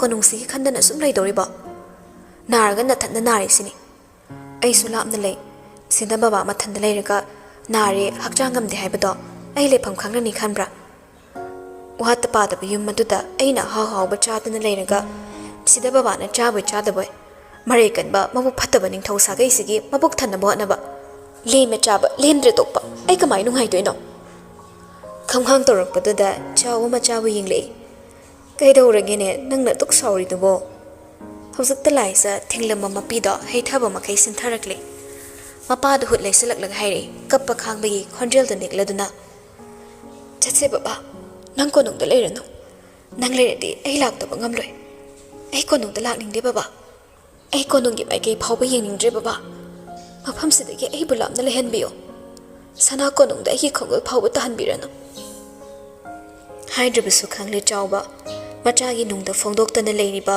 ꯑꯋꯥꯕꯗꯨ ꯎꯔꯦ ꯃꯥ ꯈꯪꯂꯦ ꯑꯗꯨꯕꯨ ꯃꯆꯥꯅꯤ ꯍꯥꯏꯗꯨꯅꯁꯨ ꯃꯥꯅ ꯁꯤꯜꯂꯨꯕ ꯌꯥꯕ ꯃꯇꯥꯡ ꯑꯣꯏꯗ꯭ꯔꯦ ꯑꯗꯨꯃꯛꯄꯨ ꯃꯆꯥꯒꯤ ꯄꯤ ꯎꯕꯗ ꯆꯥꯎꯕ ꯊꯃꯣꯏꯗꯨ ꯏꯁꯣꯟ ꯁꯣꯟꯊꯩ ꯑꯅꯤꯡꯕ ꯑꯄꯥꯝꯕ ꯈꯨꯗꯤꯡ ꯊꯨꯡꯍꯟꯅꯤꯡꯂꯛꯏ ꯃꯗꯨꯒꯤ ꯑꯄꯥꯝꯕꯗꯣ ꯁꯤꯔꯕꯁꯨ ꯂꯤꯌꯣꯟꯅ ꯌꯥꯔꯔꯣꯏ ꯍꯥꯏꯕ ꯈꯪꯉꯤ ꯑꯗꯨꯕꯨ ꯂꯨꯝꯂꯕ ꯃꯆꯥꯒꯤ ꯑꯋꯥꯕꯗꯣ ꯈꯖꯤꯛꯇꯪ ꯑꯣꯏꯔꯕꯁꯨ ꯀꯣꯛꯂꯕꯗꯤ ꯈꯟꯅ ꯍꯥꯏꯔꯛꯏ ꯀꯥꯟꯅꯗꯕ ꯋꯥꯗꯣ ꯉꯥꯡꯒꯅꯨ ꯁꯅꯥ ꯁꯤꯔꯕꯁꯨ ꯑꯩꯗꯤ ꯀꯣꯅꯨꯡꯁꯤꯗ ꯁꯤꯔꯒꯗꯕꯅꯤ ꯌꯦꯡꯉꯣꯏ ꯏꯄꯥ ꯋꯥ ꯍꯥꯏꯒꯦ ꯑꯩꯒꯤꯗꯤ ꯈꯜꯂꯨꯅꯨ ꯉꯁꯥꯏꯗꯒꯤ ꯅꯅꯦ ꯂꯂꯤꯇꯥ ꯆꯪꯉꯛꯂꯒꯅꯦ ꯑꯋꯥꯠ ꯑꯄꯥ ꯍꯪꯗꯨꯅ ꯂꯩꯔꯤ ꯑꯩꯒꯤ ꯀꯔꯤꯁꯨ ꯋꯥꯠꯇꯦ ꯏꯄꯥꯒꯤ ꯃꯤꯠꯌꯦꯡꯗ ꯃꯅꯥꯎ ꯏꯕꯨꯡꯉꯣ ꯅꯈꯣꯏ ꯑꯅꯤꯗꯤꯅꯦ ꯃꯔꯨꯞꯀꯨꯝ ꯂꯨꯅ ꯂꯣꯏꯅꯩꯗꯣ ꯃꯥꯅ ꯆꯥꯕ ꯊꯛꯄ ꯃꯄꯨꯡ ꯐꯥꯔꯛꯇ꯭ꯔꯤꯕꯁꯦ ꯀꯨꯏꯔꯦ ꯂꯨꯍꯣꯡꯕꯒꯤ ꯃꯇꯝꯁꯨ ꯂꯦꯞꯂꯕꯅꯤ ꯑꯔꯦꯝꯕꯗ ꯃꯁꯥ ꯁꯣꯟꯊꯈ꯭ꯔꯕꯗꯤꯅꯦ ꯐꯔꯛ ꯇꯥꯒꯅꯤ ꯅꯪꯅ ꯑꯃꯨꯛꯇ ꯍꯥꯏꯗꯨꯅ ꯄꯤꯖꯕꯤꯔꯝꯃꯨ ꯂꯥꯏꯖ ꯃꯄꯥꯗ ꯌꯥꯅꯤꯡꯗꯅ ꯌꯦꯡꯂꯛꯏ ꯃꯤꯒꯤ ꯃꯇꯦꯡ ꯄꯥꯡꯕꯅꯤ ꯈꯟꯗꯣꯛꯎ ꯆꯥꯗ꯭ꯔꯦ ꯊꯛꯇ꯭ꯔꯦ ꯍꯥꯏꯔꯕꯁꯨ ꯁꯅꯥꯈ꯭ꯌꯥ ꯏꯕꯨꯡꯉꯣꯅ ꯀꯔꯤ ꯍꯥꯏꯕ ꯉꯝꯂꯨꯅꯤ ꯁꯅꯥꯈ꯭ꯌꯥ ꯏꯕꯦꯝꯃꯁꯨ ꯃꯗꯨ ꯃꯉꯥꯏ ꯆꯥꯗꯦ ꯍꯥꯏꯕꯗꯨ ꯈꯛꯇ ꯅꯥꯀꯣꯡꯗ ꯇꯥꯁꯤꯜꯂꯒ ꯇꯣꯛꯄꯅꯤ ꯉꯔꯥꯡꯁꯨ ꯆꯥꯗꯦ ꯉꯁꯤꯁꯨ ꯆꯥꯈꯤꯗꯦ ꯍꯥꯏ ꯆꯥꯛ ꯑꯣꯏꯅ ꯆꯥꯗ꯭ꯔꯕꯁꯨꯅꯦ ꯊꯛꯄ ꯌꯥꯕ ꯀꯔꯤꯅꯣ ꯅꯅꯦꯗ ꯁꯦꯝꯍꯜꯂꯒ ꯅꯪ ꯑꯃꯨꯛꯇ ꯍꯥꯏꯗꯨꯅ ꯌꯦꯡꯂꯝꯃꯨ ꯑꯅꯥꯕ ꯕꯕꯥꯅ ꯃꯤꯒꯤꯗꯃꯛ ꯋꯥꯕ ꯃꯇꯝꯂꯣ ꯆꯥꯕ ꯆꯥꯗꯕ ꯃꯗꯣ ꯃꯈꯣꯏꯒꯤ ꯃꯊꯧꯅꯤ ꯑꯩꯈꯣꯏꯒꯤ ꯏꯊꯧ ꯅꯠꯇꯦ ꯆꯥꯎꯕ ꯃꯔꯧ ꯂꯩꯅ ꯌꯦꯡꯂꯝꯂꯒ ꯏꯇꯞ ꯇꯞꯅ ꯈꯨꯝꯂꯛꯏ ꯆꯠꯂꯣ ꯏꯕꯦꯝꯃ uidaba ngangdunane nasana nasaba wahanjagano waroi put pubagi matangda konunggi ahalsingna wa khanagani haidanane kumangi mising lakadauri makhoi lakrabadi thaba ichinchinaраklani chalo nangna laingai sida karino haiba yaba hairamu nakhoigi manau ibungo se angangni nahani masu miyoibani thamoy amadi palibani adugumna aram khawrang basu phawramgani wakhalna lumthaduna chaningdribani haizaribani chingda chada haibado nungaitaba phawi ngarang to ina tuna leiramba mahakna ngasidi punsi lepolgi thongsilda lepkhigadawa mikopanda lakhigadawre thamoy mane insilaga thorakle mapagi awat apa yinglami chawbana haitringe merabagi chana thaknaba semduna leiramle pirubado tanduna chapchap leptuna leiramba khaktani laisa sanglakpa upata lalita na wa khangna pire puduna lai manakta thongsilda nawba leplambado i matha yamna sabagumna nawba manawi bungo leikibra khonjal du taha ta yingle laisa oirambada nupada hafengai makutta pairaklibado obada khumlei leikibane ngagle redi khumangi mi yoraklani yamungdu mafi selo yaudabani konunggi ahalsing unaraga luhonglani haibagi hana chingi bartol katkadabani chaba yaba kari kari no namnamdana pijaragane mafi amto honganbiro nangna natradi ngamaroi nupido matin tamna yotharaga makok nomi nawbasu lambida leplambadagi chathoklaga laisagi changphampi thongsilda sur amuktang hondoklamlaga changakle mayai kado lalaga lakpada table da chana basingno thamlammi madu kanthoklaga leiba ka adomda yinglaga changlakpani thongsil yobaga chaplepi leirammi chawridu da famlaga table da khoningna sauduna khutsa da laibakta taktuna mi leibagi sahumduda meraba sukyeng yengdana hairei khondo iwa warapna nawba ithanda ngakta legi habasi kyara khanna hayoge chalo egi nakta kanam thazilakano nupido khumde leplibado mathi sulengde karisu khumlaktaba handuna su chatkidabadуда meraba saurangna leiduna yengle adubu saktamdo ubada naksinaramba pisumanido lapthokne thong thongnong lunsinbana mapalgi mengal fazana phangrabaka adugi thongsilda tathak leplambado uraga phamlambadagi haugalai babana hai chaksu chade chanaba purakpani chanindrasu thaknabasidi khara thakpiyo meraba khongkaf amani chathoraklaga table du tanga boi phamboi leplaga laisabu munna yengle nupidusu khongthang khara thangsilaklaga makhatai lohong dore su hai thabuk su chilamgani chaksu mu chadadi kamai tongni adumai tawradi hayeng boroi basu ngamlaroi lao chana base kari chaningba yawgi yengbiro lao asi haiduna prabab changsilaklaga merabagi khudang paiduna chingi tawi adubu mana paiki haiduna lamlakpu khudangdo nupaduna oina tap paiduna manakta khangching chingsili nupido leiduna thadoknabo hotnade naktuna su yinglakte mamaiduna kalamado onthoklaga lepi hanglei nupado itap tapna kanaga lai liyo su lehobra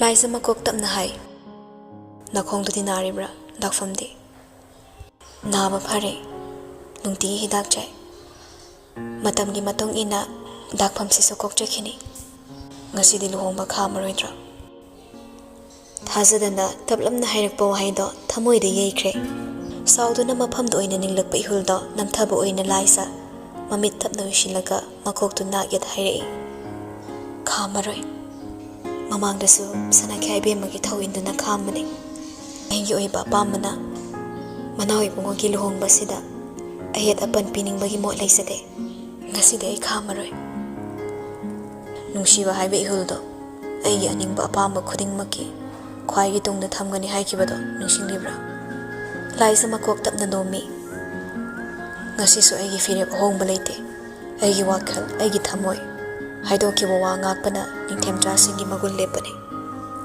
nangna mo haidrabaso ai loina ningsingli nangbu ningsingnaba nangbu tanaba haiba natte isana isada ningsinghanbane aigi mathau chinba wakhalsina haidokiba wa hehe kawbagumna tarokpasida ithanda ningsingjabani hojiktada laisa mamon nonglei ka hina thotpa ameng mamai thong utpa hijadrabaso masana maromdo mikuptada inong nokthok sabani achumbane Manawi bungodi maduna pakje. Aina soibani. Aigi mityengna soirubani. Hundung khulda aiga hing mingsa khangmina kiba. Manawi bungogi saktamdo paksade. Ining thokaya hokre. Thauna phaba ningthem singgi wari simbul takre. Adubu manawi bungogumna konung sibu ningba ningthem chade. Aigi famda nahak nahanbani.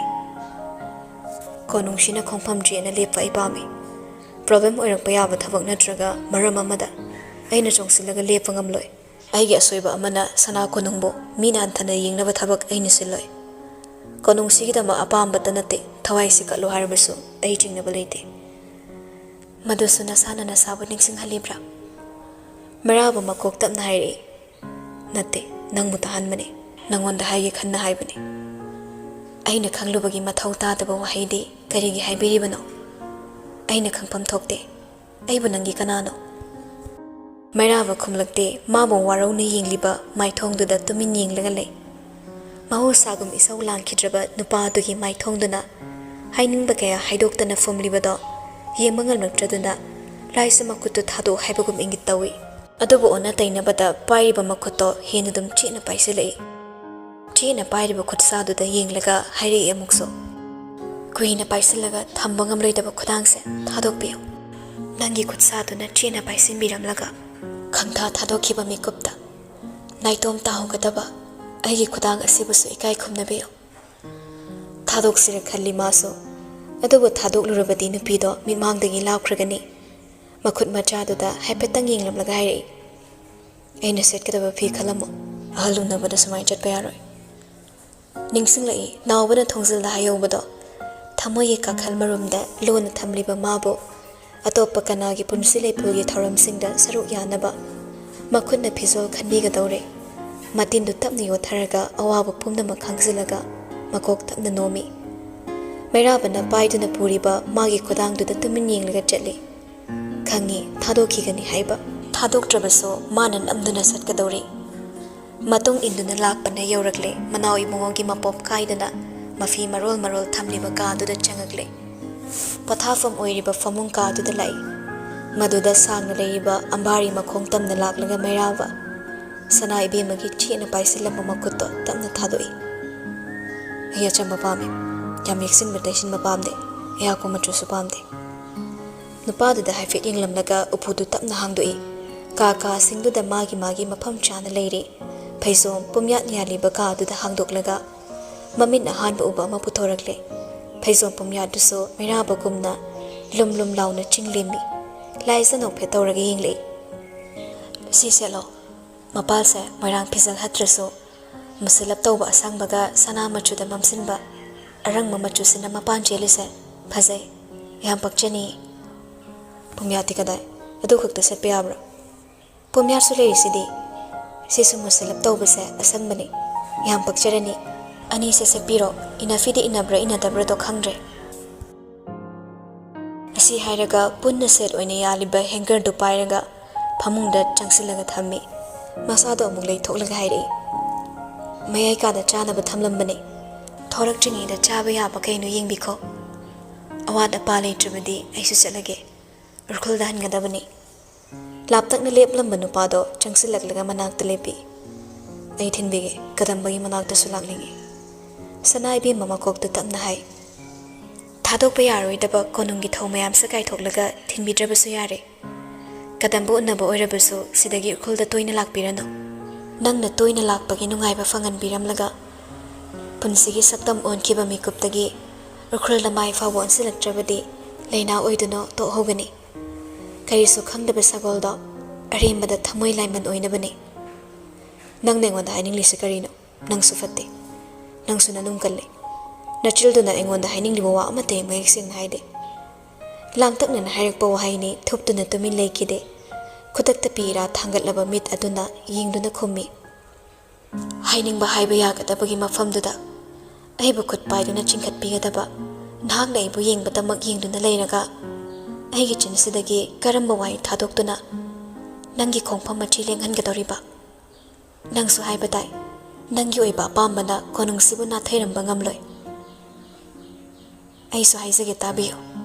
ꯑꯩꯒꯤ ꯑꯣꯏꯕ ꯅꯨꯡꯒꯤ ꯑꯄꯥꯝꯕꯅ ꯏꯁꯥꯅ ꯏꯁꯥꯕꯨ ꯃꯃꯜ ꯌꯥꯎꯍꯟꯗꯕ ꯉꯝꯂꯣꯏ ꯑꯩꯗꯤ ꯃꯤꯒꯤ ꯃꯀꯥꯗ ꯌꯦꯠꯂꯣꯏ ꯌꯦꯠꯂꯕꯁꯨ ꯃꯤꯅ ꯑꯩꯉꯣꯟꯗ ꯌꯦꯠꯍꯟꯒꯅꯤ ꯀꯣꯟꯅ ꯆꯪꯂꯛꯄ ꯑꯇꯣꯞꯄ ꯅꯨꯄꯤ ꯍꯥꯏꯕꯗꯣ ꯑꯩꯗꯤ ꯑꯣꯏꯕ ꯉꯝꯂꯣꯏ ꯀꯅꯥꯒꯨꯝꯕ ꯑꯃꯠꯇꯒꯤ ꯑꯅꯤꯁꯨꯕ ꯑꯄꯥꯝꯕ ꯑꯣꯏꯕ ꯑꯩ ꯉꯝꯂꯣꯏ ꯑꯩꯗꯤ ꯑꯩꯅꯤ ꯄꯨꯝꯅꯃꯛꯀꯤ ꯃꯃꯥꯡꯗ ꯑꯩ ꯂꯩꯒꯅꯤ ꯍꯤꯔꯝ ꯑꯃꯠꯇꯗ ꯑꯩꯅ ꯑꯅꯤꯁꯨꯕ ꯍꯥꯏꯕꯗꯣ ꯑꯣꯏꯕ ꯑꯩ ꯉꯝꯂꯣꯏ ꯋꯥꯍꯩꯁꯤꯡꯗꯨ ꯍꯥꯏꯔꯝꯂꯒ ꯊꯩꯗꯨꯅ ꯆꯠꯀꯦ ꯍꯣꯠꯅꯕꯅꯤ ꯑꯗꯨꯕꯨ ꯑꯃꯨꯛꯀꯁꯨ ꯍꯟꯅ ꯐꯥꯔꯛꯏ ꯃꯥꯒꯤ ꯈꯨꯗꯥꯡꯗꯣ ꯂꯩꯊꯈꯣ ꯍꯥꯏꯗꯨꯅ ꯐꯥꯕ ꯅꯠꯇꯦ ꯄꯣꯀꯦꯠꯇꯒꯤ ꯔꯨꯃꯥꯜꯗꯨ ꯇꯞꯅ ꯂꯧꯊꯣꯛꯂꯒ ꯅꯨꯄꯤꯗꯨꯒꯤ ꯈꯨꯠꯇ ꯄꯥꯏꯍꯜꯂꯤ ꯂꯥꯏꯁꯤꯁꯨ ꯌꯦꯡꯂꯛꯏ ꯈꯪꯉꯤ ꯃꯥꯒꯤ ꯔꯨꯃꯥꯜꯗꯨꯅꯤ ꯍꯥꯏꯕ ꯑꯍꯟꯕ ꯂꯩꯔꯒ ꯁꯤꯡꯒꯤ ꯈꯟꯕꯅꯤ ꯃꯇꯥꯡ ꯆꯥꯗ꯭ꯔꯦ ꯂꯧꯗꯕ ꯇꯧꯗꯦ ꯂꯧꯁꯤꯜꯂꯤ ꯏꯅꯧ ꯅꯧꯕ ꯃꯥꯏꯊꯣꯡꯗꯨꯅ ꯅꯨꯡꯍꯤꯛꯅꯅ ꯂꯦꯞꯂꯤꯕ ꯃꯥꯕꯨ ꯌꯦꯡꯕꯗꯤ ꯉꯝꯗ ꯃꯤꯠꯌꯦꯡꯐꯝ ꯈꯪꯗ꯭ꯔꯕ ꯉꯥꯡꯁꯤꯜꯂꯛꯄ ꯈꯖꯥꯏꯅ ꯅꯤꯡꯉꯣꯜꯒꯤ ꯏꯀꯥꯏ ꯅꯨꯡꯁꯤ ꯌꯥꯟꯅꯕ ꯃꯤꯀꯨꯞꯇꯨꯗ ꯃꯇꯦꯡ ꯄꯥꯡꯂꯤ ꯂꯨꯃꯥꯡꯗ ꯇꯥꯔꯛꯄ ꯈꯣꯏꯔꯞ ꯇꯧꯕ ꯁꯪꯂꯥꯡ ꯃꯔꯨ ꯈꯔꯅ ꯃꯥꯂꯪꯒꯤ ꯑꯇꯞꯄꯗ ꯁꯥꯍꯨꯝꯗ ꯃꯥꯏꯊꯣꯡꯗ ꯆꯈꯥꯏꯔꯛꯅꯕ ꯍꯣꯠꯅꯔꯤꯕꯗꯨ ꯎꯕꯗ ꯃꯩꯔꯥꯕ ꯋꯥꯈꯜ ꯏꯈꯟ ꯈꯟꯊꯍꯧꯗ ꯃꯈꯨꯠꯅ ꯄꯥꯏꯗꯨꯅ ꯍꯥꯏꯒꯠꯂꯨꯏ ꯅꯥꯔꯣꯝꯗ ꯇꯞꯅ ꯌꯦꯞꯁꯤꯜꯂꯤ ꯅꯨꯄꯤꯗꯨꯁꯨ ꯌꯦꯡꯂꯛꯏ ꯑꯁꯥꯎꯕ ꯅꯤꯡꯉꯥꯏ ꯁꯪꯗꯥꯅꯕ ꯑꯣꯟꯁꯤꯟꯅꯗꯨꯅ ꯃꯔꯩ ꯇꯧꯅꯕꯅ ꯁꯦꯝꯈꯤꯕ ꯊꯃꯣꯏꯒꯤ ꯃꯨꯁꯤ ꯃꯨꯁꯤ ꯏꯍꯨꯜ ꯑꯗꯣ ꯃꯀꯥ ꯐꯣꯡꯅ ꯁꯥꯐꯣꯡꯂꯛꯇ꯭ꯔꯤꯉꯩ ꯃꯤꯠꯌꯦꯡꯗꯨ ꯊꯩꯗꯣꯛꯏ ꯃꯩꯔꯥꯕꯅ ꯄꯥꯏꯔꯤꯕ ꯈꯨꯗꯥꯡꯗꯨ ꯂꯩꯗꯨꯅ ꯆꯠꯂꯒ ꯅꯛꯁꯤꯟꯅꯔꯤꯕ ꯃꯁꯥꯗꯨ ꯂꯥꯞꯊꯣꯛꯏ ꯃꯥꯕꯨ ꯊꯩꯗꯨꯅ ꯆꯠꯀꯦ ꯍꯦꯛ ꯇꯧꯕꯒ ꯊꯣꯡꯖꯤꯜꯂꯇꯣ ꯂꯦꯞꯂꯝꯕꯗꯨ ꯎꯕꯗ ꯂꯥꯏꯖ ꯈꯣꯡꯊꯥꯡ ꯆꯞ ꯂꯦꯞꯄꯤ ꯃꯩꯔꯥꯕꯁꯨ ꯀꯔꯤ ꯇꯧꯔꯕꯅꯣ ꯈꯟꯅ ꯌꯦꯡꯂꯛꯄꯗ ꯎꯔꯦ ꯁꯛꯇꯝ ꯑꯃꯗ ꯃꯈꯣꯏꯕꯨ ꯌꯦꯡꯗꯨꯅ ꯂꯦꯞꯂꯝꯕꯗꯣ ꯇꯣꯟꯒꯤ ꯃꯤꯠꯌꯦꯡꯗꯨ ꯃꯩꯔꯥꯕꯗ ꯅꯠꯇꯦ ꯅꯥꯀꯟꯗ ꯂꯦꯞꯂꯤꯕ ꯅꯨꯄꯤꯗꯨꯗꯅꯤ ꯑꯅꯤꯗꯨꯁꯨ ꯃꯥꯕు ꯌꯦꯡꯗꯨꯅ ꯂꯩꯕꯗꯨ ꯎꯕꯗ ꯄ꯭ꯔꯕꯞ ꯆꯪꯁꯤꯜꯂꯛꯏ ꯃꯅꯥꯛꯇ ꯃꯩꯔꯥꯕꯗ ꯍꯟꯅ ꯌꯦꯡꯗꯦ ꯁꯅꯥꯏꯕꯦꯝꯃꯒꯤ ꯃꯥꯡꯗ ꯆꯞ ꯂꯦꯞꯄꯤ ꯅꯪꯅ ꯑꯣꯏꯅꯤꯡꯕ ꯏꯃꯨꯡꯒꯤ ꯃꯆꯥ ꯑꯣꯏꯔꯕꯁꯨ ꯑꯩꯅ ꯀꯤꯒꯗꯕ ꯂꯩꯇꯦ ꯉꯁꯤꯅ ꯉꯁꯤ ꯑꯣꯏꯈ꯭ꯔꯕꯁꯨ ꯂꯨꯍꯣꯡꯕ ꯍꯌꯦꯡꯗ ꯉꯥꯏꯔꯕ ꯅꯨꯄꯥ ꯑꯃꯒꯤ ꯀꯥꯗ ꯀꯨꯁꯤ ꯇꯧꯗꯨꯅ ꯄꯛꯆꯪ ꯆꯪꯕꯁꯦ ꯌꯥꯝ ꯍꯧꯅꯗꯦ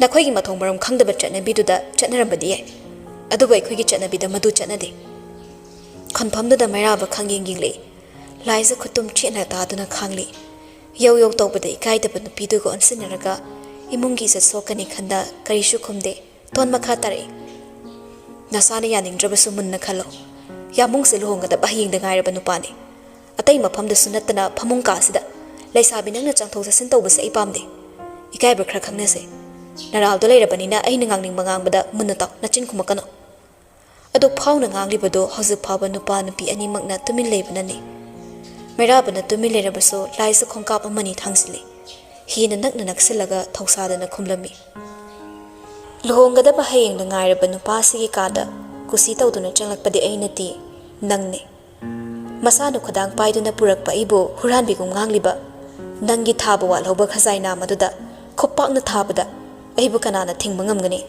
ꯅꯪꯅ ꯇꯧꯈꯤꯕꯁꯤꯡꯗꯨ ꯅꯤꯡꯁꯤꯡꯂꯒ ꯅꯪꯕꯨ ꯃꯐꯝꯁꯤꯗ ꯊꯥꯡꯅ ꯊꯤꯟꯗꯨꯅ ꯍꯥꯠꯂꯕꯁꯨ ꯅꯕꯨꯡꯉꯣꯁꯤꯅ ꯅꯪꯉꯣꯟꯗ ꯀꯔꯤ ꯇꯧꯕ ꯉꯝꯕꯒꯦ ꯌꯦꯡꯁꯤꯔꯣ ꯌꯦꯡꯅꯤꯡꯂꯨꯅꯨ ꯅꯊꯃꯣꯏ ꯀꯥꯏꯔꯒ ꯇꯣꯛꯀꯅꯤ ꯍꯥꯏꯔꯝꯂꯒ ꯆꯠꯈ꯭ꯔꯦ ꯅꯨꯄꯤꯗꯣ ꯀꯅꯥꯕꯨ ꯍꯟꯅ ꯌꯦꯡꯂꯝꯗꯦ ꯃꯤꯂꯨ ꯄꯤꯔꯥꯡꯁꯨ ꯁꯤꯟꯊꯔꯝꯗꯦ ꯃꯉꯥꯜ ꯂꯩꯅ ꯀꯥꯗꯨꯗꯒꯤ ꯊꯣꯛꯈꯤ ꯈꯨꯃꯟ ꯏꯕꯦꯝꯃ ꯃꯍꯧꯁꯥꯒꯨꯝ ꯃꯥꯒꯤ ꯍꯧꯅꯕ ꯀꯞꯂꯒ ꯃꯩꯔꯥꯕꯗ ꯑꯣꯟꯁꯤꯜꯂꯛꯏ ꯌꯥꯃꯨꯡꯅ ꯇꯧꯔꯤꯁꯦ ꯀꯩꯅꯣ ꯑꯩ ꯌꯥꯝ ꯄꯦꯟꯗꯦ ꯑꯩꯒꯤ ꯀꯔꯤꯁꯨ ꯈꯟꯕꯤꯗꯕ ꯃꯥꯜꯂꯦ ꯃꯊꯣꯡ ꯃꯔꯝ ꯈꯪꯗꯕ ꯅꯨꯄꯤꯁꯤꯕꯨ ꯅꯅꯥꯛꯇ ꯄꯪꯆꯪꯗ ꯆꯪꯍꯟꯕ ꯑꯁꯥꯎꯕꯅ ꯑꯣꯟꯈꯠꯂꯛꯂꯤꯉꯩ ꯃꯥꯒꯤ ꯁꯨꯔꯁꯨꯔꯅꯩꯕ ꯈꯣꯟꯖꯦꯜꯗꯨ ꯇꯥꯔꯒ ꯃꯩꯔꯥꯕ ꯁꯥꯎꯅ ꯌꯦꯡꯂꯛꯏ ꯀꯩꯁꯨ ꯅꯠꯇꯕ ꯋꯥ ꯃꯆꯥꯁꯤꯗ ꯅꯪꯅ ꯋꯥ ꯆꯥꯎꯊꯣꯛꯄꯁꯨ ꯌꯥꯝ ꯄꯥꯝꯂꯤꯁꯤ ꯀꯩꯒꯤꯅꯣ ꯀꯥꯁꯤꯗ ꯆꯨꯝꯅ ꯂꯦꯞꯃꯤꯟꯅꯕꯁꯤꯗꯤ ꯊꯝꯈ꯭ꯔꯣ ꯎꯔꯈꯨꯜꯗ ꯃꯥ ꯑꯩ ꯂꯩꯔꯨꯕꯗꯣ ꯀꯥ ꯑꯃꯠꯇꯗꯅꯤ ꯑꯁꯣꯛ ꯑꯔꯦꯡꯒꯤ ꯋꯥ ꯅꯠꯇꯅ ꯐꯃꯨꯡ ꯑꯃꯗ ꯑꯍꯤꯡ ꯆꯨꯞꯄ ꯂꯩꯃꯤꯟꯅꯔꯛꯄꯅꯤ ꯃꯁꯤꯒꯤ ꯃꯈꯥ ꯍꯥꯏꯈꯣꯔꯥ ꯃꯥꯅ ꯏꯅꯥꯛꯇ ꯂꯩꯕꯗ ꯑꯩꯒꯤ ꯊꯃꯣꯏꯗ ꯐꯥꯎꯈꯤꯕ ꯋꯥꯈꯜꯅ ꯈꯟꯈꯤꯕ ꯄꯨꯛꯅꯤꯡꯅ ꯄꯥꯝꯈꯤꯕ ꯏꯍꯨꯜꯁꯤꯡꯗꯣ ꯃꯈꯥ ꯇꯥꯅ ꯍꯥꯏꯈꯣꯔꯥ ꯅꯪ ꯇꯥꯕ ꯉꯝꯒꯗ꯭ꯔꯥ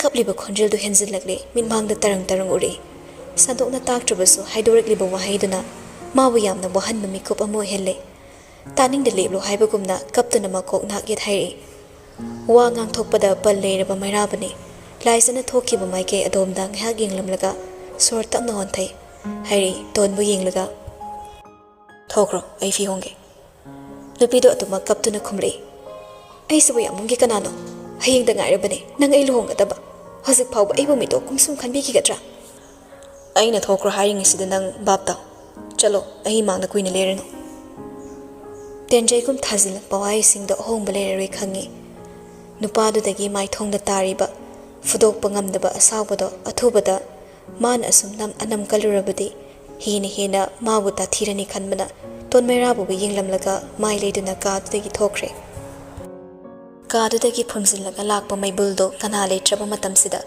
ꯃꯩꯈꯨ ꯑꯣꯟꯗꯨꯅ ꯊꯃꯣꯏꯒꯤ ꯃꯐꯝ ꯈꯨꯗꯤꯡ ꯆꯈꯥꯏꯔꯛꯂꯦ ꯊꯤꯠꯂꯤ ꯊꯤꯠꯂꯤ ꯆꯨꯕ ꯅꯣꯡ ꯑꯗꯨꯅ ꯆꯤꯛꯍꯜꯂꯤꯕ ꯀꯣꯅꯨꯡꯒꯤ ꯂꯝꯕꯤ ꯃꯇꯦꯛ ꯑꯗꯨ ꯂꯥꯛꯄꯗ ꯄꯤꯔꯥꯡ ꯈꯥꯡꯕ ꯉꯝꯈꯤꯗꯦ ꯃꯄꯥꯒꯤ ꯅꯥꯛꯇ ꯍꯟꯅ ꯆꯪꯂꯝꯗꯅ ꯁꯨꯝꯗ꯭ꯔꯤꯡꯊꯣꯔꯛꯄꯅꯤ ꯈꯣꯡꯊꯥꯡ ꯃꯥꯅ ꯀꯜꯂꯤ ꯃꯈꯩ ꯄꯤꯔꯥꯡ ꯃꯥꯁꯨ ꯍꯦꯜꯂꯛꯏ ꯇꯨꯃꯤꯟ ꯑꯣꯝꯁꯤꯜꯂꯒ ꯀꯞꯄ ꯉꯝꯗꯕꯅ ꯈꯣꯟꯖꯦꯜ ꯈꯖꯤꯛꯇꯪ ꯊꯣꯔꯛꯂꯦ ꯁꯅꯥ ꯀꯣꯅꯨꯡꯒꯤ ꯊꯣꯡꯒꯥꯜꯗꯒꯤ ꯃꯆꯜꯅ ꯀꯞꯂꯒ ꯊꯣꯔꯛꯄꯗꯣ ꯎꯕꯗ ꯒꯥꯔꯤ ꯈꯥꯝꯂꯒ ꯂꯩꯔꯝꯕ ꯂꯤꯌꯣ ꯊꯣꯡꯗꯣ ꯌꯥꯝ ꯊꯨꯅ ꯍꯥꯡꯗꯨꯅ ꯄ꯭ꯔꯞ ꯄꯨꯝꯊꯔꯛꯂꯒ ꯄꯥꯈꯠꯅ ꯆꯦꯟꯁꯤꯜꯂꯛꯏ ꯀꯩꯗꯧꯔꯦ ꯀꯔꯤꯒꯤꯅꯣ ꯅꯪ ꯀꯞꯄꯤꯁꯤꯕꯣ ꯁꯦ ꯑꯩꯉꯣꯟꯗ ꯍꯥꯏꯌꯨ ꯀꯅꯥꯅ ꯀꯔꯤ ꯍꯥꯏ ꯂꯥꯏꯁ ꯃꯀꯣꯛ ꯅꯥꯛ ꯌꯦꯠ ꯍꯥꯏꯔꯤ ꯑꯗꯨꯕꯨ ꯀꯞꯄꯗꯤ ꯂꯦꯞꯇꯦ ꯃꯇꯧꯗꯨꯗ ꯂꯤꯌꯣ ꯍꯦꯟꯅ ꯂꯥꯡꯇꯛꯅꯅ ꯃꯆꯜꯒꯤ ꯃꯈꯨꯠꯇꯨ ꯆꯦꯠꯅ ꯄꯥꯏꯁꯤꯜꯂꯤ ꯁꯅꯥ ꯁꯦ ꯑꯃꯩꯗ ꯍꯥꯏꯌꯨ ꯅꯪꯕꯨ ꯃꯣꯏꯅ ꯆꯩꯔꯛꯂꯤꯔꯥ ꯃꯩꯔꯥꯕꯅ ꯆꯪꯂꯛꯀꯅꯨ ꯇꯥꯜꯂꯛꯄ꯭ꯔꯥ ꯅꯪ ꯀꯞꯀꯅꯨ ꯑꯃꯩ ꯇꯧꯐꯝ ꯈꯪꯗꯦ ꯑꯩꯉꯣꯟꯗ ꯍꯥꯏꯌꯨꯁꯦ ꯅꯪꯕꯨ ꯀꯩꯗꯧꯔꯒꯦꯕ ꯈꯨꯝꯕ ꯉꯝꯗꯦ ꯀꯔꯤ ꯍꯥꯏꯅꯕ ꯈꯨꯝꯂꯨꯅꯤ ꯃꯥꯒꯤ ꯑꯣꯏꯕ ꯍꯥꯏꯗꯣꯛꯄ ꯇꯝꯊꯣꯛꯄ ꯉꯝꯗꯕꯒꯤ ꯑꯋꯥꯕꯗꯣ ꯂꯤꯌꯣꯒꯤ ꯋꯥꯈꯜꯗ ꯑꯀꯤꯕ ꯄꯥꯈꯠꯄꯅ ꯋꯥ ꯉꯥꯡꯊꯣꯛꯄ ꯉꯝꯗꯕꯅꯤ ꯈꯟꯈ꯭ꯔꯦ ꯃꯆꯜꯗ ꯋꯥ ꯍꯪꯕꯅ ꯀꯥꯟꯅꯔꯣꯏ ꯈꯜꯂꯛꯂꯦ ꯋꯥ ꯂꯥꯟ ꯉꯥꯡꯂꯝꯗ ꯒꯥꯔꯤꯗ ꯄ꯭ꯔꯕꯞ ꯆꯠꯈꯤꯗꯨꯅ ꯊꯣꯡꯗꯨ ꯍꯥꯡꯉꯤ ꯃꯇꯝ ꯄꯨꯝꯅꯃꯛꯇ ꯃꯁꯥꯒ ꯂꯣꯏꯅꯗꯨꯅ ꯆꯠꯄ ꯅꯣꯡꯃꯩꯗꯨ ꯁꯤꯠꯇꯒꯤ ꯇꯥꯞ ꯂꯧꯔꯒ ꯊꯣꯡꯗꯨ ꯃꯈꯣꯜ ꯊꯣꯛꯅ ꯊꯤꯡꯖꯤꯜꯂꯤ ꯀꯣꯅꯨꯡ ꯇꯝꯅ ꯁꯨꯝꯗ꯭ꯔꯤꯡ ꯆꯪꯈꯤꯒꯦ ꯍꯣꯠꯅꯔꯤꯕ ꯈꯣꯡꯊꯥꯡꯗꯨ ꯎꯕꯗ ꯂꯥꯏꯖ ꯀꯞꯄꯗꯨ ꯆꯞ ꯂꯦꯞꯂꯒ ꯄꯥꯈꯠꯅ ꯂꯤꯌꯣꯒꯤ ꯈꯨꯗꯥꯡ ꯐꯥꯏ ꯑꯃꯩ ꯀꯩꯁꯨ ꯇꯧꯗꯤꯌꯦ ꯑꯃꯩ ꯃꯣꯏꯅ ꯀꯩꯁꯨ ꯍꯥꯏꯗꯤꯌꯦ ꯌꯨꯝꯗ ꯆꯠꯁꯦ ꯑꯩꯕꯨ ꯀꯅꯥꯝꯇꯅ ꯆꯩꯗꯤꯌꯦ ꯂꯤꯌꯣ ꯌꯥꯗꯦ ꯑꯗꯨꯕꯨ ꯑꯁꯥꯎꯕꯗꯨ ꯐꯥꯊꯔꯒ ꯑꯣꯟꯁꯤꯜꯂꯛꯂꯒ ꯃꯆꯜꯕꯨ ꯄꯥꯈꯠꯇꯅꯕ ꯇꯞꯂꯞ ꯍꯥꯏꯔꯛꯏ ꯁꯦ ꯒꯥꯔꯤ ꯃꯅꯨꯡꯗ ꯏꯔꯦꯟꯖꯅ ꯐꯝꯂꯝꯃꯨ ꯃꯈꯣꯏꯕꯨ ꯏꯈꯨꯠ ꯄꯦꯟꯅ ꯍꯥꯠꯇ꯭ꯔꯤ ꯃꯈꯩ ꯑꯩ ꯄꯦꯟꯕ ꯀꯧꯕ ꯂꯩꯔꯔꯣꯏ ꯃꯔꯝ ꯃꯣꯛꯄꯅꯤ ꯁꯅꯥ ꯒꯥꯔꯤꯗ ꯐꯝꯂꯒ ꯑꯃꯩ ꯉꯥꯏꯔꯝꯃꯨ ꯁꯤ ꯍꯥꯏꯗꯨꯅ ꯐꯤꯡꯅ ꯆꯠꯈꯤꯒꯦ ꯇꯧꯏ ꯑꯗꯨꯝꯅ ꯆꯪꯈ꯭ꯔꯕꯗꯤ ꯄꯨꯝꯅꯃꯛ ꯃꯥꯡꯂꯦ ꯈꯪꯕꯅ ꯂꯥꯏꯖ ꯃꯕꯨꯡꯕꯨ ꯇꯨꯡꯗꯒꯤ ꯈꯪꯒꯣꯟ ꯀꯣꯟꯁꯤꯜꯂꯛꯂꯒ ꯈꯣꯡꯊꯥꯡꯗꯨ ꯐꯥꯏ ꯄꯦꯟꯗꯕ ꯄꯨꯝꯕ ꯐꯨꯗꯣꯛꯂꯗꯨꯅ ꯅꯨꯡꯍꯤꯛꯅꯅ ꯀꯞꯇꯨꯅ ꯍꯥꯏꯔꯛꯏ ꯑꯃꯩ ꯌꯨꯝꯗ ꯆꯠꯁꯦ ꯌꯥꯝꯕꯨꯡꯅ ꯑꯩꯕꯨ ꯆꯩꯗꯤꯌꯦ ꯆꯠꯂꯣ ꯍꯥꯏꯅꯁꯨ ꯇꯥꯗꯤꯌꯦ ꯑꯩꯅ ꯀꯞꯅꯤꯡꯗꯨꯅ ꯀꯞꯄꯅꯦ ꯌꯥꯝꯕꯨꯡꯁꯦ ꯃꯤꯒꯤ ꯑꯣꯏꯈ꯭ꯔꯅꯤ ꯈꯜꯂꯨꯕꯗ ꯑꯩ ꯌꯥꯝ ꯀꯞꯅꯤꯡꯂꯨꯔꯦ ꯌꯨꯝꯗ ꯆꯠꯁꯦ ꯑꯃꯩ ꯁꯤꯗꯒꯤꯗꯤ ꯑꯩ ꯅꯪꯅ ꯍꯥꯏꯕ ꯏꯜꯂꯒꯦ ꯑꯃꯩꯅ ꯀꯣꯅꯨꯡꯗ ꯆꯠꯍꯟꯅꯤꯡꯗꯦ ꯈꯪꯅ ꯈꯪꯅ ꯑꯩꯅ ꯅꯝꯗꯨꯅ ꯆꯠꯄꯁꯨ ꯆꯠꯂꯔꯣꯏ ꯁꯅꯥ ꯀꯣꯅꯨꯡꯗ ꯑꯩ ꯑꯃꯨꯛ ꯍꯟꯅ ꯆꯠꯆꯔꯔꯣꯏ ꯎꯈ꯭ꯔꯨꯜ ꯆꯠꯁꯦ ꯑꯃꯩ ꯏꯃꯥꯒꯤ ꯃꯅꯥꯛ ꯆꯠꯁꯦ ꯆꯦꯠꯅ ꯄꯥꯏꯔꯝꯕ ꯅꯣꯡꯃꯩꯗꯨ ꯇꯞꯅ ꯇꯞꯅ ꯈꯣꯝꯊꯣꯔꯛꯂꯦ ꯂꯥꯛꯆꯕꯒꯤ ꯀꯞꯄꯅꯤ ꯈꯜꯂꯨꯕ ꯅꯨꯡꯁꯤꯕꯒꯤ ꯄꯤꯔꯥꯡ ꯑꯣꯏꯔꯝꯂꯦ ꯃꯆꯜꯒꯤꯗꯃꯛꯅꯤ ꯍꯥꯏꯔꯕꯗꯤ ꯅꯣꯡꯊꯛꯇ ꯊꯣꯛꯂꯤꯕ ꯊꯥ ꯊꯋꯥꯟ ꯑꯁꯦ ꯂꯧꯊꯗꯨꯅ ꯄꯤꯕ ꯉꯝꯒꯅꯤ ꯈꯜꯂꯕꯁꯨ ꯅꯤꯡꯊꯦꯝ ꯃꯆꯥ ꯑꯁꯤꯒꯤ ꯈꯣꯡꯐꯝꯕꯨꯗꯤ ꯃꯆꯜꯒꯤꯗꯃꯛꯅꯤ ꯍꯥꯏꯗꯨꯅꯁꯨ ꯃꯍꯥꯛꯅ ꯂꯦꯡꯍꯟꯕ ꯉꯝꯂꯣꯏꯗꯧꯔꯦ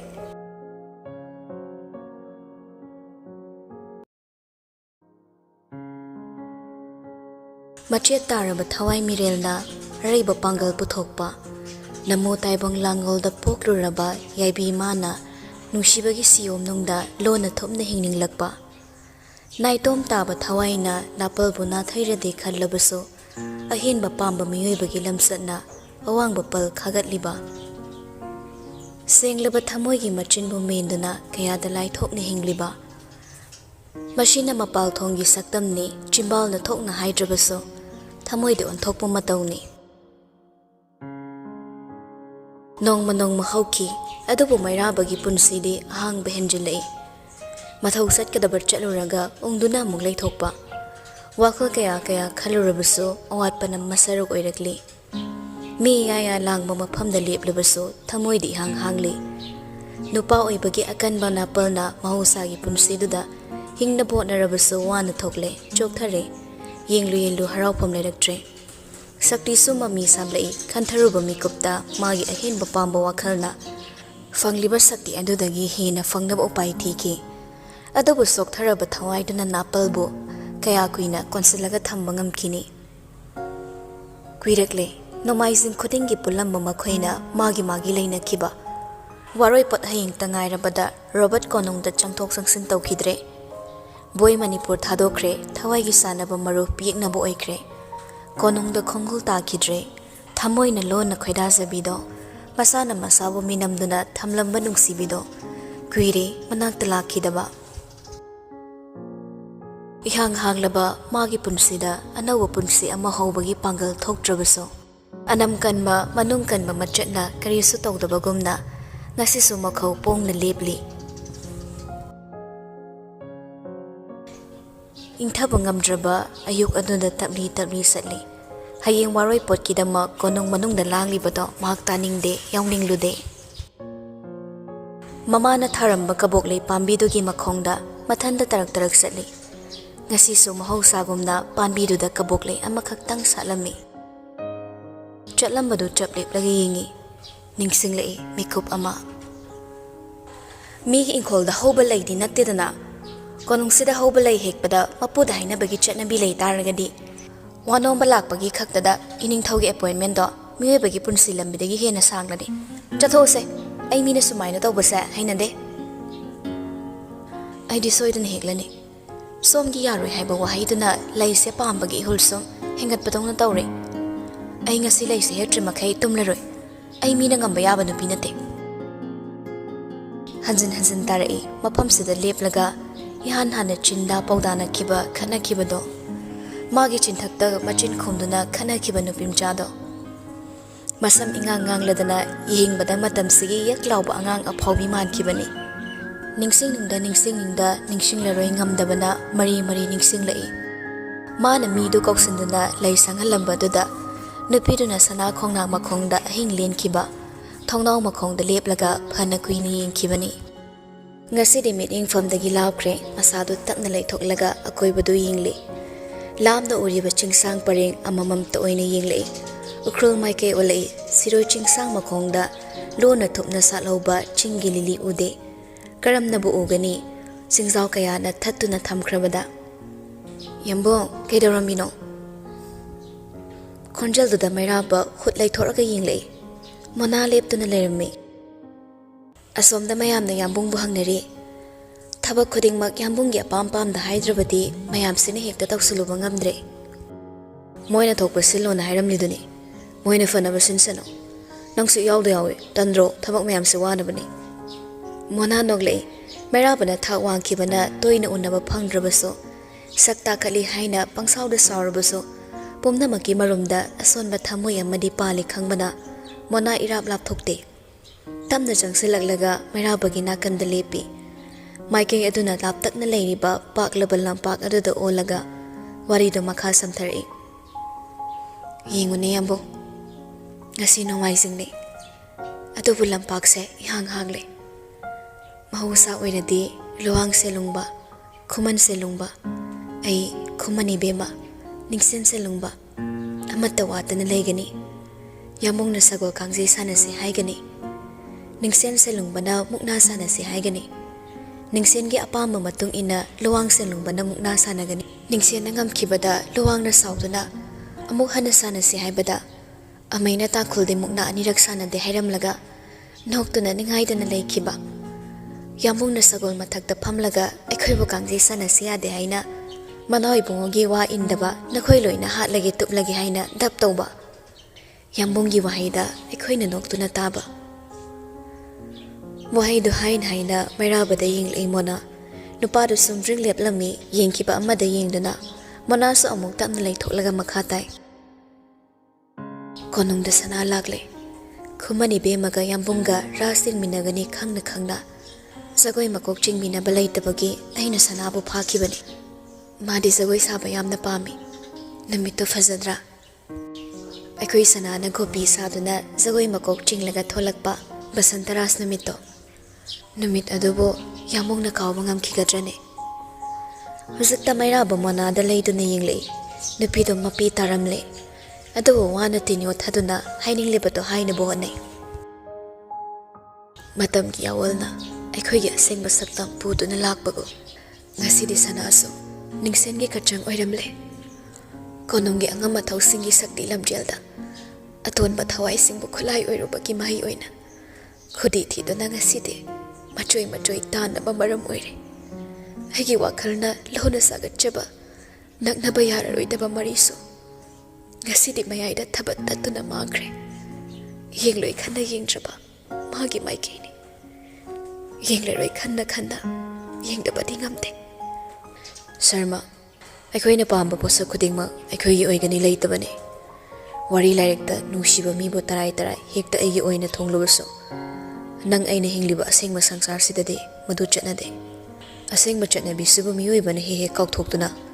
Makhoigi aningba apambadugi mathongna haptuna ꯑꯁꯦꯡꯕ ꯇꯥꯏꯕꯪꯒꯤ ꯃꯥꯌꯣꯛꯇ ꯂꯦꯞꯂꯨꯕꯒꯤꯅꯤ ꯇꯨꯡꯗ ꯅꯤꯡꯉꯝꯗꯅ ꯂꯩꯍꯧꯔꯤꯁꯦ ꯅꯪꯁꯨ ꯃꯗꯨ ꯃꯨꯟꯅ ꯈꯪꯉꯣ ꯑꯩꯗꯤ ꯑꯩ ꯑꯣꯏꯅ ꯂꯩꯔꯁꯅꯨ ꯑꯩꯕꯨ ꯄꯥꯎꯇꯥꯛ ꯄꯤꯔꯤꯕ ꯌꯥꯝꯕꯨꯡꯅ ꯉꯁꯤ ꯂꯧꯔꯤꯕ ꯐꯤꯔꯦꯞꯁꯤꯅ ꯇꯨꯡꯗ ꯅꯤꯡꯉꯝꯗꯕ ꯍꯥꯏꯕꯗꯣ ꯂꯥꯛꯂꯔꯣꯏꯗ꯭ꯔꯥ ꯃꯣꯅꯥꯕꯨ ꯌꯦꯡꯂꯝꯕꯗꯨ ꯆꯨꯝꯅ ꯂꯩꯊꯣꯛꯈꯤꯗꯨꯅ ꯈꯨꯝꯂꯛꯏ ngasi fawba aina laukiba firip khudingmak ningamdaba haibadu leite ngasi aina thangba haugadoriba khongthangsida ningamdaba kaya laklabasu mado aigi thamoigi wani thamoibu marol thokpra thamoigi wadi thamoida leigadabani tawgadaba ithau mayam sigi mamangda thamoibi hana puthoklaga thamgadaba nupado aidi natte mado aigi laibakta tamlamde khazaida taru pakliba mapido takna taitho imona Sor mapung phana hontaraga amuktang pin hairami ngasidi machil pena yambungi na palwang male manungkan male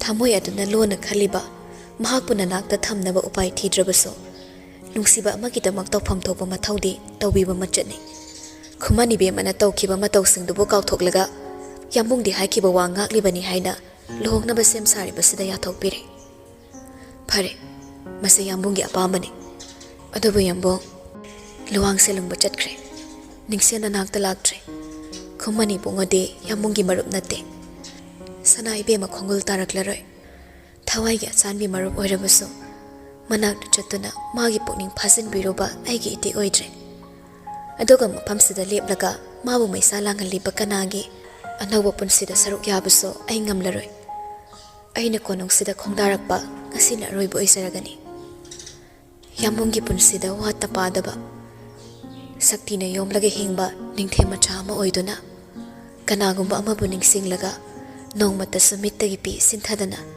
ingna panba oibiyo haigadaba loira male thamoi ado pena ngangthoklamlaga aroibo oina mairababa bebar utlammi mai leiduna chatkre manaktagi labkhre ngasisu atopa marup ama mairabagi maphamdagi labkhre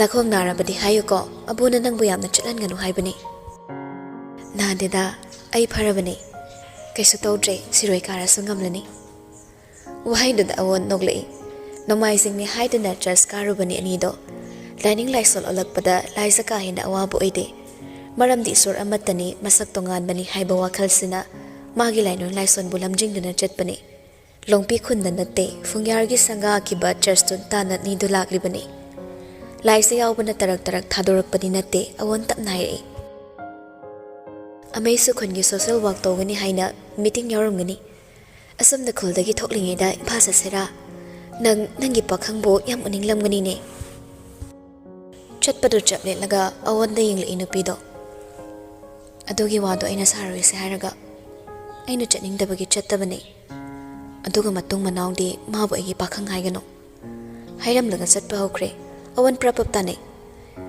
Sawano ni kachang Nangna lona kapado ay ubani ne Nangna hydrabasu ay nakaram urogera Nupina bukarigi atok thongna layba sabra Ningthembu unaraga Nangbu wahan bagi sin pena chaygadawani Laisa khumlagte main road adugi nakanda Chingmati emaka khatlaga layba maphamni Anido marayetna dana Lamtu sitnana singdoklaba chingmay masado Hiklang tharakpaga Nakandagi khanggaw kawri Sana church karoiro nangbo yengthori animak nawbadu nokmi leplammi hongnaruba tawda laisa nawbagi tungdi yengi midengdu khangmana khumla inupado akhoi yambung yawrakti konungdagi kaya hendoktre ka hena luba thabak natradi aina dum chatle laisa makok tapna nomi awondu sawning nawbat onsilai nangdi kedawba lakpra nakhoi ukhrulda lakana ne nawba chimbalda tapna soli Sorry na tawriside adubu sorry ni na swaida moi chingi mabung mapa mayam sida seran turan haizela phudi an bidana ko tu orani se chai cha dawdi akhoi yambung ne soi ani lakluse wa ngang ba hewda ba yadabani wakhal do khalam laga awonda mon silai mayeki de aisa sangsak ka noi khulga chatkadawni sangsak tana community hall sabagi konungi side gi fund bidawri aduga long pidana noi khulda sabu chapu singdo Adu sabada changba khulai kara pithadawba adugi lakbani awandu tapthade laisana lona kapado bata madi propok saklabani ꯍꯣꯜ ꯁꯥꯕꯕꯨ ꯀꯔꯤꯒꯤ ꯅꯈꯣꯏꯗ ꯍꯥꯏꯒꯗ꯭ꯔꯥ ꯍꯥꯏꯗꯕ ꯌꯥꯗꯗꯅ ꯍꯥꯏꯕꯅꯤ ꯑꯩꯈꯣꯏꯗꯤ ꯖꯒꯣꯏ ꯇꯧꯔꯁꯨ ꯀꯨꯝꯍꯩ ꯁꯤꯜꯂꯁꯨ ꯑꯆꯧꯕ ꯃꯤꯗ ꯆꯠꯇꯨꯅ ꯍꯥꯏꯖꯗꯦ ꯈꯨꯜꯒꯤ ꯂꯩꯁꯥ ꯄꯥꯈꯪ ꯊꯕꯛ ꯁꯨꯃꯤꯟꯅꯗꯨꯅ ꯄꯩꯁꯥ ꯇꯥꯜꯂꯒ ꯁꯤꯟꯕꯅꯤ ꯑꯗꯨꯝꯅ ꯍꯣꯜꯁꯨ ꯁꯥꯒꯅꯤ ꯁꯔꯀꯥꯔꯅ ꯄꯤꯔꯕꯁꯨ ꯀꯣꯅꯨꯡꯒꯤ ꯃꯔꯜ ꯂꯧꯔꯣꯏ ꯁꯪꯁꯛ ꯑꯣꯏꯔꯕꯁꯨ ꯎꯈ꯭ꯔꯨꯜꯅꯤ ꯎꯈ꯭ꯔꯨꯜꯗ ꯀꯔꯤꯒꯤ ꯃꯇꯦꯡ ꯄꯥꯡꯒꯦꯔꯥ ꯄꯥꯡꯒꯦ ꯍꯥꯏꯔꯒꯗꯤ ꯅꯪꯒꯤ ꯅꯤꯡꯊꯦꯝꯕꯨ ꯂꯥꯛꯍꯜꯂꯣꯗꯅ ꯅꯥꯎꯕꯗ ꯍꯨꯃꯥꯡ ꯍꯥꯏꯐꯦꯠ ꯀꯥꯡꯉꯤ ꯑꯗꯨꯕꯨ ꯁꯧꯒꯠꯂꯨꯕ ꯌꯥꯕ ꯅꯠꯇꯦ ꯅꯣꯛꯇꯨꯅ ꯈꯨꯝꯃꯤ ꯌꯥꯝꯕꯨꯡꯁꯨ ꯂꯥꯛꯅꯤꯡꯉꯤ ꯄꯣꯠꯅꯤꯗ ꯑꯗꯨꯗ ꯍꯌꯦꯡ ꯋꯥꯔꯣꯏ ꯄꯣꯠꯅꯤ ꯃꯥꯒꯤ ꯃꯊꯧ ꯌꯥꯎꯗ꯭ꯔꯕꯁꯨ ꯕꯣꯔ ꯑꯣꯏꯗꯣꯏꯅꯤꯅ ꯆꯠꯊꯣꯛꯄ ꯌꯥꯗꯕ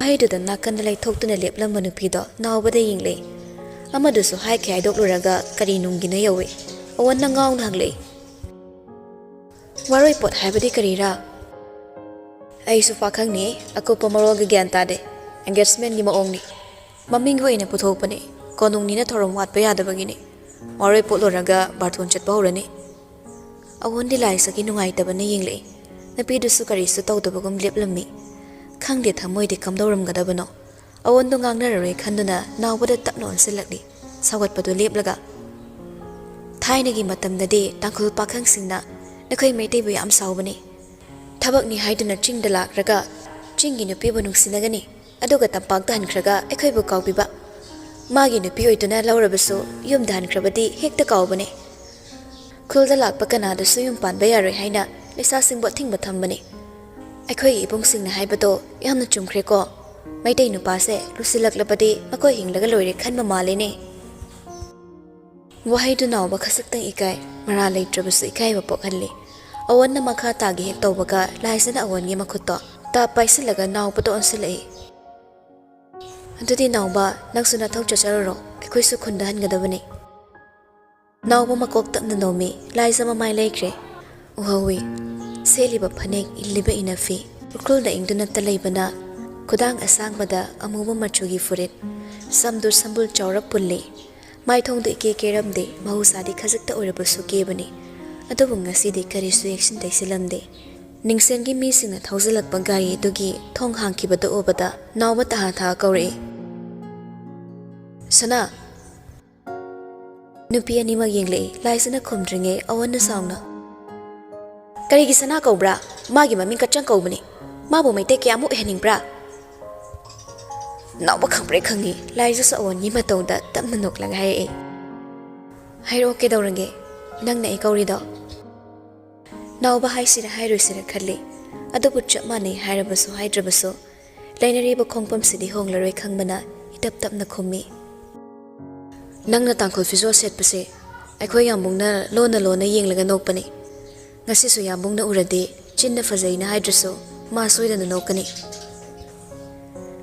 ꯊꯣꯡꯗ ꯄꯥꯏꯔꯤꯕ ꯃꯈꯨꯠꯇꯣ ꯍꯦꯟꯅ ꯆꯦꯠꯅ ꯄꯥꯏꯁꯤꯜꯂꯤ ꯅꯥꯎꯕ ꯈꯣꯡꯀꯥꯞ ꯑꯃꯅꯤ ꯀꯥꯟꯁꯤꯜꯂꯒ ꯇꯞꯅ ꯃꯈꯥ ꯇꯥꯔꯛꯏ ꯁꯅꯥ ꯍꯥꯏꯒꯦ ꯇꯧꯕꯅꯤ ꯑꯗꯨꯕꯨ ꯅꯥꯀꯜꯗ ꯂꯦꯞꯂꯤꯕ ꯑꯋꯟꯕꯨ ꯍꯥꯏꯐꯦꯠꯇꯪ ꯌꯦꯡꯂꯝꯂꯒ ꯁꯦꯝꯗꯣꯛꯏ ꯀꯥꯆꯪ ꯑꯩꯈꯣꯏ ꯌꯥꯝꯕꯨꯡꯗꯣ ꯃꯕꯨꯛ ꯌꯥꯝ ꯐꯕꯅꯤ ꯍꯥꯏꯔꯣꯏ ꯃꯗꯨ ꯑꯩ ꯍꯥꯏꯕ ꯉꯝꯂꯣꯏ ꯑꯗꯨꯕꯨ ꯌꯥꯝꯕꯨꯡꯒꯤꯁꯨ ꯊꯃꯣꯏ ꯑꯃꯗꯤ ꯄꯥꯟꯕꯅꯤ ꯑꯅꯤꯡꯕ ꯋꯥꯈꯜ ꯂꯩꯕꯅꯤ ꯑꯗꯨꯃꯛꯄꯨ ꯊꯃꯣꯏ ꯄꯥꯜꯂꯤ ꯍꯥꯏꯗꯨꯅꯁꯨ ꯂꯝꯕꯤꯗ ꯆꯠꯂꯤꯕ ꯄꯥꯈꯪꯁꯤꯡ ꯑꯁꯤꯒꯨꯝ ꯃꯅꯤꯡ ꯇꯝꯕ ꯊꯃꯣꯏ ꯑꯗꯨꯗꯤ ꯌꯥꯝꯕꯨꯡꯒꯤ ꯂꯥꯏꯕꯛꯇ ꯇꯝꯂꯝꯗꯕꯅꯤ ꯑꯩꯅ ꯂꯧꯅꯤꯡꯕ ꯅꯨꯄꯤ ꯂꯧꯕꯗ ꯑꯀꯥꯏꯕ ꯂꯩꯔꯣꯏ ꯑꯗꯨꯕꯨ ꯌꯥꯝꯕꯨꯡꯅ ꯂꯧꯅꯤꯡꯕ ꯅꯨꯄꯤ ꯂꯧꯕꯗꯤ ꯃꯔꯩ ꯇꯧꯅꯔꯛꯇꯨꯅ ꯂꯩꯕꯥꯛ ꯋꯥꯊꯣꯛ ꯑꯣꯏꯒꯅꯤ ꯑꯩꯒꯤꯁꯦ ꯖꯥꯠ ꯑꯃꯁꯨꯡ ꯙꯔꯃꯒꯤ ꯋꯥꯔꯤ ꯅꯠꯇꯦ ꯂꯥꯏꯖ ꯈꯣꯟꯖꯦꯜ ꯅꯤꯛꯇꯅꯕ ꯌꯥꯝꯅ ꯋꯥꯅ ꯐꯥꯖꯤꯜꯂꯤ ꯀꯔꯤꯒꯤꯅꯣ ꯅꯪꯅ ꯑꯩꯉꯣꯟꯗ ꯍꯥꯏꯔꯤꯁꯤꯕꯣ ꯑꯩꯕꯨ ꯃꯥꯒꯤ ꯀꯅꯥꯅꯣ ꯅꯥꯎꯕ ꯀꯅꯥꯁꯨ ꯅꯠꯇꯦ ꯑꯩꯈꯣꯏ ꯌꯥꯝꯕꯨꯡ ꯅꯈꯣꯏ ꯑꯅꯤ ꯀꯔꯤꯒꯨꯝꯕ ꯃꯈꯜ ꯑꯃꯠꯇꯒꯤ ꯃꯔꯤ ꯂꯩꯅꯗꯦ ꯑꯗꯨꯕꯨ ꯀꯔꯤꯁꯨ ꯊꯣꯛꯅꯗꯕ ꯅꯪꯅ ꯌꯥꯝꯕꯨꯡꯕꯨ ꯈꯜꯂꯂꯣꯏꯗꯕ ꯋꯥꯈꯜ ꯀꯌꯥ ꯈꯜꯍꯜꯂꯦ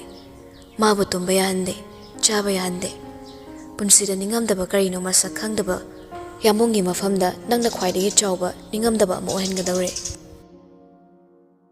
ꯅꯥꯎꯕ ꯁꯣꯔ ꯍꯣꯟꯊꯔꯒ ꯑꯃꯨꯛ ꯃꯈꯥ ꯇꯥꯏ ꯌꯥꯝꯕꯨꯡꯗꯤ ꯎꯠꯊꯣꯛꯄ ꯍꯩꯇꯕꯅꯤ ꯍꯩꯔꯕꯁꯨ ꯎꯠꯊꯣꯛꯂꯣꯏ ꯄꯣꯛꯄꯗꯒꯤ ꯀꯣꯅꯨꯡꯗ ꯇꯔꯛ ꯇꯔꯛ ꯂꯤꯜꯂꯛꯄ ꯃꯥꯅ ꯑꯇꯩ ꯄꯥꯈꯪꯒꯨꯝꯅ ꯅꯨꯡꯁꯤꯕ ꯀꯅꯥꯒ ꯂꯣꯏꯅꯕꯁꯨ ꯍꯩꯇꯕꯅꯤ ꯅꯨꯡꯁꯤ ꯅꯨꯡꯒꯣꯜ ꯌꯥꯎꯗꯕ ꯅꯈꯣꯏ ꯑꯅꯤꯒꯤ ꯋꯥꯔꯤꯁꯤꯅ ꯃꯥꯕꯨꯗꯤ ꯄꯨꯟꯁꯤ ꯆꯨꯞꯄ ꯑꯣꯠꯇꯨꯅ ꯂꯩꯍꯧꯔꯅꯤ ꯆꯨꯝꯃꯤ ꯀꯥꯆꯪ ꯑꯩꯈꯣꯏ ꯌꯥꯝꯕꯨꯡ ꯂꯨꯍꯣꯡꯒꯗꯧꯔꯦ ꯑꯗꯨꯕꯨ ꯅꯪꯅ ꯃꯥꯕꯨ ꯋꯥꯔꯧꯗ꯭ꯔꯤꯉꯩ ꯌꯥꯝꯕꯨꯡꯒꯤ ꯊꯃꯣꯏꯗ ꯃꯁꯥꯐꯥꯎ ꯈꯪꯍꯟꯗ ꯂꯣꯟꯅ ꯇꯥꯔꯤꯕ ꯃꯃꯤ ꯑꯗꯨꯗꯤ ꯅꯪꯒꯤꯅꯤ ꯍꯥꯏꯕꯁꯤꯃꯇꯪ ꯅꯪꯅ ꯈꯪꯈꯣ ꯋꯥꯍꯩꯗꯨ ꯊꯥꯖꯔꯨꯒꯅ ꯀꯔꯤ ꯊꯥꯖꯗ꯭ꯔꯒꯅ ꯀꯔꯤ ꯈꯦꯟꯅꯕ ꯂꯩꯇꯦ ꯃꯐꯝꯗ hayeng maray popuga dawraba kana amagi maramda nungsi hulpoktuna wari sabado talaktuna laisa nawbato hoi mai hairamda thongdu hanglaga prabhup kakatuna famkre mamaidu thoknaromda othoktuna leiki khangde ngasi su kaplibra awon su sauning nawba bu yenglamlaga masu garida kakatkre ngari singduna thokibado nawba leptuna yenghawi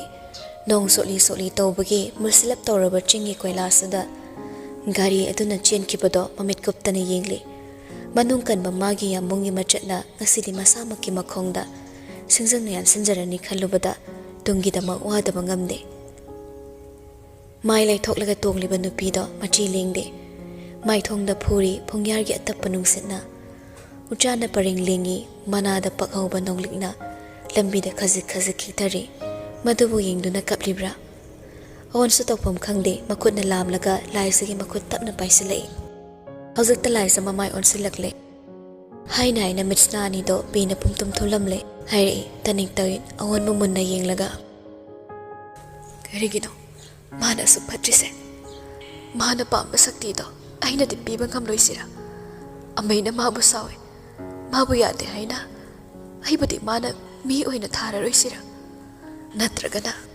aina tangkhul oirambasina konungi mingchat thigani hairibra haidokkiba wa ngaktaba yadaba mahakni khangna karigino aina asu anam kanduna magi khokba mongalise kari haigadabano khangde awon yengbadamak yengli sanaibe matapna mo makha tarai ai khangde ai su khangde mahabu nungsibra ai khangde adubu ai yam dawai mahabu ningsinglaga ai wai awon karigino aina manipur halaknamise aina manipur halaklamjadi ai mahabu thengnaramloi karigino ai bu pokpa ipabakna ai bu hana ramba karigino ai bu kursadagi lamna ithoktuna mabuk phattaba ningthemaga naksinaba punsi amat hingalamba awon karigino aina yamunga thengnarurise karigino aina magidama kaplise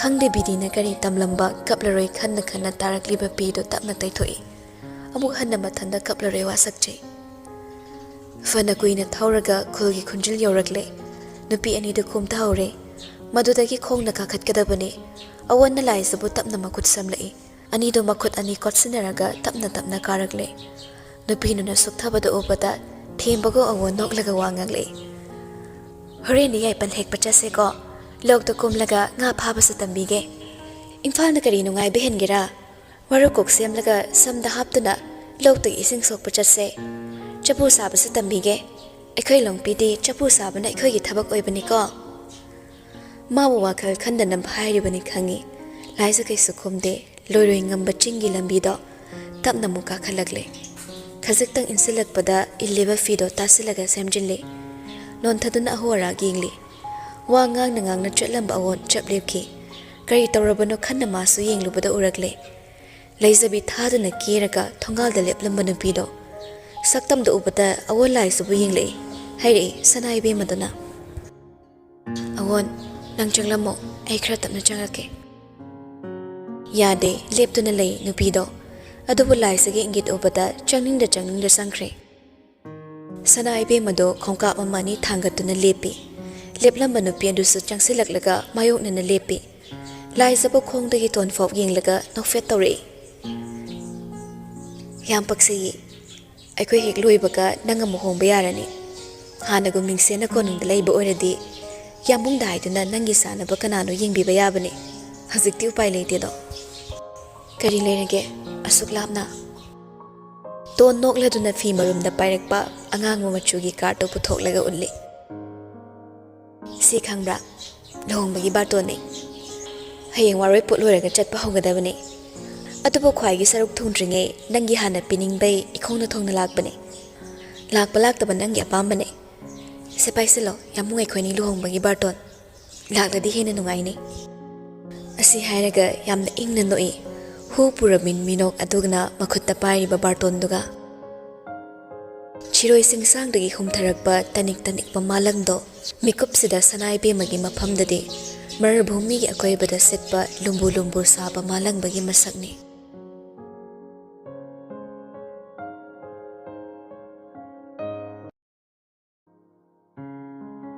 Shiroi magi marumdai haigalakpa thasaga Shiroi chingda nattana atai mafamda laisa tamdaba liliga nemloi haithariba uchan magi managa achikpa matamgi athengba mikopta kayada pukning nungholhanba laptakna tariba churchdagi thadorakpa musiba isaigi khonjel kari kumhai leibano adok nungsina sakliba nungsiba wareng kaya bu konsinduna thamliba ukrulna ngasisu kanagi wari amabu mathada konsilagi khalakpa angamba chinggi chingmaide chenthari singjum laisana nomhau lebliba uchan magi sabana lakhangnui sagadaba tangkhul chanura singna loiroi ngamba chinggi chingmaidagi lengonnaduna kumtharakpadu mangaire nak yeta khongliba chinggi hari khonjelna ningol singi ngaksamda tholiba konsang paringna khongna thaba tan khuding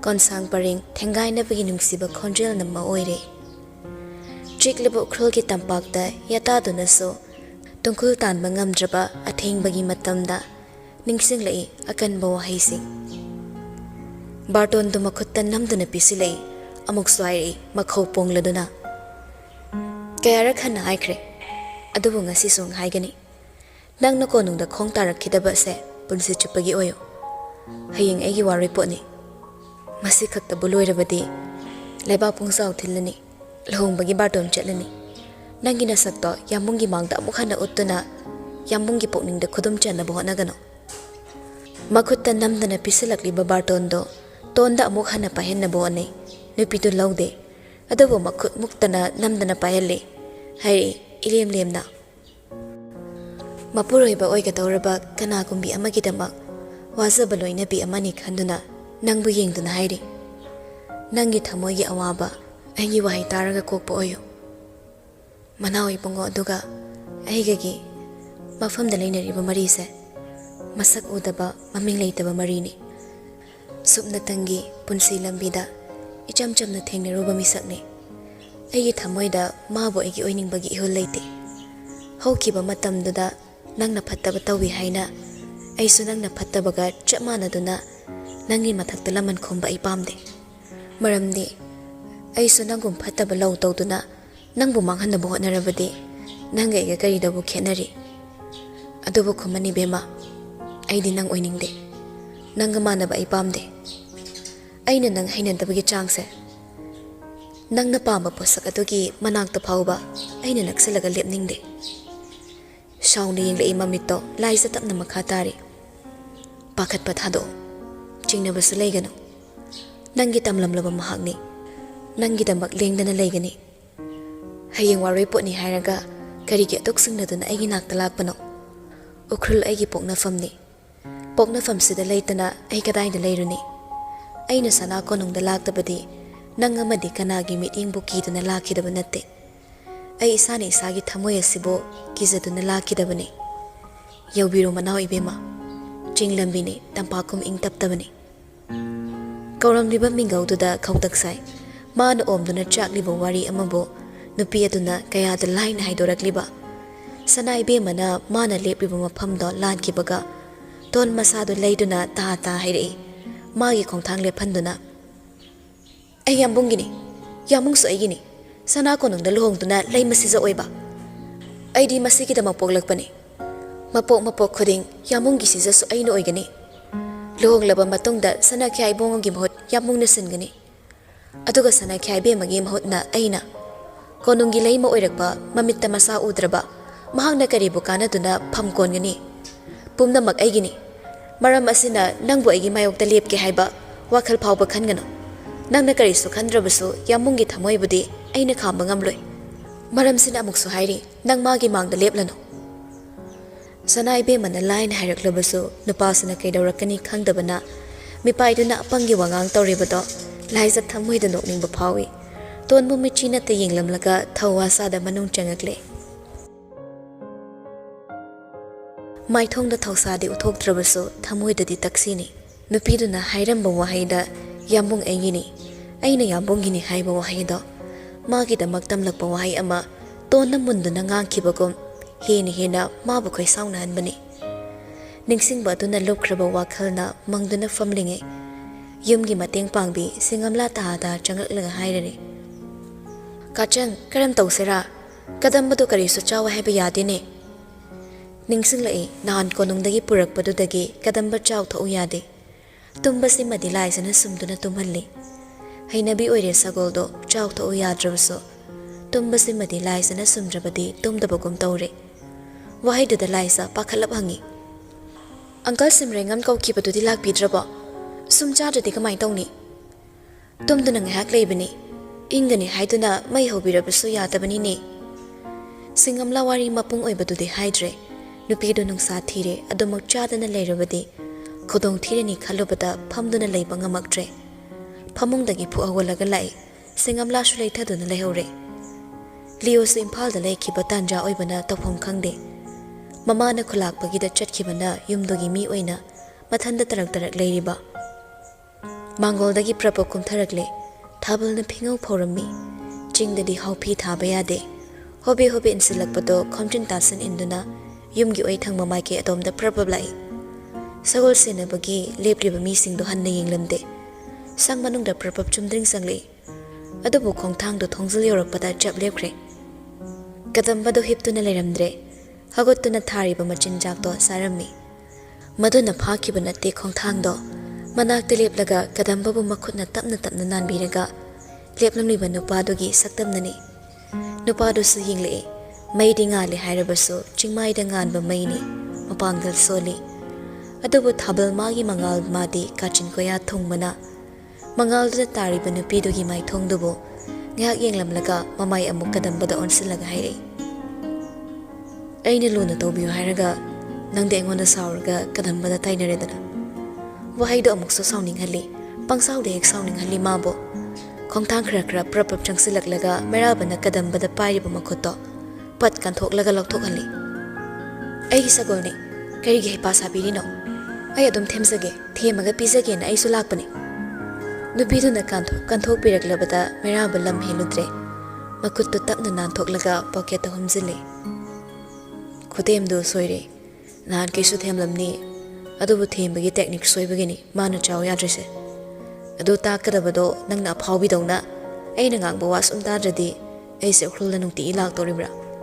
Laisi hinglakte paiduna tuma khumi. Lakpiyo haikide ngasi su kanasu lakpiyo na aina kausakide. Nangna kaudi adubu na khoigida leiba mise aigi misu yam yauri. Aigi sagol naraga ingonda karigi paw yoroidoino. Aigi sagolni nangi nate. Angangi pakhumduda meraba nokningle adubu nokte masu angang macha tarai. Nangi nate aigi su nate aikhoi ni gi hayo.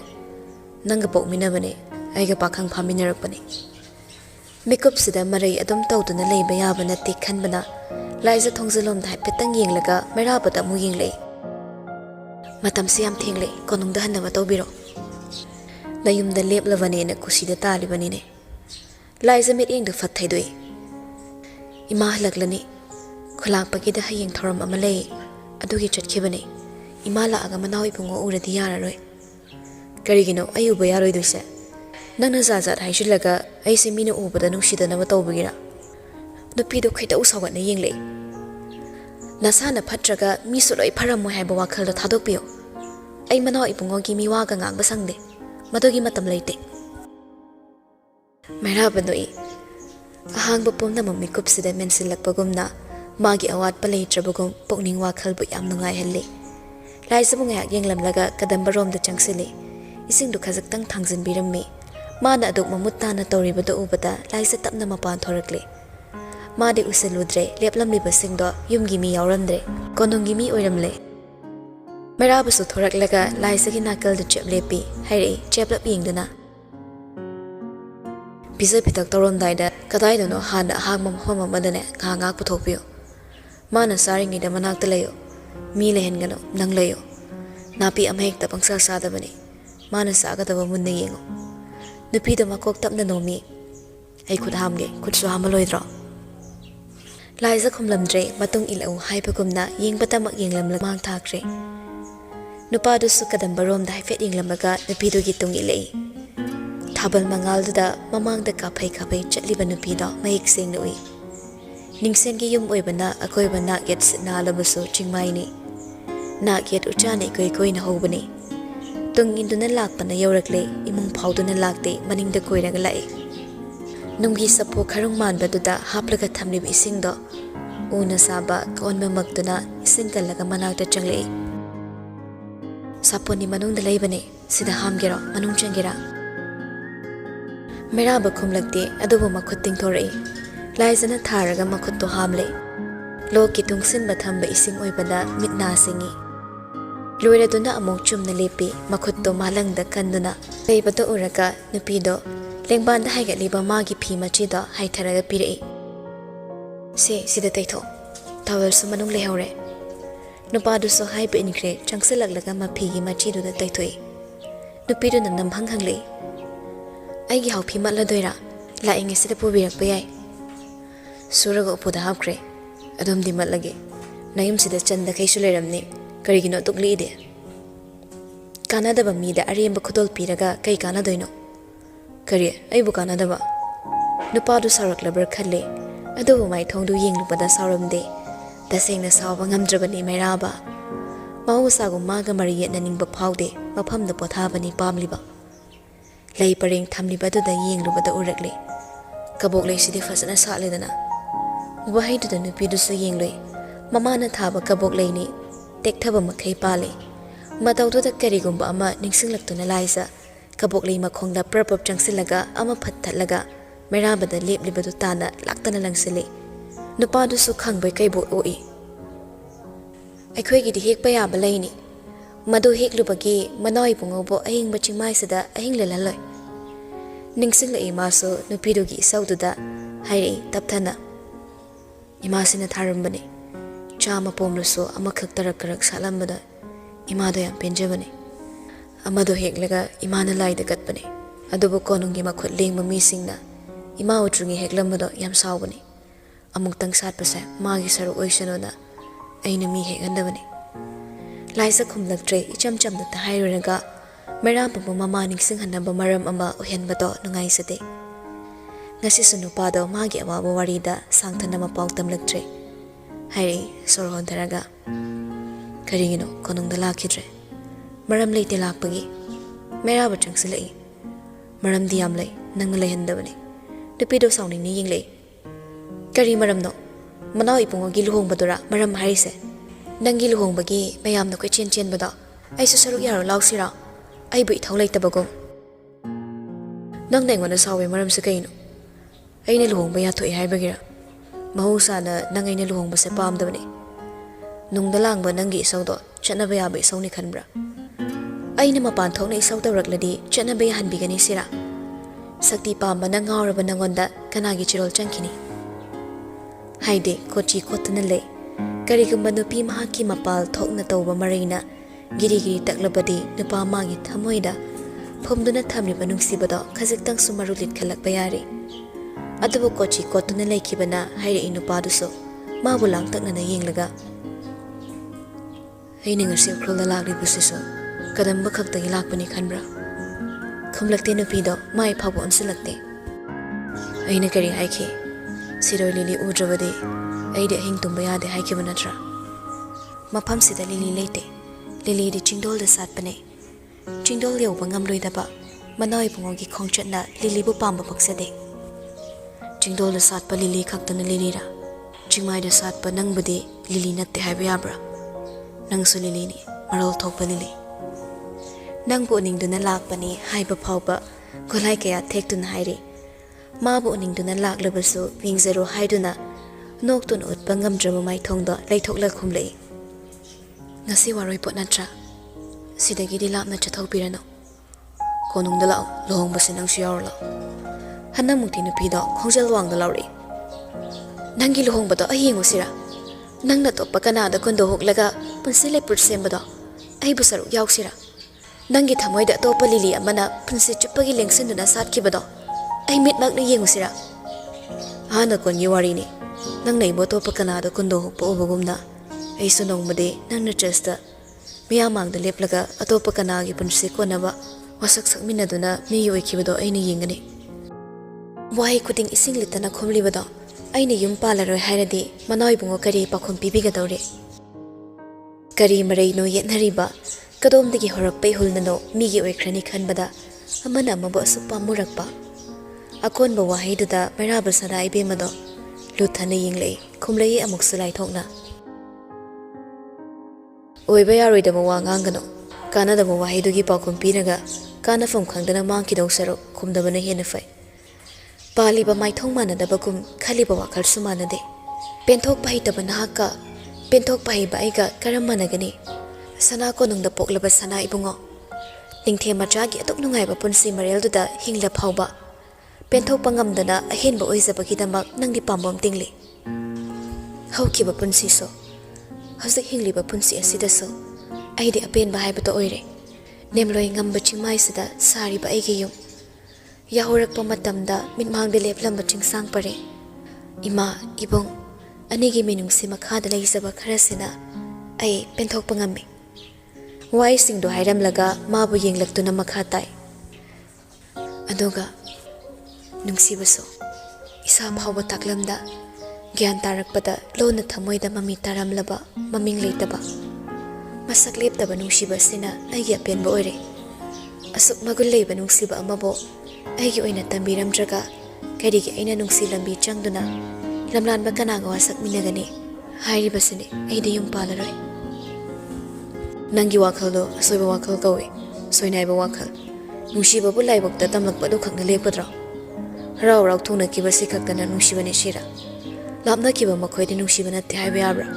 ꯅꯨꯡꯁꯤꯕꯒꯤ ꯑꯔꯣꯏꯕꯗꯤ ꯄꯟꯊꯨꯡꯅꯤ, ꯅꯨꯡꯁꯤꯕꯒꯤ ꯑꯅꯤꯁꯨꯕ ꯃꯃꯤꯡ ꯀꯥꯏꯅꯕꯅꯤ꯫ ꯅꯪꯅ ꯍꯥꯏꯈꯤꯕꯗꯥꯏ ꯎꯅꯔꯕꯗꯤ ꯀꯥꯏꯅꯒꯅꯤ꯫ ꯅꯪ ꯑꯩꯁꯨ ꯅꯣꯡꯃ ꯅꯠꯇ꯭ꯔꯒ ꯁꯣꯏꯗꯅ ꯀꯥꯏꯅꯒꯅꯤ꯫ ꯈꯥꯝꯖꯕ ꯄꯤꯔꯥꯡ ꯃꯥꯕꯨ ꯏꯟꯊꯣꯛꯄꯤꯔꯛꯂꯦ꯫ ꯃꯥꯒꯤ ꯋꯥꯇꯥꯗ ꯑꯃꯦꯡꯕ ꯊꯥꯕꯜꯒꯤ ꯃꯉꯥꯜꯗ ꯏꯔꯪ ꯂꯪꯕ ꯄꯤꯔꯥꯡ ꯃꯔꯤꯛ ꯑꯃꯈꯛ ꯇꯔꯛ ꯇꯔꯛ ꯆꯦꯟꯊꯔꯛꯏ꯫ ꯃꯀꯣꯛꯇꯨ ꯇꯞꯅ ꯅꯣꯝꯂꯒ ꯈꯨꯝꯃꯤ,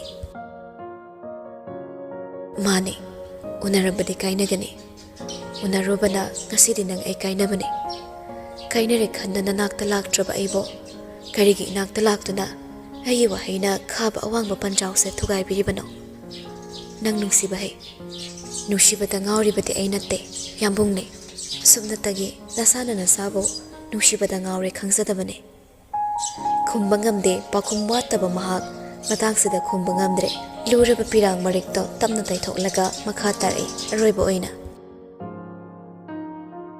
ꯃꯇꯝꯁꯦ ꯊꯦꯡꯂꯦ, ꯊꯥꯖꯗ꯭ꯔꯒ ꯌꯦꯡꯕꯤꯌꯨ꯫ ꯆꯤꯡꯃꯥꯏꯗꯒꯤ ꯀꯥꯔꯛꯄ ꯊꯥꯕꯜꯅ ꯅꯪ ꯑꯩꯒꯤ ꯀꯣꯛꯇꯣꯟꯗ ꯉꯥꯜꯂꯤꯕꯁꯦ꯫ ꯏꯃꯥ ꯍꯜꯂꯛꯂꯅꯤ, ꯂꯩꯔꯤꯕ ꯃꯤꯁꯤꯡꯅ ꯇꯝꯗꯨꯅ ꯂꯥꯛꯂꯝꯃꯤ ꯍꯥꯏꯕꯗꯤ ꯈꯪꯒꯅꯤ꯫ ꯑꯗꯨꯕꯨ ꯑꯩꯒꯤ ꯏꯃꯨꯡꯒꯤ ꯃꯤ ꯑꯃꯠꯇꯒ ꯅꯪꯒ ꯍꯛꯊꯦꯡꯅꯅ ꯊꯦꯡꯅꯕ ꯑꯩꯅ ꯄꯥꯝꯗꯦ꯫ ꯀꯗꯝꯕꯕꯨ ꯆꯦꯛꯁꯤꯟꯅ ꯁꯦꯟꯅꯖꯒꯦ꯫ ꯑꯩꯒꯤ ꯆꯦꯛꯁꯤꯟꯗꯕ ꯏꯇꯧꯅ ꯅꯪꯕꯨ ꯑꯊꯦꯡꯕꯗ ꯎꯈ꯭ꯔꯨꯜ ꯇꯥꯅ ꯂꯥꯛꯍꯟꯕꯒꯤ ꯑꯩꯕꯨ ꯉꯥꯛꯄꯤꯌꯨ꯫ ꯅꯪꯒꯤ ꯂꯨꯍꯣꯡꯕꯗ ꯏꯈꯣꯡꯅ ꯊꯣꯡꯅ ꯂꯥꯛꯇꯨꯅ ꯌꯥꯎꯕ ꯉꯝꯗ꯭ꯔꯕꯁꯨ ꯁꯤꯔꯣꯏ ꯆꯤꯡꯁꯥꯡꯁꯦ ꯀꯥꯗꯨꯅ ꯊꯥꯞꯂꯕꯁꯨ ꯊꯥꯞꯅ ꯁꯅꯥ ꯀꯣꯅꯨꯡꯒꯤ ꯃꯥꯏꯀꯩ ꯑꯣꯟꯗꯨꯅ ꯅꯪꯅ ꯕꯣꯔ ꯑꯣꯏꯕꯗꯣ ꯑꯩꯅ ꯂꯥꯞꯅ ꯌꯦꯡꯂꯛꯀꯦ꯫ ꯑꯗꯨ ꯀꯟꯕ ꯋꯥꯍꯩꯗꯣ ꯆꯤꯃꯥꯜꯗꯒꯤ ꯇꯥꯒꯅꯤ ꯈꯜꯂꯨꯗꯦ꯫ ꯅꯍꯥꯟ ꯃꯈꯩꯗ ꯇꯔꯥꯏ ꯇꯔꯥꯏ ꯂꯥꯏꯊꯣꯛꯂꯨꯕ ꯍꯧꯖꯤꯛꯇ ꯈꯪꯂꯛꯏ ꯃꯒꯨꯟ꯫ ꯑꯃꯅ ꯑꯃꯒꯤ ꯄꯨꯛꯅꯤꯡ ꯍꯧꯖꯤꯛꯇ ꯎꯅꯕꯒꯨꯝ ꯃꯌꯥ ꯀꯟꯕ ꯋꯥꯍꯩꯗꯨꯅ ꯊꯃꯣꯏꯗ ꯌꯩꯗꯨꯅ ꯅꯨꯡꯁꯤꯕꯅ ꯀꯌꯥꯠ ꯄꯨꯟꯕ ꯁꯤꯊꯍꯜꯂꯛꯂꯕꯗ ꯃꯩꯔꯥꯕ ꯃꯃꯤꯠ ꯎꯏꯁꯤꯜꯂꯒ ꯈꯥꯡꯉꯤ꯫ ꯑꯃꯦꯡꯕ ꯊꯥꯕꯜꯅ ꯑꯇꯤꯌꯥꯗ ꯎꯆꯥꯟ ꯄꯥꯟꯕꯤꯁꯤꯡꯅ ꯆꯞ ꯆꯞ ꯂꯦꯞꯇꯨꯅ ꯃꯈꯣꯏꯒꯤ ꯋꯥꯔꯤ ꯇꯥꯔꯤꯕ ꯎꯈ꯭ꯔꯨꯜ ꯀꯧꯕꯤ ꯃꯍꯥꯛꯅ ꯃꯤꯀꯨꯞ ꯑꯗꯨꯒꯤ ꯁꯥꯈꯤ ꯑꯣꯏꯗꯨꯅ ꯉꯁꯤꯁꯨ ꯀꯥꯏꯅ ꯋꯥꯔꯦꯡ ꯑꯃ ꯃꯊꯥꯗ ꯆꯦꯠꯅ ꯀꯣꯟꯁꯤꯟꯈꯤ꯫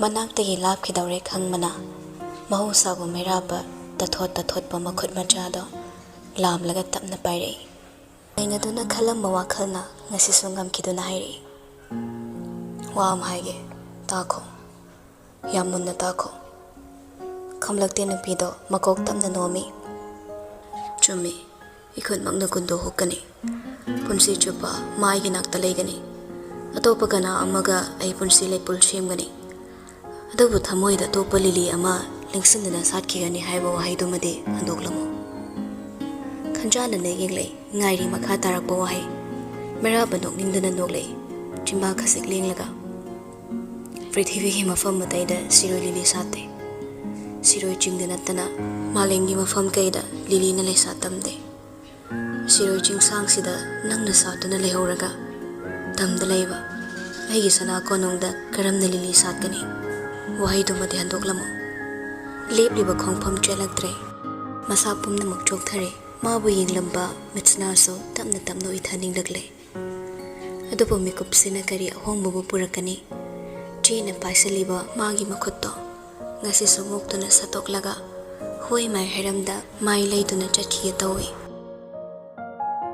Tanja to maktadani Mairabaga lakminaba nupa ama hato makhoi tamna lakpado laisa so chapleplaga yengi nupa do yoksilakle chapleplaga Mairabada bebar utlami aduga ta hairi yambo yamu ukrulda laiki kangmana sanakhya be mana ningsengi da line lobire khumani be mado hospital da bukhale phibam khra lure hai ingaw ngawre wahaiduda loksan bana wana thoi Laisa pakhalap tawna Mairabada yengle nupadu sumai thongdi normal oiramde adabu masu manakta lepliba nupiduda yengle pantharamdre matamda su thingzilakpana manai singa loinana ningsendagi thorakle laisana thongal phawba thindorai thongal wangbada leiriba chimai matektuda leplaga tablak naire lambida chaksina chatpiyo khumani bemado karisu tawdaba oisano Mairabu makok tapna noblami loinarakpa singduga chimai da tapna kumthakre amuktang yenglamlabadi khanna laisaso ujan makhongda leplaga langtakna na yinghawi asum lapkre ningaiduna chatkibado aroiba oina yenglamlaga meeting thaidoktuna thongalda amu changakle chimai matek ama lantharakpaga Mairabu tung onduna yenglei mabu yenglamgadra khanbani adobu maphamdo ihang hanglamle Chapleplaga thongaldo da amuktang yinglamlaga mai leiduna lakle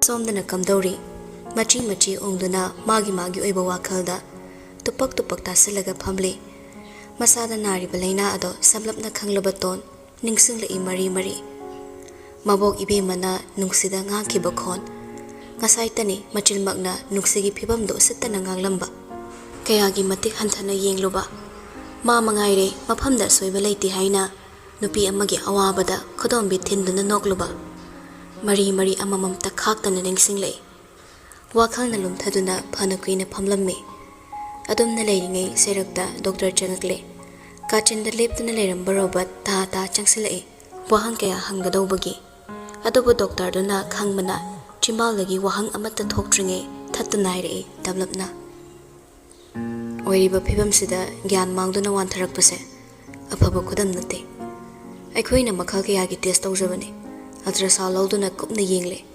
khumani bemagi se thubada surgery tawduna uterus haibadi angang khawse lawtho hawdrabadi uterine cancer tabagi chang yam wangle leiriba pombasina maram oiraga menstruation matamda vaginal bleeding ka hina tawrangani adubu matang matamna khangdawani wafam base kupna tanabiro ngasi hayeng khudakta lawtho awdrabadi uterine cancer takradi aikhoi upai tawba ngamjaroi sagatcharak basana kadaida napal kaduna ngangkibo wasaw ngasi di masak phawba ukidre khonjal thokna kapakle chimbaldadi wai amata thokidre makok paiduna leikraba banu leima pendaba sawningba kayana charam phunkhre Hingba siba anigi mayayda leplaba ichela sibu lanthokduna chenbagi lambi leitraba Robert sor tapna wanthaduna hairi surgery-gidamak sem sabiro ton Robert pu yinglei makok tapna haiduna mabu thembagumna awaba saina marakta tapna noglei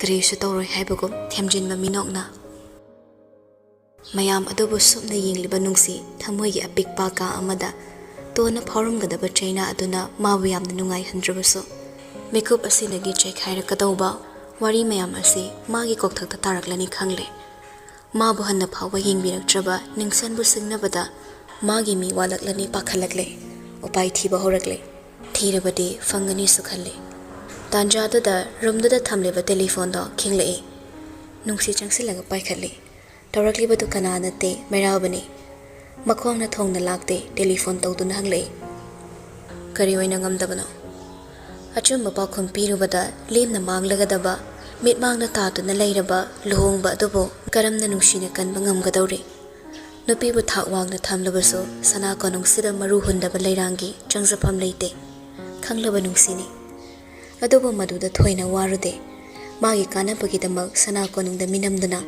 ꯑꯇꯣꯞꯄ ꯏꯒꯤ ꯃꯆꯥ ꯌꯣꯛꯂꯕꯁꯨ ꯃꯥ ꯍꯤꯡꯂꯒ ꯂꯣꯏꯔꯦ ꯈꯟꯅ ꯍꯥꯏꯔꯛꯏ ꯊꯣꯏꯗꯣꯛꯄ ꯅꯠꯇꯦꯗ ꯃꯁꯥꯁꯦ ꯋꯥꯃꯟꯗꯅ ꯒ꯭ꯌꯥꯟ ꯃꯥꯡꯂꯛꯄꯅꯤ